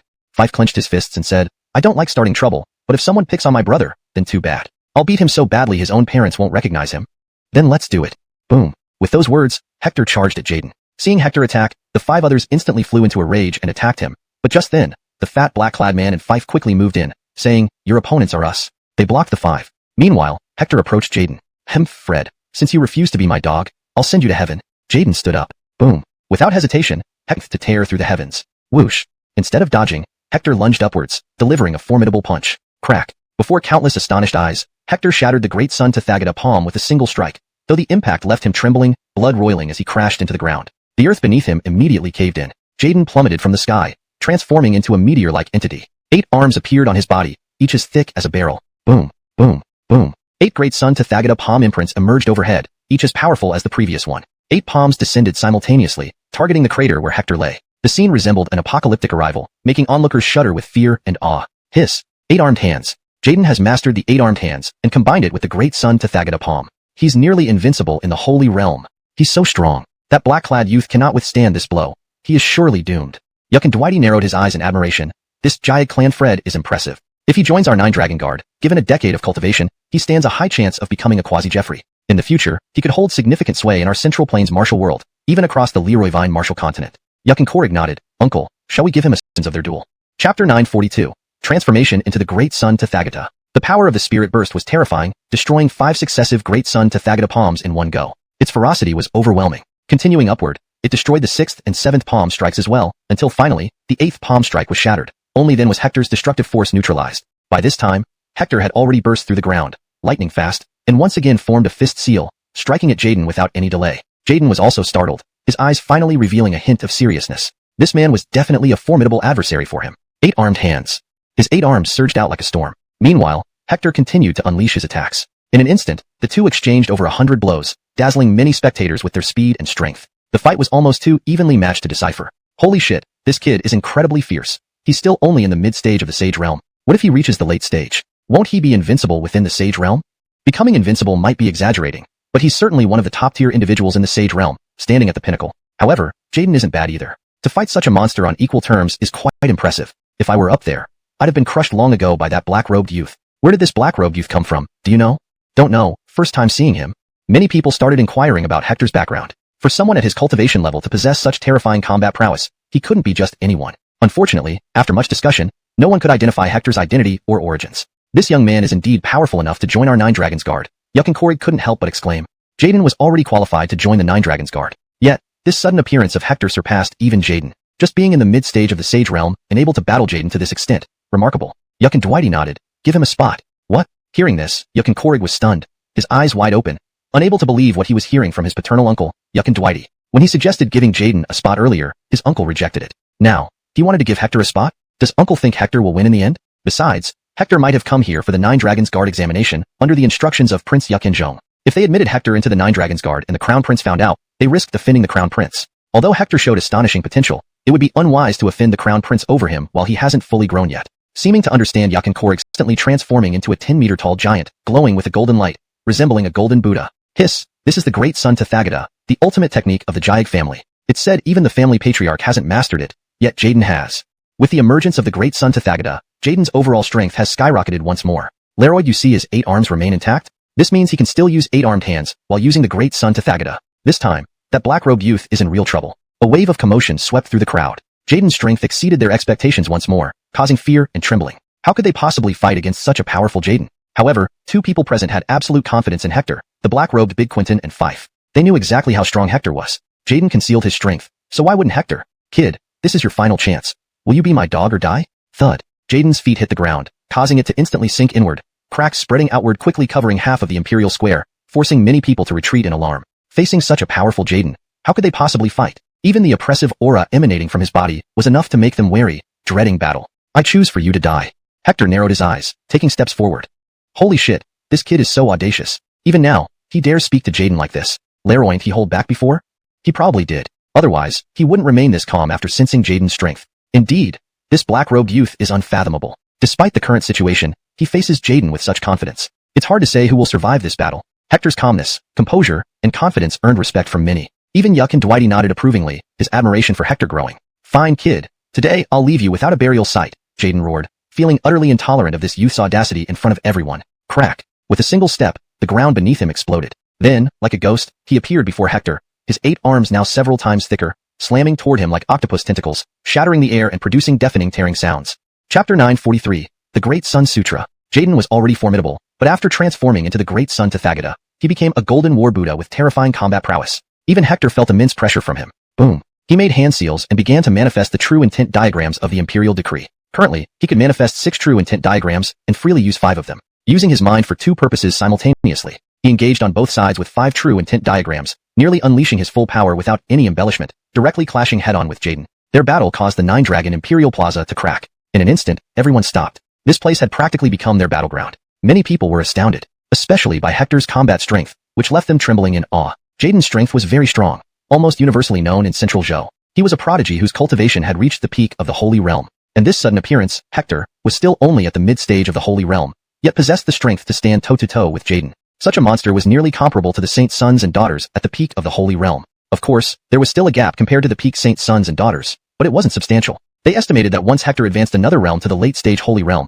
he might be able to contend with those at the peak of the Holy Realm. Crack, crack, crack. The 9-Dragon Imperial Plaza continuously cracked as the two fought from one end to the other. Hector was both surprised and excited. This time, he encountered another extremely challenging opponent, which was good. It gave him a thrilling and intense battle. After each major battle, Hector's insights and understanding of martial arts would significantly improve. Brother Sue, Black-robed Fatty Fife, and others wanted to come to his aid, but were held back by the Jason and black-clothed woman. Heh, once this brat is dead, it'll be your turn next, the Jason sneered. Boom. But just as his smile appeared, it immediately turned into shock and disbelief. At the moment Jaden pressed his palm down, a purple golden glow flashed around Hector, and the Kirin true intent emerged, blocking the palm. Hector was knocked back several steps.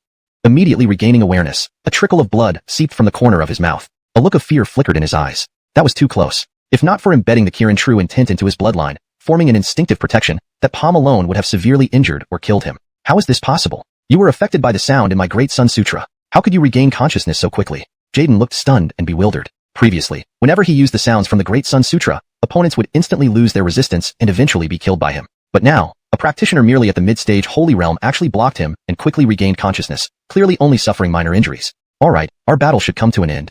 Hector stepped forward, treading the golden new world path at incredible speed, instantly closing in on the shocked Jaden. Simultaneously, the Kirin, holding a golden sun with both hands, smashing it upwards towards the Kirin true intent. Clang. The impact produced a deafening sound, akin to metal clashing, generating shockwaves that instantly destroyed everything around. Boom. Hector was sent soaring into the sky. Meanwhile, Jaden changed his stance, switching from lifting the sun high to embracing it, surging upward and rapidly chasing Hector. Amazing, too amazing. These two are fighting an intensely gripping battle, the most spectacular one I've seen in years. Same here. In the Holy Realm domain, such an incredible fight is truly rare, almost on par with battles between Saint sons and daughters.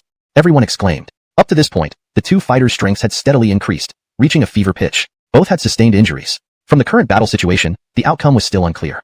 Chapter 944. Retaliation. Previously, Yukin Korig, who was convinced that Hector was certain to die, was now stunned. He could not have imagined that Hector survived under the pressure of the Great Sun Sutra's melody, nor did he expect Hector to still possess the strength to resist after Jaden executed the body manifestation technique from the Great Sun Sutra. What kind of ultimate skill was it that bore the mark of the Qilin? And Jeffrey's son, as the name implies. That means the son of a great emperor. Blessed with the blood of an emperor, their combat prowess is especially formidable, even capable of utilizing the emperor's true intent. Frighteningly powerful. Yes, enough to match the likes of Jeffrey's son or someone born with a divine body. Yuck and Dwighty nodded, not expecting that a simple 9-Dragon Guard selection could attract such a monster comparable to Jeffrey's son. At this moment, when Yuck and Korig looked at Hector again, his eyes had completely changed. This young man was someone he had to secure. If he could join the 9-Dragon Guard, he would inevitably become a significant figure in the 9-Dragon dynasty in the future, like the current prime minister of the 9-Dragon dynasty. He wasn't just a native of Lu but also a frighteningly powerful fighter. Even the emperor referred to him as teacher with respect. The old ancestor Yuck and Gideon could stand on equal footing with him. In Hector, Yuck and Korig saw the former prime minister's grandeur.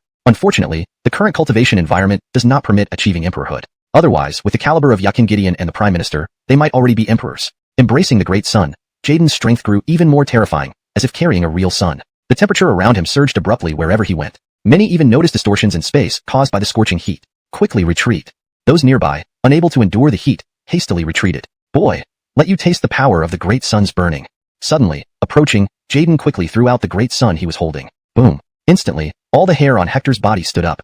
He sensed imminent death. With no choice, he immediately injected the Yin energy and solar energy within him into the Qilan True Intent. In an instant, the Qilan True Intent rapidly expanded. After injecting extreme Yin and Jiag energies, its power escalated exponentially. Within moments, the Qilan True Intent had expanded to its limit, resembling a fully inflated balloon. Hector raised both hands to lift it up. Jaden, try my move and see which one is more powerful. Speaking, Hector forcefully thrust down. Boom. Instantly, the Qilan True Intent, filled with extreme Yin and Jiag energies, descended and collided with the great sun. With a loud bang, it exploded into fragments. Simultaneously, the great sun also shattered instantly, spreading terrifying heat that cut deep fissures into the ground, revealing raging flames within. At the same time, a figure flew backward, smashing onto the Nine-Dragon Square. Instantly, everyone was stunned. Hiss, Jaden lost. How could this be? Jaden is at the peak Holy Realm with near-equal combat power. Hector vanished from the spot. Their lethal strikes missed. The Avram froze, then felt every hair on his body stand up as an intense sense of impending doom enveloped him. He instinctively swung his sword behind him. Just your skill, and you dare dream of killing me? As the words ended, a flash of sword light streaked past. The Avram's head flew off, landing at the feet of the black-clothed woman, startling her pale-faced. At this moment, she realized Hector had killed the Avram and was now targeting her. Chapter 945, give it a try. No, it's impossible. Leroy, you suffer grave injuries? How could you still possess such strength? The Wadarian was visibly shocked. Her eyes revealed fear and disbelief. Just moments ago, everyone could see from Hector's battle with Jaden that even if he survived, his combat strength was almost gone. How could he possibly unleash such formidable power? To instantly kill a red-cloaked man who rivaled her in strength? This left her both frightened and anxious. She conceived the intention to retreat. Without hesitation, she turned and ran. Whoosh! Hector raised his hand, and a golden holy realm extended out, instantly enveloping him. At the same time, Hector flicked his wrist, and the long sword in his hand shot out, piercing through the back of the black-clothed woman, emerging from her chest. PFFDT. The woman's eyes widened in horror as she looked down at the sword protruding from her chest. Blood gushed out from the gaping wound. Thud. In the end, she fell amidst the pool of blood, with resentment and terror etched on her face. PFFDT. At the same moment, Hector coughed up more blood from the corner of his mouth, swaying unsteadily. This scene made many people's eyes gleam with eagerness. This guy is done for. Let's kill him. One less enemy will be one less problem. Right, let's kill him. Seeing Hector swaying, pale-faced, with blood seeping from all orifices, some people immediately thought of eliminating him. Hector's combat prowess earlier had been too fearsome. He had killed Jaden. If they didn't get rid of him now, during the second round, he would certainly become an unbeatable rival. Only by killing him could they have peace of mind. Damn, as long as we're here, no one can hurt Brother Sue. Seeing this, the hefty Darien flung away his opponent, preparing to guard Hector along with Fife. However, there were too many people opposing them. Almost hundreds, mostly peak Holy Realm experts, who could not be easily blocked. A hopeless situation. Yuk and Korig sighed upon seeing this. Hector had defeated Jaden with stunning approach. The hefty Darien and Fife retreated closer to Hector, saying, Brother Sue, we're in dire straits this time. We should take you away. Saying this, the hefty man and Fife supported Hector from either side, preparing to leave. But the surrounding people had already blocked their way. A peak Holy Realm Wilson said, Today, if you choose to withdraw from the examination, we will spare your lives. Admit defeat. The Nine-Dragon Imperial Square is so limited. Trying to wait until time runs out is impossible. There were only 5 minutes left before the time limit. They wouldn't give Hector a chance. Their attack, once launched, would be deadly. I'll give you one chance. Step back now, and I won't kill you. Suddenly, Hector opened his eyes, breaking free from Fife and the hefty man's grip, coldly staring at the Wilson. His gaze was sharp and intimidating. This caused many around him to instinctively step back, revealing shock in their eyes. No way. Does this guy still have the strength to fight? The Wilson stood frozen, feeling a chill run down his spine, noticing everyone else had retreated, leaving him alone. With Hector glaring at him, he suddenly felt his rashness in taunting Hector. But he couldn't back down now, with so many watching. If he retreated, where would his dignity go? Taking a deep breath, he stared at Hector, saying, Don't try to. New world appeared beneath his feet. With one step, he instantly caught up with the hooded man, causing the latter to turn pale with fright. This can't be. With a Pu, Hector pressed his hand on the hooded man's shoulder. Blood spurted out from the man's entire body as Hector forced him to kneel on the ground. His gaze was sharp and cold as he looked around. Is there anyone else who wants to die? Thud. Immediately, the entire area fell into dead silence. No one dared to respond or even meet Hector's eyes. Everyone's heart raced wildly, drenched in cold sweat. This guy, wasn't he exhausted? How could he suddenly display such terrifying combat power again? Fortunately, none of them had been the first to challenge him. Otherwise, this hooded man would have served as the best example of what happened to those who did. Young master, flee for your life. The hooded man, trembling in fear, shouted. Don't be so impulsive in your next life. Hector raised his hand. With another Pu, he slapped the hooded man to death. Fagin's corpse fell backward, lifeless. Hector then strode towards Jaden. Seeing him approach, everyone nearby scattered like stars.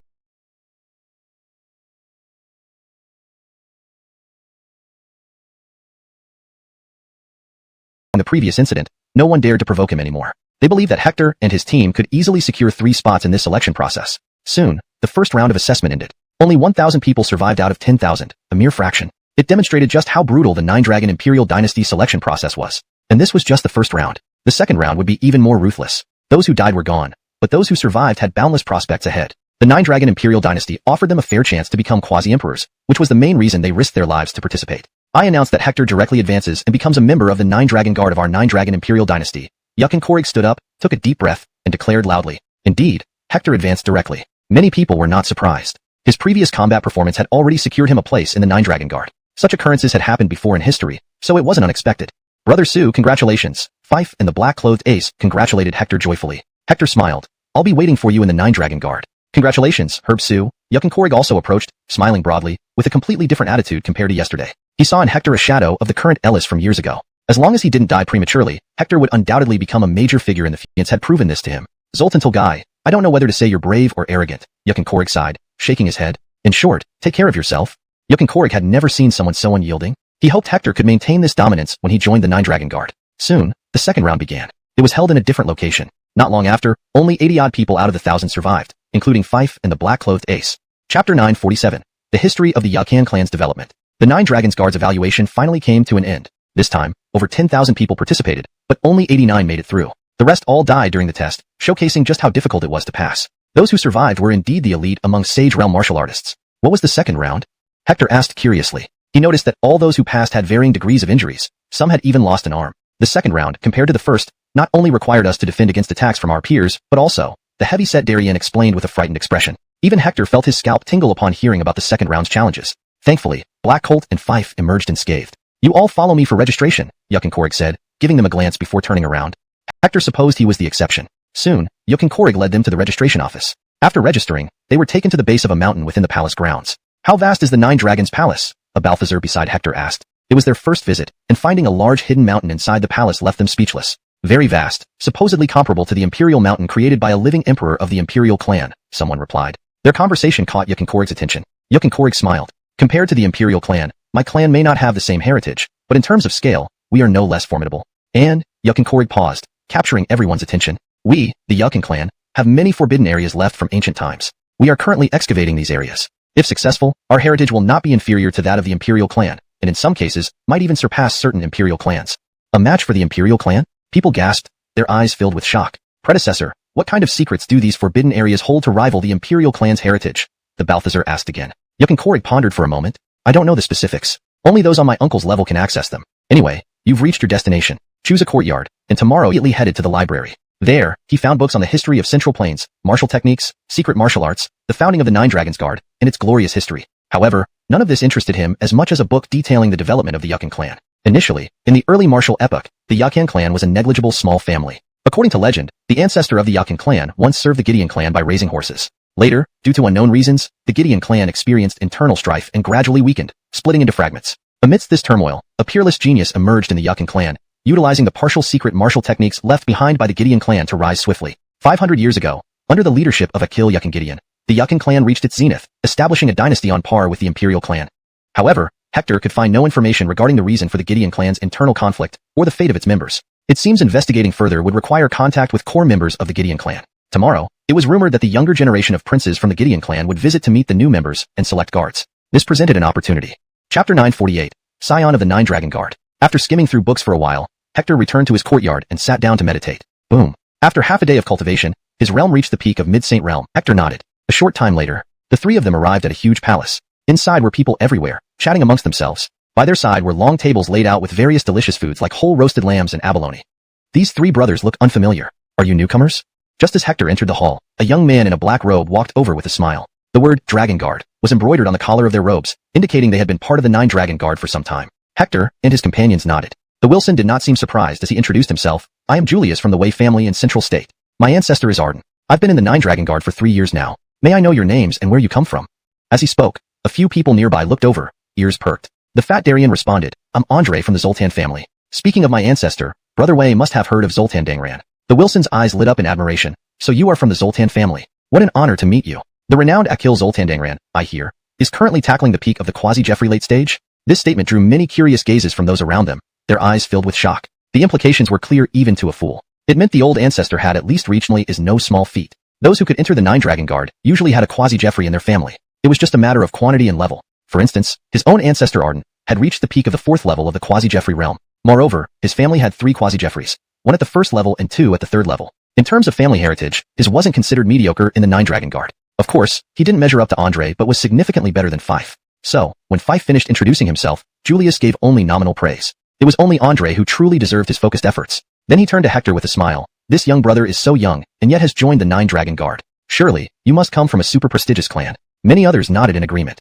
They had noticed earlier how both Fife and Andre deferred to Hector, conversing and laughing together. Clearly, Hector's background wouldn't be weaker than Andre's. Thinking this, many people looked at Hector with renewed interest. Andre's ancestor was a peak 7th level quasi-Jeffrey. Given Andre's respectful attitude toward Hector, Hector's background must be even higher.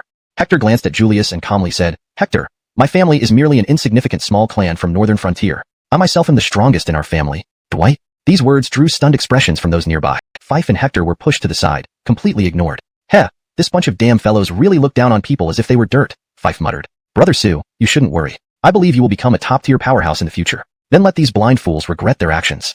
At this moment, Fife stood up for Hector.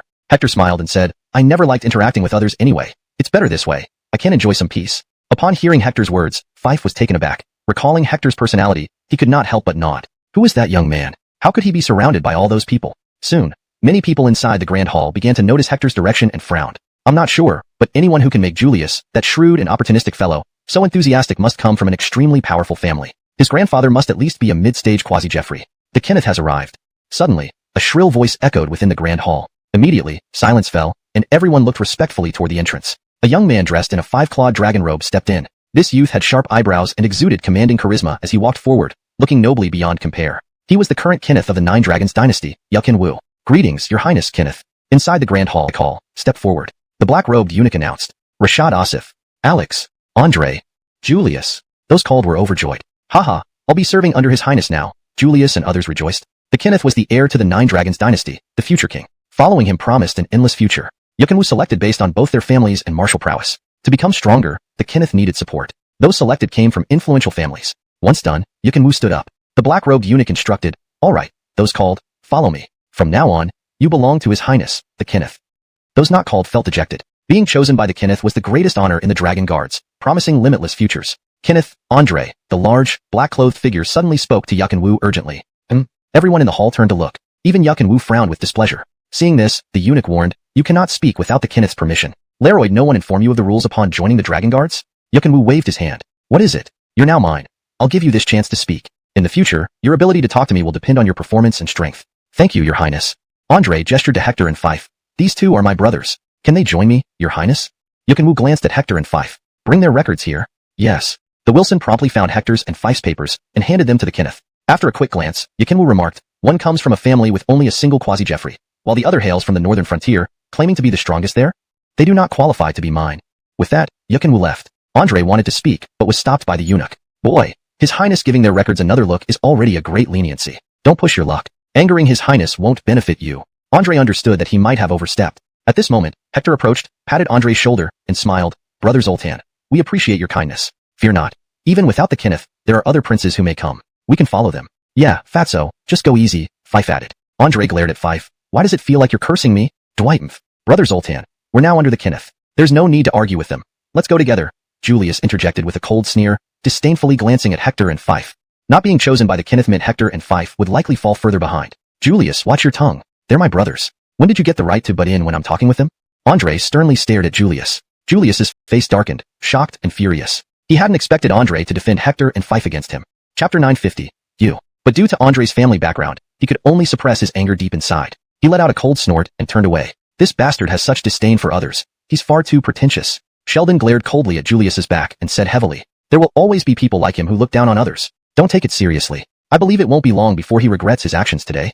Andre glanced at Hector and said, Andre was very clear about Hector's strength and potential after being with him all this while. When he had mentioned that Hector could establish a powerful peak clan by himself earlier, it wasn't flattery but an acknowledgement of Hector's true capability. Go and work hard. Next time we meet, don't get beaten up by me. A failure. Sheldon squinted his eyes with a smile. Fat Master here will definitely beat you next time when I return. Don't be so smug. Andre rolled his eyes at Sheldon and then chatted with Hector a bit more before leaving quickly. Shortly after they left, His Highness Leighton and Mr. Abdurrahman have arrived. Suddenly, another hoarse voice rang out.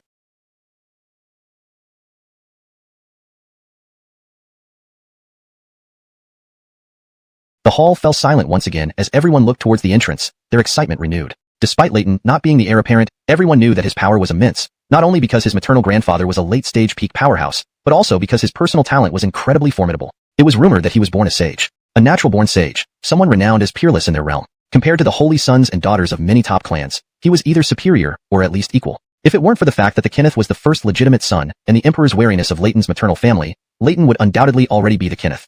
That moment, outside the hall, a young man dressed in a four-claw dragon robe entered, followed by a red-haired, blue-eyed foreigner. The moment they saw the foreigner, Hector and Sheldon's expressions changed immediately. Abdurrahman. It was actually this foreigner. They had met initially in loose state and even exchanged blows. Hector managed to escape from him using an explosion ruse. This person was certainly at the Holy Sun level. Why would he associate with the Leighton of the Nine Dragon Dynasty? This Leighton is no good. Suddenly Sheldon's voice rang in Hector's mind. Hector nodded, his gaze falling on Leighton. Upon entering, Leighton greeted everyone with a smile, appearing much more affable compared to Kenneth Yuck and Wu. However, Hector sensed that Leighton was like a smiling tiger, dangerous to a degree even surpassing the Kenneth. Greetings to His Highness Leighton. Greetings to Mr. Abdurrahman. Just 8. The 7 men looked at each other, their faces filled with bitterness. Their family backgrounds were weak, lacking even quasi-Jeffries. At that moment, Yuck and Korig walked in, glanced at them, and finally his gaze settled on Hector. Sigh. Those few princes are truly blind.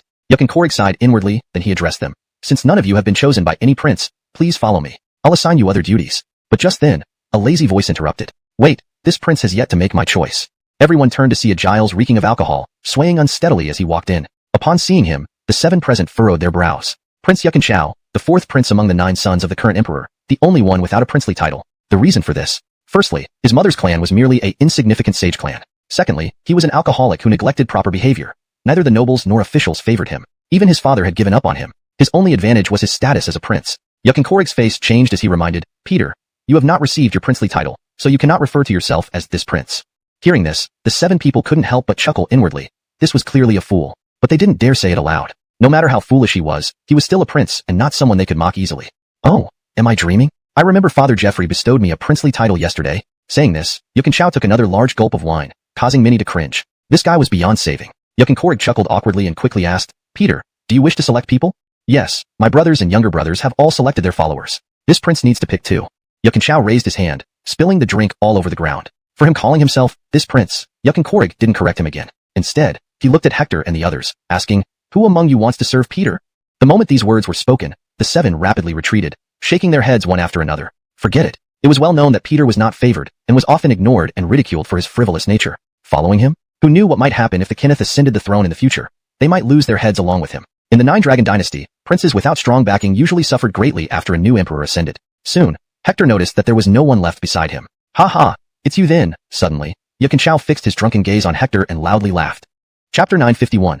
Unfavored Peter. Me. Hector was taken aback, his brows furrowing. Yuck and Korig approached, laughing. Mr. Su, I admire your courage. Seeing that Hector didn't immediately refuse, Yuck and Korig breathed a sigh of relief and smiled broadly. Hector frowned. From these people's attitudes, it was evident that this Peter had little influence within the Yuck family. Since His Highness the Peter values me, I will follow you from now on, Hector said. At this point, he needed to find someone from the mainline Yuck family to investigate the Gideon family. Therefore, as long as he could achieve his goal, it didn't matter whom he followed. As for his future, he always believed his destiny was in his own hands, unrelated to others. Brother, what shall I call you? At this moment, the tipsy Peter Yuck and Chao, holding a wine bottle, wobbled over to Hector, eyeing him. Hector, Hector replied. Oh, Brother Su, care for some drinks? Yuck and Chao handed the bottle to Hector. Hector shook his head. I don't drink much. Not drinking much means you want to have a sip, right? Yuck and Chao squinted. I can have a little, Hector conceded. Haha, excellent. Let's go. My residence awaits, where we can indulge in a 3-day drinking spree. Saying that, he grabbed Hector's arm and headed out of the hall. After they left, heavens, what a pity. Following such a waste of space like the Peter. He's going to suffer, one commented. Yeah, why did he choose the Peter? Do you think he had any choice? Indeed. For someone like us who isn't wanted, our fate is sealed as mere 9th Dragon Guards. Hoping for advancement through the Yuck family? Ha, unlikely. Another side. The 7 continued their lamentations. They joined the 9th Dragon Guards hoping to forge connections with the princes for better prospects in the imperial court. Alas, even that chance seemed distant. Meanwhile, following Peter Yuck and Chao, Hector walked far beyond the palace, crossing numerous bustling streets before arriving at a mansion. A large sign hung over the gate. Residence of the Peter. Your Highness, you're finally back. Her Majesty has been waiting for you. A red-clad eunuch greeted anxiously outside. My mother's here? Quickly, take me to her. Speaking hastily, he paused suddenly, turning to Hector. Brother Su, come along. All right, Hector nodded and entered the mansion with Yuck and Chao. The mansion looked decent, but only compared to an ordinary family. For a prince of the Yuck clan, its modest scale indeed revealed a hint of decline. Among the 9 princes of the Yuck family, Peter Yuck and Chao was the only one not yet granted a dukedom. His maternal family also held the least power. His mother, it was rumored, had once been just a palace. Mother, I'll keep Brother Su. You can withdraw the rest. I don't need too many. This child. The woman's eyes flashed with anger. Yukin Chao interrupted. Mother, given my current standing, do you really think my brothers need to send spies to monitor me? Taken aback, the woman sighed bitterly. You're right, I overreacted. All right, take these 4 as well, she added, then turned to leave, glancing at the drunk Peter. With the tournament approaching, all I wish is for you to stay safe. Safe? Hector's gaze dimmed, recalling his own mother. Her expectations hadn't been much different. If she were still alive. Thinking of your mother, Brother Su? Yukin Chao asked, stepping beside him. Dwight? Hector's brow creased. When did the Peter approach without his notice? Was he too engrossed? No. This Peter wasn't as simple as he appeared. Brother Su, let's drink, Yukin Chao said, dragging Hector toward the wine cellar. The 4 hesitated briefly before following. You 4 stay behind. I prefer peace. With that, they departed swiftly. But the 4 exchanged looks, their expressions mocking. Prince? Ha, indeed. This Peter matched the rumors, ignorant of his true place.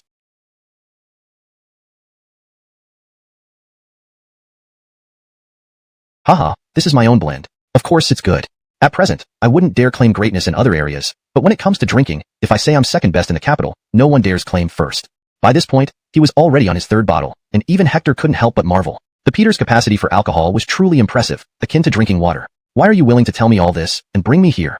Hector suddenly asked. It was their first meeting, yet the Peter had taken him into his underground cellar and confided so much. Leroyd he harbor no suspicions? Just as I said, anyone who stands out in the royal family risks their life, especially someone powerless like me. By now, Yukin Chao had already consumed 5 bottles. He looked at Hector and pondered. Andre is my close friend. What? Hector was taken aback. Immediately, he realized something. Leroyd Brother Fat tell you?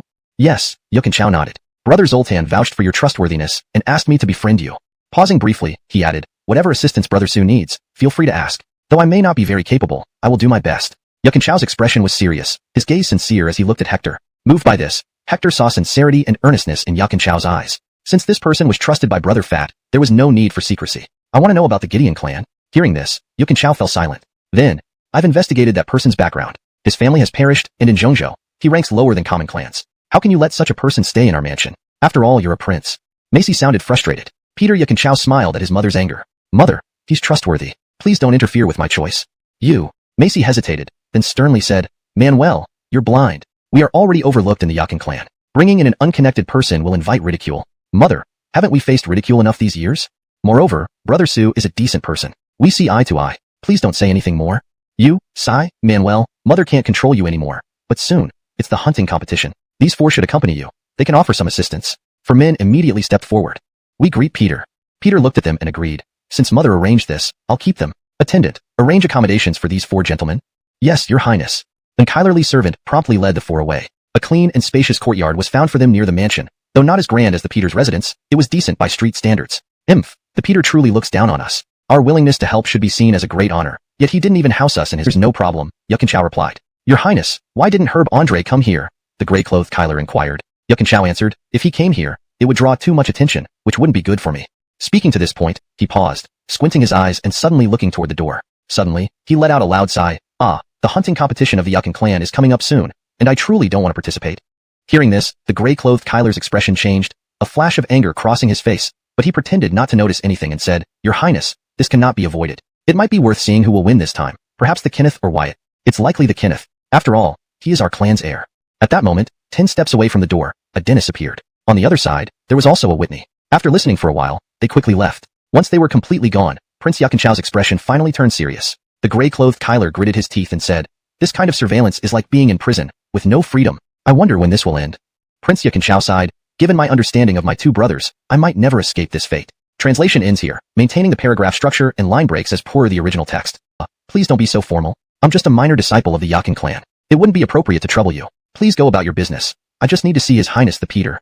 As he spoke, he headed straight towards where Hector was staying. The green-clad maid beside Macy noted, Akil Yukan is going to Hector's quarters, not to the Peter. Is he here for that young man? Macy frowned upon realizing this. It seems so, the maid replied. If someone like Yukin Korig would seek him out personally, this person must indeed have some extraordinary qualities, Macy mused inwardly. Yukin Korig found Hector. Master Su, my Kyler cousin has arranged for people to head to the northern frontier's Kylan Manor. Those of the demon sect won't succeed. Thank you very much, Akil. Hector clasped his hands, acknowledging the aid. He had come here with 2 objectives. 1, to request assistance, and 2, to investigate the identity of the Wilson. With the first goal accomplished, he felt he could now give an account to Kylan Manor. The Dwightenting tournament of the Yakan clan is approaching soon. I advise you not to participate this time, Yukin Korig suddenly said. Why? Hector was startled. Yakinkori glanced around cautiously before saying, based on the intelligence I've gathered, it looks like the Peter will likely die during this tournament. Hearing this, Hector gasped. I heard that both His Majesty and various ministers will be watching. How can anyone dare kill the Peter in public? Haha, there are many ways to kill someone. In the past, no one paid much attention to the Peter because he posed almost no threat. Also, the relations between other princes weren't so bitter. But this time is different. The Kenneth and Wyatt have reached a point of outright hostility. To prevent other princes from profiting from their conflict, they've developed murderous intentions. Any prince participating in the tournament faces danger, especially the Peter, whose chances of survival are slim. Hector's gaze hardened. Since you already know this, surely the Emperor knows as well. Why doesn't he intervene? Humph. Yakinkori chuckled coldly. If I told you that this was tacitly agreed upon by Geoffrey Yorkonlong and our ancestral patriarch, do you think they would stop it? Tacit approval? Hector's expression darkened. These princes are their descendants. Would they really allow their own kin to slaughter each other? Yakinkori sighed. Unfortunately, ever since the establishment of our Yakin clan, for the sake of becoming stronger, the family rules allowed princely competition, even mutual killing, as long as it didn't endanger the nation. This hunting tournament has been endorsed by Elwyn Yorkonlong and the Emperor. They will watch idly as the princes kill each other until only one survives, who will become the new crown prince. Whistle. Hector sharply drew in a breath. He finally understood why the Yakin clan could be so ruthless, even surpassing the demon sect in cruelty. I'll do my best to save him, Hector replied gravely. AI, since you're set on this path, I won't try to persuade you further. Good luck, Yakinkori sighed, then turned and left the Peter's residence. At this moment, the spies hidden within the residence gradually began evacuating over the next 3 days. The Peter's residence lost nearly half its inhabitants overnight. This unnerved Macy, who realized something ominous was afoot. She knew her residence harbored spies from other princes and ministers. Now that they were leaving, she felt an ominous premonition creeping up. She hurried to the palace, intending to ask the Emperor to protect the Peter, but she was denied entry. Reluctantly, she visited the Kenneth's residence. Kenneth, old Four is your brother. Could you, out of consideration for me once nursing you, spare him his life? Chapter 954, Dwight Humiliation. Prince Yakinwu sat high above, gazing forward at the pitiful and seemingly helpless Macy. He smiled and said, Macy, it's not that I won't help you, but as a prince of our Yakin clan, my Anatoly must bear the mission he should shoulder. Our Yakin clan does not nurture useless people. Return. I can't help you, he added coldly. Upon hearing this, Macy trembled all over. Kenneth, don't you care for old affections? Haha, in our Yakin clan, there is no such thing as sentiment. To survive, one must rely on their own strength. Go back and tell your fourth son that if he encounters an insurmountable danger during this hunting contest, one word from you, and my father will definitely give her to you. Inside, Wyatt mused, how peculiar, Abdurrahman really has a taste for older women. Feeling Abdurrahman's lecherous gaze, Macy's expression changed instantly. At this moment, Wyatt spoke up, Macy, did you hear that? If you're willing to spend a night with Mr. Abdurrahman, I'll consider letting your fourth son live. What do you think? You? I am your father's woman. How dare you? Macy widened her eyes in anger, staring at Wyatt. Wyatt sneered, Dwight, you're just a disgraced slave. Do you really see yourself as a person?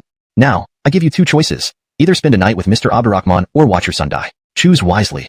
Boom. Macy's body trembled, her fingers clenching tightly as her beautiful face turned white. Moments later, she clenched her teeth and said firmly, I will, but you must promise to let my Aziel live. Haha, that's more like it. Rest assured, if I say I'll let him live, he will. Abdurrahman had already risen, smiling as he approached Macy. Beauty, come with me. Macy's face changed, quickly retreating several steps. Seeing this, Abdurrahman frowned. Wyatt, noticing this, Kyler inquired. Wyatt nodded again. If Macy dies, the Peter will certainly erupt in anger. Then, he will confront Mr. Abdurrahman, giving me the perfect reason to kill him. Why go to such lengths when the Peter is merely a waste? The Kyler questioned. Waste? Wyatt sneered. Years ago, my father was also ranked among the lowest princes, yet he became our clan's emperor. This Peter looks most like father. Who knows what potential he holds? All right, do as I instructed. Yes, your highness.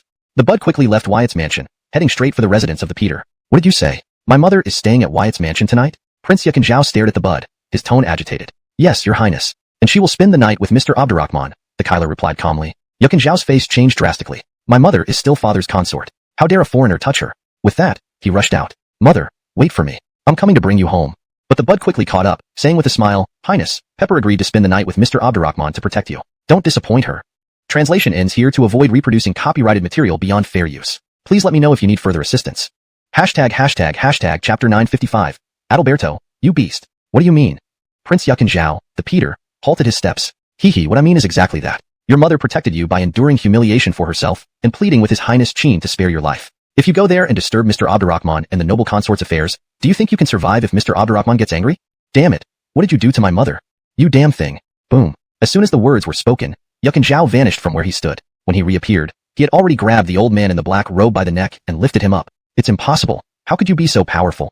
The old man in the black robe was visibly shocked. He was at the peak of the Saint realm. But now, before this widely known, worthless Peter, he didn't even have a chance to retaliate. Crack. The Peter, Yakinzhao, tightened his grip and snapped the old man's neck with a sickening crunch, tossing the body to the ground. At this moment, Hector appeared. Seeing the murderous intent on the Peter's face and the shocked corpse of the old man in the black robe, he frowned and asked, "Your Highness, what happened?" The Peter glanced at Hector and said, "Brother Sue, go back. Don't get involved in my matters anymore." After speaking, he blurred out of sight, quickly leaving the place. Seeing him leave with an uncontainable aura of rage, Hector Immun lay hands on her. Could it be? Suddenly, he seemed to recall something and his expression changed. That uncivilized foreigner Abdurrahman, he wouldn't dare covet Macy, would he? What's going on?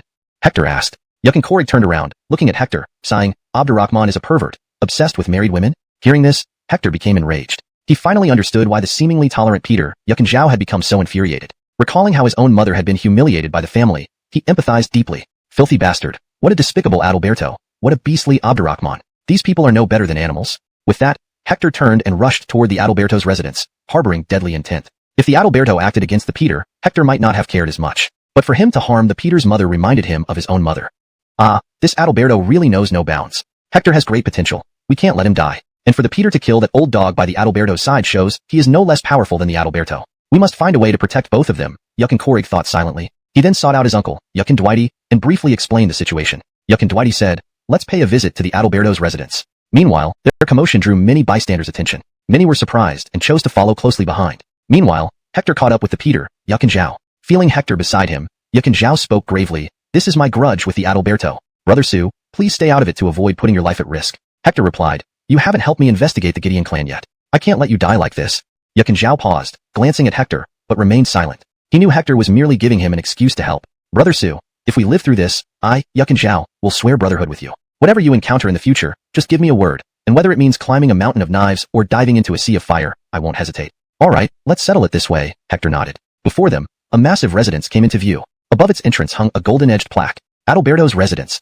Chapter 956, Intrusion into Wyatt's Mansion. "Your Highness, Peter, this is Wyatt's mansion. Stop immediately, or don't blame us for being impolite." As Prince Yukin Zhao and Hector approached, several guards outside the mansion swiftly stepped forward, drawing their swords and pointing them at the two. Even in the presence of a prince like Yukin Zhao, these guards dared to draw their weapons, showing just how far the status of the Peter had fallen within the Yukin clan. "Boy, who are you? This is Wyatt's mansion. I advise you not to meddle, or it will be your downfall. Boy, step back, or there will be no mercy." Their attacks rebounded off Hector's golden holy domain without causing any damage, leaving them suddenly wary. How could such a powerful expert be hidden by the Peter Yukin Zhao? With only his holy domain, he could withstand their attacks. "Humph, my downfall? Let's see how you can make me suffer," Hector responded boldly. He clenched his fingers and pressed forward, pushing against the golden holy domain like a shimmering barrier. Pooh, pooh, pooh. The 8 guards were sent flying, spewing blood as they did. "Brother Sue, thank you." At the same time, Yukin Zhao had already stormed inside. After sending the guards flying, Hector turned and followed closely behind. No matter what the Peter intended to do today, he would stand by him. The Peter's resolve this time stemmed from his deepest boundaries being crossed, his mother. This reminded Hector of his own mother. Empathy ignited rage within him, a fury like floodwaters breaching a dam. If possible, he wanted to carve the Dalton of Cheen into 1,000 pieces. Dayton reminded him of those bastards who killed his mother. Boom. Under the watchful eyes of many, Hector's killing intent surged like the turbulent yellow river, overwhelming and intense. Hiss, ooh. Upon entering, Hector saw the Peter spraying blood, flying back. He caught the Peter and looked ahead, where a bud stood, emitting an aura surpassing late-stage Holy Realm, Quasi-Emperor. And behind this Quasi-Emperor, Dayton and Abdurrahman walked together. Behind them trailed Macy, disheveled and vacant-eyed, looking like she had lost her soul. "Mother." Peter's eyes filled with sorrow and anger as he tried to rush forward but was held back by Hector. Confronting a Quasi-Emperor was suicide. "Fourth brother, invading my mansion and injuring my guards. What audacity. Today, if not for your mother, I wouldn't know you were hiding such depth." Reaching peak Holy Realm, enduring Rashad he strike. Dayton smiled coldly. "You bastard. What did you do to my mother?" Peter Yukin Zhao roared, glaring fiercely at Dayton, wishing he could rip him to pieces. Then he looked at his mother, seeing her broken state, heart-wrenched agony reflecting in his eyes. Her soul seemed lost, unable to comprehend the torment she had endured at Dayton's hands.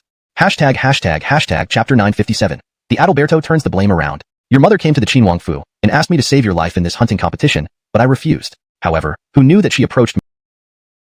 It was clear that the Adalberto and Abdurrahman had conspired to let Abdurrahman disgrace Prince Yukin Xiaoyao's mother. Then, they falsely accused Prince Yurkin's mother, saying she had used poison and had willingly committed lewd acts with Abdurrahman. Such black and white inversion and blame shifting were only achievable by scoundrels like the Adalberto and Abdurrahman. Poor Prince Yukin. Not only did his mother suffer humiliation, but she was also publicly disgraced by the Adalberto and Abdurrah. These two were more despicable than devils. Unforgivable. "Ha, Yukin Xiaoyao. You came here to kill me, very well. This king shall give you a chance. Come, try and kill me." As he spoke, he threw a black dagger at Yukin Xiaoyao's feet. He glanced around. All the guards stepped aside. Even Abdurrahman and the Quasi-Jeffrey powerhouse kept their distance. Soon, only Yukin Xiaoyao, the Adalberto, and Hector remained in the center. "Come on, fourth brother. I'm standing right here. Do you dare lay a hand on me? The corner of the Adalberto's mouth curled into a slight sneer and mockery. Brother Su, let go of me. I want to kill this dog. Prince Yakin Xiaoyao spoke in a deep voice. Hector thought for a moment and said, Your Highness, I'll release you, but you must promise not to be impulsive. All right, I won't be impulsive.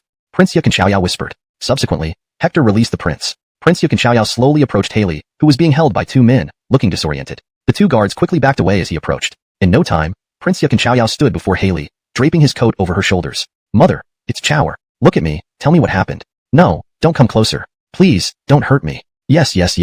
If you protect Chow'er, I'll do anything you want. Mr. Abdurrahman, please, I know you and the Adalberto are close. Ask him to protect my Chow'er. Haley struggled, fear evident in her eyes, pleading for mercy. Watching this tore at the prince's heart, filled with guilt.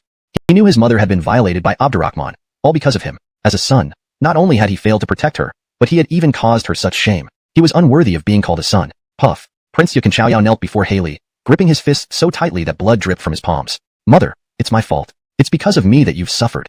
He bowed deeply 3 times, leaving his forehead bloody and bruised. No, please help my Chow'er. I'll do anything you want if you help him. Yes, you want me? Here I come. Suddenly, a hand gently struck the back of Haley's neck, knocking her unconscious. Prince Yakin Xiaoyao, or Adalberto's residence, here is the most fluid version. But he held back, knowing well that with his current strength, he wouldn't be able to defeat Abdurrahman within the Adalberto's residence. His only hope was to provoke Abdurrahman into fighting him. You insolent fool. Your mother disrespected Mr. Abdurrahman. He hasn't yet confronted you about it, and you dare challenge him. Looks like you need a lesson. The Adalberto shouted at Prince Yakin Xiaoyao before Abdurrahman could respond. Abdurrahman waved a hand, staring coldly at Prince Yakin Xiaoyao and sneering, a fallen prince has no right to challenge me. This time, your mother dishonored me, and I demand an explanation from your emperor. The Adalberto added, Fourth brother, take this worthless woman back and await father's judgment. Perhaps because you're his son, he might spare you, but your wretched mother, who shamed Mr. Abdurrahman, won't escape death. Damn scoundrels, I'll kill you, ah. Rage surged within Prince Yakin Xiaoyao, causing him to spurt blood from his mouth. Hector immediately raised his hand, channeling true chi into Prince Yakin Xiaoyao's body to stabilize his heartbeat. Then he looked up at the Adalberto. The Adalberto noticed him. Adalberto, Abdurrahman, are you not afraid of retribution? Retribution? The Adalberto laughed coldly. Only the weak believe in retribution. True power, frontier, or die. I'm giving you a choice, Wyatt said with folded hands behind his back, determining the direction of Peter Yakin Chao's life with one statement. I choose the third option. I will kill you in this hunting competition. Yakin Chao gritted his teeth, glaring at Wyatt. Stubborn fool, someone like you, a piece of trash, thinks you can kill me? Wyatt sneered, shaking his head with disdain as mockery filled his eyes. And you, Abdurrahman, do you dare join this hunting competition? At that moment, Peter Yakin Chao turned to Abdurrahman. Compared to Wyatt, the person he wanted to kill even more was this dog who had defiled his mother. Abdurrahman looked at the Peter Yakin Chao calmly and mocked. First, you can't kill me. Second, even if I allowed you to try, do you dare?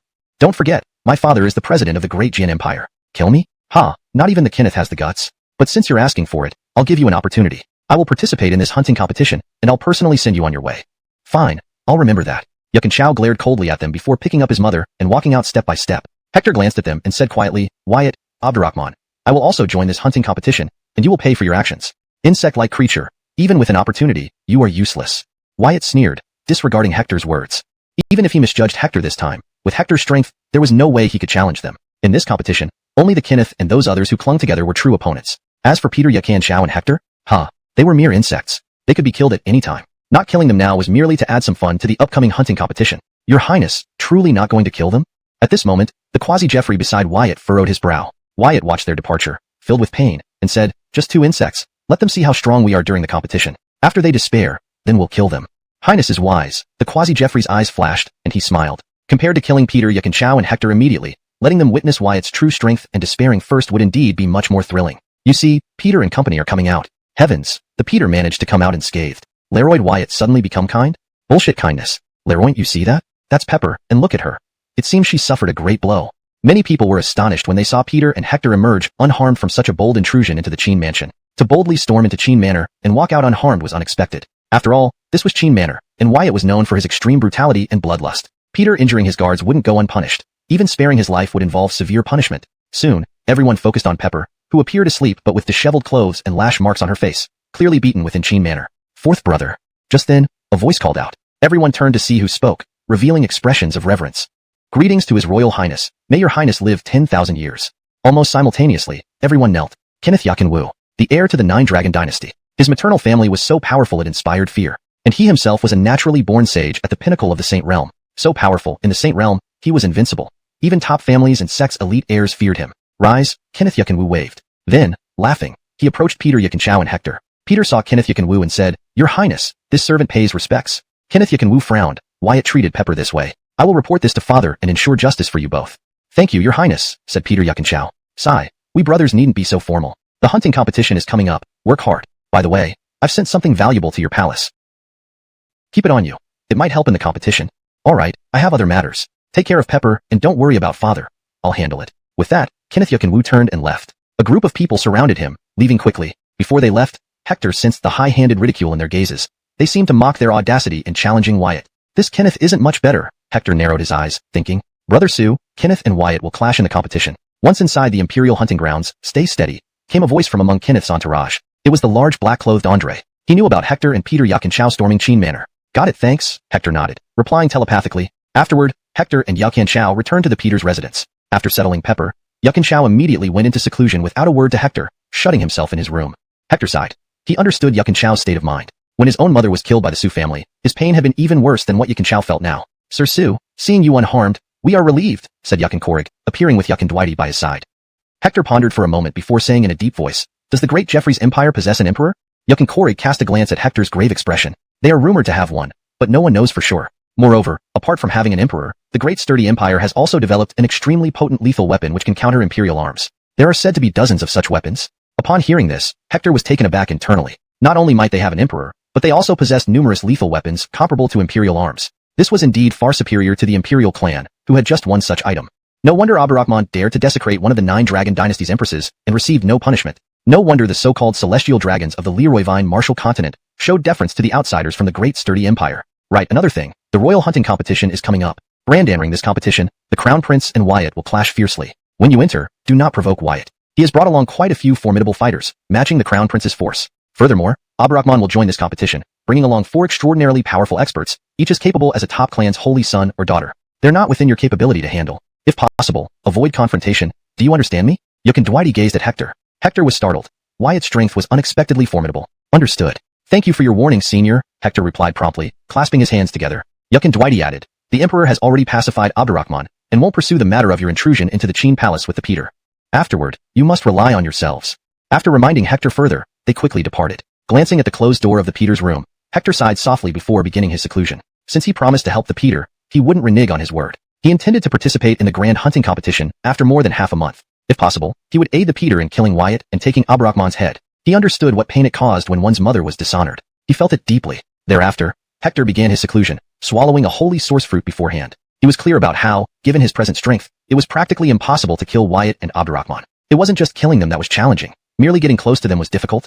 These two were Saint son and daughter level. Their entourage comprised numerous peak Saint Realm sages, including some as strong as Saint sons or daughters. To kill them in this competition, he needed to advance. Advancing from middle stage Saint Realm to late stage Saint Realm would greatly increase his overall combat ability, allowing him to challenge peak Saint Realm opponents at the Saint son and daughter level. Of course, that was merely being able to match them. Killing Wyatt and Abderrahman amid a crowd of experts was still highly challenging. But fortunately, the relationship between Wyatt and the Crown Prince was fraught with hostility, making it likely for them to attempt killing each other during the competition. Utilizing their conflict, he and the Peter could find an opportunity to kill Wyatt and Abderrahman. This was one reason Hector dared to participate in the Imperial hunting competition. While Hector secluded himself, the scandal involving the Peter's raid on the Qin Palace and the humiliation of Macy spread rapidly throughout the capital city of the 9 Dragon Dynasty, causing uproar. Many people sympathized with the Peter, while secretly cursing Wyatt. What infuriated them most was an outsider from across the Atlantic Ocean committing such outrages on their land, which was a bitter pill they couldn't swallow. Since the immortal age, the Leroyvine Martial Continent had endured invasions by outsiders, suffering years of humiliation, etched deeply into their bones and souls. If they got a chance, they would take vengeance. Time flew by. Within half a month, the Imperial hunting competition arrived, and the whole city buzzed with excitement. Everyone headed to the periphery of the Imperial hunting grounds to witness the competition among royal descendants.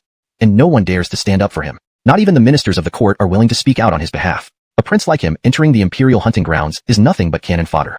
Chapter 960. Peak 7th Layer of the Holy Realm. On that day, everyone in the 9 Dragon Imperial capital, whether outsiders or major forces within the 9 Dragon Empire, all rushed to the royal Dwighton grounds. This year's royal hunting event was much livelier than previous years because many had learned through various channels that this competition would truly determine who would become the future emperor of the 9 Dragon Empire. At that moment, Hector suddenly opened his eyes, a powerful and fierce light bursting forth from them. Now, his cultivation had reached the peak of the 7th layer of the Holy Realm. 7 days ago, with the help of the Holy Origin Fruit, he had advanced to the 7th layer of the Holy Realm. After another week of practice, he had reached the pinnacle of the 7th layer, also known as late stage Holy Realm. He was just one step away from reaching the 8th layer of the Holy Realm. With my current strength, I can contend with any Holy Realm powerhouse, Hector muttered to himself. Rising up, he felt the surging power inside him and smiled slightly. With all his might, he could absolutely clash.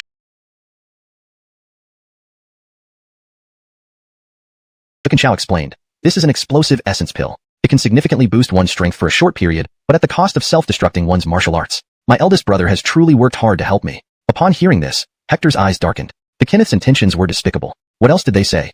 Yi Jian asked the Darien, narrowing his eyes. The Darien trembled under Yi Jian's gaze. He seemed more imposing now compared to over a month ago. Fagin quickly replied. The Kenneth's people said that if your highness is willing, you can team up with him against Yi Jian. He is willing to help you kill Dayton. Haha, my eldest brother wants me to be his pawn. Kenneth Yi Jian sneered. Your highness, it's getting late. Let's go. Another man in red interjected. Let's go. Yi Jian nodded. Entrusting his mother to his most trusted servant, he left with Hector towards the royal hunting grounds. The royal hunting ground lay behind the palace, on a vast mountain, called 10,000 Beast Mountain. It stretched thousands of miles like a dragon lying on the ground. Even before approaching, one could hear the roars of beasts echoing from within. To train royal heirs, the Khalil family cleared out Empyrean-level beasts from the 100-mile area near the palace, leaving only those below Empyrean level. Therefore, the royal hunting ground was essentially part of 10,000 Beast Mountain. When Hector and Yi Jian arrived, the mountain was already bustling with people. Hector saw the Kenneth Yi Jian Wu, Dayton Abdurrahman, and the other 6 princes. These 3 groups were surrounded by disciples from various forces, each smiling brightly. This hunting ground attracted the most attention among 3 factions. 1. The Kenneth. 2. Dayton. 3. The remaining 6 princes who banded together to resist the Kenneth and Dayton. As for Kenneth Yi Jian, nobody paid him any mind, not extending any support. It seemed his presence was insignificant. Thus, when Yi Jian and company arrived, many merely glanced at them before ignoring them entirely. Yi Jian had long gotten used to it, so there was no ripple in his heart, which impressed even Hector. A small group of people nearby discussed the incident at Dayton's mansion from over a month ago. Dayton sent Kenneth Yi Jian's mother to Abdurrahman for humiliation? Wow, Kenneth Yi Jian really chose to endure the insult quietly? If he didn't, what else could he do? Dare he challenge Dayton? Challenge him? Him? He has nothing to offer. Challenging Dayton would be seeking death. How pitiful. His mother was defiled. Yet as her son, he can only remain silent. He'll live in humiliation forever. Nearby, a crowd murmured loudly, completely disregarding Kenneth Yi Jian, fearing no prince except him. Yi Jian's face turned grim as he coldly scanned the area. Those people, noticing Yi Jian looking, stared back, some even giving provocative looks. To find death. A sharp voice suddenly rang out. Boom. Before Yi Jian could move, Hector swiftly appeared beside them, encasing them in a golden holy domain. What are you doing? Kid, you're asking for death, daring to attack us. Kill him. Enraged, a dozen people attacked, but immediately, their faces paled. They found their attacks useless against Hector's domain, which continued to compress inward. At this rate, they would soon be crushed. Damn, this kid's strength is nearing top clan prince and princess levels, someone exclaimed, filled with terror. Chapter 961. If not me, then who? Hiss, who is this kid? What guts he has? Doesn't he know today's the royal hunting ground? Immediately, many nearby people paid attention to what was happening. Seeing Hector suppress over a dozen men with one move, they were both amazed by his strength and his courage. Boy, this is the royal hunting ground. How dare you be so reckless? Haven't you heard of stopping your hands? Just then, a stern voice rang out. Everyone looked over to see a man in golden armor swiftly charging forward, palm aimed at Hector. Hector glanced and casually slapped outwards. With a thud, the golden armored man staggered back 3 steps, having their cultivation removed and demoted to commoners. Suddenly, immense regret filled their hearts. But before they could speak, a cold voice echoed closer. Haha, what a disgrace to a prince. Is that piece of trash Yi Jian even worthy of princely treatment? Dwight? Everyone's faces changed drastically. The speaker was Dayton. Haha, is His Majesty Dayton standing up for these dozen people? Heh, just half a month ago, Dayton humiliated Peter Yi Jian. Now he intervenes again. Is he aiming to stomp Yi Jian into the dirt? Heh, Yi Jian's princely status may instill fear in others, but to Dayton, it's nearly meaningless. I feel the humiliation will happen even before the hunt begins. Ha ha ha. Around them, many spectators, hearing Dayton's statement, folded their sleeves and watched eagerly for the drama to unfold. The dozen men, seeing hope, watched Hector with intense hatred. With Dayton backing them, they wanted to see how this brat would face the situation. If not me, then who? Hector narrowed his eyes. He held little regard for Dayton. Had it not been the Yi Jian clan's hunting ground, he would have killed Dayton without hesitation. Less than 2 weeks ago, Dayton had humiliated Peter Yi Jian. Now, he targeted him again. It went beyond audacity. It stripped Peter Yi Jian of all dignity and a future. Heh, I'm Dayton. My maternal clan is the Brandan family, and my maternal grandfather is a peak 9th rank Quasi Jeffrey. Do you think I'm unworthy? As for Yi Jian's mother, she's just a servant. How can he compare with me? If even I am unworthy, which among His Majesty's princes could be worthy? Dayton looked proudly at the other princes, making them turn grim. Their maternal clans truly did not match Dayton's. Finally, he turned to the Kenneth, changing his tone. Of course, Kenneth, you're of the Imperial Jayag clan. But the heir of the Jayag clan isn't the Kenneth. So overall, my maternal clan rivals yours. Kenneth Yi Jian Wu frowned but remained silent. Indeed, his maternal clan, the Jayags, were imperial lineage. Imperial lineage surpassed current royalty in terms of heritage. This partly explained why he was Kenneth. However, Dayton had a point. While the Jiags were imperial, many branches existed, and he wasn't the favored one. Thus, the support he received from the Jiags wasn't full. If they backed him entirely, even Dayton wouldn't challenge him. This was a sore spot for him. Now, Dayton had openly exposed it, leaving no face for him. Instantly, his anger towards Dayton intensified. Heh, Dayton, if you die in this hunt, do you think you'd still be worthy? Hector suddenly remarked. Chaos erupted upon his words. Damn, what is this kid saying? Dayton dies here. What guts? Provoking Dayton. Is he trying to get himself killed? Many looked at Hector as if he was already dead. Dayton possessed peak Saint-level combat power. His maternal clan rivaled the Yakin clan, and his grandfather was a peak 9th rank quasi-Jeffrey. Provoking Dayton? Wasn't he asking for death? Good, very well said, Dayton must die. Kenneth Yakin Wu nodded approvingly at Hector. Daring to provoke Dayton. Such courage was commendable. What's your name, young brother? Half a month ago, he'd seen Hector by Peter Yakin Chao, but he hadn't thought much of it. Anyone around Yakin Chao couldn't be good. People reflected their company. Peter being a waste, his followers weren't any better. Now, witnessing Hector standing up to Dayton, he viewed him differently. Hector replied calmly. Fine, I'll remember your name. I hope this hunt meets your desires. He turned to Dayton, nearing his breaking point. Second brother, even dealing with Peter makes you lose control. Your temperament isn't fit for our clan's successor. Chapter 962, Accumulated Wrath. Dwight Mf. The Adalberto gave a cold snort, ignoring the Kenneth and instead glaring at the Peter Yakin Zhao in the distance. Watch your dogs. In this hunting contest, Yakin Zhao remained silent. He knew who Kenneth Yakin Wu was. He wasn't much better than the Adalberto. The only difference was that Yakin Wu was less overtly tyrannical. But once it came to action, Yakin Wu could be even more bloodthirsty than the Adalberto. At his majesty's presence, a voice resembling a rooster's call suddenly rang out from afar. Everyone turned to look. In the distance, a middle-aged man dressed in a robe embroidered with 9-clawed golden dragons approached, accompanied by a woman wearing a phoenix crown. Behind them followed a group of ministers, each a quasi-Jeffrey level powerhouse. This was the current Emperor Yakan Dwighton of the Nine Dragons dynasty, along with the Kenneth's mother, the Mariah. Pay homage to his majesty. Immediately, everyone bowed deeply in respect. Even the leaders of other major forces paid respects to Yakan Dwighton. Apart from being the emperor of the Yakan clan, Yakan Dwighton himself had reached the peak of the late-stage quasi-Jeffrey realm. Among the Yakan clan, his strength was second only to Yakan Gideon, making him a match for individual peak quasi-Jeffreys. Rise, Yakan Dwighton waved his hand. Thank you, your majesty. Everyone stood up. Yakan Dwighton scanned the crowd, his gaze passing over the Kenneth, the Adalberto, and the central prince, finally settling on the Peter Yakin Zhao. He paused momentarily, eyebrows subtly twitching, before moving his gaze on. He then seated himself on the prepared dragon throne alongside the Mariah. As he sat down, the other ministers took their seats around him, looking at the young peaked. Then we strike. Right, let them weaken each other first. 6 princes had already plotted everything. Individually, they were slightly inferior to the Kenneth and Adalberto. However, if both were weakened, they could swiftly eliminate them and vie for the position themselves. Hector and Peter Yakin Zhao joined together. Though neither spoke, they had come to an understanding. Their strength alone couldn't rival the Kenneth, Adalberto, or the other princes, but that didn't mean they lacked opportunity. Battlefields were unpredictable, especially when the princes harbored secret ambitions and sought to kill each other. This was why they dared enter the hunting grounds. All right, enter the hunting grounds, the red-robed eunuch said, waving his hand. Boom. An array at the entrance of 10,000 Beast Mountain activated, opening a passage. As it opened, a surge of demonic energy swept out.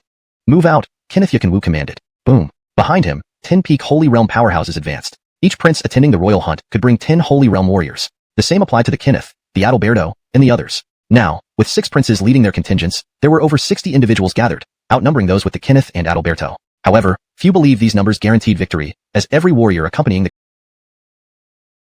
Kenneth and Adalberto was an elite among peak Holy Realms. On the Peter Yakin Zhao side, there was only Hector and 4 other lethargic-looking peak Holy Realm warriors. Is this Peter here just for show? Someone remarked, mocking the composition of his party. Chapter 963, A Chance Encounter in the Cave. Prince Yakin Zhao and Hector entered last. As soon as they entered, the formation behind them closed immediately. They saw Kenneth, Leighton, and 6 other princes huddling together, all glaring at each other with murderous intent. Suddenly, tensions escalated between the 3 parties. The arrival of Hector's group drew everyone's attention over immediately. Hector immediately sensed a strong killing intent from Leighton, but this was tinged more with disdain than anything else. Instantly, the killing intent disappeared. Kenneth and Leighton exchanged a glance and suddenly attacked the 6 huddled princes. Kenneth, Leighton, you actually planned this in advance. How detestable.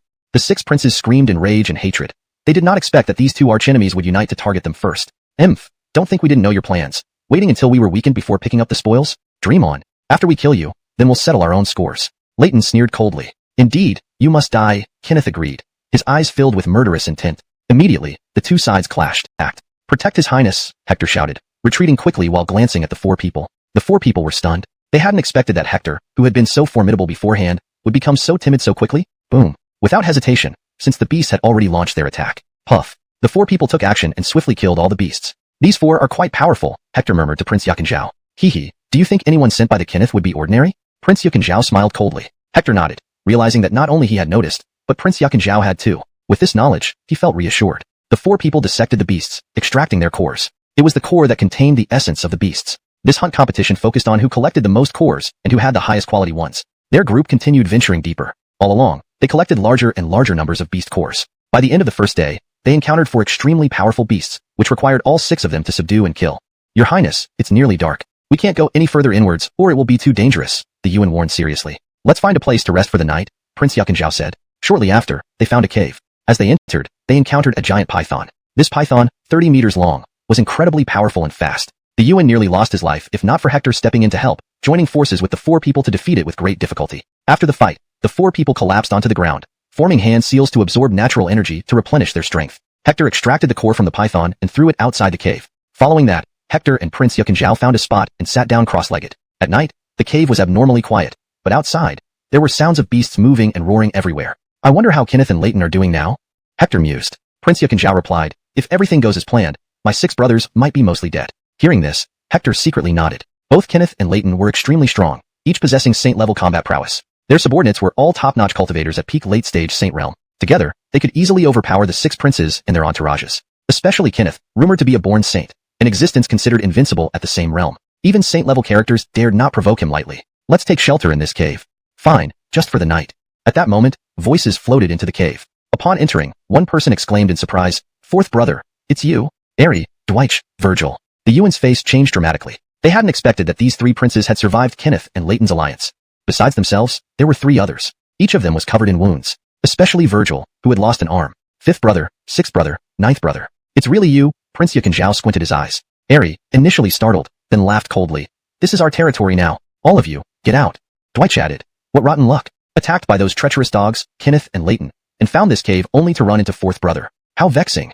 Get out. Virgil swept his glare over Hector and company, seething with murderous intent. He had lost an arm, and the 10 men he brought were all dead, making his mood exceptionally bad. These 3 princes demanded Hector to leave with blatant disdain, enraging even the black-clothed men and the 4 people. However, they did not move, turning instead to look at Prince Yuanzhao. Yuanzhao frowned. 5th, 6th, 9th brothers, your current strength isn't enough to counter Kenneth and Leighton. Let's join forces. What do you think? Chapter 964. Preparing to unite. 4th brother, what are you? Do you think you deserve to unite with us? The Virgil glared at the Peter, his face full of disdain and mockery. Even though they were not at their peak, they wouldn't deign to unite with someone as lowly as the Peter. Suddenly, a figure swiftly approached. It was Hector, and he made his move, raising a palm toward the Virgil. The Virgil lifted his remaining arm in defense. Pooh! With one strike, the Virgil spewed out a mouthful of blood and flew sideways. You dare! The Ari and Dwight exclaimed in shock and anger. The 3 men behind them also glared fiercely at Hector, brimming with hostility. You have no right to humiliate the Peter. After saying this, Hector spat disdainfully, then narrowed his eyes and stared at the Ari and Dwight, asking, Your Highness, should we kill them? Prince Yuanzhao shook his head. Let's leave it at that. We still need their help. Fine. Then let's shut their mouths for good. Hector nodded, stepping towards the 5th and Dwights. Boy, you're too arrogant. Let's see how you fare against us. The other 3 exploded with rage and stepped forward, charging towards Hector. Clang. A terrifying sword chi illuminated the entire cave, like an extraterrestrial laser, rushing over rapidly. Facing this sword chi, Hector raised his hand directly and pressed it down. With a poo sound, the sword chi was extinguished, causing the Ari, Dwight, and the injured Virgil to change expressions, their gazes growing increasingly serious. Using bare hands to block sword chi, this Hector's strength was certainly not weaker than any of them during their prime. After one palm strike, Hector rapidly advanced, his body emitting brilliant golden light like a blazing sun. Sacred realm.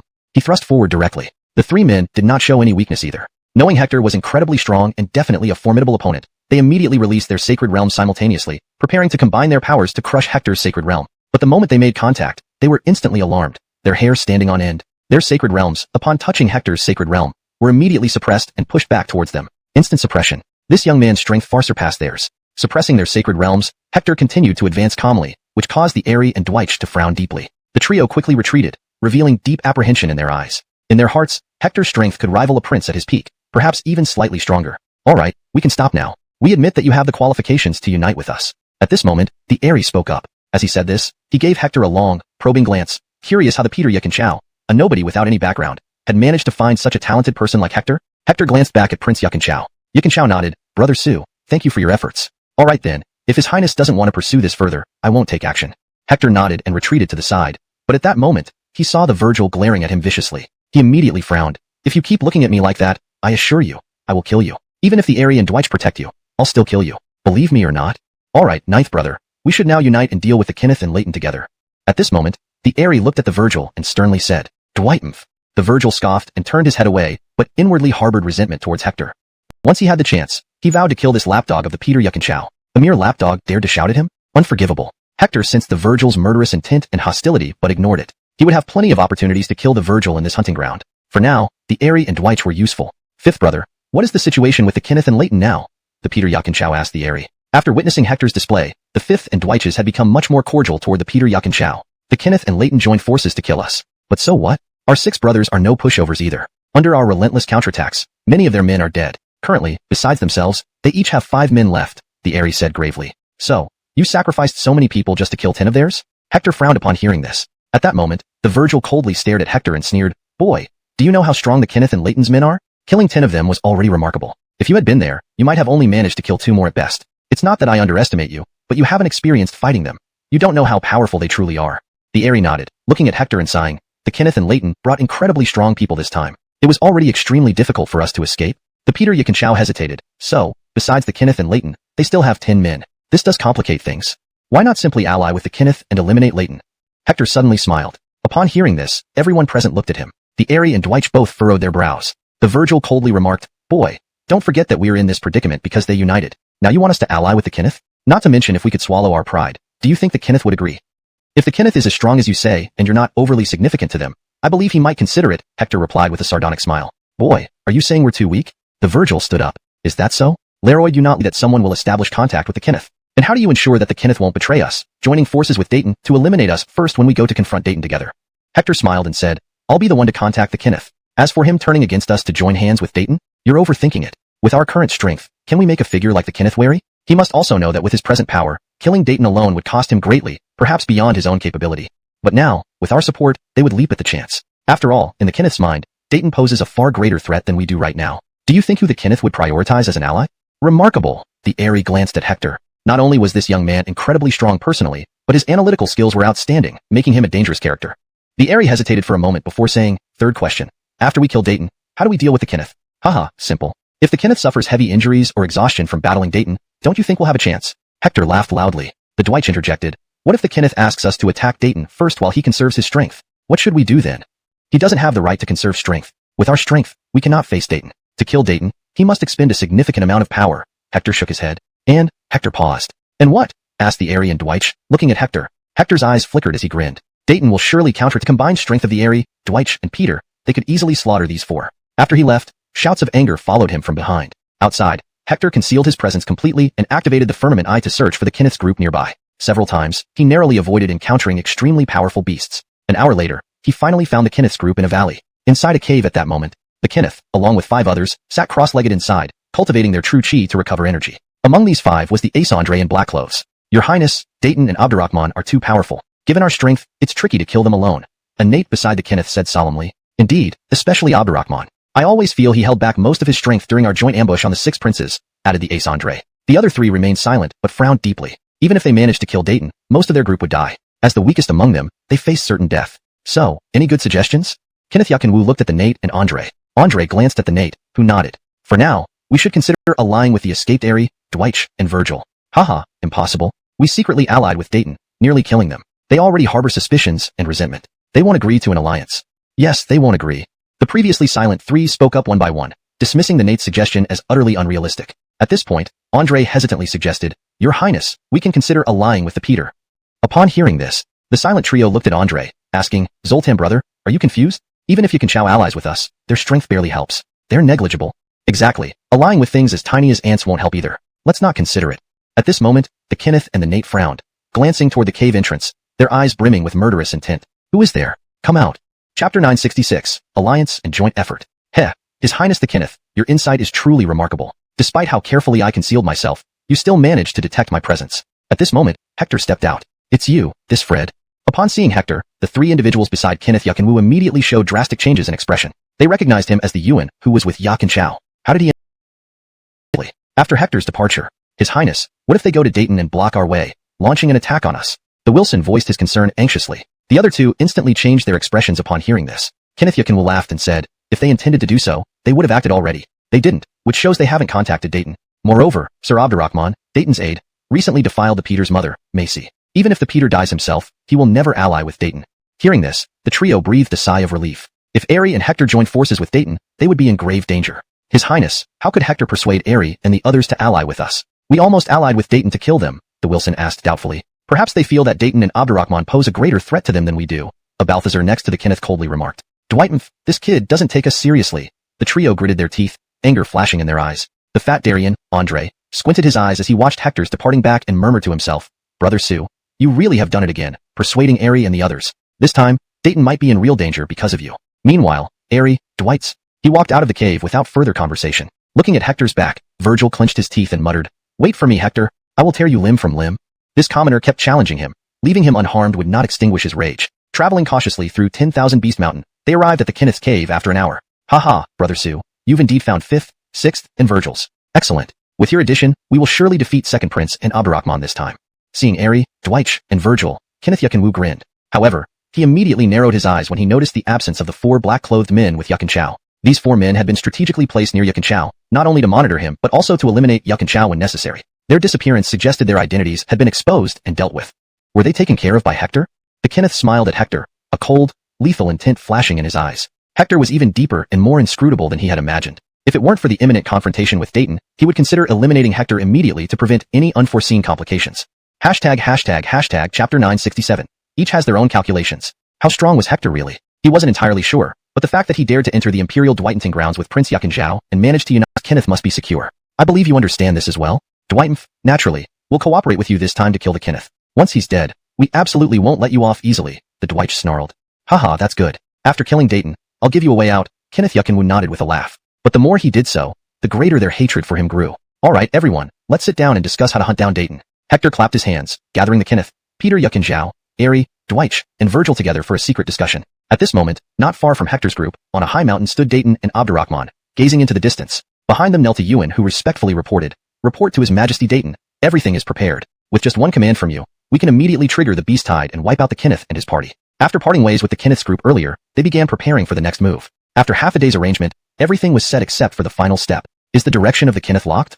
Abdurrahman turned around and coldly looked at the Yuan. At that moment, a Magdalena quickly approached from below, kneeling beside Abdurrahman. Mr. Abdurrahman, the Kenneth's group has just appeared in that direction. She glanced towards the nearby area while speaking. Excellent, proceed according to plan. This time, we must wipe them out completely. Dayton nodded, his gaze fixed on the direction where the Kenneth was located. He caressed a sword scar on his face, left by the Kenneth. Yes, the Magdalena promptly turned and left. Abdurrahman, looking into the distance, laughed. The Kenneth is indeed formidable. Given our strength, it would be difficult to kill him. We might end up being killed ourselves. Unfortunately, he failed to anticipate that I brought something from our great Jian Empire that even 10,000 beasts fear. With it, no matter how strong the Kenneth is, he will surely die in the beast tide. Mr. Abdurrahman, once the Kenneth is killed, I will become the new heir apparent, and everything we previously discussed will be done as promised. Haha, thank you in advance then. Hearing this, Abdurrahman's eyes brightened with a smile. Rest assured, under the beast tide, the Kenneth is certain to die. Meanwhile, Hector's group had already made their decision. Fine, since you've discovered Dayton's whereabouts, let's go now. To avoid alarming him, Kenneth, you go first, and we will follow shortly, Hector said. Alright, then we'll go ahead, Kenneth Yuck Wu nodded, walking out of the cave with the Balthazar and heading towards the mountain where Dayton was. Hector's group quietly followed behind. Do you think it was too easy to find out Dayton's movements? Could they have set a trap waiting for us? The Balthazar frowned, filled with worry, sensing an impending crisis and feeling uneasy. So what if there's danger? This time we have 5th brother, 6th brother, 9th brother, plus that unfathomable Hector. Our chances of winning are much higher, Kenneth Yuck Wu responded gravely. Hearing this, the Balthazar felt somewhat reassured. The 5th, 6th, and Virgils were all outstanding among the peak Holy Realm cultivators, and with the unfathomable Hector, their chances of winning indeed seemed much better. Regardless of any tricks Dayton might have, they believed absolute power would prevail. At this moment, as Hector's group gathered together, they found the path eerily quiet, devoid of any demonic beasts, making them increasingly uneasy. Peter Yuck and Zhao, Aerie, Dwight, and Virgil all became more serious. The silence was so oppressive it sent shivers down their spines. Where have all the demonic beasts gone? The Aerie frowned, heart pounding. If there were demonic beasts around, he could remain calm, but the absence of even one was abnormal. This was a hunting ground after all, where demonic beasts should be everywhere. When things are abnormal, beware of trouble. Everyone, be cautious. Perhaps this is something Dayton has orchestrated in secret. Suddenly, Hector stopped and squinted, activating his firmament eye to scan the surroundings. Seeing Hector surveying the area, Peter Yuck and Zhao asked, It's getting stronger. I suggest we leave immediately. Fine, if you say so, I'll follow you. With that, Hector immediately jumped down from the tree. The Peter Yuck and Zhao followed suit. Let's go. After descending, Hector turned and left, the Peter Yuck and Zhao following closely behind. What are you going to do? The Aerie narrowed his eyes. A word of advice, leave now, or you'll be in big trouble later. With that, Hector started running, with Yuck and Zhao doing the same. Cowards. The Virgil sneered. The Dwight looked at the Aerie and frowned. 5th brother, what should we do? After some contemplation, the Aerie gritted his teeth. Continue forward. With the Kenneth, we can surely inflict heavy damage on him, or even kill him. Good. Let's go together. Yuck and Chao and Hector, those two useless men, are deserting under the guise of fear. Don't think we don't know their plan. They want to wait until we kill the Adalberto, then they'll come out and reap the benefits. We won't give them the chance. After killing the Adalberto, we'll join forces with the Kenneth to eliminate them first, the Virgil said grimly. Boom. Suddenly, the ground shook violently, like an earthquake. Instantly, the 5th, 6th, and Virgils looked toward the distant horizon. They widened their eyes in shock and fear. What did they see? Countless beasts, as if in. He sealed it from the inside. The black bottle transformed into a streak of golden light and flew away. Just then, a golden beam slashed through the sky and slammed into the brown bottle, knocking it down into the midst of the beast tide. Hey, Kenneth, I knew you'd use this trick. I've been waiting for you. Adalberto smiled sardonically upon seeing the bottle plunge into the beast tide. Abdurrahman smirked, hit by my blood seal talisman. He won't escape death this time. No. The 5th, 6th, and Virgils were horrified as they were caught by powerful beasts. Forced to turn back and fight, they were soon swallowed by the beast tide. Leroy'd expect 5th brother, and the others to be here too. Good. Killing them will reduce our enemies, Adalberto noted as he walked in the air alongside Abdurrahman's. Strangely, the beasts scattered like rats before a cat as Adalberto and Abdurrahman's approached. Meanwhile, Hector and company had reached a high mountain and looked back. They saw Adalberto and Abdurrahman's walking in midair, flanked by a group of people who were also unbothered by the beasts. These beasts are avoiding them voluntarily. This beast tide was indeed caused by Adalberto, observed the Peter Yuck and Chao. Hector squinted. Impressive technique. What do they carry that makes the beasts flee? Suddenly, the Peter seemed to remember something and stared at Abdurrahman's beside Adalberto. I heard in the great Jin Empire across the Atlantic, there's a beast lure that terrifies beasts as sulfur does snakes. Abdurrahman's must have brought a lot of it, causing the beast tide. Beast lure? Hector mused. He noticed Adalberto and Abdurrahman spotting them. Their gazes met in the air. Trouble. He saw us. The Peter changed color. Hector remained calm. Hee, those two insects. Abdurrahman spotted Hector and the Peter and smiled. Leave them be. Once the Kenneth dies, these people are not worth worrying about. Adalberto glanced at Hector and turned his attention back to the Kenneth. His goal was to kill the Kenneth. Once dead, no one else in the hunting grounds posed a threat. As for Hector and the Peter Yuck and Chao was just a cripple, easily eliminated by any of his men. As for Hector, despite his skill and courage, he wasn't a significant threat to Adalberto and Abdurrahman's. After killing the Kenneth, no one could challenge his claim to the throne, allowing him to rest easy. Hashtag chapter 969, mocking the Kenneth. It looks like the Adalberto didn't take us seriously at all. Seeing the disdain in the Adalberto's eyes, Hector sneered. All of this was part of his sharp sound. It sliced through the treasure bottle, submerging it once more in the beast tide. Prince Yuck and Chao said solemnly, how ruthless. He intends to use the continuous onslaught of the beast tide to shatter this bottle. Although the treasure bottle was half-step near Jeffrey grade, it couldn't withstand such relentless attacks from so many beasts. Eventually, it would be destroyed. At this moment, Hector remarked, what the Adalberto is doing is nothing but mocking the Kenneth. Mocking? Hearing this, Prince Yuck and Chao was taken aback and looked at Hector questioningly. Hector explained, the treasure bottle can't be shattered easily in a short time, and yet, the Adalberto has the ability to immediately break it but chose not to. What is his intention? Hearing this, Prince Yuck and Chao shuddered and looked back at the Adalberto. It seemed that he was indeed toying with them, casually using a half-step near Jeffrey weapon to knock the bottle back into the beast tide, just as Hector had described. Meanwhile, Abdurrahman sneered at the corner of his mouth. Given how arrogant Yuck and Wu usually is, never putting anyone in his eyes, being toyed with like this must have made him furious enough to want to tear us limb from limb. The Adalberto chuckled coldly. I want him to feel that anger and helplessness before he dies.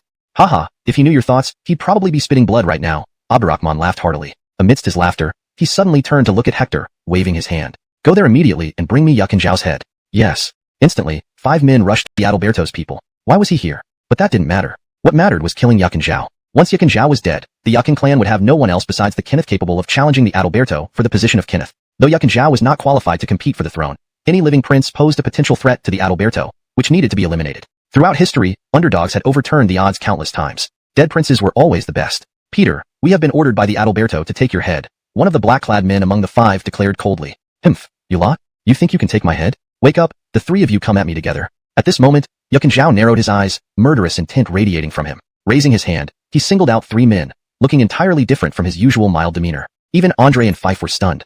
This wasn't the polite and courteous Peter they usually knew. You're asking for death. The 3 black-clad men flew into a rage and charged at the Peter. Do you want to pick one? Fife asked Andre. Why should I pick first?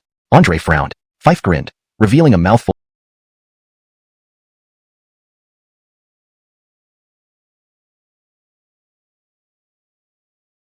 I'm that easy to kill? A roar erupted from within the golden light, followed by the Kenneth stepping out, bathed in golden radiance like a god of war, incredibly terrifying. TSK, he didn't even die. This Kenneth is so powerful, Hector sucked in a breath. Hemph, Kenneth, you indeed live up to your title as a born saint. Such combat strength is truly impressive. Leighton and Abdurrahman weren't overly hopeful. They had previously fought against the Kenneth and knew how formidable he was. Come, let's finish this today. Kenneth Yorkenwu stepped forward to attack Leighton and Abdurrahman. Leighton and Abdurrahman also struck out. Boom. All three were top-notch combatants at the peak Holy Sun level, their battle causing the surrounding demonic beasts to stay far away. Kenneth Yorkenwu single-handedly faced both Leighton and Abdurrahman, not only holding his ground but making Hector's eyes flicker in astonishment. Meanwhile, the large black-clothed fatty, Peter Yukenchao, and Fife had all dispatched their opponents, gathering around Hector to watch the battle with extremely serious expressions. The Kenneth is too strong. His combat strength is absolutely world-defying among holy sons and daughters. The large black-clothed fatty said in shock. He had accompanied the Kenneth for some time and knew him better than anyone else present, but even then, the current strength exhibited by Kenneth Yorkenwu surpassed his previous understanding by a wide margin. It far exceeded his past perception of the Kenneth. And his death will be blamed on me. Without giving them a chance to speak, Hector walked toward Abdurrahman. Peter Yukenchao's face changed, wanting to rush over, but was held back by Andre and Fife. You! Peter Yukenchao stared at Fife and Andre in disbelief. Fife said, Prince Chao, let Brother Su handle this. Since he has decided to kill Abdurrahman, he won't let you interfere. We trust him. Andre also added, that's right. Brother Su isn't an ordinary person. Even if the Great Jian Empire encounters him, they might not be able to do much. If it weren't for witnessing Hector's monstrous inner strength on the Dead Sea, he wouldn't have believed such a terrifying existence existed. A quasi-Jeffrey peak-level zombie being controlled by Hector's inner monster indicated that kind of power was surely that of an Jeffrey-level powerhouse. At this moment, Leighton and Abdurrahman, who were fighting the Kenneth, sensed Hector's arrival and immediately looked over. Fred, you indeed ended up with the Kenneth. But are you here to seek your own death? Leighton narrowed his eyes. Abdurrahman said, if I were you, I would flee immediately. You might still escape alive. Otherwise, once we kill the Kenneth, you won't survive either. Ignoring Leighton and Abdurrahman's words, Hector looked at Kenneth Yorkenwu and said, Kenneth, leave Abdurrahman to me, and Leighton to you. Let's see who kills first. Hearing this, the Kenneth deeply examined Hector and shook his head. With Brother Su's strength, it might not be possible to kill Abdurrahman. Whether or not I can do it, why don't you see for yourself, Kenneth? Hector smiled faintly, his entire body shaking as the peak 7th Heaven Holy Realm aura erupted. Incomparably powerful, many times stronger than a typical peak 7th Heaven Holy Realm. Even the Kenneth, Leighton, and Abdurrahman couldn't help but feel a twinge of surprise at Hector's strength. But it was just shock. With their strength, killing Hector wouldn't be too difficult. Boy, I admit your strength far surpasses other supreme geniuses at your realm, but encountering me means you have no chance of winning. Leighton, you continue to fight the Kenneth. I'll kill this ant in 5 seconds, Abdurrahman glanced at Leighton and said. Then hurry up, I can't hold off the Kenneth alone, Leighton replied. Fine, 5 seconds it is, Abdurrahman nodded. Then he narrowed his eyes at Hector and said, Boy, you can die now. Boom. In an instant, a red cloak seemed to grow behind him, billowing in the wind. In a split second, he vanished from his original position. Simultaneously, a streak of red light surged straight toward Hector's chest. At that moment, a silver-white mask appeared on Hector's face. Instantly, his realm temporarily ascended to the peak 8th Heaven Holy Realm, just one step away from the peak 9th Heaven Holy Realm. Boom. Hector raised his hand, instantly blocking the red streak before him. Standing in mid-air, he remained immovable like Mount Tai. Hashtag Chapter 971. Transformation into a vampire. After blocking Abdurrahman's strike, Abdurrahman was momentarily taken aback, a flash of astonishment crossing his eyes. Hector had actually managed to block his attack. How is this possible? So, this is your true strength? Hector coldly smiled and thrust his palm toward Abdurrahman. Abdurrahman immediately raised his hand to counter, clashing with Hector again in an explosive confrontation. Both men staggered back 3 steps. At this moment, the Kenneth and Leighton were equally shocked. It was clear that Hector's power had reached their level. Haha, Brother Su, very well. I underestimated you earlier. Now let's see who finishes off Leighton first, or if you can kill Abdurrahman, the Kenneth Yukenwu said, inwardly elated. Without Abdurrahman, it would be much easier for him to defeat Leighton. Boom. Khalilting to kill me? You're delusional. Leroy now. Abdurrahman roared. His red cloak billowed outwards, rapidly expanding until it blotted out the sky, descending upon Hector like a dark shroud. Feeling immense danger. Boom. Abdurrahman let out a thunderous roar. A shocking transformation began. His entire body radiated red bloodlight. The red cloak flew back onto him. Instantly, his body withered, revealing 2 sharp fangs, his face contorted like a monstrous ghost. Sibilance, Brother Su, be cautious. This is the Great Jian Empire's blood-drinking technique. Once activated, similar to our Disya's zombies, both speed and physical strength, as well as secret martial arts, increased dramatically. Prince Yukenchao warned from afar. Boom. As Yukenchao's voice faded, Abdurrahman vanished. A razor-sharp claw, like a cleaving blade, sliced through the air with a series of sonic booms, aiming to rip open Hector's chest. Whoosh. Hector's golden field instantly compressed, concentrating in his palm. He unleashed the spirit burst, slamming it forward. Bam. A terrifying shockwave erupted on Abdurrahman's claw. Instantly, the claw exploded, spurting torrents of blood. Abdurrahman was sent flying by Hector's powerful strike. Hector's feet bathed in golden light, he swiftly pursued. With hands forming seals, he prepared to deliver the final blow using the true intention. But just then, the red cloak enveloped Abdurrahman, transforming into a crimson beam that wrapped around Hector. Instantly, Hector felt a surge of dread. Abdurrahman appeared behind him, regenerating the arm that had been torn apart. Grabbing Hector's arms with both hands, Hector's blood contained extreme Jiag power, a poison to his vampiric form. Boom. Abdurrahman tried to push Hector away but was denied the chance. Before he could escape, Hector grabbed his arms, saying, You want to drink my blood? I'll give you plenty of it. No, little brat. How do you have extreme Jiaig power in your body? Abdurrahman roared, terrified. His body suffered catastrophic damage from the absorption of extreme Jiaig power, breaking down as if hit by microbombs. Numerous small blood holes appeared all over him, spewing white light. The extreme Jiaig power. If this continued, he would be utterly shredded by the extreme Jiaig power. Damned it, I won't die here.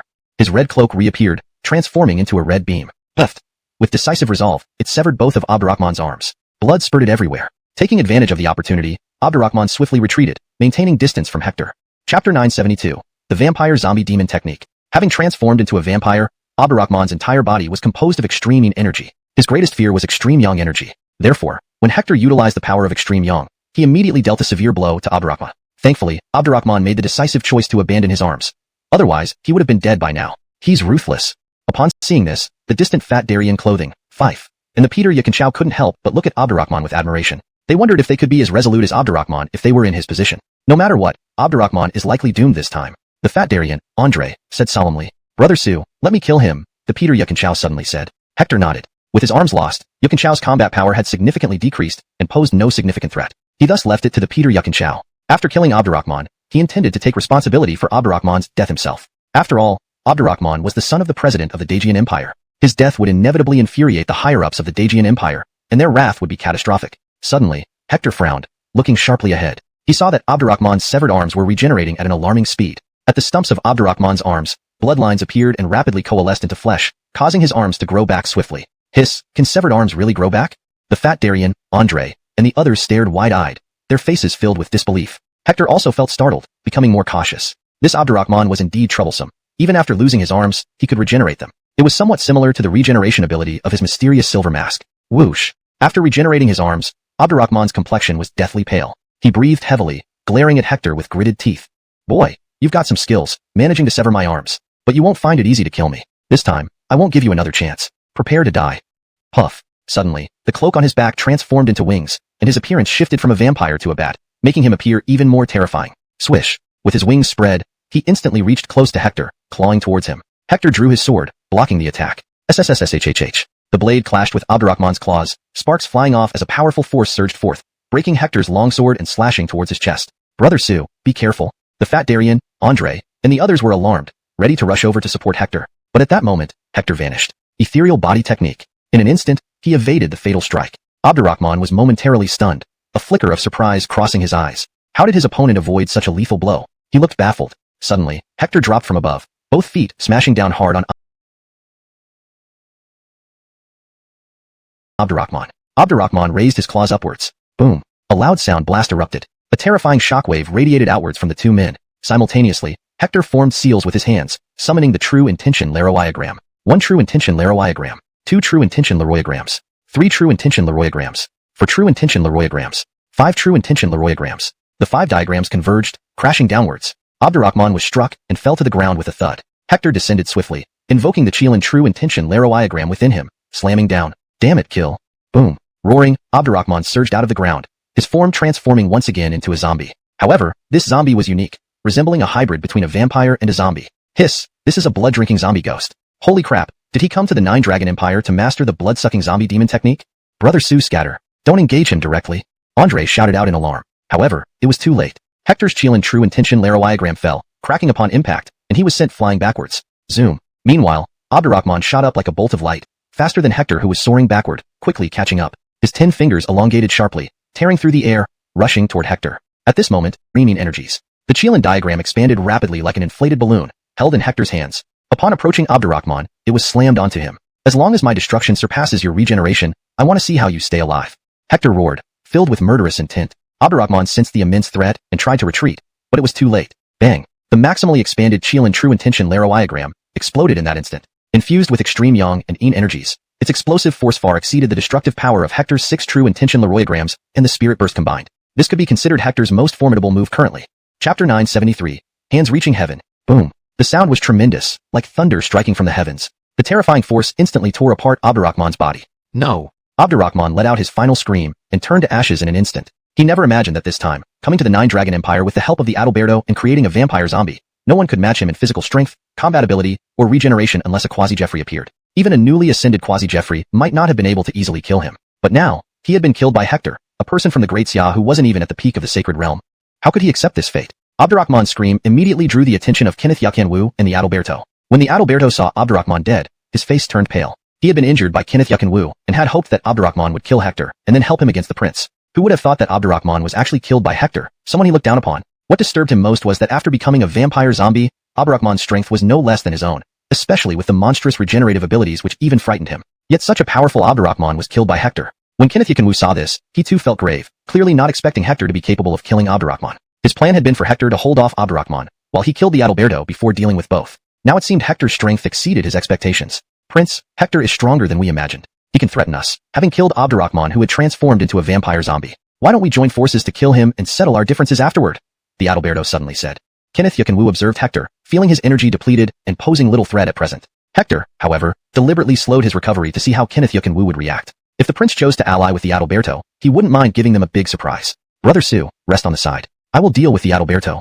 Kenneth Yi Jian Wan smiled slightly. Hector nodded and replied, Thank you, your highness. I'll watch how you kill the Adalberto. The prince hadn't revealed this earlier, despite possessing such overwhelming strength. Even Hector squinted, his eyes heavy with concern. Kenneth Yi Jian Wan was undoubtedly a supreme adversary. After killing the Adalberto, Kenneth Yi Jian Wan turned to Hector, his eyes filled with malice. Brother Sue, let's all attack together. Andre, Fife, and Prince Yi Jian gathered beside Hector, their faces grim as they stared at Kenneth Yi Jian Wan. If the prince dared to move, they would charge out together. Though the prince was strong and terrifying, they believed that with their combined forces, the outcome was uncertain. Hector gazed at the prince and remarked, So this is what a born saint looks like. Truly formidable, almost invincible within the same realm. His current cultivation was only at the peak of the 7th heaven of the sacred realm, but with the silver mask's boost, he temporarily reached the peak of the 8th heaven, one level below the prince. Despite this, he managed to kill a peak sacred realm saint-level figure like Abdurrahman, but against a born saint like Yi Jian Wan, he had no certainty. Only by taking a risk could he know who would live and who would die. Just the three of you can't stop me. The prince glanced at Prince Yi Jian, Andre, and Fife, smirking disdainfully. You. The trio were enraged yet knew the truth in his words. Seeing their anger and helplessness, the prince's disdain grew. Finally, I'll grant it to you. Kenneth Yi Jian Wan raised his hand, and the eye in his palm fixated on Hector, saying, You killed Abra. Today, I will kill you. The Dujian Empire will certainly support me. Chuckles. Abdurrahman is already dead.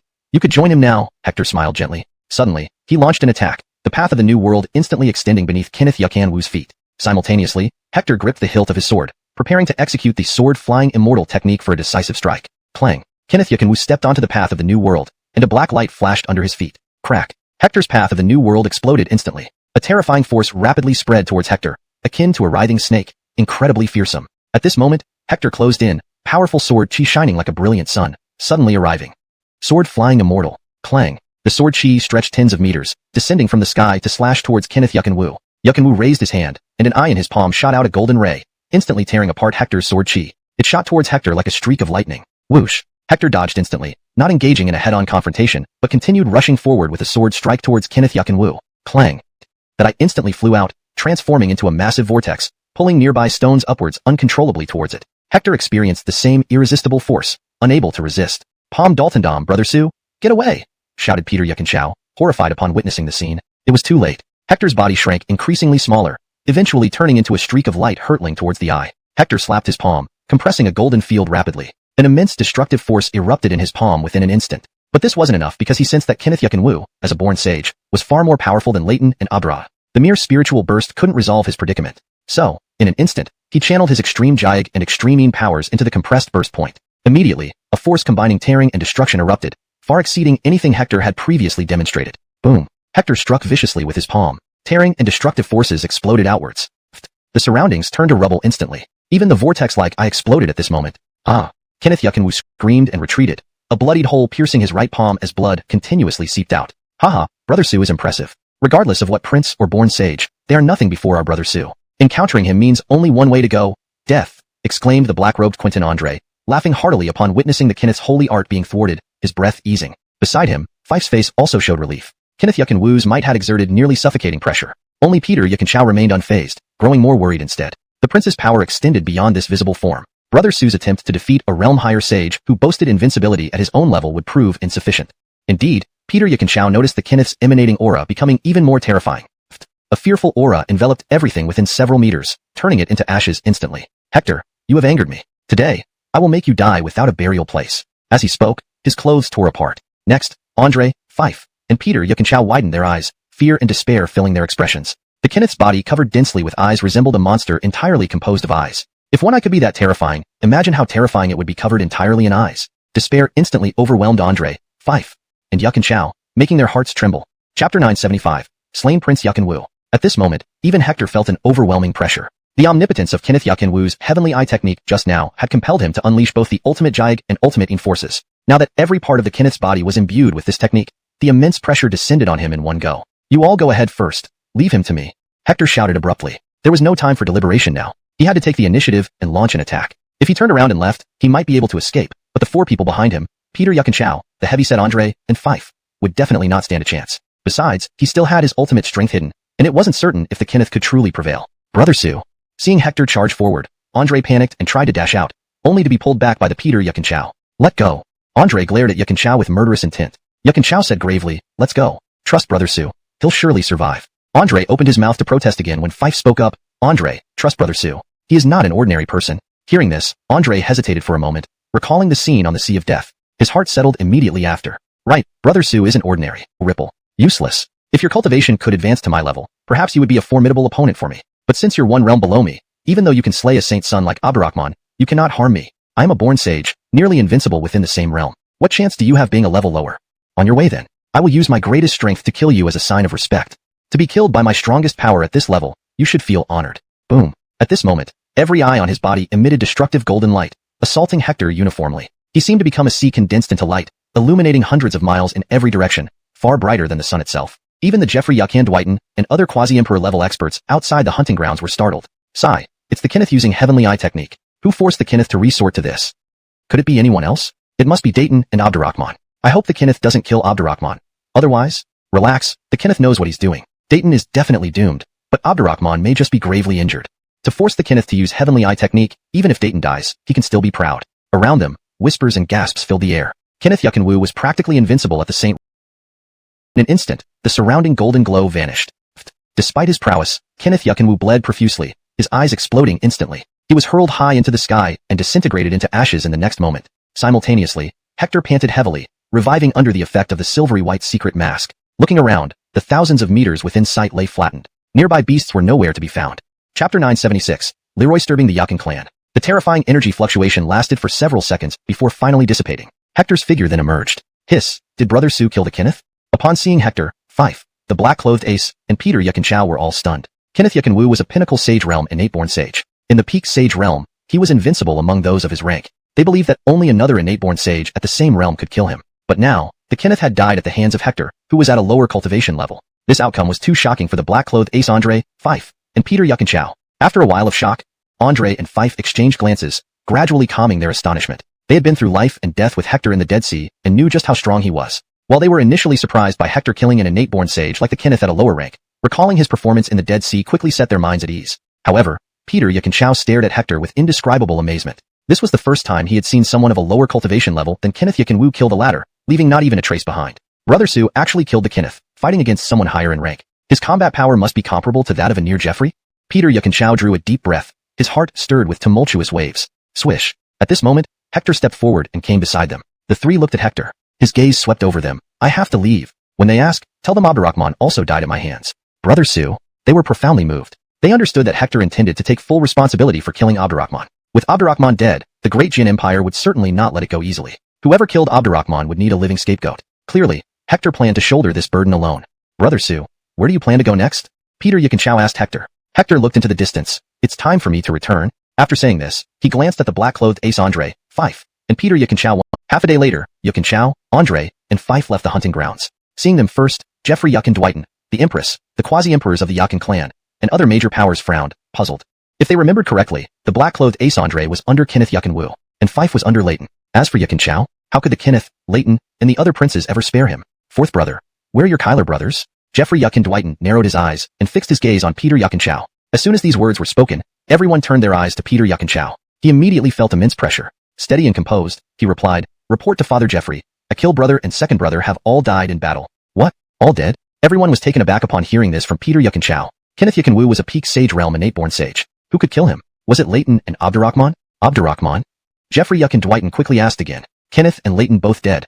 This was indeed unprecedented for him and a significant loss for the entire Yukin clan. At this point, debating how they died was pointless. But one thing was clear. Leighton likely joined forces with Abdurrahman to kill the Kenneth and was slain by the Kenneth in the process. Peter Yukin Chao sighed. Mr. Abdurrahman also ##### Chapter 977. Quasi-Jeffrey Pangolin. Very well. Whoever among you can capture that little brat Hector, I will enfeoff him as a vassal king.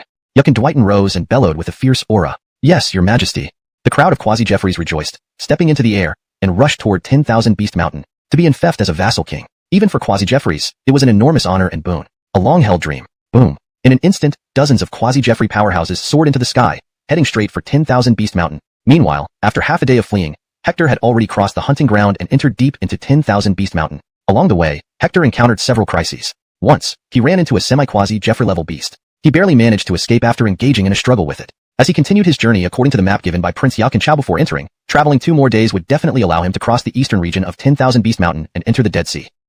Suddenly, Hector felt a stirring in his heart. He turned sharply to see a Balthazar approaching, emitting a Quasi-Jeffrey aura. This was a first-heaven Quasi-Jeffrey expert. Haha, Fred, you can't escape now. The Balthazar was overjoyed. He never expected that among turtle. It was virtually effortless. Just as he thought, after a few breaths, he had already caught up to Hector and drew his own sword, guarding against another appearance of the golden small sword. But at this moment, Hector abruptly threw the golden small sword towards a mountain ahead. Instantly, a furious roar erupted from a beast. Then, both the Balthazar and Hector saw a mountain-sized pangolin suddenly turn its gaze toward them. Hector's body hair stood on end all at once. Fortunately, due to his low cultivation, the Quasi-Jeffrey grade pangolin only glanced at him once and then ignored him. It wouldn't believe that a mere Saint Realm ant dared to challenge it. So it must have been this human Quasi-Jeffrey who ambushed it. F***K.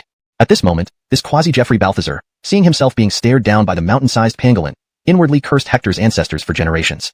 Only now did he understand why this little brat came here. Turned out he had noticed the hidden pangolin in the mountain earlier, leading him here to use the pangolin against him. Roar. The pangolin roared fiercely. Instantly, Hector's blood churned, and fresh blood oozed from his ears and nose. Then, his eyes widened as he saw the mountain-like pangolin swiftly traverse the sky, charging towards the Balthazar. The Balthazar was very strong, but compared to the pangolin, he was slightly inferior. After just 2 exchanges, he was forced to retreat, spitting blood. You little bastard, wait for me, I swear I'll kill you.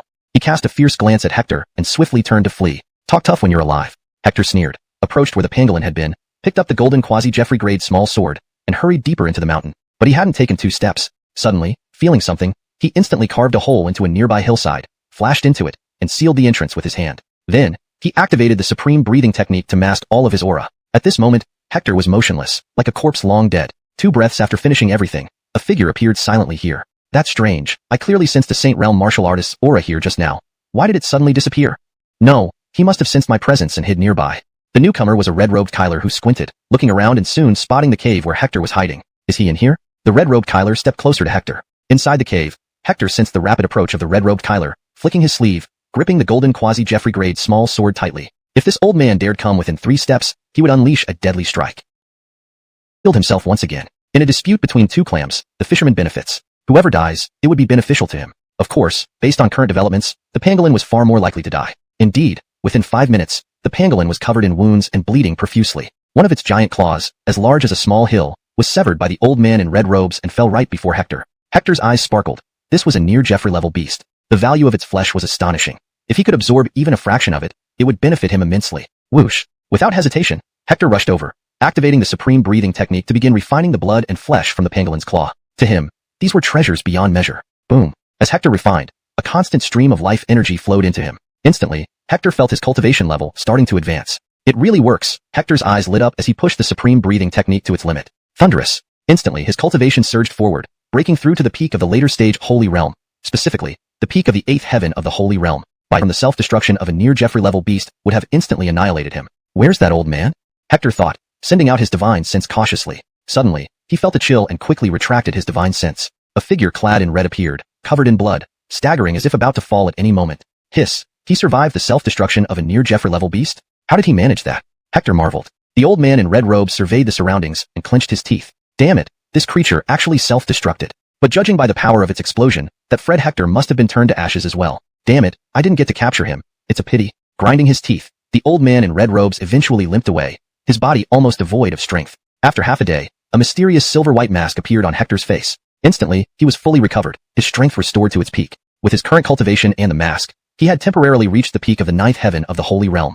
Emerging from the ground, Hector searched for remnants of the pangolin's flesh. Although the pangolin had self-destructed, careful searching still revealed pieces of its flesh. It took another half day, but Hector finally refined all the nearby remnants of the pangolin. After refinement, Hector sensed he was only 1 step away from reaching the peak of the 9th heaven of the Holy Realm. If I can refine some more, I can break through to the peak of the ninth heaven of the Holy Realm, Hector murmured. He decided to stay, realizing that the 10,000 Beast Mountain was practically a holy land for cultivation. With sufficient resources, he could rapidly advance to the peak of the Holy Realm. Over the next month, Hector consumed a large number of holy source fruits and hunted beasts within the 10,000 Beast Mountain, narrowly avoiding encounters with near-Jeffrey-level experts. Eventually, they all withdrew, concluding that Hector must have left. Boom. At this moment, Hector's cultivation finally broke through to the peak of the Holy Realm. With my current strength, I should be able to hunt a half-step near Jeffrey, right? Hector wondered aloud. If I add the silver white mask, even a beginner in the first heaven of the Jeffrey realm should be manageable. The gap between the peak of the Holy Realm and the Jeffrey realm was greater than the gap between the Dalton realm and the Holy Realm. If anyone knew Hector's thoughts, they would be utterly shocked.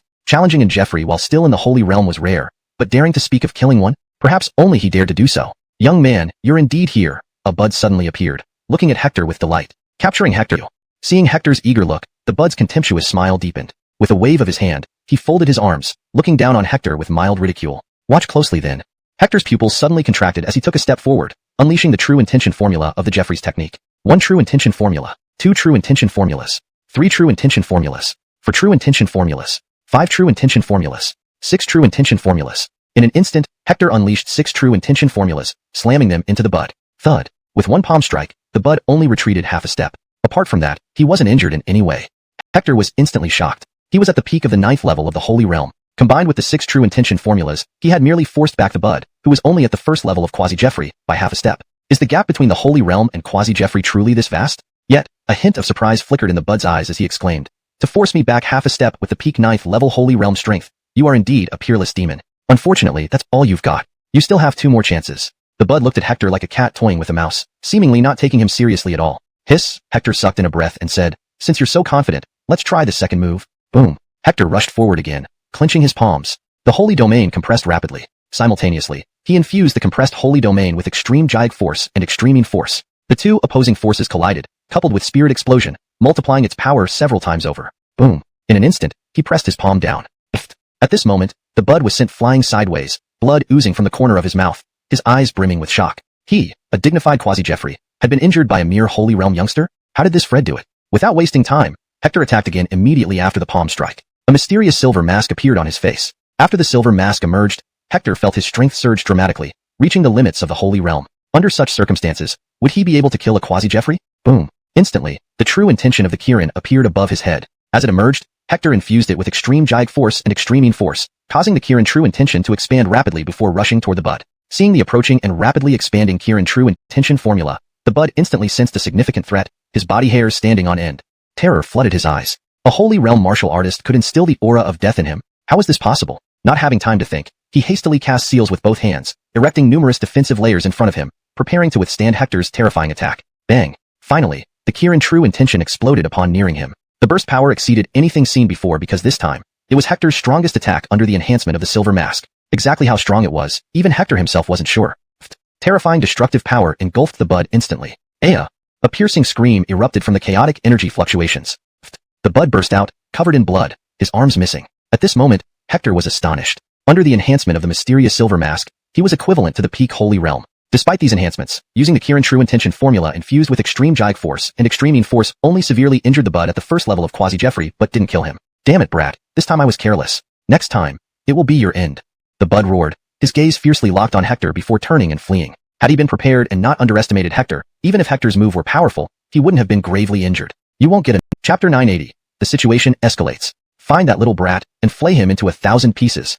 The Quasi-Emperors of the Yakin family launched an intense, thorough search of the 10,000 Beast Mountain to locate Hector. This time, a Quasi-Emperor had been killed within their own backyard, and even more shockingly, by a mere novice at the Sage Realm level. If word got out, it would bring immense humiliation to the Yakin family. They needed to kill Hector to restore their pride. At the moment, Hector found a secluded spot where he brought out the preserved Quasi-Emperor's body. By refining the flesh essence of this Quasi-Emperor's corpse, he could accelerate his comprehension of the ultimate power at the Sage Realm and advance to the peak stage of the Sage Realm. From his previous battle with the Quasi-Emperor, he had roughly gauged his true combat strength. Currently, he was at the peak of the 9th level of the Sage Realm, and combined with the silver-white mysterious mask, he was capable of challenging Quasi-Emperors at the first level. However, defeating them remained very difficult. Against a slightly stronger Quasi-Emperor, victory was almost impossible. But if he could reach the peak of the Sage Realm, things would be different. Even without the enhancement from the silver-white mask, he believed he could match up against ordinary first-level Quasi-Emperors. With the mask, he could easily slay first-level Quasi-Emperors, and even contend in Martial Continent. Besides, even the great sturdy empire wouldn't dare wage war on us lightly. You should know we have many emperors' legacies. At this moment, the entire Nine Dragons Empire was in an uproar. Everywhere, people were talking about Hector's remarkable feat at the Yakan family's hunting competition, where he single-handedly defeated almost all the direct lineage princes of the Yakan family. A foreigner appeared within the Nine Dragons Empire, shouting angrily, "In your territory, a Daxia person killed Mr. Abdurrahman. Wait until our president hears about this, and you can forget about peace for your empire." This foreigner, though just a quasi-emperor, faced off arrogantly against Jeffrey Yakan Dwighton, who was at the 8th peak level of the quasi-emperor realm, pointing fingers and scolding. The Yakan family members dared not retort, feeling helpless. That was the influence of the great sturdy empire. "Mr. Nixon, please calm down. Our people are searching the 10,000 Beast Mountain for Hector. We believe we can capture him soon and present him to you," said a red-robed Kyler beside Jeffrey Yakan Dwighton cautiously. "Dwighton, you have 3 days to bring back this York fellow, or else don't blame our great sturdy empire for being unforgiving." Yes, yes. Immediately, several more quasi-emperors of the Yakan family mobilized, leaving only the Patriarch Yakan Gideon, Jeffrey Yakan Dwighton, and the Empress behind. This was unprecedented in the history of the Yakan family, a massive operation aimed at capturing one Sage Realm martial artist. News spread quickly, causing a storm throughout the Nine Dragons Empire. "We must get help for Brother Sue. Otherwise, he will surely face serious trouble." Upon hearing the news, the heavy-set Andre turned pale. He hadn't expected the matter to escalate so much. The quasi-emperors of the Yakan family mobilized almost entirely to capture Hector alone. At the same time, Fife also sprang into action upon receiving the news. Andre initially sought help from his clan, but was rebuffed by the higher-ups. After all, Hector had killed not only the crown prince of the Yakan family, but also Abdurrahman, the son of the president of the Great Sturdy Empire. This issue could spark conflict between the Daxia clan and the Great Sturdy Empire. No one dared act rashly. Finally, Andre and Fife carefully discussed and went to the Dead Sea, hoping to enlist the aid of a Magdalena, the peak initial stage quasi-emperor whale demon, to see if she could help Brother Sue. "What? Mr. Sue has been besieged by the Yakan family?" The Magdalena immediately grew concerned. "Yes, Akil. Can you assist Brother Sue?" Andre asked anxiously. "Calm down. I have a few old friends in the 10,000 Beast Mountain. Let me check on them. It will be easier if Mr. Sue is still there." She swiftly left the Dead Sea and arrived at the mountain shortly after. Upon arrival, she sensed powerful human quasi-emperor presences surrounding the area. The strongest among them doted on her immensely. Since she personally came seeking help, they could not refuse.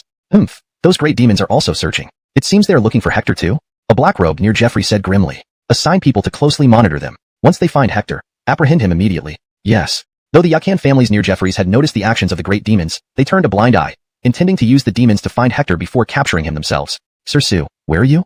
The Cathy looked at the vast expanse of the 10,000 Beast Mountain, her heart heavy with anxiety. Hector had saved her life, and she would never allow him to fall into the hands of the Yakan family.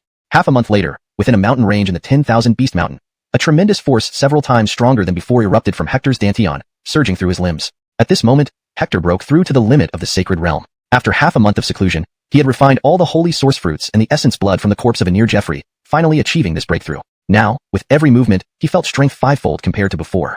"With my current power, even without the enhancement of the silver-white mysterious mask, I can face off against the first tier Anir Jeffrey," Hector mused, his eyes gleaming sharply. If he encountered that bud again now, he was confident he could defeat him using only his own strength. This was Hector's present strength. "It's time to leave," Hector whispered, hiding his aura completely before rushing out of the mountain range. Outside, he sensed numerous Anir Jeffreys searching for him. There were about 30 humans alone, along with several demonic race members, all Anir Jeffreys. One familiar presence caught his attention. "It's her." Hector flashed a glance and secretly circumvented 8 Yakan clan Anir Jeffreys, quietly reaching the Cathy. "Sir Sue." She froze momentarily upon seeing Hector, then broke into a wide smile, but quickly changed expression. "Brother Sue, enter my body. I'll take you away." "All right, thank you." Hector nodded. The Cathy opened her mouth and inhaled deeply. Instantly, Hector transformed into a ray of light, entering her body. As soon as he entered, his connection to the outside world was severed. Boom. At that moment, 2 figures appeared before the Cathy. Her heart raced, but her face remained composed. "Strange. We just sensed a human presence nearby. Why did it suddenly disappear?" A red-robed Kyler frowned, then fixed his gaze intensely on her. "Leroy, you see a human around here, perhaps at the peak of the sacred realm?" The Cathy pointed forward. "Yes, one indeed ran that way. Go, let's chase him." The 2 red-robed Kylers vanished instantly. She turned to leave, but Hector's voice echoed in her mind. "Don't leave yet." Those old men suspected Anir Jeffreys who merely questioned her casually before letting her go. After all, this was the 10,000 Beast Mountain, the domain of the demonic races, and they dared not provoke its powerful ancient demon Jeffrey, whose wrath could be catastrophic. Chapter 982.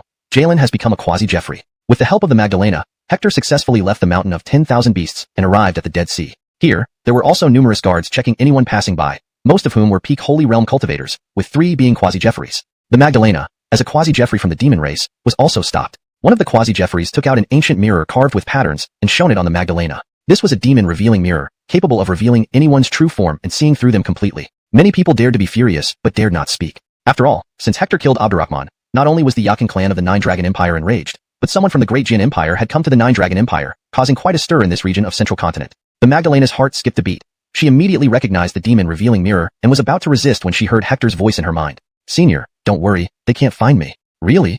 The Magdalena was stunned. Yes, Hector nodded. In the moment before the demon, Mr. Su, where are you?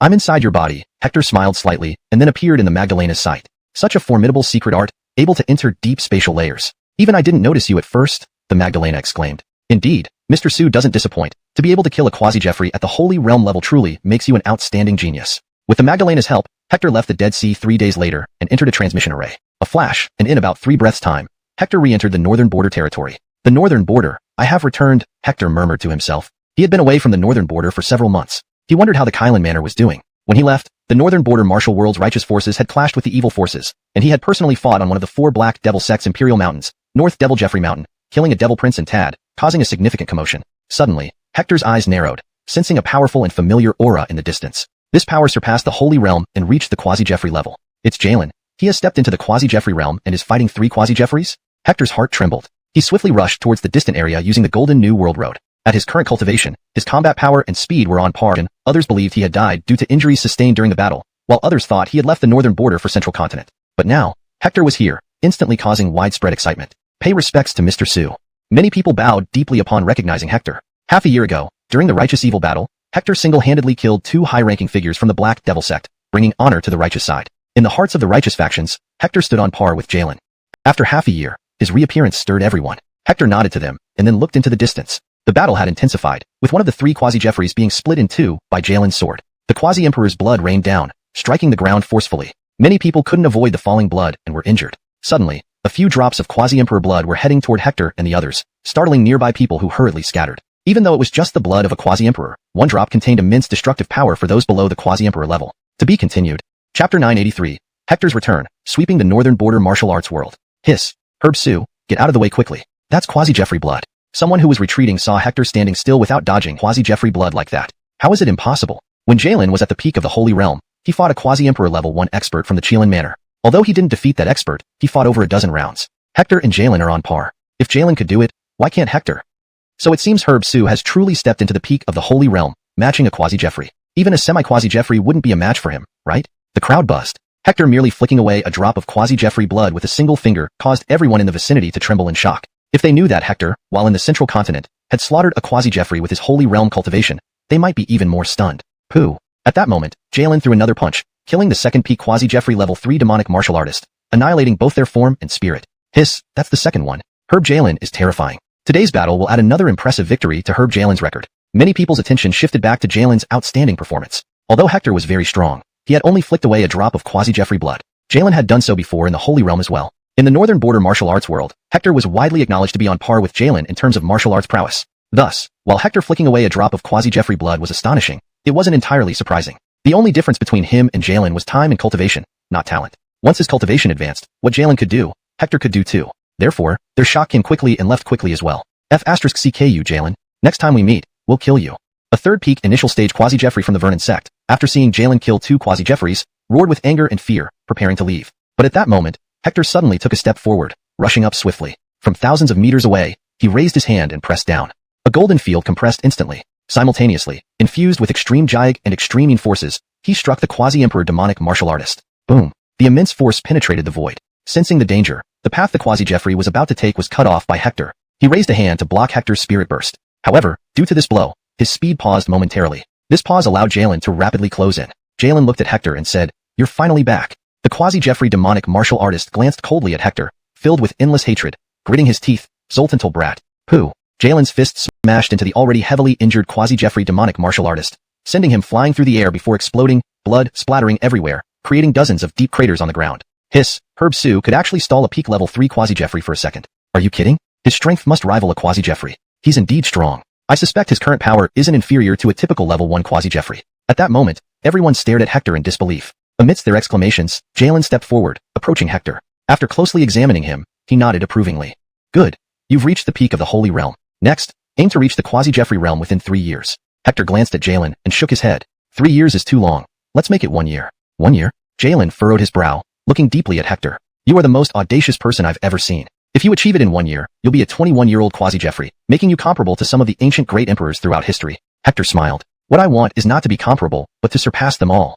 Hector's confidence stirred many people's excitement. Daring to claim to surpass ancient emperors in the Holy Realm was likely something only Hector could do throughout history. Jalen looked at Hector and said, "I'll wait and see. Let's go." He can match wits with a great Jeffrey. Match wits with a great Jeffrey? Impossible. How could a Holy Realm expert match wits with a great Jeffrey? I'm just saying what I think, believe it or not. Anyway, I feel like with this monster's return, we're in for another big event in the northern border region. The news had already caused a huge uproar among the righteous forces in the northern border region. Hector's return was only a small demonstration of his skills, yet it stirred up endless waves within the ranks of the righteous forces, and the reaction at the Vernon sect was even more intense. Harrell, having just advanced to Great Jeffrey, has already killed 3 of our Leon Demon sect's peak initial stage Great Jeffreys. Now there's this Hector who can flick away the blood of a Great Jeffrey with a snap of his fingers. Such a monster. If he breaks through to the Great Jeffrey realm, will absolutely be another Harrell. Pass down orders to Adamar to act and kill Hector in Chelan manner.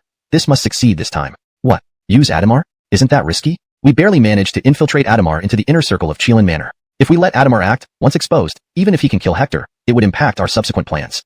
Hector must die. Do you want to see another Harrell rise? Once this kid advances to the Great Jeffrey realm, combined with Harrell, do we still have hope for the Celestial Demon sect? Alas, if so, we'll have to sacrifice Adamar and ensure Hector's demise. At this moment, the other 6 patriarchs of the Vernon sect had decided on an all-out attempt to kill Hector. This time, 3 of their patriarchs acted together, yet they were slain by Harrell alone. The combat power of Harrell had already sent shivers down the entire Vernon sect. Harrell had achieved the Great Jeffrey realm and managed to single-handedly kill 3 of their patriarchs. With Harrell continuing to break through, did they still have any hope? Meanwhile, Hector returned to Chelan manor. As soon as he returned, the 3 lords of Chelan manor, along with 8 other Great Jeffrey-level experts, also came over. Welcome back, little Sue.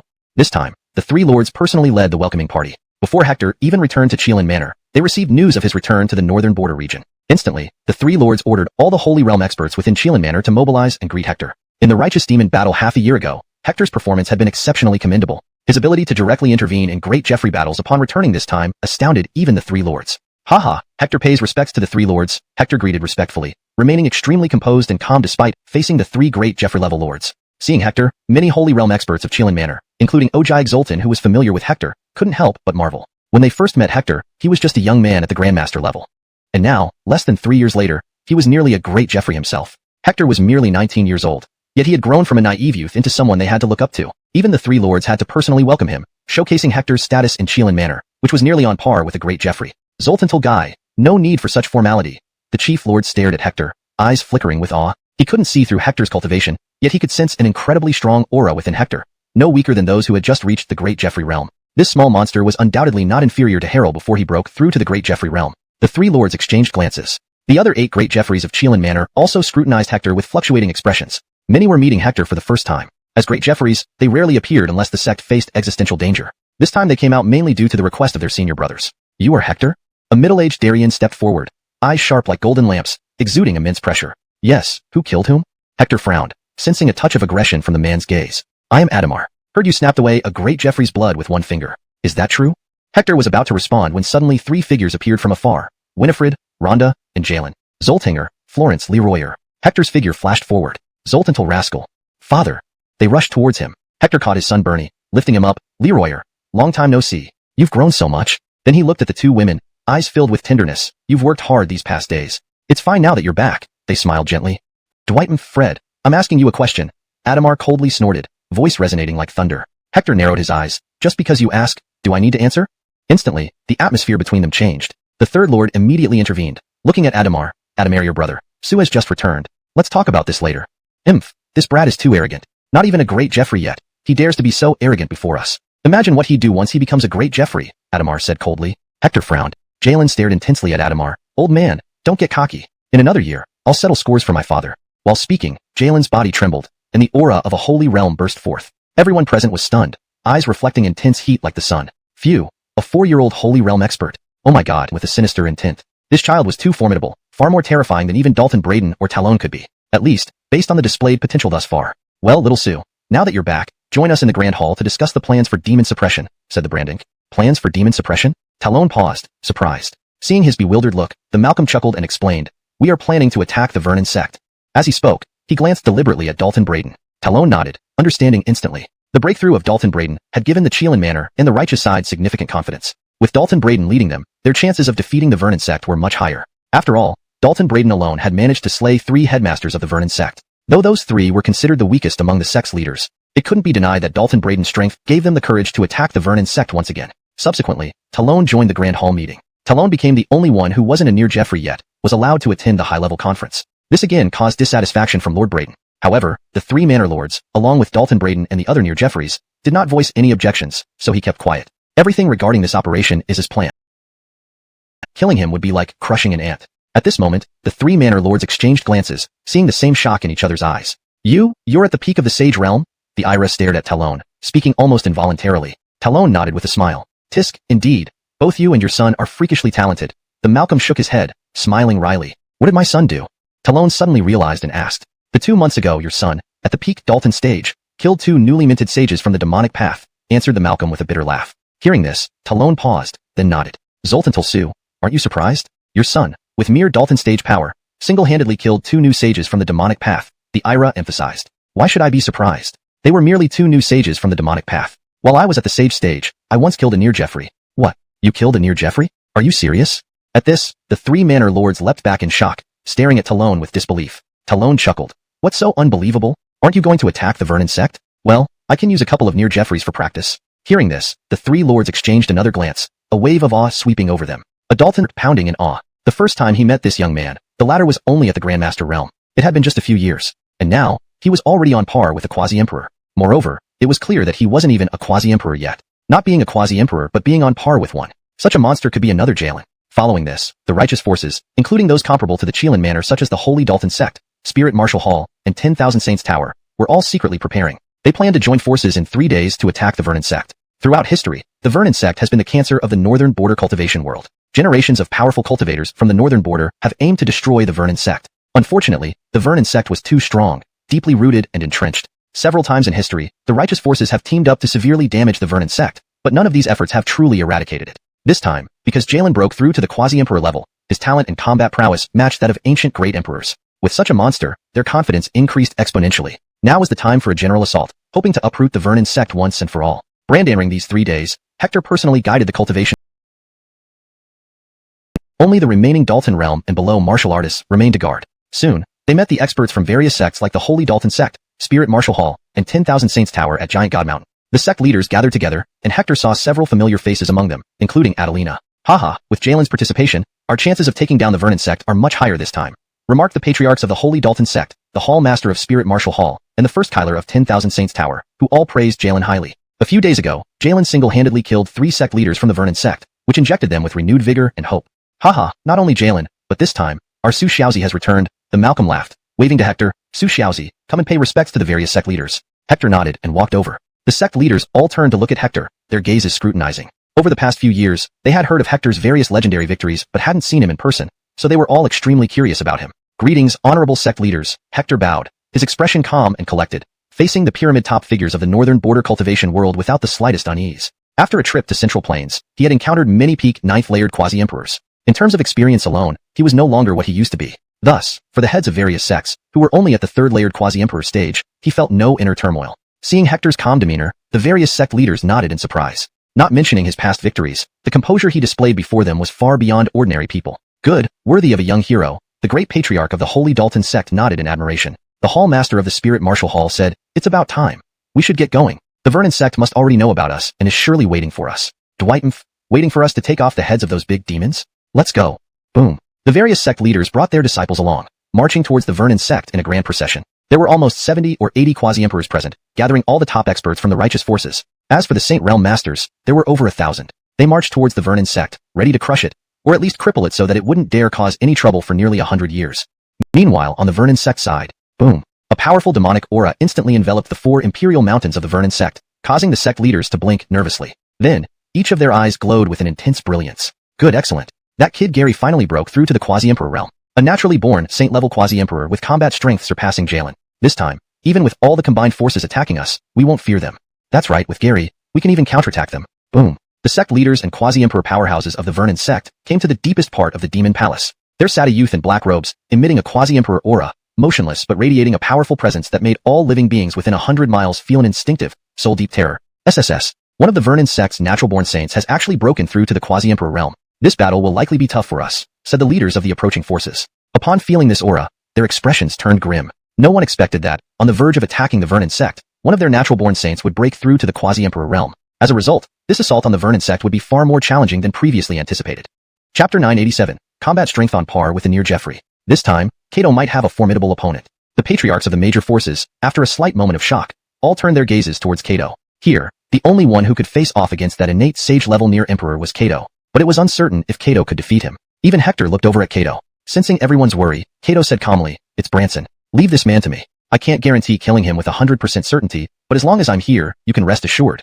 He won't be able to interfere in your battles." Hearing Kato's words, the patriarchs of the various factions sighed in relief internally, the heavy expressions on their faces dissipating. A monster at the innate sage level, once they step into the Near Emperor realm, possesses combat strength on par with ancient Jeffreys of the same realm. Even their top-tier patriarchs would feel intimidated upon encountering such monsters and would need several to barely stand a chance against one, often ending in helpless situations. For example, just days ago, Kato had single-handedly slain 3 top-tier Vernon sect patriarchs. The innate sage Branson of the Vernon sect, upon reaching the Near Emperor realm, would not be inferior in combat strength to Kato. He would definitely be a formidable rival for Kato. "I'll go first and engage Branson." Kato's figure flashed, leading ahead of the various forces' top-tier patriarchs toward the Vernon sect. Meanwhile, the Vernon sect's top-tier patriarchs were both surprised and delighted. Even feeling Branson's aura was enough to send shivers down their spines. It was as if sitting there wasn't a Near Emperor but in Jeffrey. That overwhelming pressure made even them feel intimidated.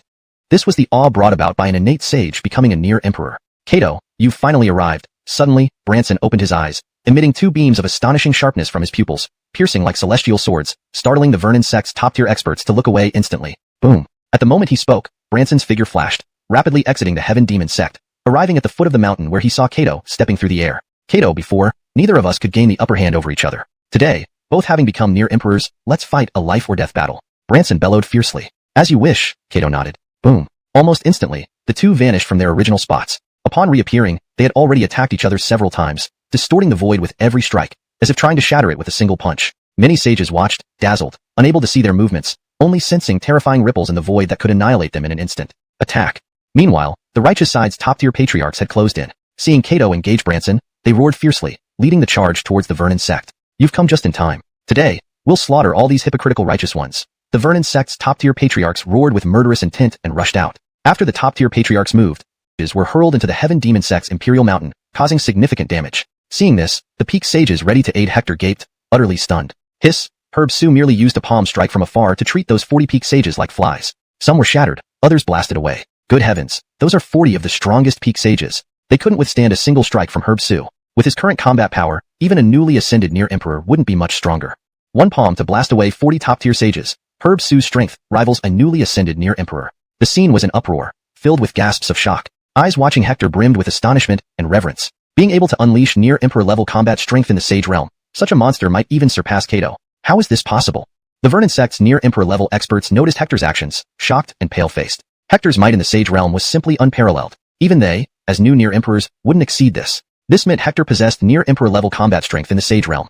Who throughout history could achieve this? Even ancient Jeffreys couldn't do so. Boom. After the palm strike, Hector pulled back, glancing at his son Bernie, seeing the astonishment on his face. He was a born sect. Sages around him had been so intimidated by Hector that they fled as if avoiding deities. Seeing the northern demon Jeffrey Mountain, Hector felt an immense sense of nostalgia. When he first came here, it was as a disciple of the northern demon Jeffrey Mountain. The second time was 6 months ago when he stormed the mountain and killed Blood Demon here. This time, his mood was different. Because this time, no one could stop his footsteps. The Vernon sect sages, seeing Hector step onto the northern demon Jeffrey Mountain, gnashed their teeth in hatred but dared not stop him. Hector now possessed combat strength comparable to a quasi-emperor. To kill him, only a quasi-emperor could do so.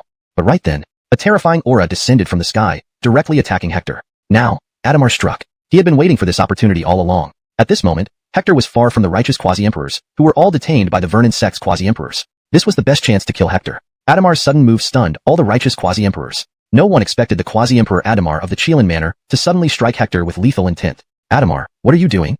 A quasi-emperor level expert from the Qilin Manor shouted in shock. "Naturally, killing Hector. Don't you see?" Adamar sneered, his eyes burning with murderous intent.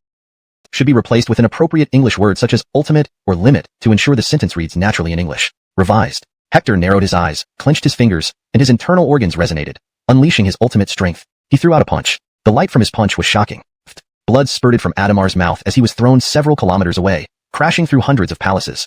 This was the clash between quasi-emperors. Once they attacked, the destruction was immeasurable. Hiss, no way, Lord Su, at the Sage Realm, punched away the quasi-emperor Adamar. Oh, am I hallucinating? Damn, Lord Su is terrifying. With just the Sage Realm, he suppressed a quasi-emperor. Such power is probably unmatched throughout history. Annoying, how could someone at the Sage Realm be so strong? He knocked away a quasi-emperor.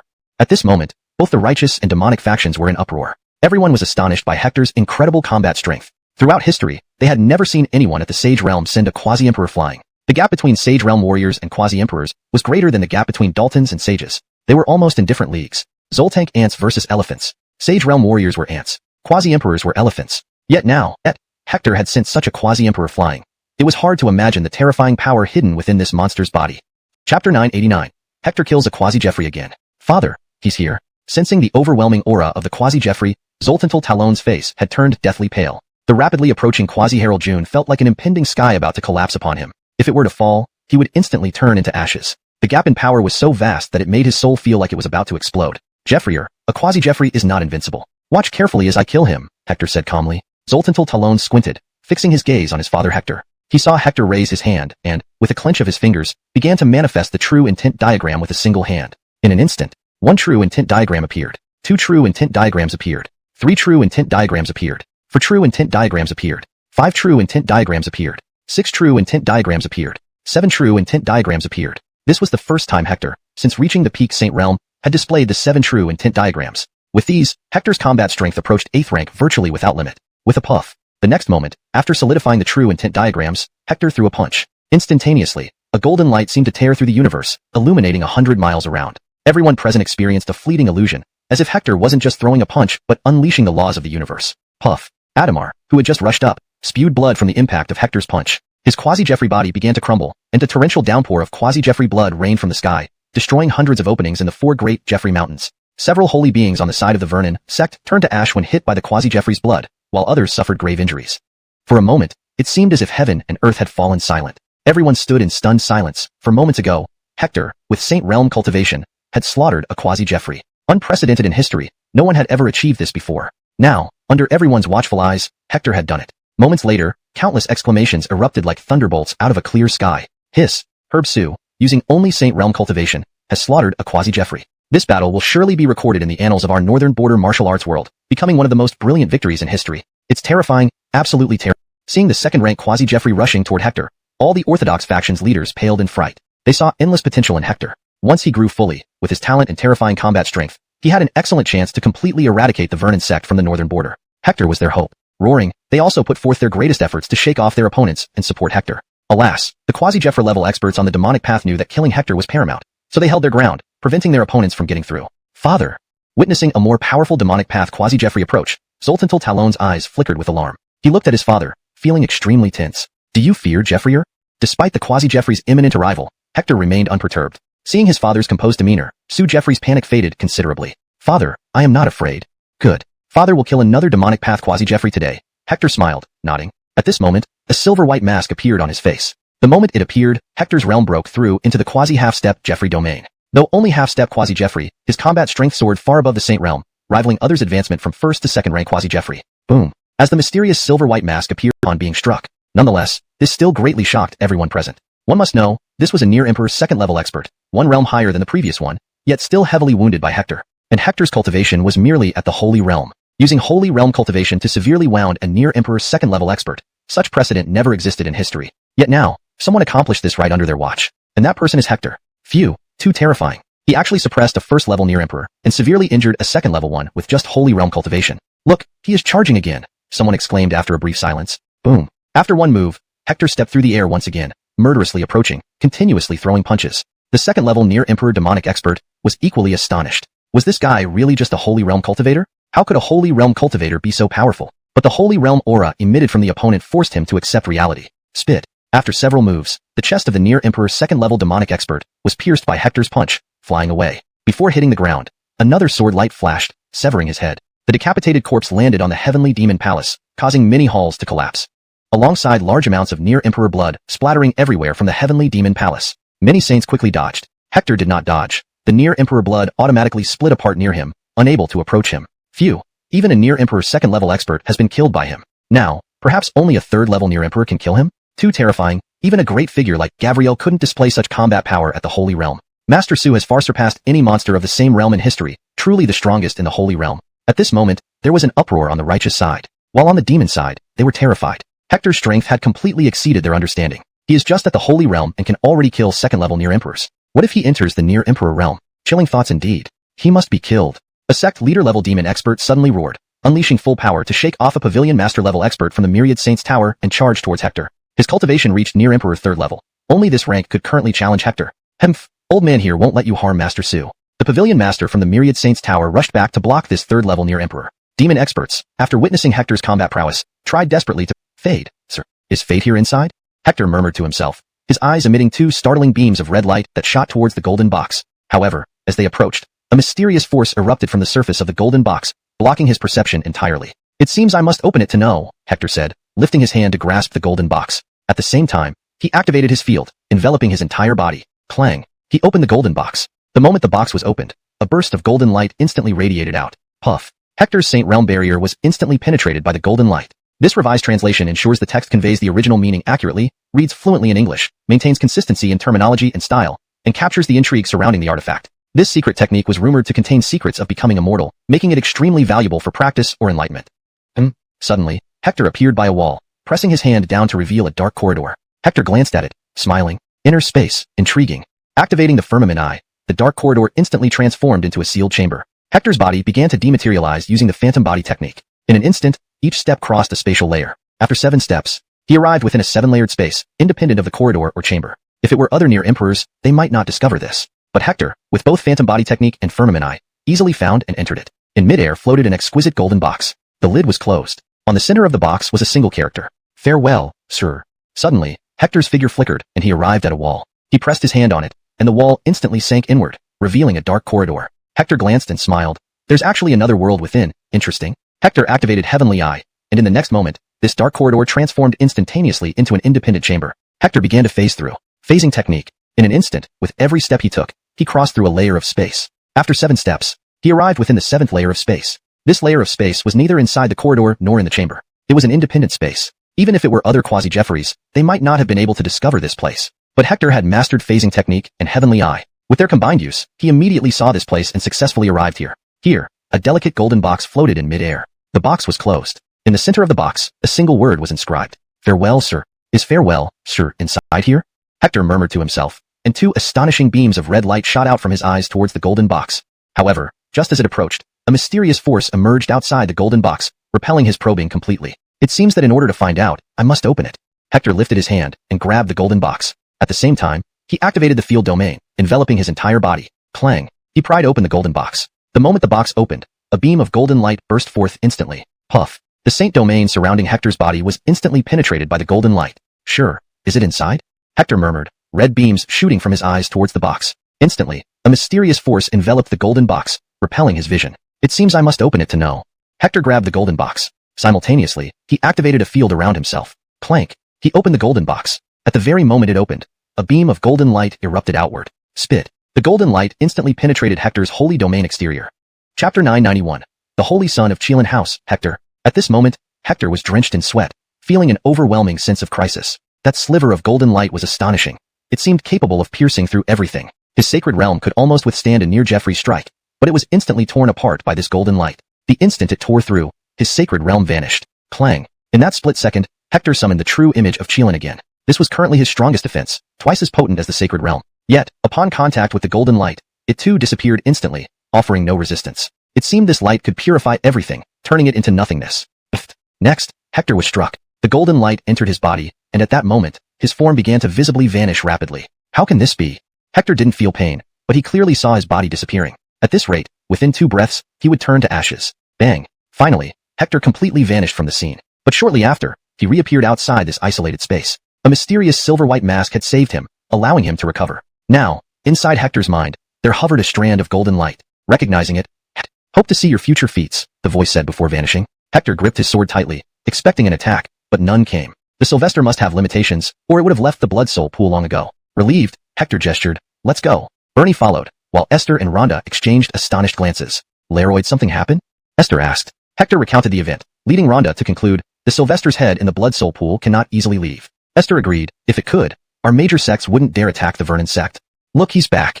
When Hector reappeared, the Vernon sect's Kylers were stunned again. Hector resumed his assault on the Vernon sects near Jeffreys, targeting first-tier ones. After one day, 5 near Jeffreys lay dead. In total, 7 died at his hands, making Hector the most outstanding figure of this battle. Both sides suffered greatly, but due to Hector, the Vernon sect suffered unprecedented losses. Damn that brat! When the Vernon sect's leaders saw the words Hector and Bernie left at the heavenly demon god temple, they erupted in anger. Not only did he kill their near Jeffries, but he also defiled their most sacred place. Such humiliation was unprecedented in their thousands of years of history. Following the battle, Shielan House convened all major forces, aiming to make Hector their second holy son. Historically, only Jian had held this title, branding to his king, hidden in the depths of fate. Once this undercurrent reached this sky, it would have a significant impact on the entire northern border martial world, Shinwu continent, and even the overseas countries. However, what exactly it was, he did not know. It was merely a perception. Therefore, he must quickly enhance his strength so that when the change occurs, he can better deal with any emergencies. Apart from Hector, his son and wives Winifred and Rhonda also began their secluded cultivation. Boom. In the blink of an eye, half a year passed. At this moment, within the Kylan mansion, a powerful aura erupted instantly, enveloping the entire mansion. Many people looked up, their eyes filled with shock. Whoa, this is the aura of someone at the peak of the sacred realm. It nearly rivals a quasi-Jeffrey. That direction? It's Bernie. Bernie has broken through to the peak of the sacred realm. Whoa, this kid is only 5 years old. Yet he's already at the peak of the sacred realm, just like his father Hector. Peak sacred realm at 5 years old, incredible. With such a father, there must be such a son. Before long, Bernie might surpass Hector? Hee hee, I truly look forward to Bernie surpassing Hector, this monster. That's not certain. Even if Bernie is born as an imperial figure, before the quasi-Jeffrey realm, he can indeed proceed smoothly, but after reaching quasi-Jeffrey, it will take several years of cultivation to break through. Even Hector took considerable time.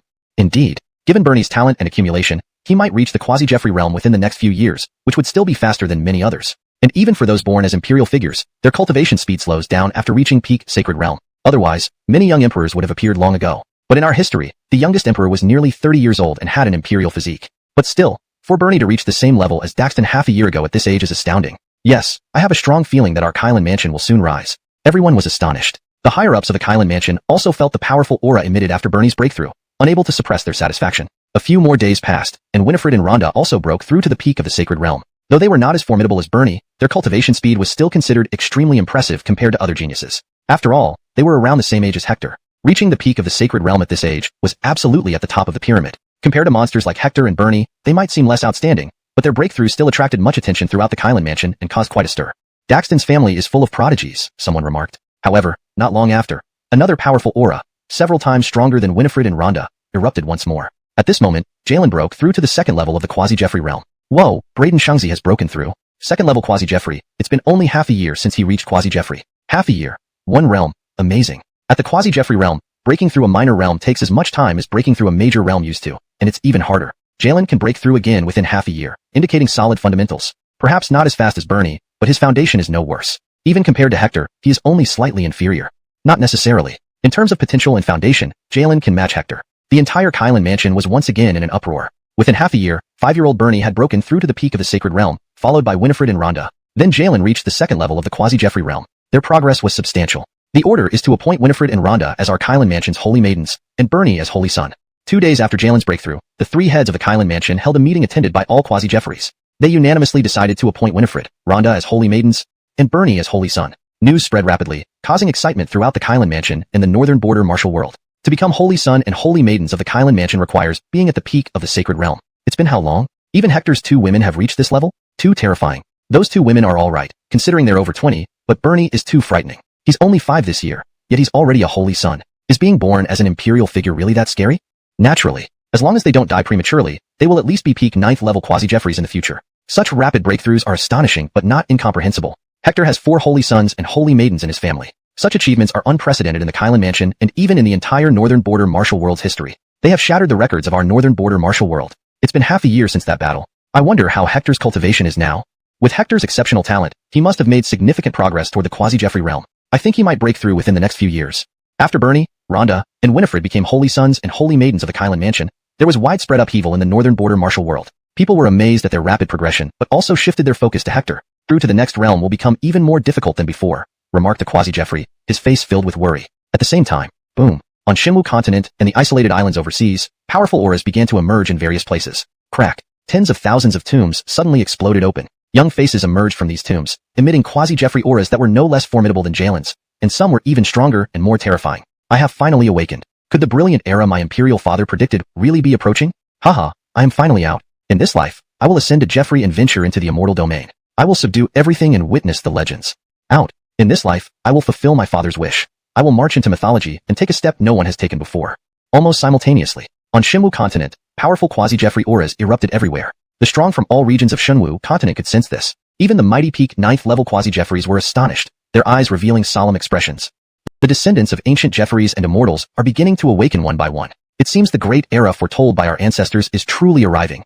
Chapter 993. The son of the Jeffrey arrives at Qilin Manor. Throughout the annals of history in Liurevine Martial Continent, all major factions have recorded it. Brand entering the mythic era, the immortal ancient era, the near-immortal era, and even the martial era. Some immortals, emperors, and so forth had sealed away their most treasured offspring, awaiting a splendid new age. When this great era arrives, the world will undergo significant changes. This transformation can be destructive.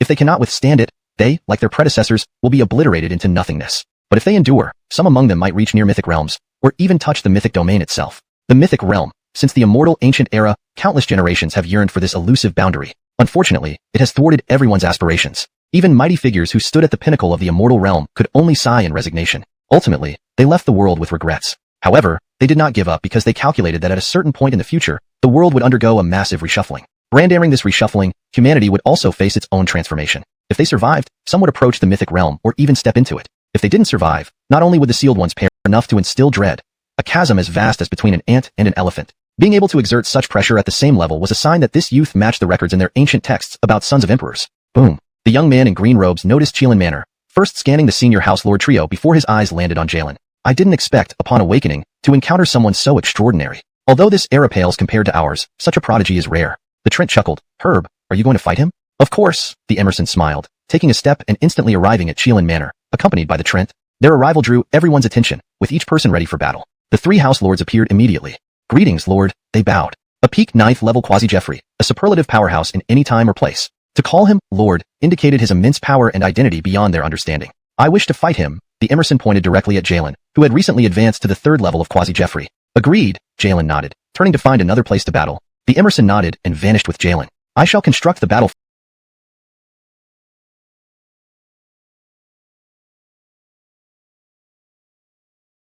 The Trent smiled, waving his hand. Boom. Instantly, a huge independent space appeared outside Qilin Manor, cloaked in grayish haze. Inside, powerful auras clashed intensely, sending shockwaves rippling outward. Hiss, who was that Emerson? How could he match Jalen so evenly? This is the first time I've seen anyone fight Jalen at the same level besides Vernon Sect's magic child. The assembled saints marveled, daring to ask the Lord, who is this young noble? The senior house lord watched in amazement. Though unable to discern the specifics of the battle, he sensed its intensity, even beyond Jalen's control. Hence, he turned to the Trent for answers. He is none other than Jeffrey Chongqing's son, the Trent smiled. Chapter 994. Hector, the near Jeffrey. Great Jeffrey Chongqing? Upon hearing this, the great mansion lord was taken aback, his eyes reflecting immense shock as he blurted out. Could it be that you're speaking of great Jeffrey Zoltan Chongqing, who once defied the heavens during the opening of the martial era? That's right. My master is indeed great Jeffrey Chongqing. The Trent nodded with a smile. After receiving confirmation, the great mansion lord and others were shaken to their core. Zoltan Chongqing was no ordinary figure. He was a great Jeffrey. In the early days of the martial era, he nearly became an immortal and was renowned as one of the most outstanding reached the mythical realm. Unfortunately, the mythical realm was unattainable. Even immortals had become legends, let alone those surpassing immortals within the mythical realm. Boom. At this moment, a terrifying aura erupted from the depths of the Kirin mansion. Almost instantly, everyone turned around. Upon sensing the powerful, heart-shaking aura, everyone was stunned. Their eyes widened in shock. Hiss, this is Hector's aura. There's no doubt he has become a near Jeffrey. Leroyd Hector advanced to the near Jeffrey realm in just 1 year? An imperial level near Jeffrey at 21? Holy crap, Hector is a freak. This kid has become a near Jeffrey. Unbelievable. At this moment, the entire Kirin mansion was in a state of shock. They cried out in amazement, their excitement palpable. Who could have thought that Su Changsheng, who entered seclusion a year ago, had become an immortal today? Goodness, he actually did it. Seeing this, the great mansion lord and others were also immensely excited, their eyes sparkling with excitement. A year ago, this young man could kill near Jeffreys with only saint-level cultivation. Now, breaking through to the near Jeffrey realm, how powerful would his combat strength be? The mere thought left them exhilarated. Is this young man an imperial prince?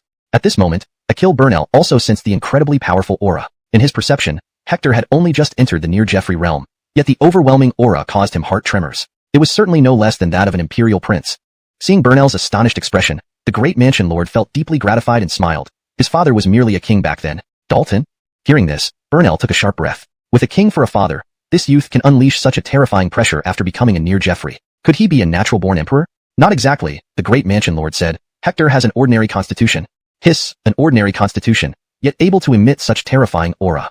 At this moment, Akil Burnell drew a sharp breath, trembling as he said, remarkable. Even Lord Alfredo, who defied the heavens, had an ordinary constitution. This youth rivals Lord Alfredo. To possess such a terrifying presence with an ordinary constitution after reaching the near Jeffrey realm was an extraordinarily rare occurrence in history. Zoltank Lord Alfredo, who had an ordinary constitution but was incomparably strong, suppressing all kinds of innate holy figures, natural emperors, chaos bodies, myriad path bodies, and ancient immortal bodies. He had forcefully entered the immortal realm in an era when Lord and others drew sharp breaths. To directly enter second level near Jeffrey immediately after becoming a near Jeffrey showed how solid and profound Hector's martial foundation was. How should I address you, little brother? Burnell smiled warmly at Hector. I'm Hector. May I ask your name, senior? Hector replied. Burnell smiled. I am Burnell. Hector nodded. Suddenly, his gaze flashed. It's about to end. Everyone looked towards Jalen upon hearing this, seeing him appear together with Ivan. Both were injured. Haha, it's been a long time since I felt such an exhilarating battle. Next time, we'll spar again, Ivan laughed. Jalen nodded and then turned to Hector, asking, Hector, you've broken through to the near Jeffrey realm? Hector smiled. Just broke through. Chapter 995. Hector battles the Imperial Sun. Harold's eyes flickered as he glanced at Hector and nodded again. You surpassed my expectations even faster than I thought. This brother here is... Ivan turned his gaze to Hector, his expression suddenly serious. Anyone who could earn such high regard from Harold was certainly no ordinary person. Immediately, he shifted his focus entirely to Hector. He was not prepared for what he sensed next. A wave of intense pressure emanated from Hector, a sensation Ivan had only ever felt from Harold. Clearly, this man was on par with Harold in strength. And according to Harold, he had just recently ascended to the near Jeffrey realm. To generate a comparable pressure after just breaking through? Was that even possible? Hector. Despite Ivan's probing gaze, Hector remained calm and responded with a nonchalant tone. Brother Sue, would you care to join me in a battle? Excitement flashed in Ivan's eyes. Rest up for a day, restore your energy, and we'll have our match when you're fully recovered. Ivan nodded. Agreed. Let's meet one day from now. Afterward, the Grand Lord of Chelan Manor arranged for Burnell and Ivan to stay at Chelan Manor. In an instant, the entire Chelan Manor buzzed with excitement. Today, two major events unfolded at Chelan Manor. First, an Imperial Sun visited and engaged Harold in combat. Everyone wondered who had won. Second, Hector had advanced to the near Jeffrey realm and would challenge the Imperial Sun, Ivan, in a day. Who do you think won between Harold and the Imperial Sun? It's hard to say. Both are prodigies among martial artists. The Imperial Sun has the blood of an emperor flowing in his veins, rivaling any born ruler. Harold, on the other hand, has been invincible since he began. And who do you think will win between the Imperial Sun and Hector in a day? Leroy discussions about these two events spread throughout Chelan Manor. Meanwhile, in the courtyard where Hector resided, the Grand Lord, Terry, Third Lord, Harold, Hector, Esther, Rhonda, and Bernie were all gathered. We're wasting a whole day on him. No matter. It's just one day. Consider it a warm-up. Burnell asked, Young master, what do you think of that, Harold? Ivan pondered for a moment. He's decent. He can match me without using the forbidden techniques of an emperor. Surprised, Burnell remarked. To be evenly matched with you without those techniques, this Fred is indeed extraordinary, nearly matching a naturally born sage at this level. He's already accomplished much given his ordinary physique, said Ivan, glancing back at Hector. I hope Hector can offer me some pleasant surprises. Burnell smiled wryly. With his ordinary physique, how many surprises can he offer? Besides, he's only at the second level of the near Jeffrey realm, a step lower than you. I will suppress my power to fight him, replied Ivan. Boom. In no time, a day passed. Early the next morning, crowds gathered at Chelan Square, filled with anticipation. Today was the scheduled match between Hector and the Imperial Son Ivan. Father, Bernie arrived at Hector's room early, his eyes gleaming with hope. Hector smiled at his son. Leroy, don't worry. Father will surely win. Of course.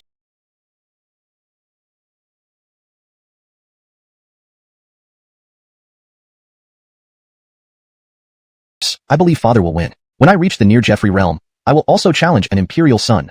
Bernie clenched his fists, brimming with confidence in his father. Hector nodded to Esther and Rhonda, then vanished in a flash, appearing instantly at Chelan Square. Haha, Brother Sue, I've been waiting for you. Ivan greeted him with a loud laugh, his eyes filled with fighting spirit. Then let's begin, Hector nodded, equally eager to gauge his newfound strength post-advancement. Ivan looked at Burnell. Burnell nodded, forming seals with both hands. With a booming sound, a dim, powerful force surged over Chelan Square, transforming the sky into a separate space. A special ability unique to those at the peak of the 9th level of the near Jeffrey realm. They now possessed some of the capabilities of an emperor. Please, Brother Sue. Please, Brother Zoltan. They exchanged glances, nodded, and in an instant, charged into the battlefield constructed by Burnell. Boom. Within moments, they clashed. Just a breath later, Ivan's voice echoed shockingly, causing everyone's scalp to tingle. How is this possible, Brother Sue? Hashtag chapter 996. Defeating the son of the Jeffrey, crushing the innate sage from afar. What happened? When everyone at Chelan Mansion heard the horrified and shocked voice of Ivan, the son of a great Jeff flowed with immortality, possessing immense potential and superior talents. Their combat prowess and secret martial techniques often surpassed those of the sons of emperors. If a son of the Jeffrey learned imperial arts, then an immortal descendant would learn divine scriptures surpassing imperial arts, two entirely different levels. Yet here, Burnell saw Hector, whose cultivation was a realm lower than Herb, fighting on equal footing with him. Later on, Hector even forced Ivan to use imperial arts. And now, Hector was beginning to unleash his full strength. Boom. After an unknown period, the battle finally ended. Burnell dismissed the battlefield, revealing Ivan and Hector. All eyes immediately focused on Hector and Ivan. Ivan looked exhausted, with a trickle of blood at the corner of his mouth. Hector's hair was slightly disheveled, and his breathing was unstable. Who won? Many were curious, but none dared ask directly. After all, this was the son of the Jeffrey, accompanied by a peak 9th stage quasi-Jeffrey. No need for further words. All right, Hector nodded. Subsequently, Ivan and Burnell left. Once they were gone, everyone crowded around eagerly. Even the mansion lord couldn't resist asking, how did it go? The rest held their breaths, staring intensely at Hector. For Armand to face the son of the Jeffrey, regardless of the outcome, it was already enough to make them all proud. Of course my father won, said Bernie proudly before Hector could respond. Hector smiled, nodding at the boastful Bernie. No one knows my father better than I, reiterate the Vernon sect. Thus, Hector returned to close seclusion. The following month, changes began sweeping across the Lea-Irvine Marshall Continent's 5 domains: Central Region, Eastern Wasteland, Western Regions, Southern City, and Northern Border. Sealed ancient monsters awakened everywhere, including the remote Northern Border, where Chelan Mansion sensed dozens of powerful presences erupting, each surpassing Ivan significantly. One even reached peak 9th stage quasi-Jeffrey. It was a peak 9th stage quasi-Jeffrey son of the Jeffrey. Boom. A month later, Hector broke through to peak 3rd stage quasi-Jeffrey, growing significantly stronger. Leaving his seclusion, he led Chelan Mansion's forces towards the Vernon sect. The entire Northern Border martial community followed closely behind. Since becoming a quasi-Jeffrey and defeating Ivan, Hector had inadvertently become the leader of the Northern Border martial community. Boom. Upon arriving at the Vernon sect, a formidable aura surged forth, shocking everyone present. It's him, the Vernon sect's peak quasi-Jeffrey innate sage, someone exclaimed nervously. He's at peak 3rd stage quasi-Jeffrey, the mansion lord noted, visibly shaken. A peak 3rd stage quasi-Jeffrey innate sage's combat power was enough to make anyone despair. Facing this blow, Hector merely smiled, raising a hand and pressing out. We promise never to set foot in the northern frontier again. At this moment, the 4 most powerful grandmasters of the Black Devil sect stepped out, one by one acknowledging defeat. They knew that this time, the Black Devil sect would utterly fail in the northern frontier. But it didn't matter. As long as they had the chance, they would make a comeback eventually. We must eradicate evil thoroughly, said the great Ellis of the Imperial Mansion, looking at Hector sternly. Hector nodded and said, you deal with the other remnants of the evil path. These people will be handled by me. As he spoke, Hector walked towards them. Commit suicide, and I'll grant you a complete corpse. Upon hearing this, the expressions of the Black Devil sect's grandmasters changed dramatically. Hector, you are too arrogant. Even if we die, we will not let you off. Brat, go to hell. At this moment, they all underwent soul transformation, their auras skyrocketing. They were all at the peak of the 3rd level quasi-Jeffrey. After soul transformation, their strength increased several times over. However, Hector remained calm and dealt casually with them. With a gurgle, one of the peak quasi-Jeffreys of the Black Devil sect exploded instantly. Soon, all the dozen or so Grandmaster level experts were slain by Hector. The strongest among them could barely withstand to match his power. Time passed swiftly. In the blink of an eye, a year had gone by. Over the course of the year, breakthroughs began occurring one after another in Chelan Manor. Esther, Sydney, and Bernie all broke through to the quasi-Jeffrey realm. After breaking through, Esther and Sydney continued their seclusion. However, Bernie did not idle. He could sense several powerful presences in the martial arts world, all of whom were on par with him. Almost all were Jeffrey's sons. He then left Chelan Manor, challenging one of these Jeffrey's sons, aspiring to emulate his father's feat of defeating Jeffrey's son. Quickly, Bernie engaged in battle with Jeffrey's son, whose cultivation was equivalent to his own. The duel attracted attention from the entire northern frontier martial arts world. Even the awakened ancient Jeffrey's sons watched with curiosity. Among Jeffrey's sons, competition was fierce. Though their cultivations varied, each one possessed formidable combat prowess, making them wary of each other, especially due to the great imperial techniques they mastered. By observing, they could roughly gauge each other's imperial techniques. Bernie and the Jeffrey's son fought fiercely for an entire day and night. After a day and night of intense fighting, both were injured and exhausted nearly all their strength.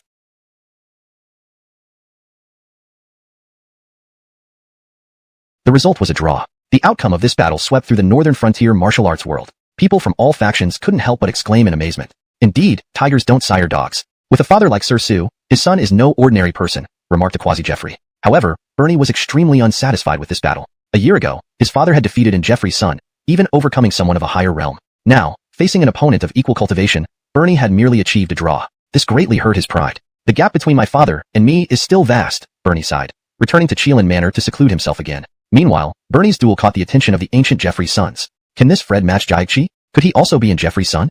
Many ancient Jeffrey's sons speculated about Bernie's identity and focused their attention on Chelan Manor. After a thorough scan, they were surprised to find that the strongest in Chelan Manor was merely a Franco who had attained the 3rd level quasi-Jeffrey realm, none other than Jalen. He isn't Jeffrey's son. He is just an ordinary offspring. Ivan reappeared, informing them about Bernie and Hector. How could it be possible? An ordinary constitution defeated you and produced such a child? In that case, does he rival the Gideonevity son? My goodness, to produce someone comparable to the Gideonevity son under such adverse conditions. It appears the potential of this Hector in Chelan Manor is extraordinarily transcendent. Dwight, how transcendent is he really? A test will tell. I don't believe he's truly that strong. At that moment, Jeffrey's son stepped forward, reaching the peak of the 4th level quasi-Jeffrey. From miles away, he struck directly at the location where Hector resided in Chelan Manor with immense force. Chapter 998, vast for thousands of miles. The Mohammed stepped out and struck the Chelan mansion from afar with a palm. With his cultivation and combat prowess, if this palm landed, the Chelan mansion would not withstand it. and most of it would be destroyed under his strike. At the Qilin mansion, everyone was shocked to see the impending attack from afar. At that moment, Jalen rose and swiftly dashed forward, throwing a powerful punch. Thud. Even the formidable Jalen, whose cultivation was one realm lower, spat blood and flew backward. Hiss, even Jalen is no match? Everyone in the Qilin mansion was terrified, their eyes wide with shock. Dwighmph. So these are the Qilin mansion's experts? They're nothing much. Hector, come out. The Mohammed approached, roaring like thunder, his eyes filled with undisguised disdain. Bang. But just then, a finger swept through the air from deep within the Qilin mansion, growing larger as it approached. The Mohammed was startled, immediately raising his hand to defend himself. He felt an immense sense of danger from that finger. Thud. In the next moment, he spat blood, flying away under the watchful eyes of dozens of Imperial suns, landing hundreds of miles away. His body crumpled, and he fell to his knees. Hiss, so powerful. Just a single finger sent him flying and kneeling hundreds of miles away. How strong is this person? Is he really just an ordinary mortal? All the Imperial suns were stunned, looking towards the depths of the Qilin mansion with unprecedented solemnity. Even those at the peak of quasi-Jeffrey levels showed signs of apprehension. They wondered what would happen if they were in the Mohammed's position. The outcome left them trembling. Brother Su has grown much stronger compared to a year ago. Give him a few more years, and he might reach the peak of quasi-Jeffrey level 9. Ivan sighed with emotion upon witnessing this. This guy. Jalen glanced in Hector's direction, shook his head, and retreated back into seclusion. The pressure Hector brought upon him was immense. Previously, Hector had been far below him. But over the past 2 years, Hector's rapid progress surpassed even him. After this battle, many Imperial sons in the northern frontier martial world witnessed Hector's formidable combat power. From then on, none dared provoke the Qilin mansion. Not because they lacked used ultimate divine weapons, they barely matched these individuals. Eventually, many Imperial clans joined forces, wielding divine weapons to besiege such individuals but failed. This was just a small episode during those 10 years. Many strong individuals emerged, with numerous Imperial and Eternal sons, reaching the peak of quasi-Jeffrey level 9. However, the heavenly energy on the Leroy Vine martial continent also withered significantly. Except for these top-tier fighters, other warriors struggle to make progress. The anomaly's origin is loosening faster and faster. If it continues, it will erupt. Once it erupts, it presents an opportunity.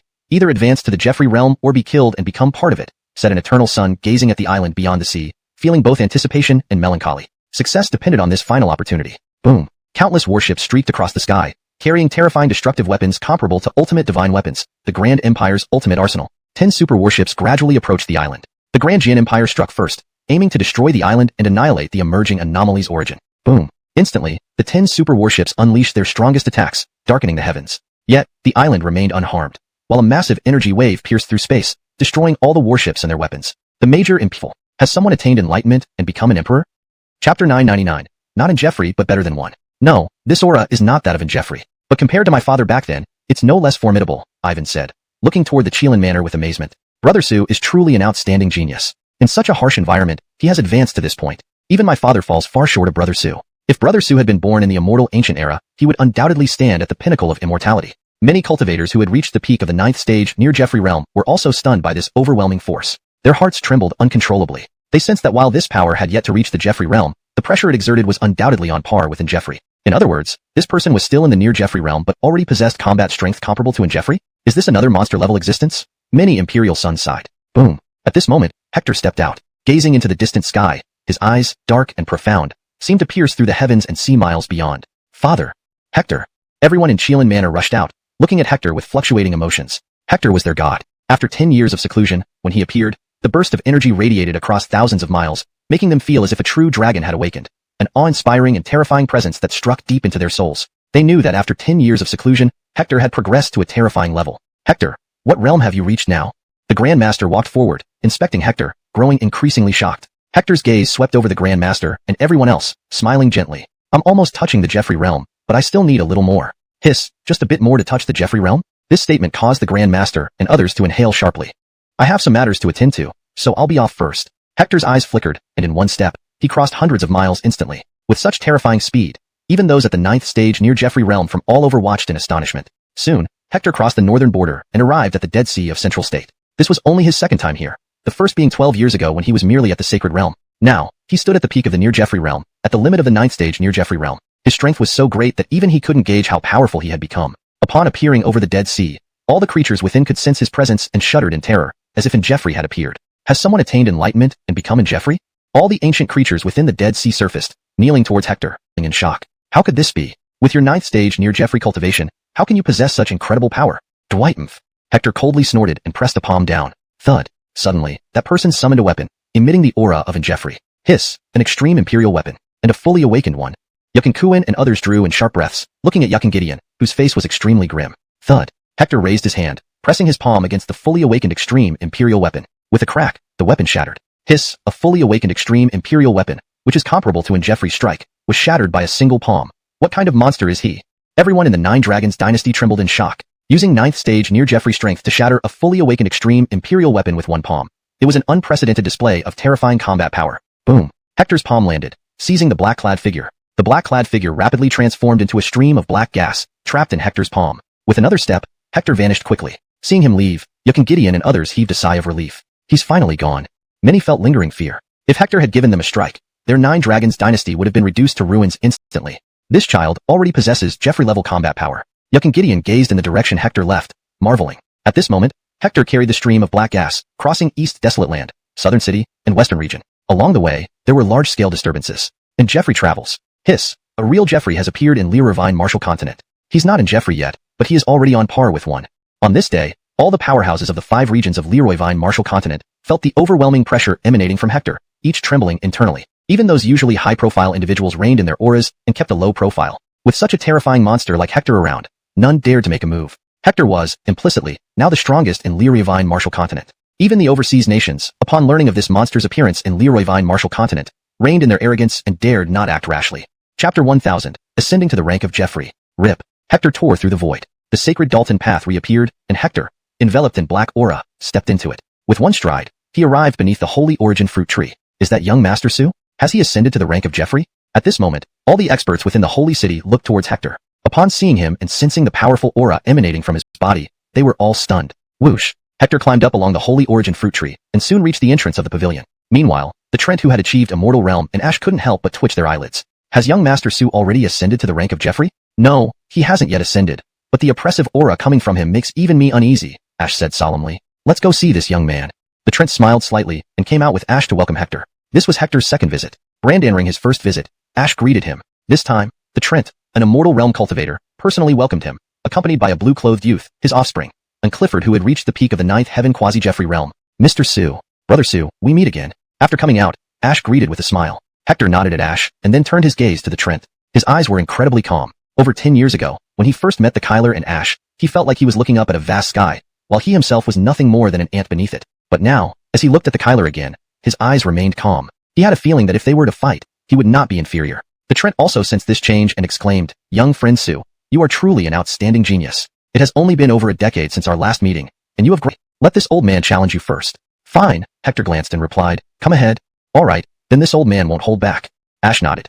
He felt no dissatisfaction because he could sense that Hector's strength was incredibly powerful, matching or possibly surpassing his own. In an instant, he launched an attack. He was a true great Jeffrey. Facing Hector, a quasi-Jeffrey realm expert, he did not dare to relax in the slightest, putting everything he had into the first strike. For a moment, the entire space seemed about to tear apart. Facing his punch, Hector merely raised his hand slightly to press down. Bang! Ash was instantly sent flying, while Hector stood motionless, as if that strike was just an effortless move. Young Master Su, this old man has lost. Ash drew a breath, gazing at Hector with deep respect. Being just a quasi-Jeffrey, he could achieve such a level of power, casually sending him flying with a mere gesture. He saw the figure of the legendary Gabrielle in Hector. Hector nodded and looked at the Trent. The Kyler nodded and turned to leave. Young friend Su, let's choose another place for battle. Agreed. Hector nodded and followed the Trent away. A short while later, they began to fight. Brother Jiag, who is this kid? How can he, being at the quasi-Jeffrey realm, challenge my father? The son of the Trent watched Hector in disbelief. He was in Clifford, with immortal blood flowing through the human race. Given more time, he can surely ascend to the rank of Jeffrey. In this era of depleted spiritual essence, how strong will he become when he ascends? I truly look forward to that day. After returning, Hector closed his doors for cultivation once again. This seclusion lasted another 10 years. Throughout these 10 years, he continuously studied the black gas, making significant progress each year. By the 10th year, an emperor-level force of law spread out from Qilin Mansion, quickly covering the entire Lirovine Martial Continent, startling everyone. They looked toward the direction of Qilin Mansion with unrestrained reverence. Sigh, someone has ascended to the rank of Jeffrey. From this direction, it's him, Hector. Fearful. The world has entered the 5 declines era, and the spiritual essence is almost completely depleted, yet he can still ascend. How did he manage it? In such harsh conditions, having ascended to the rank of Jeffrey, what level of combat power has he reached? At this moment, the Lirovine Martial Continent, including the overseas kingdoms, all sensed Hector's emperor-level force of law, unable to suppress their shock. Hashtag Chapter 1001. The Jeffrey achieves perfection. Hector had become an emperor, and the imperial laws emanating from his body were extremely formidable, affecting the entire Lirovine Martial Continent, and even the outer sea nations beyond it. Everyone who sensed Hector's imperial laws was astonished. Our 9 realms finally has an imperial Daryl. Brand entering the era of the 5 decays of the celestial beings, he became an emperor, and his combat power far surpasses that of ancient emperors. I suspect he is almost on par with immortals. Many Cliffords and Imperial-level 9th Heaven Peak quasi-emperors marveled inwardly and secretly speculated about Hector's strength. At this moment, after becoming an emperor, Hector's imperial law power surged to the heavens, generating a large amount of primordial essence to nourish this world. Within a radius of thousands of miles, a vast amount of heavenly essence rushed in, all refined by the imperial laws, making it superior to what existed before the 5 decays of the celestial beings began. Immediately, countless people within the region broke through their cultivation barriers upon absorbing the newly generated essence. First, the Daltons Jalen and Talon broke through to the peak of the 9th Heaven Quasi-Jeffrey realm. Rhonda and Winifred also reached the peak of the 6th Heaven Quasi-Jeffrey realm. The Great Lord, Terry, 3rd Lord of the Kieran Manor, among others, broke through their bottlenecks to reach the 4th Heaven Quasi-Jeffrey realm. Many more broke through as well, beyond count, instantly onto the Holy Origin fruit tree beside the Trent and Ash. Previously, it took him thousands of miles to reach the tree. Now, he could traverse this distance with a single step, thanks to his new imperial power. The capabilities of Mr. Su are truly astounding, the Trent marveled. He had sensed Hector's imperial laws the moment he ascended. That very instant, Hector tore through space, arriving in the blink of an eye, demonstrating divine prowess that even he couldn't match. Smiling slightly, Hector asked, Akil, would you like to accompany me to explore the source of the anomalies? The Trent's expression changed as he looked deeply at Hector, then shook his head. Mr. Su, I suggest you wait until you've reached grand perfection. Hector nodded. He understood that sealing the anomaly source required the combined efforts of countless immortals at the end of the near-immortal era. With his current strength, matching a single immortal might be possible, but to rival all of them was still quite distant. Over the next 10 years, Hector engaged in discussions with the Trent while cultivating. Meanwhile, several dozen more emperors emerged, each either in Clifford or an imperial prince, achieving unparalleled power upon becoming.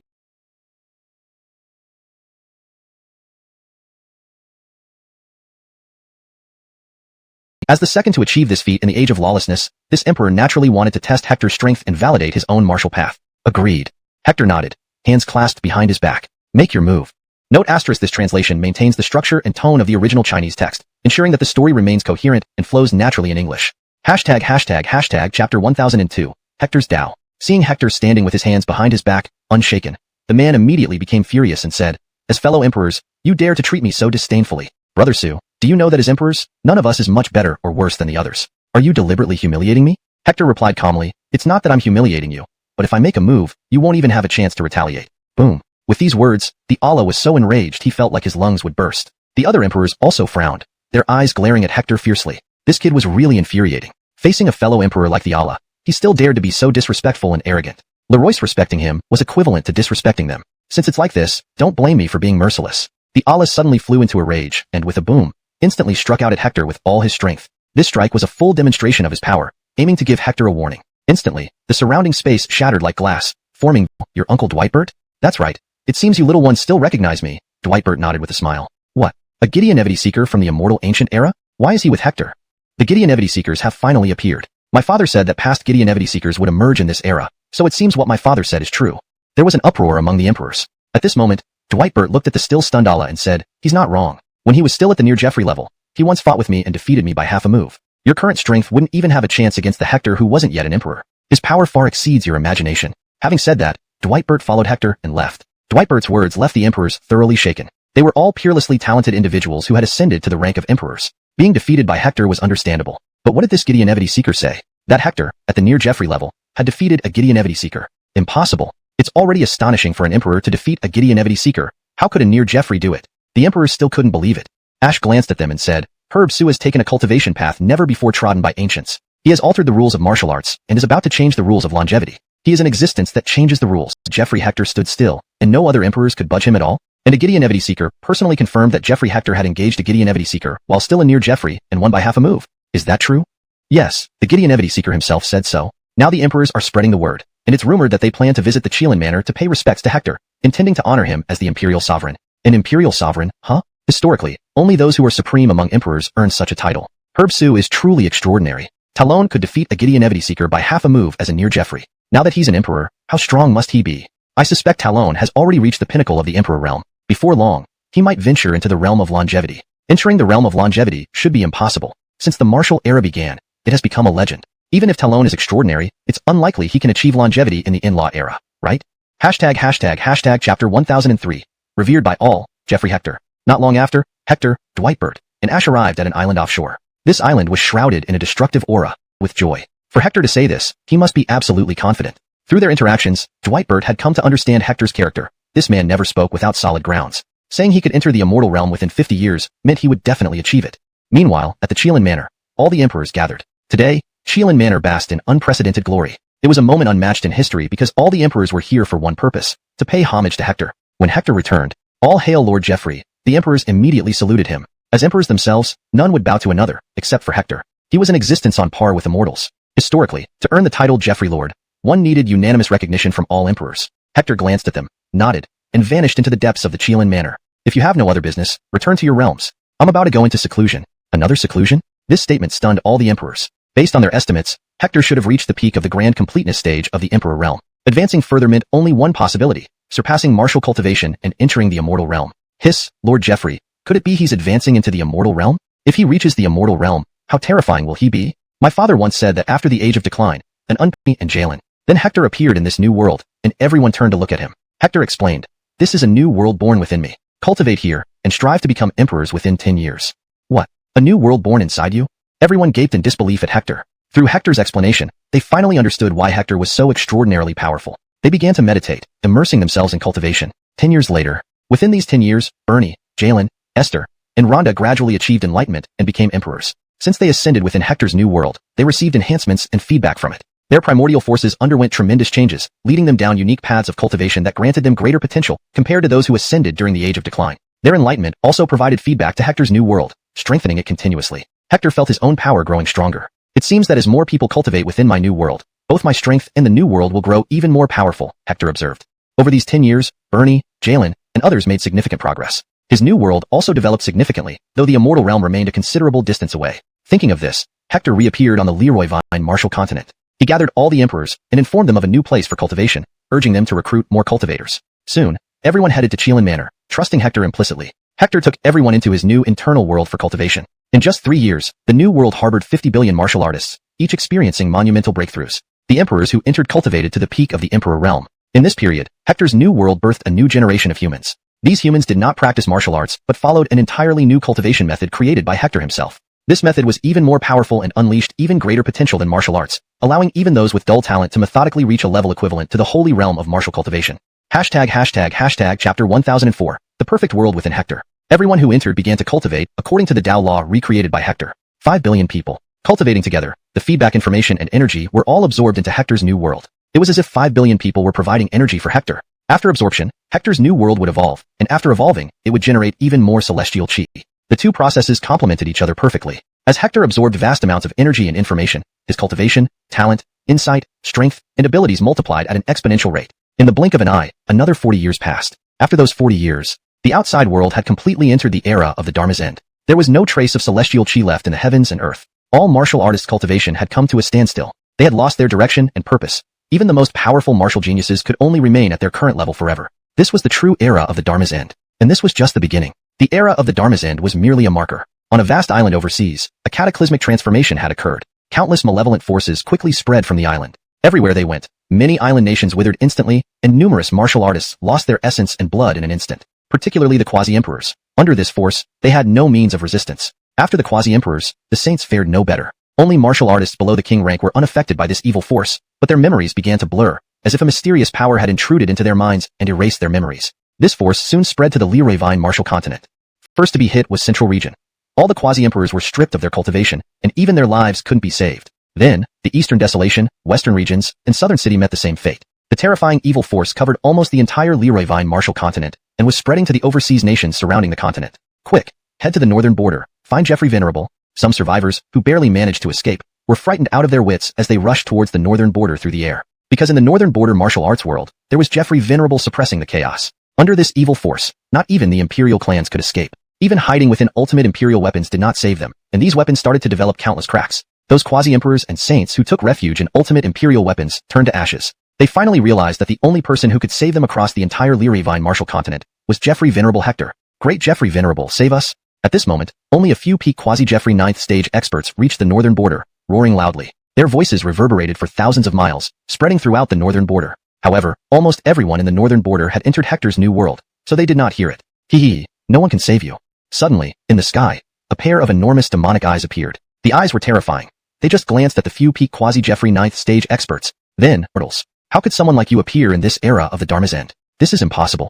The giant eyes trembled with shock. Turning around, it tried to leave. But Hector extended his hand, and the enormous eyes rapidly shrank, ending up being grasped in Hector's palm, reduced to a miniature version. From now on, you will become the world consciousness of my new world. Next, Hector brought it into the new world. Where is this place? A new world, inside your body? How could such a perfect world be born within you? And your world continues to evolve. Who exactly are you?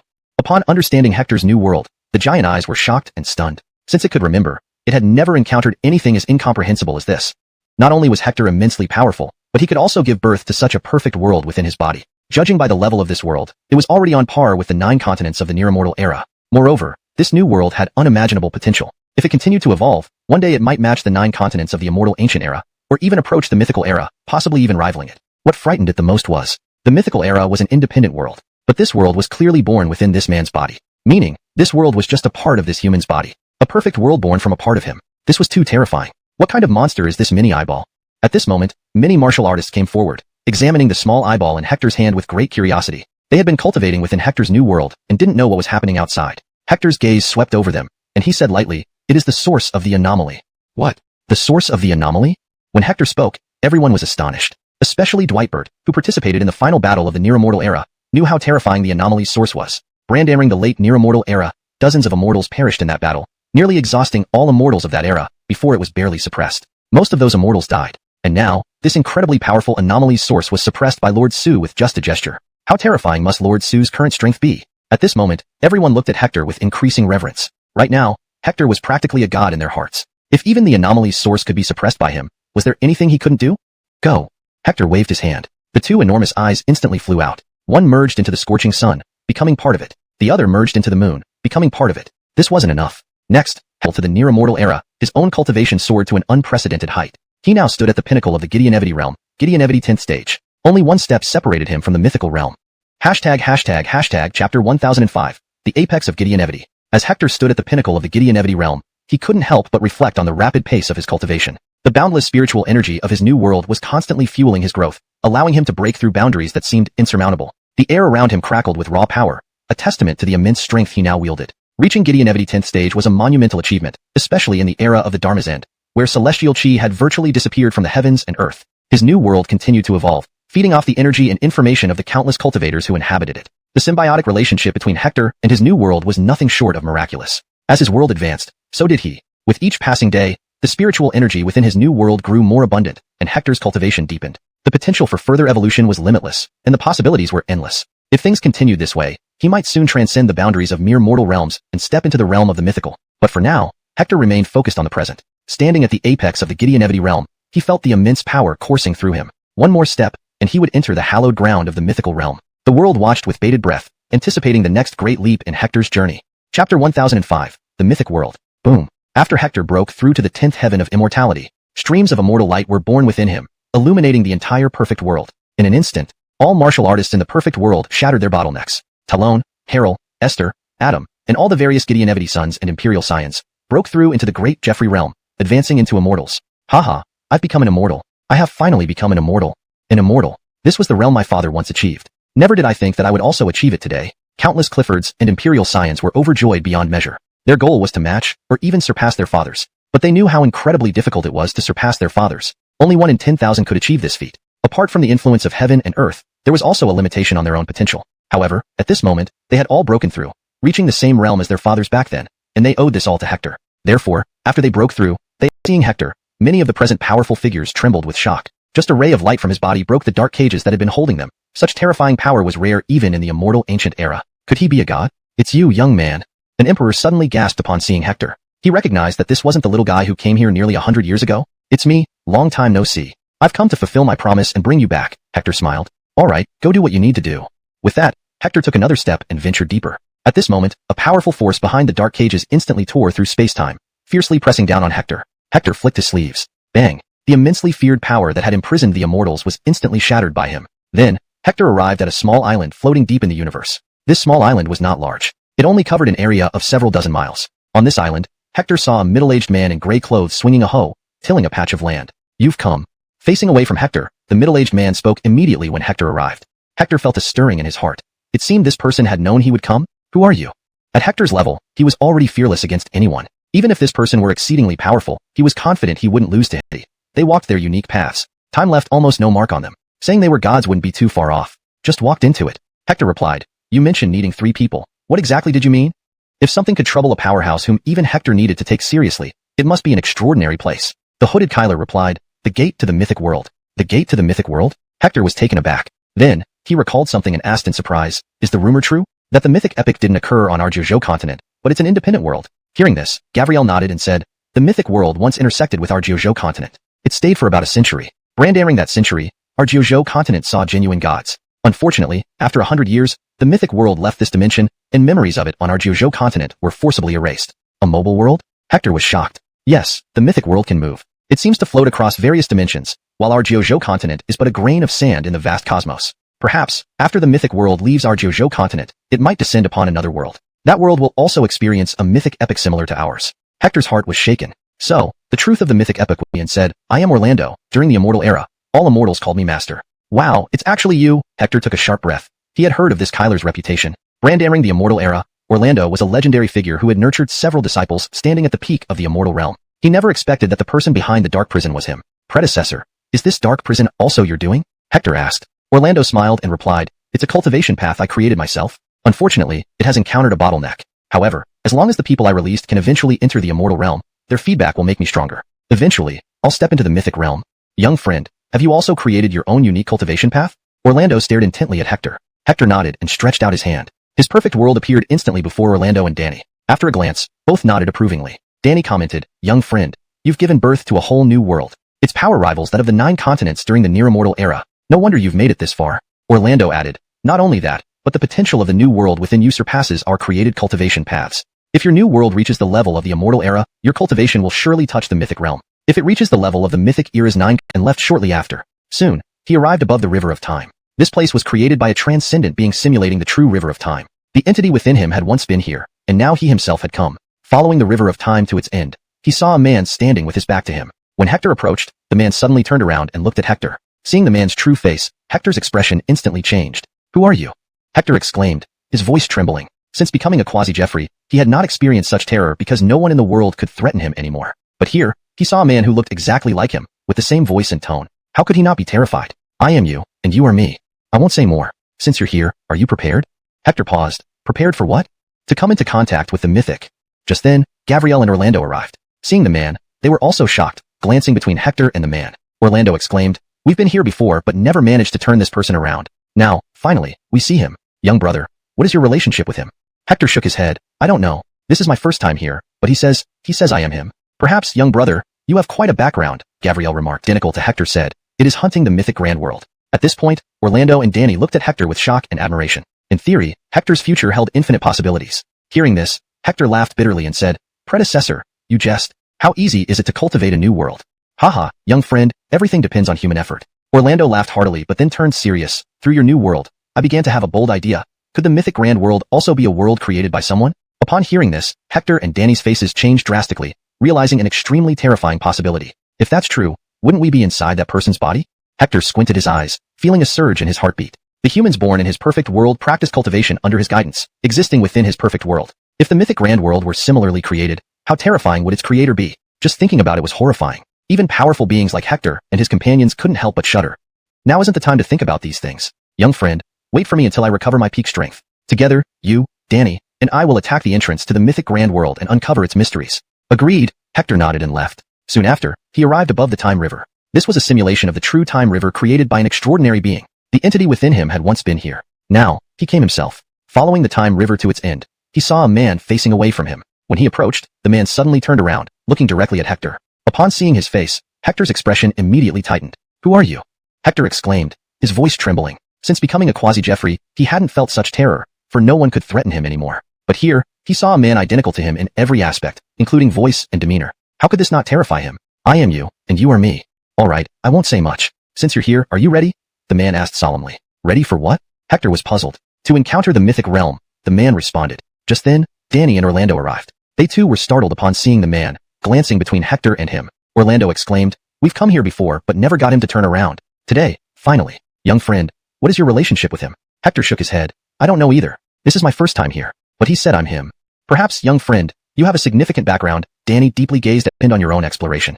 What? Chasing the mythic grand world? Finally, Hector and the others understood why the mythic Grand World was always moving, why it would only stay for 100 years on the 9 continents. Originally, it had been evading pursuit all along, and the one pursuing it was merely a hand? Let's go. Perhaps by breaching the gates of the mythic era, we can uncover its true nature, Gabrielle said solemnly at this moment. Then let's go, Hector nodded. Soon after, the three arrived before a massive red gate. At the center of the gate, the words, mythic, were carved. As they approached, terrifying power fluctuations surged from the mythic gate. Even Hector felt a hint of trepidation from this overwhelming force.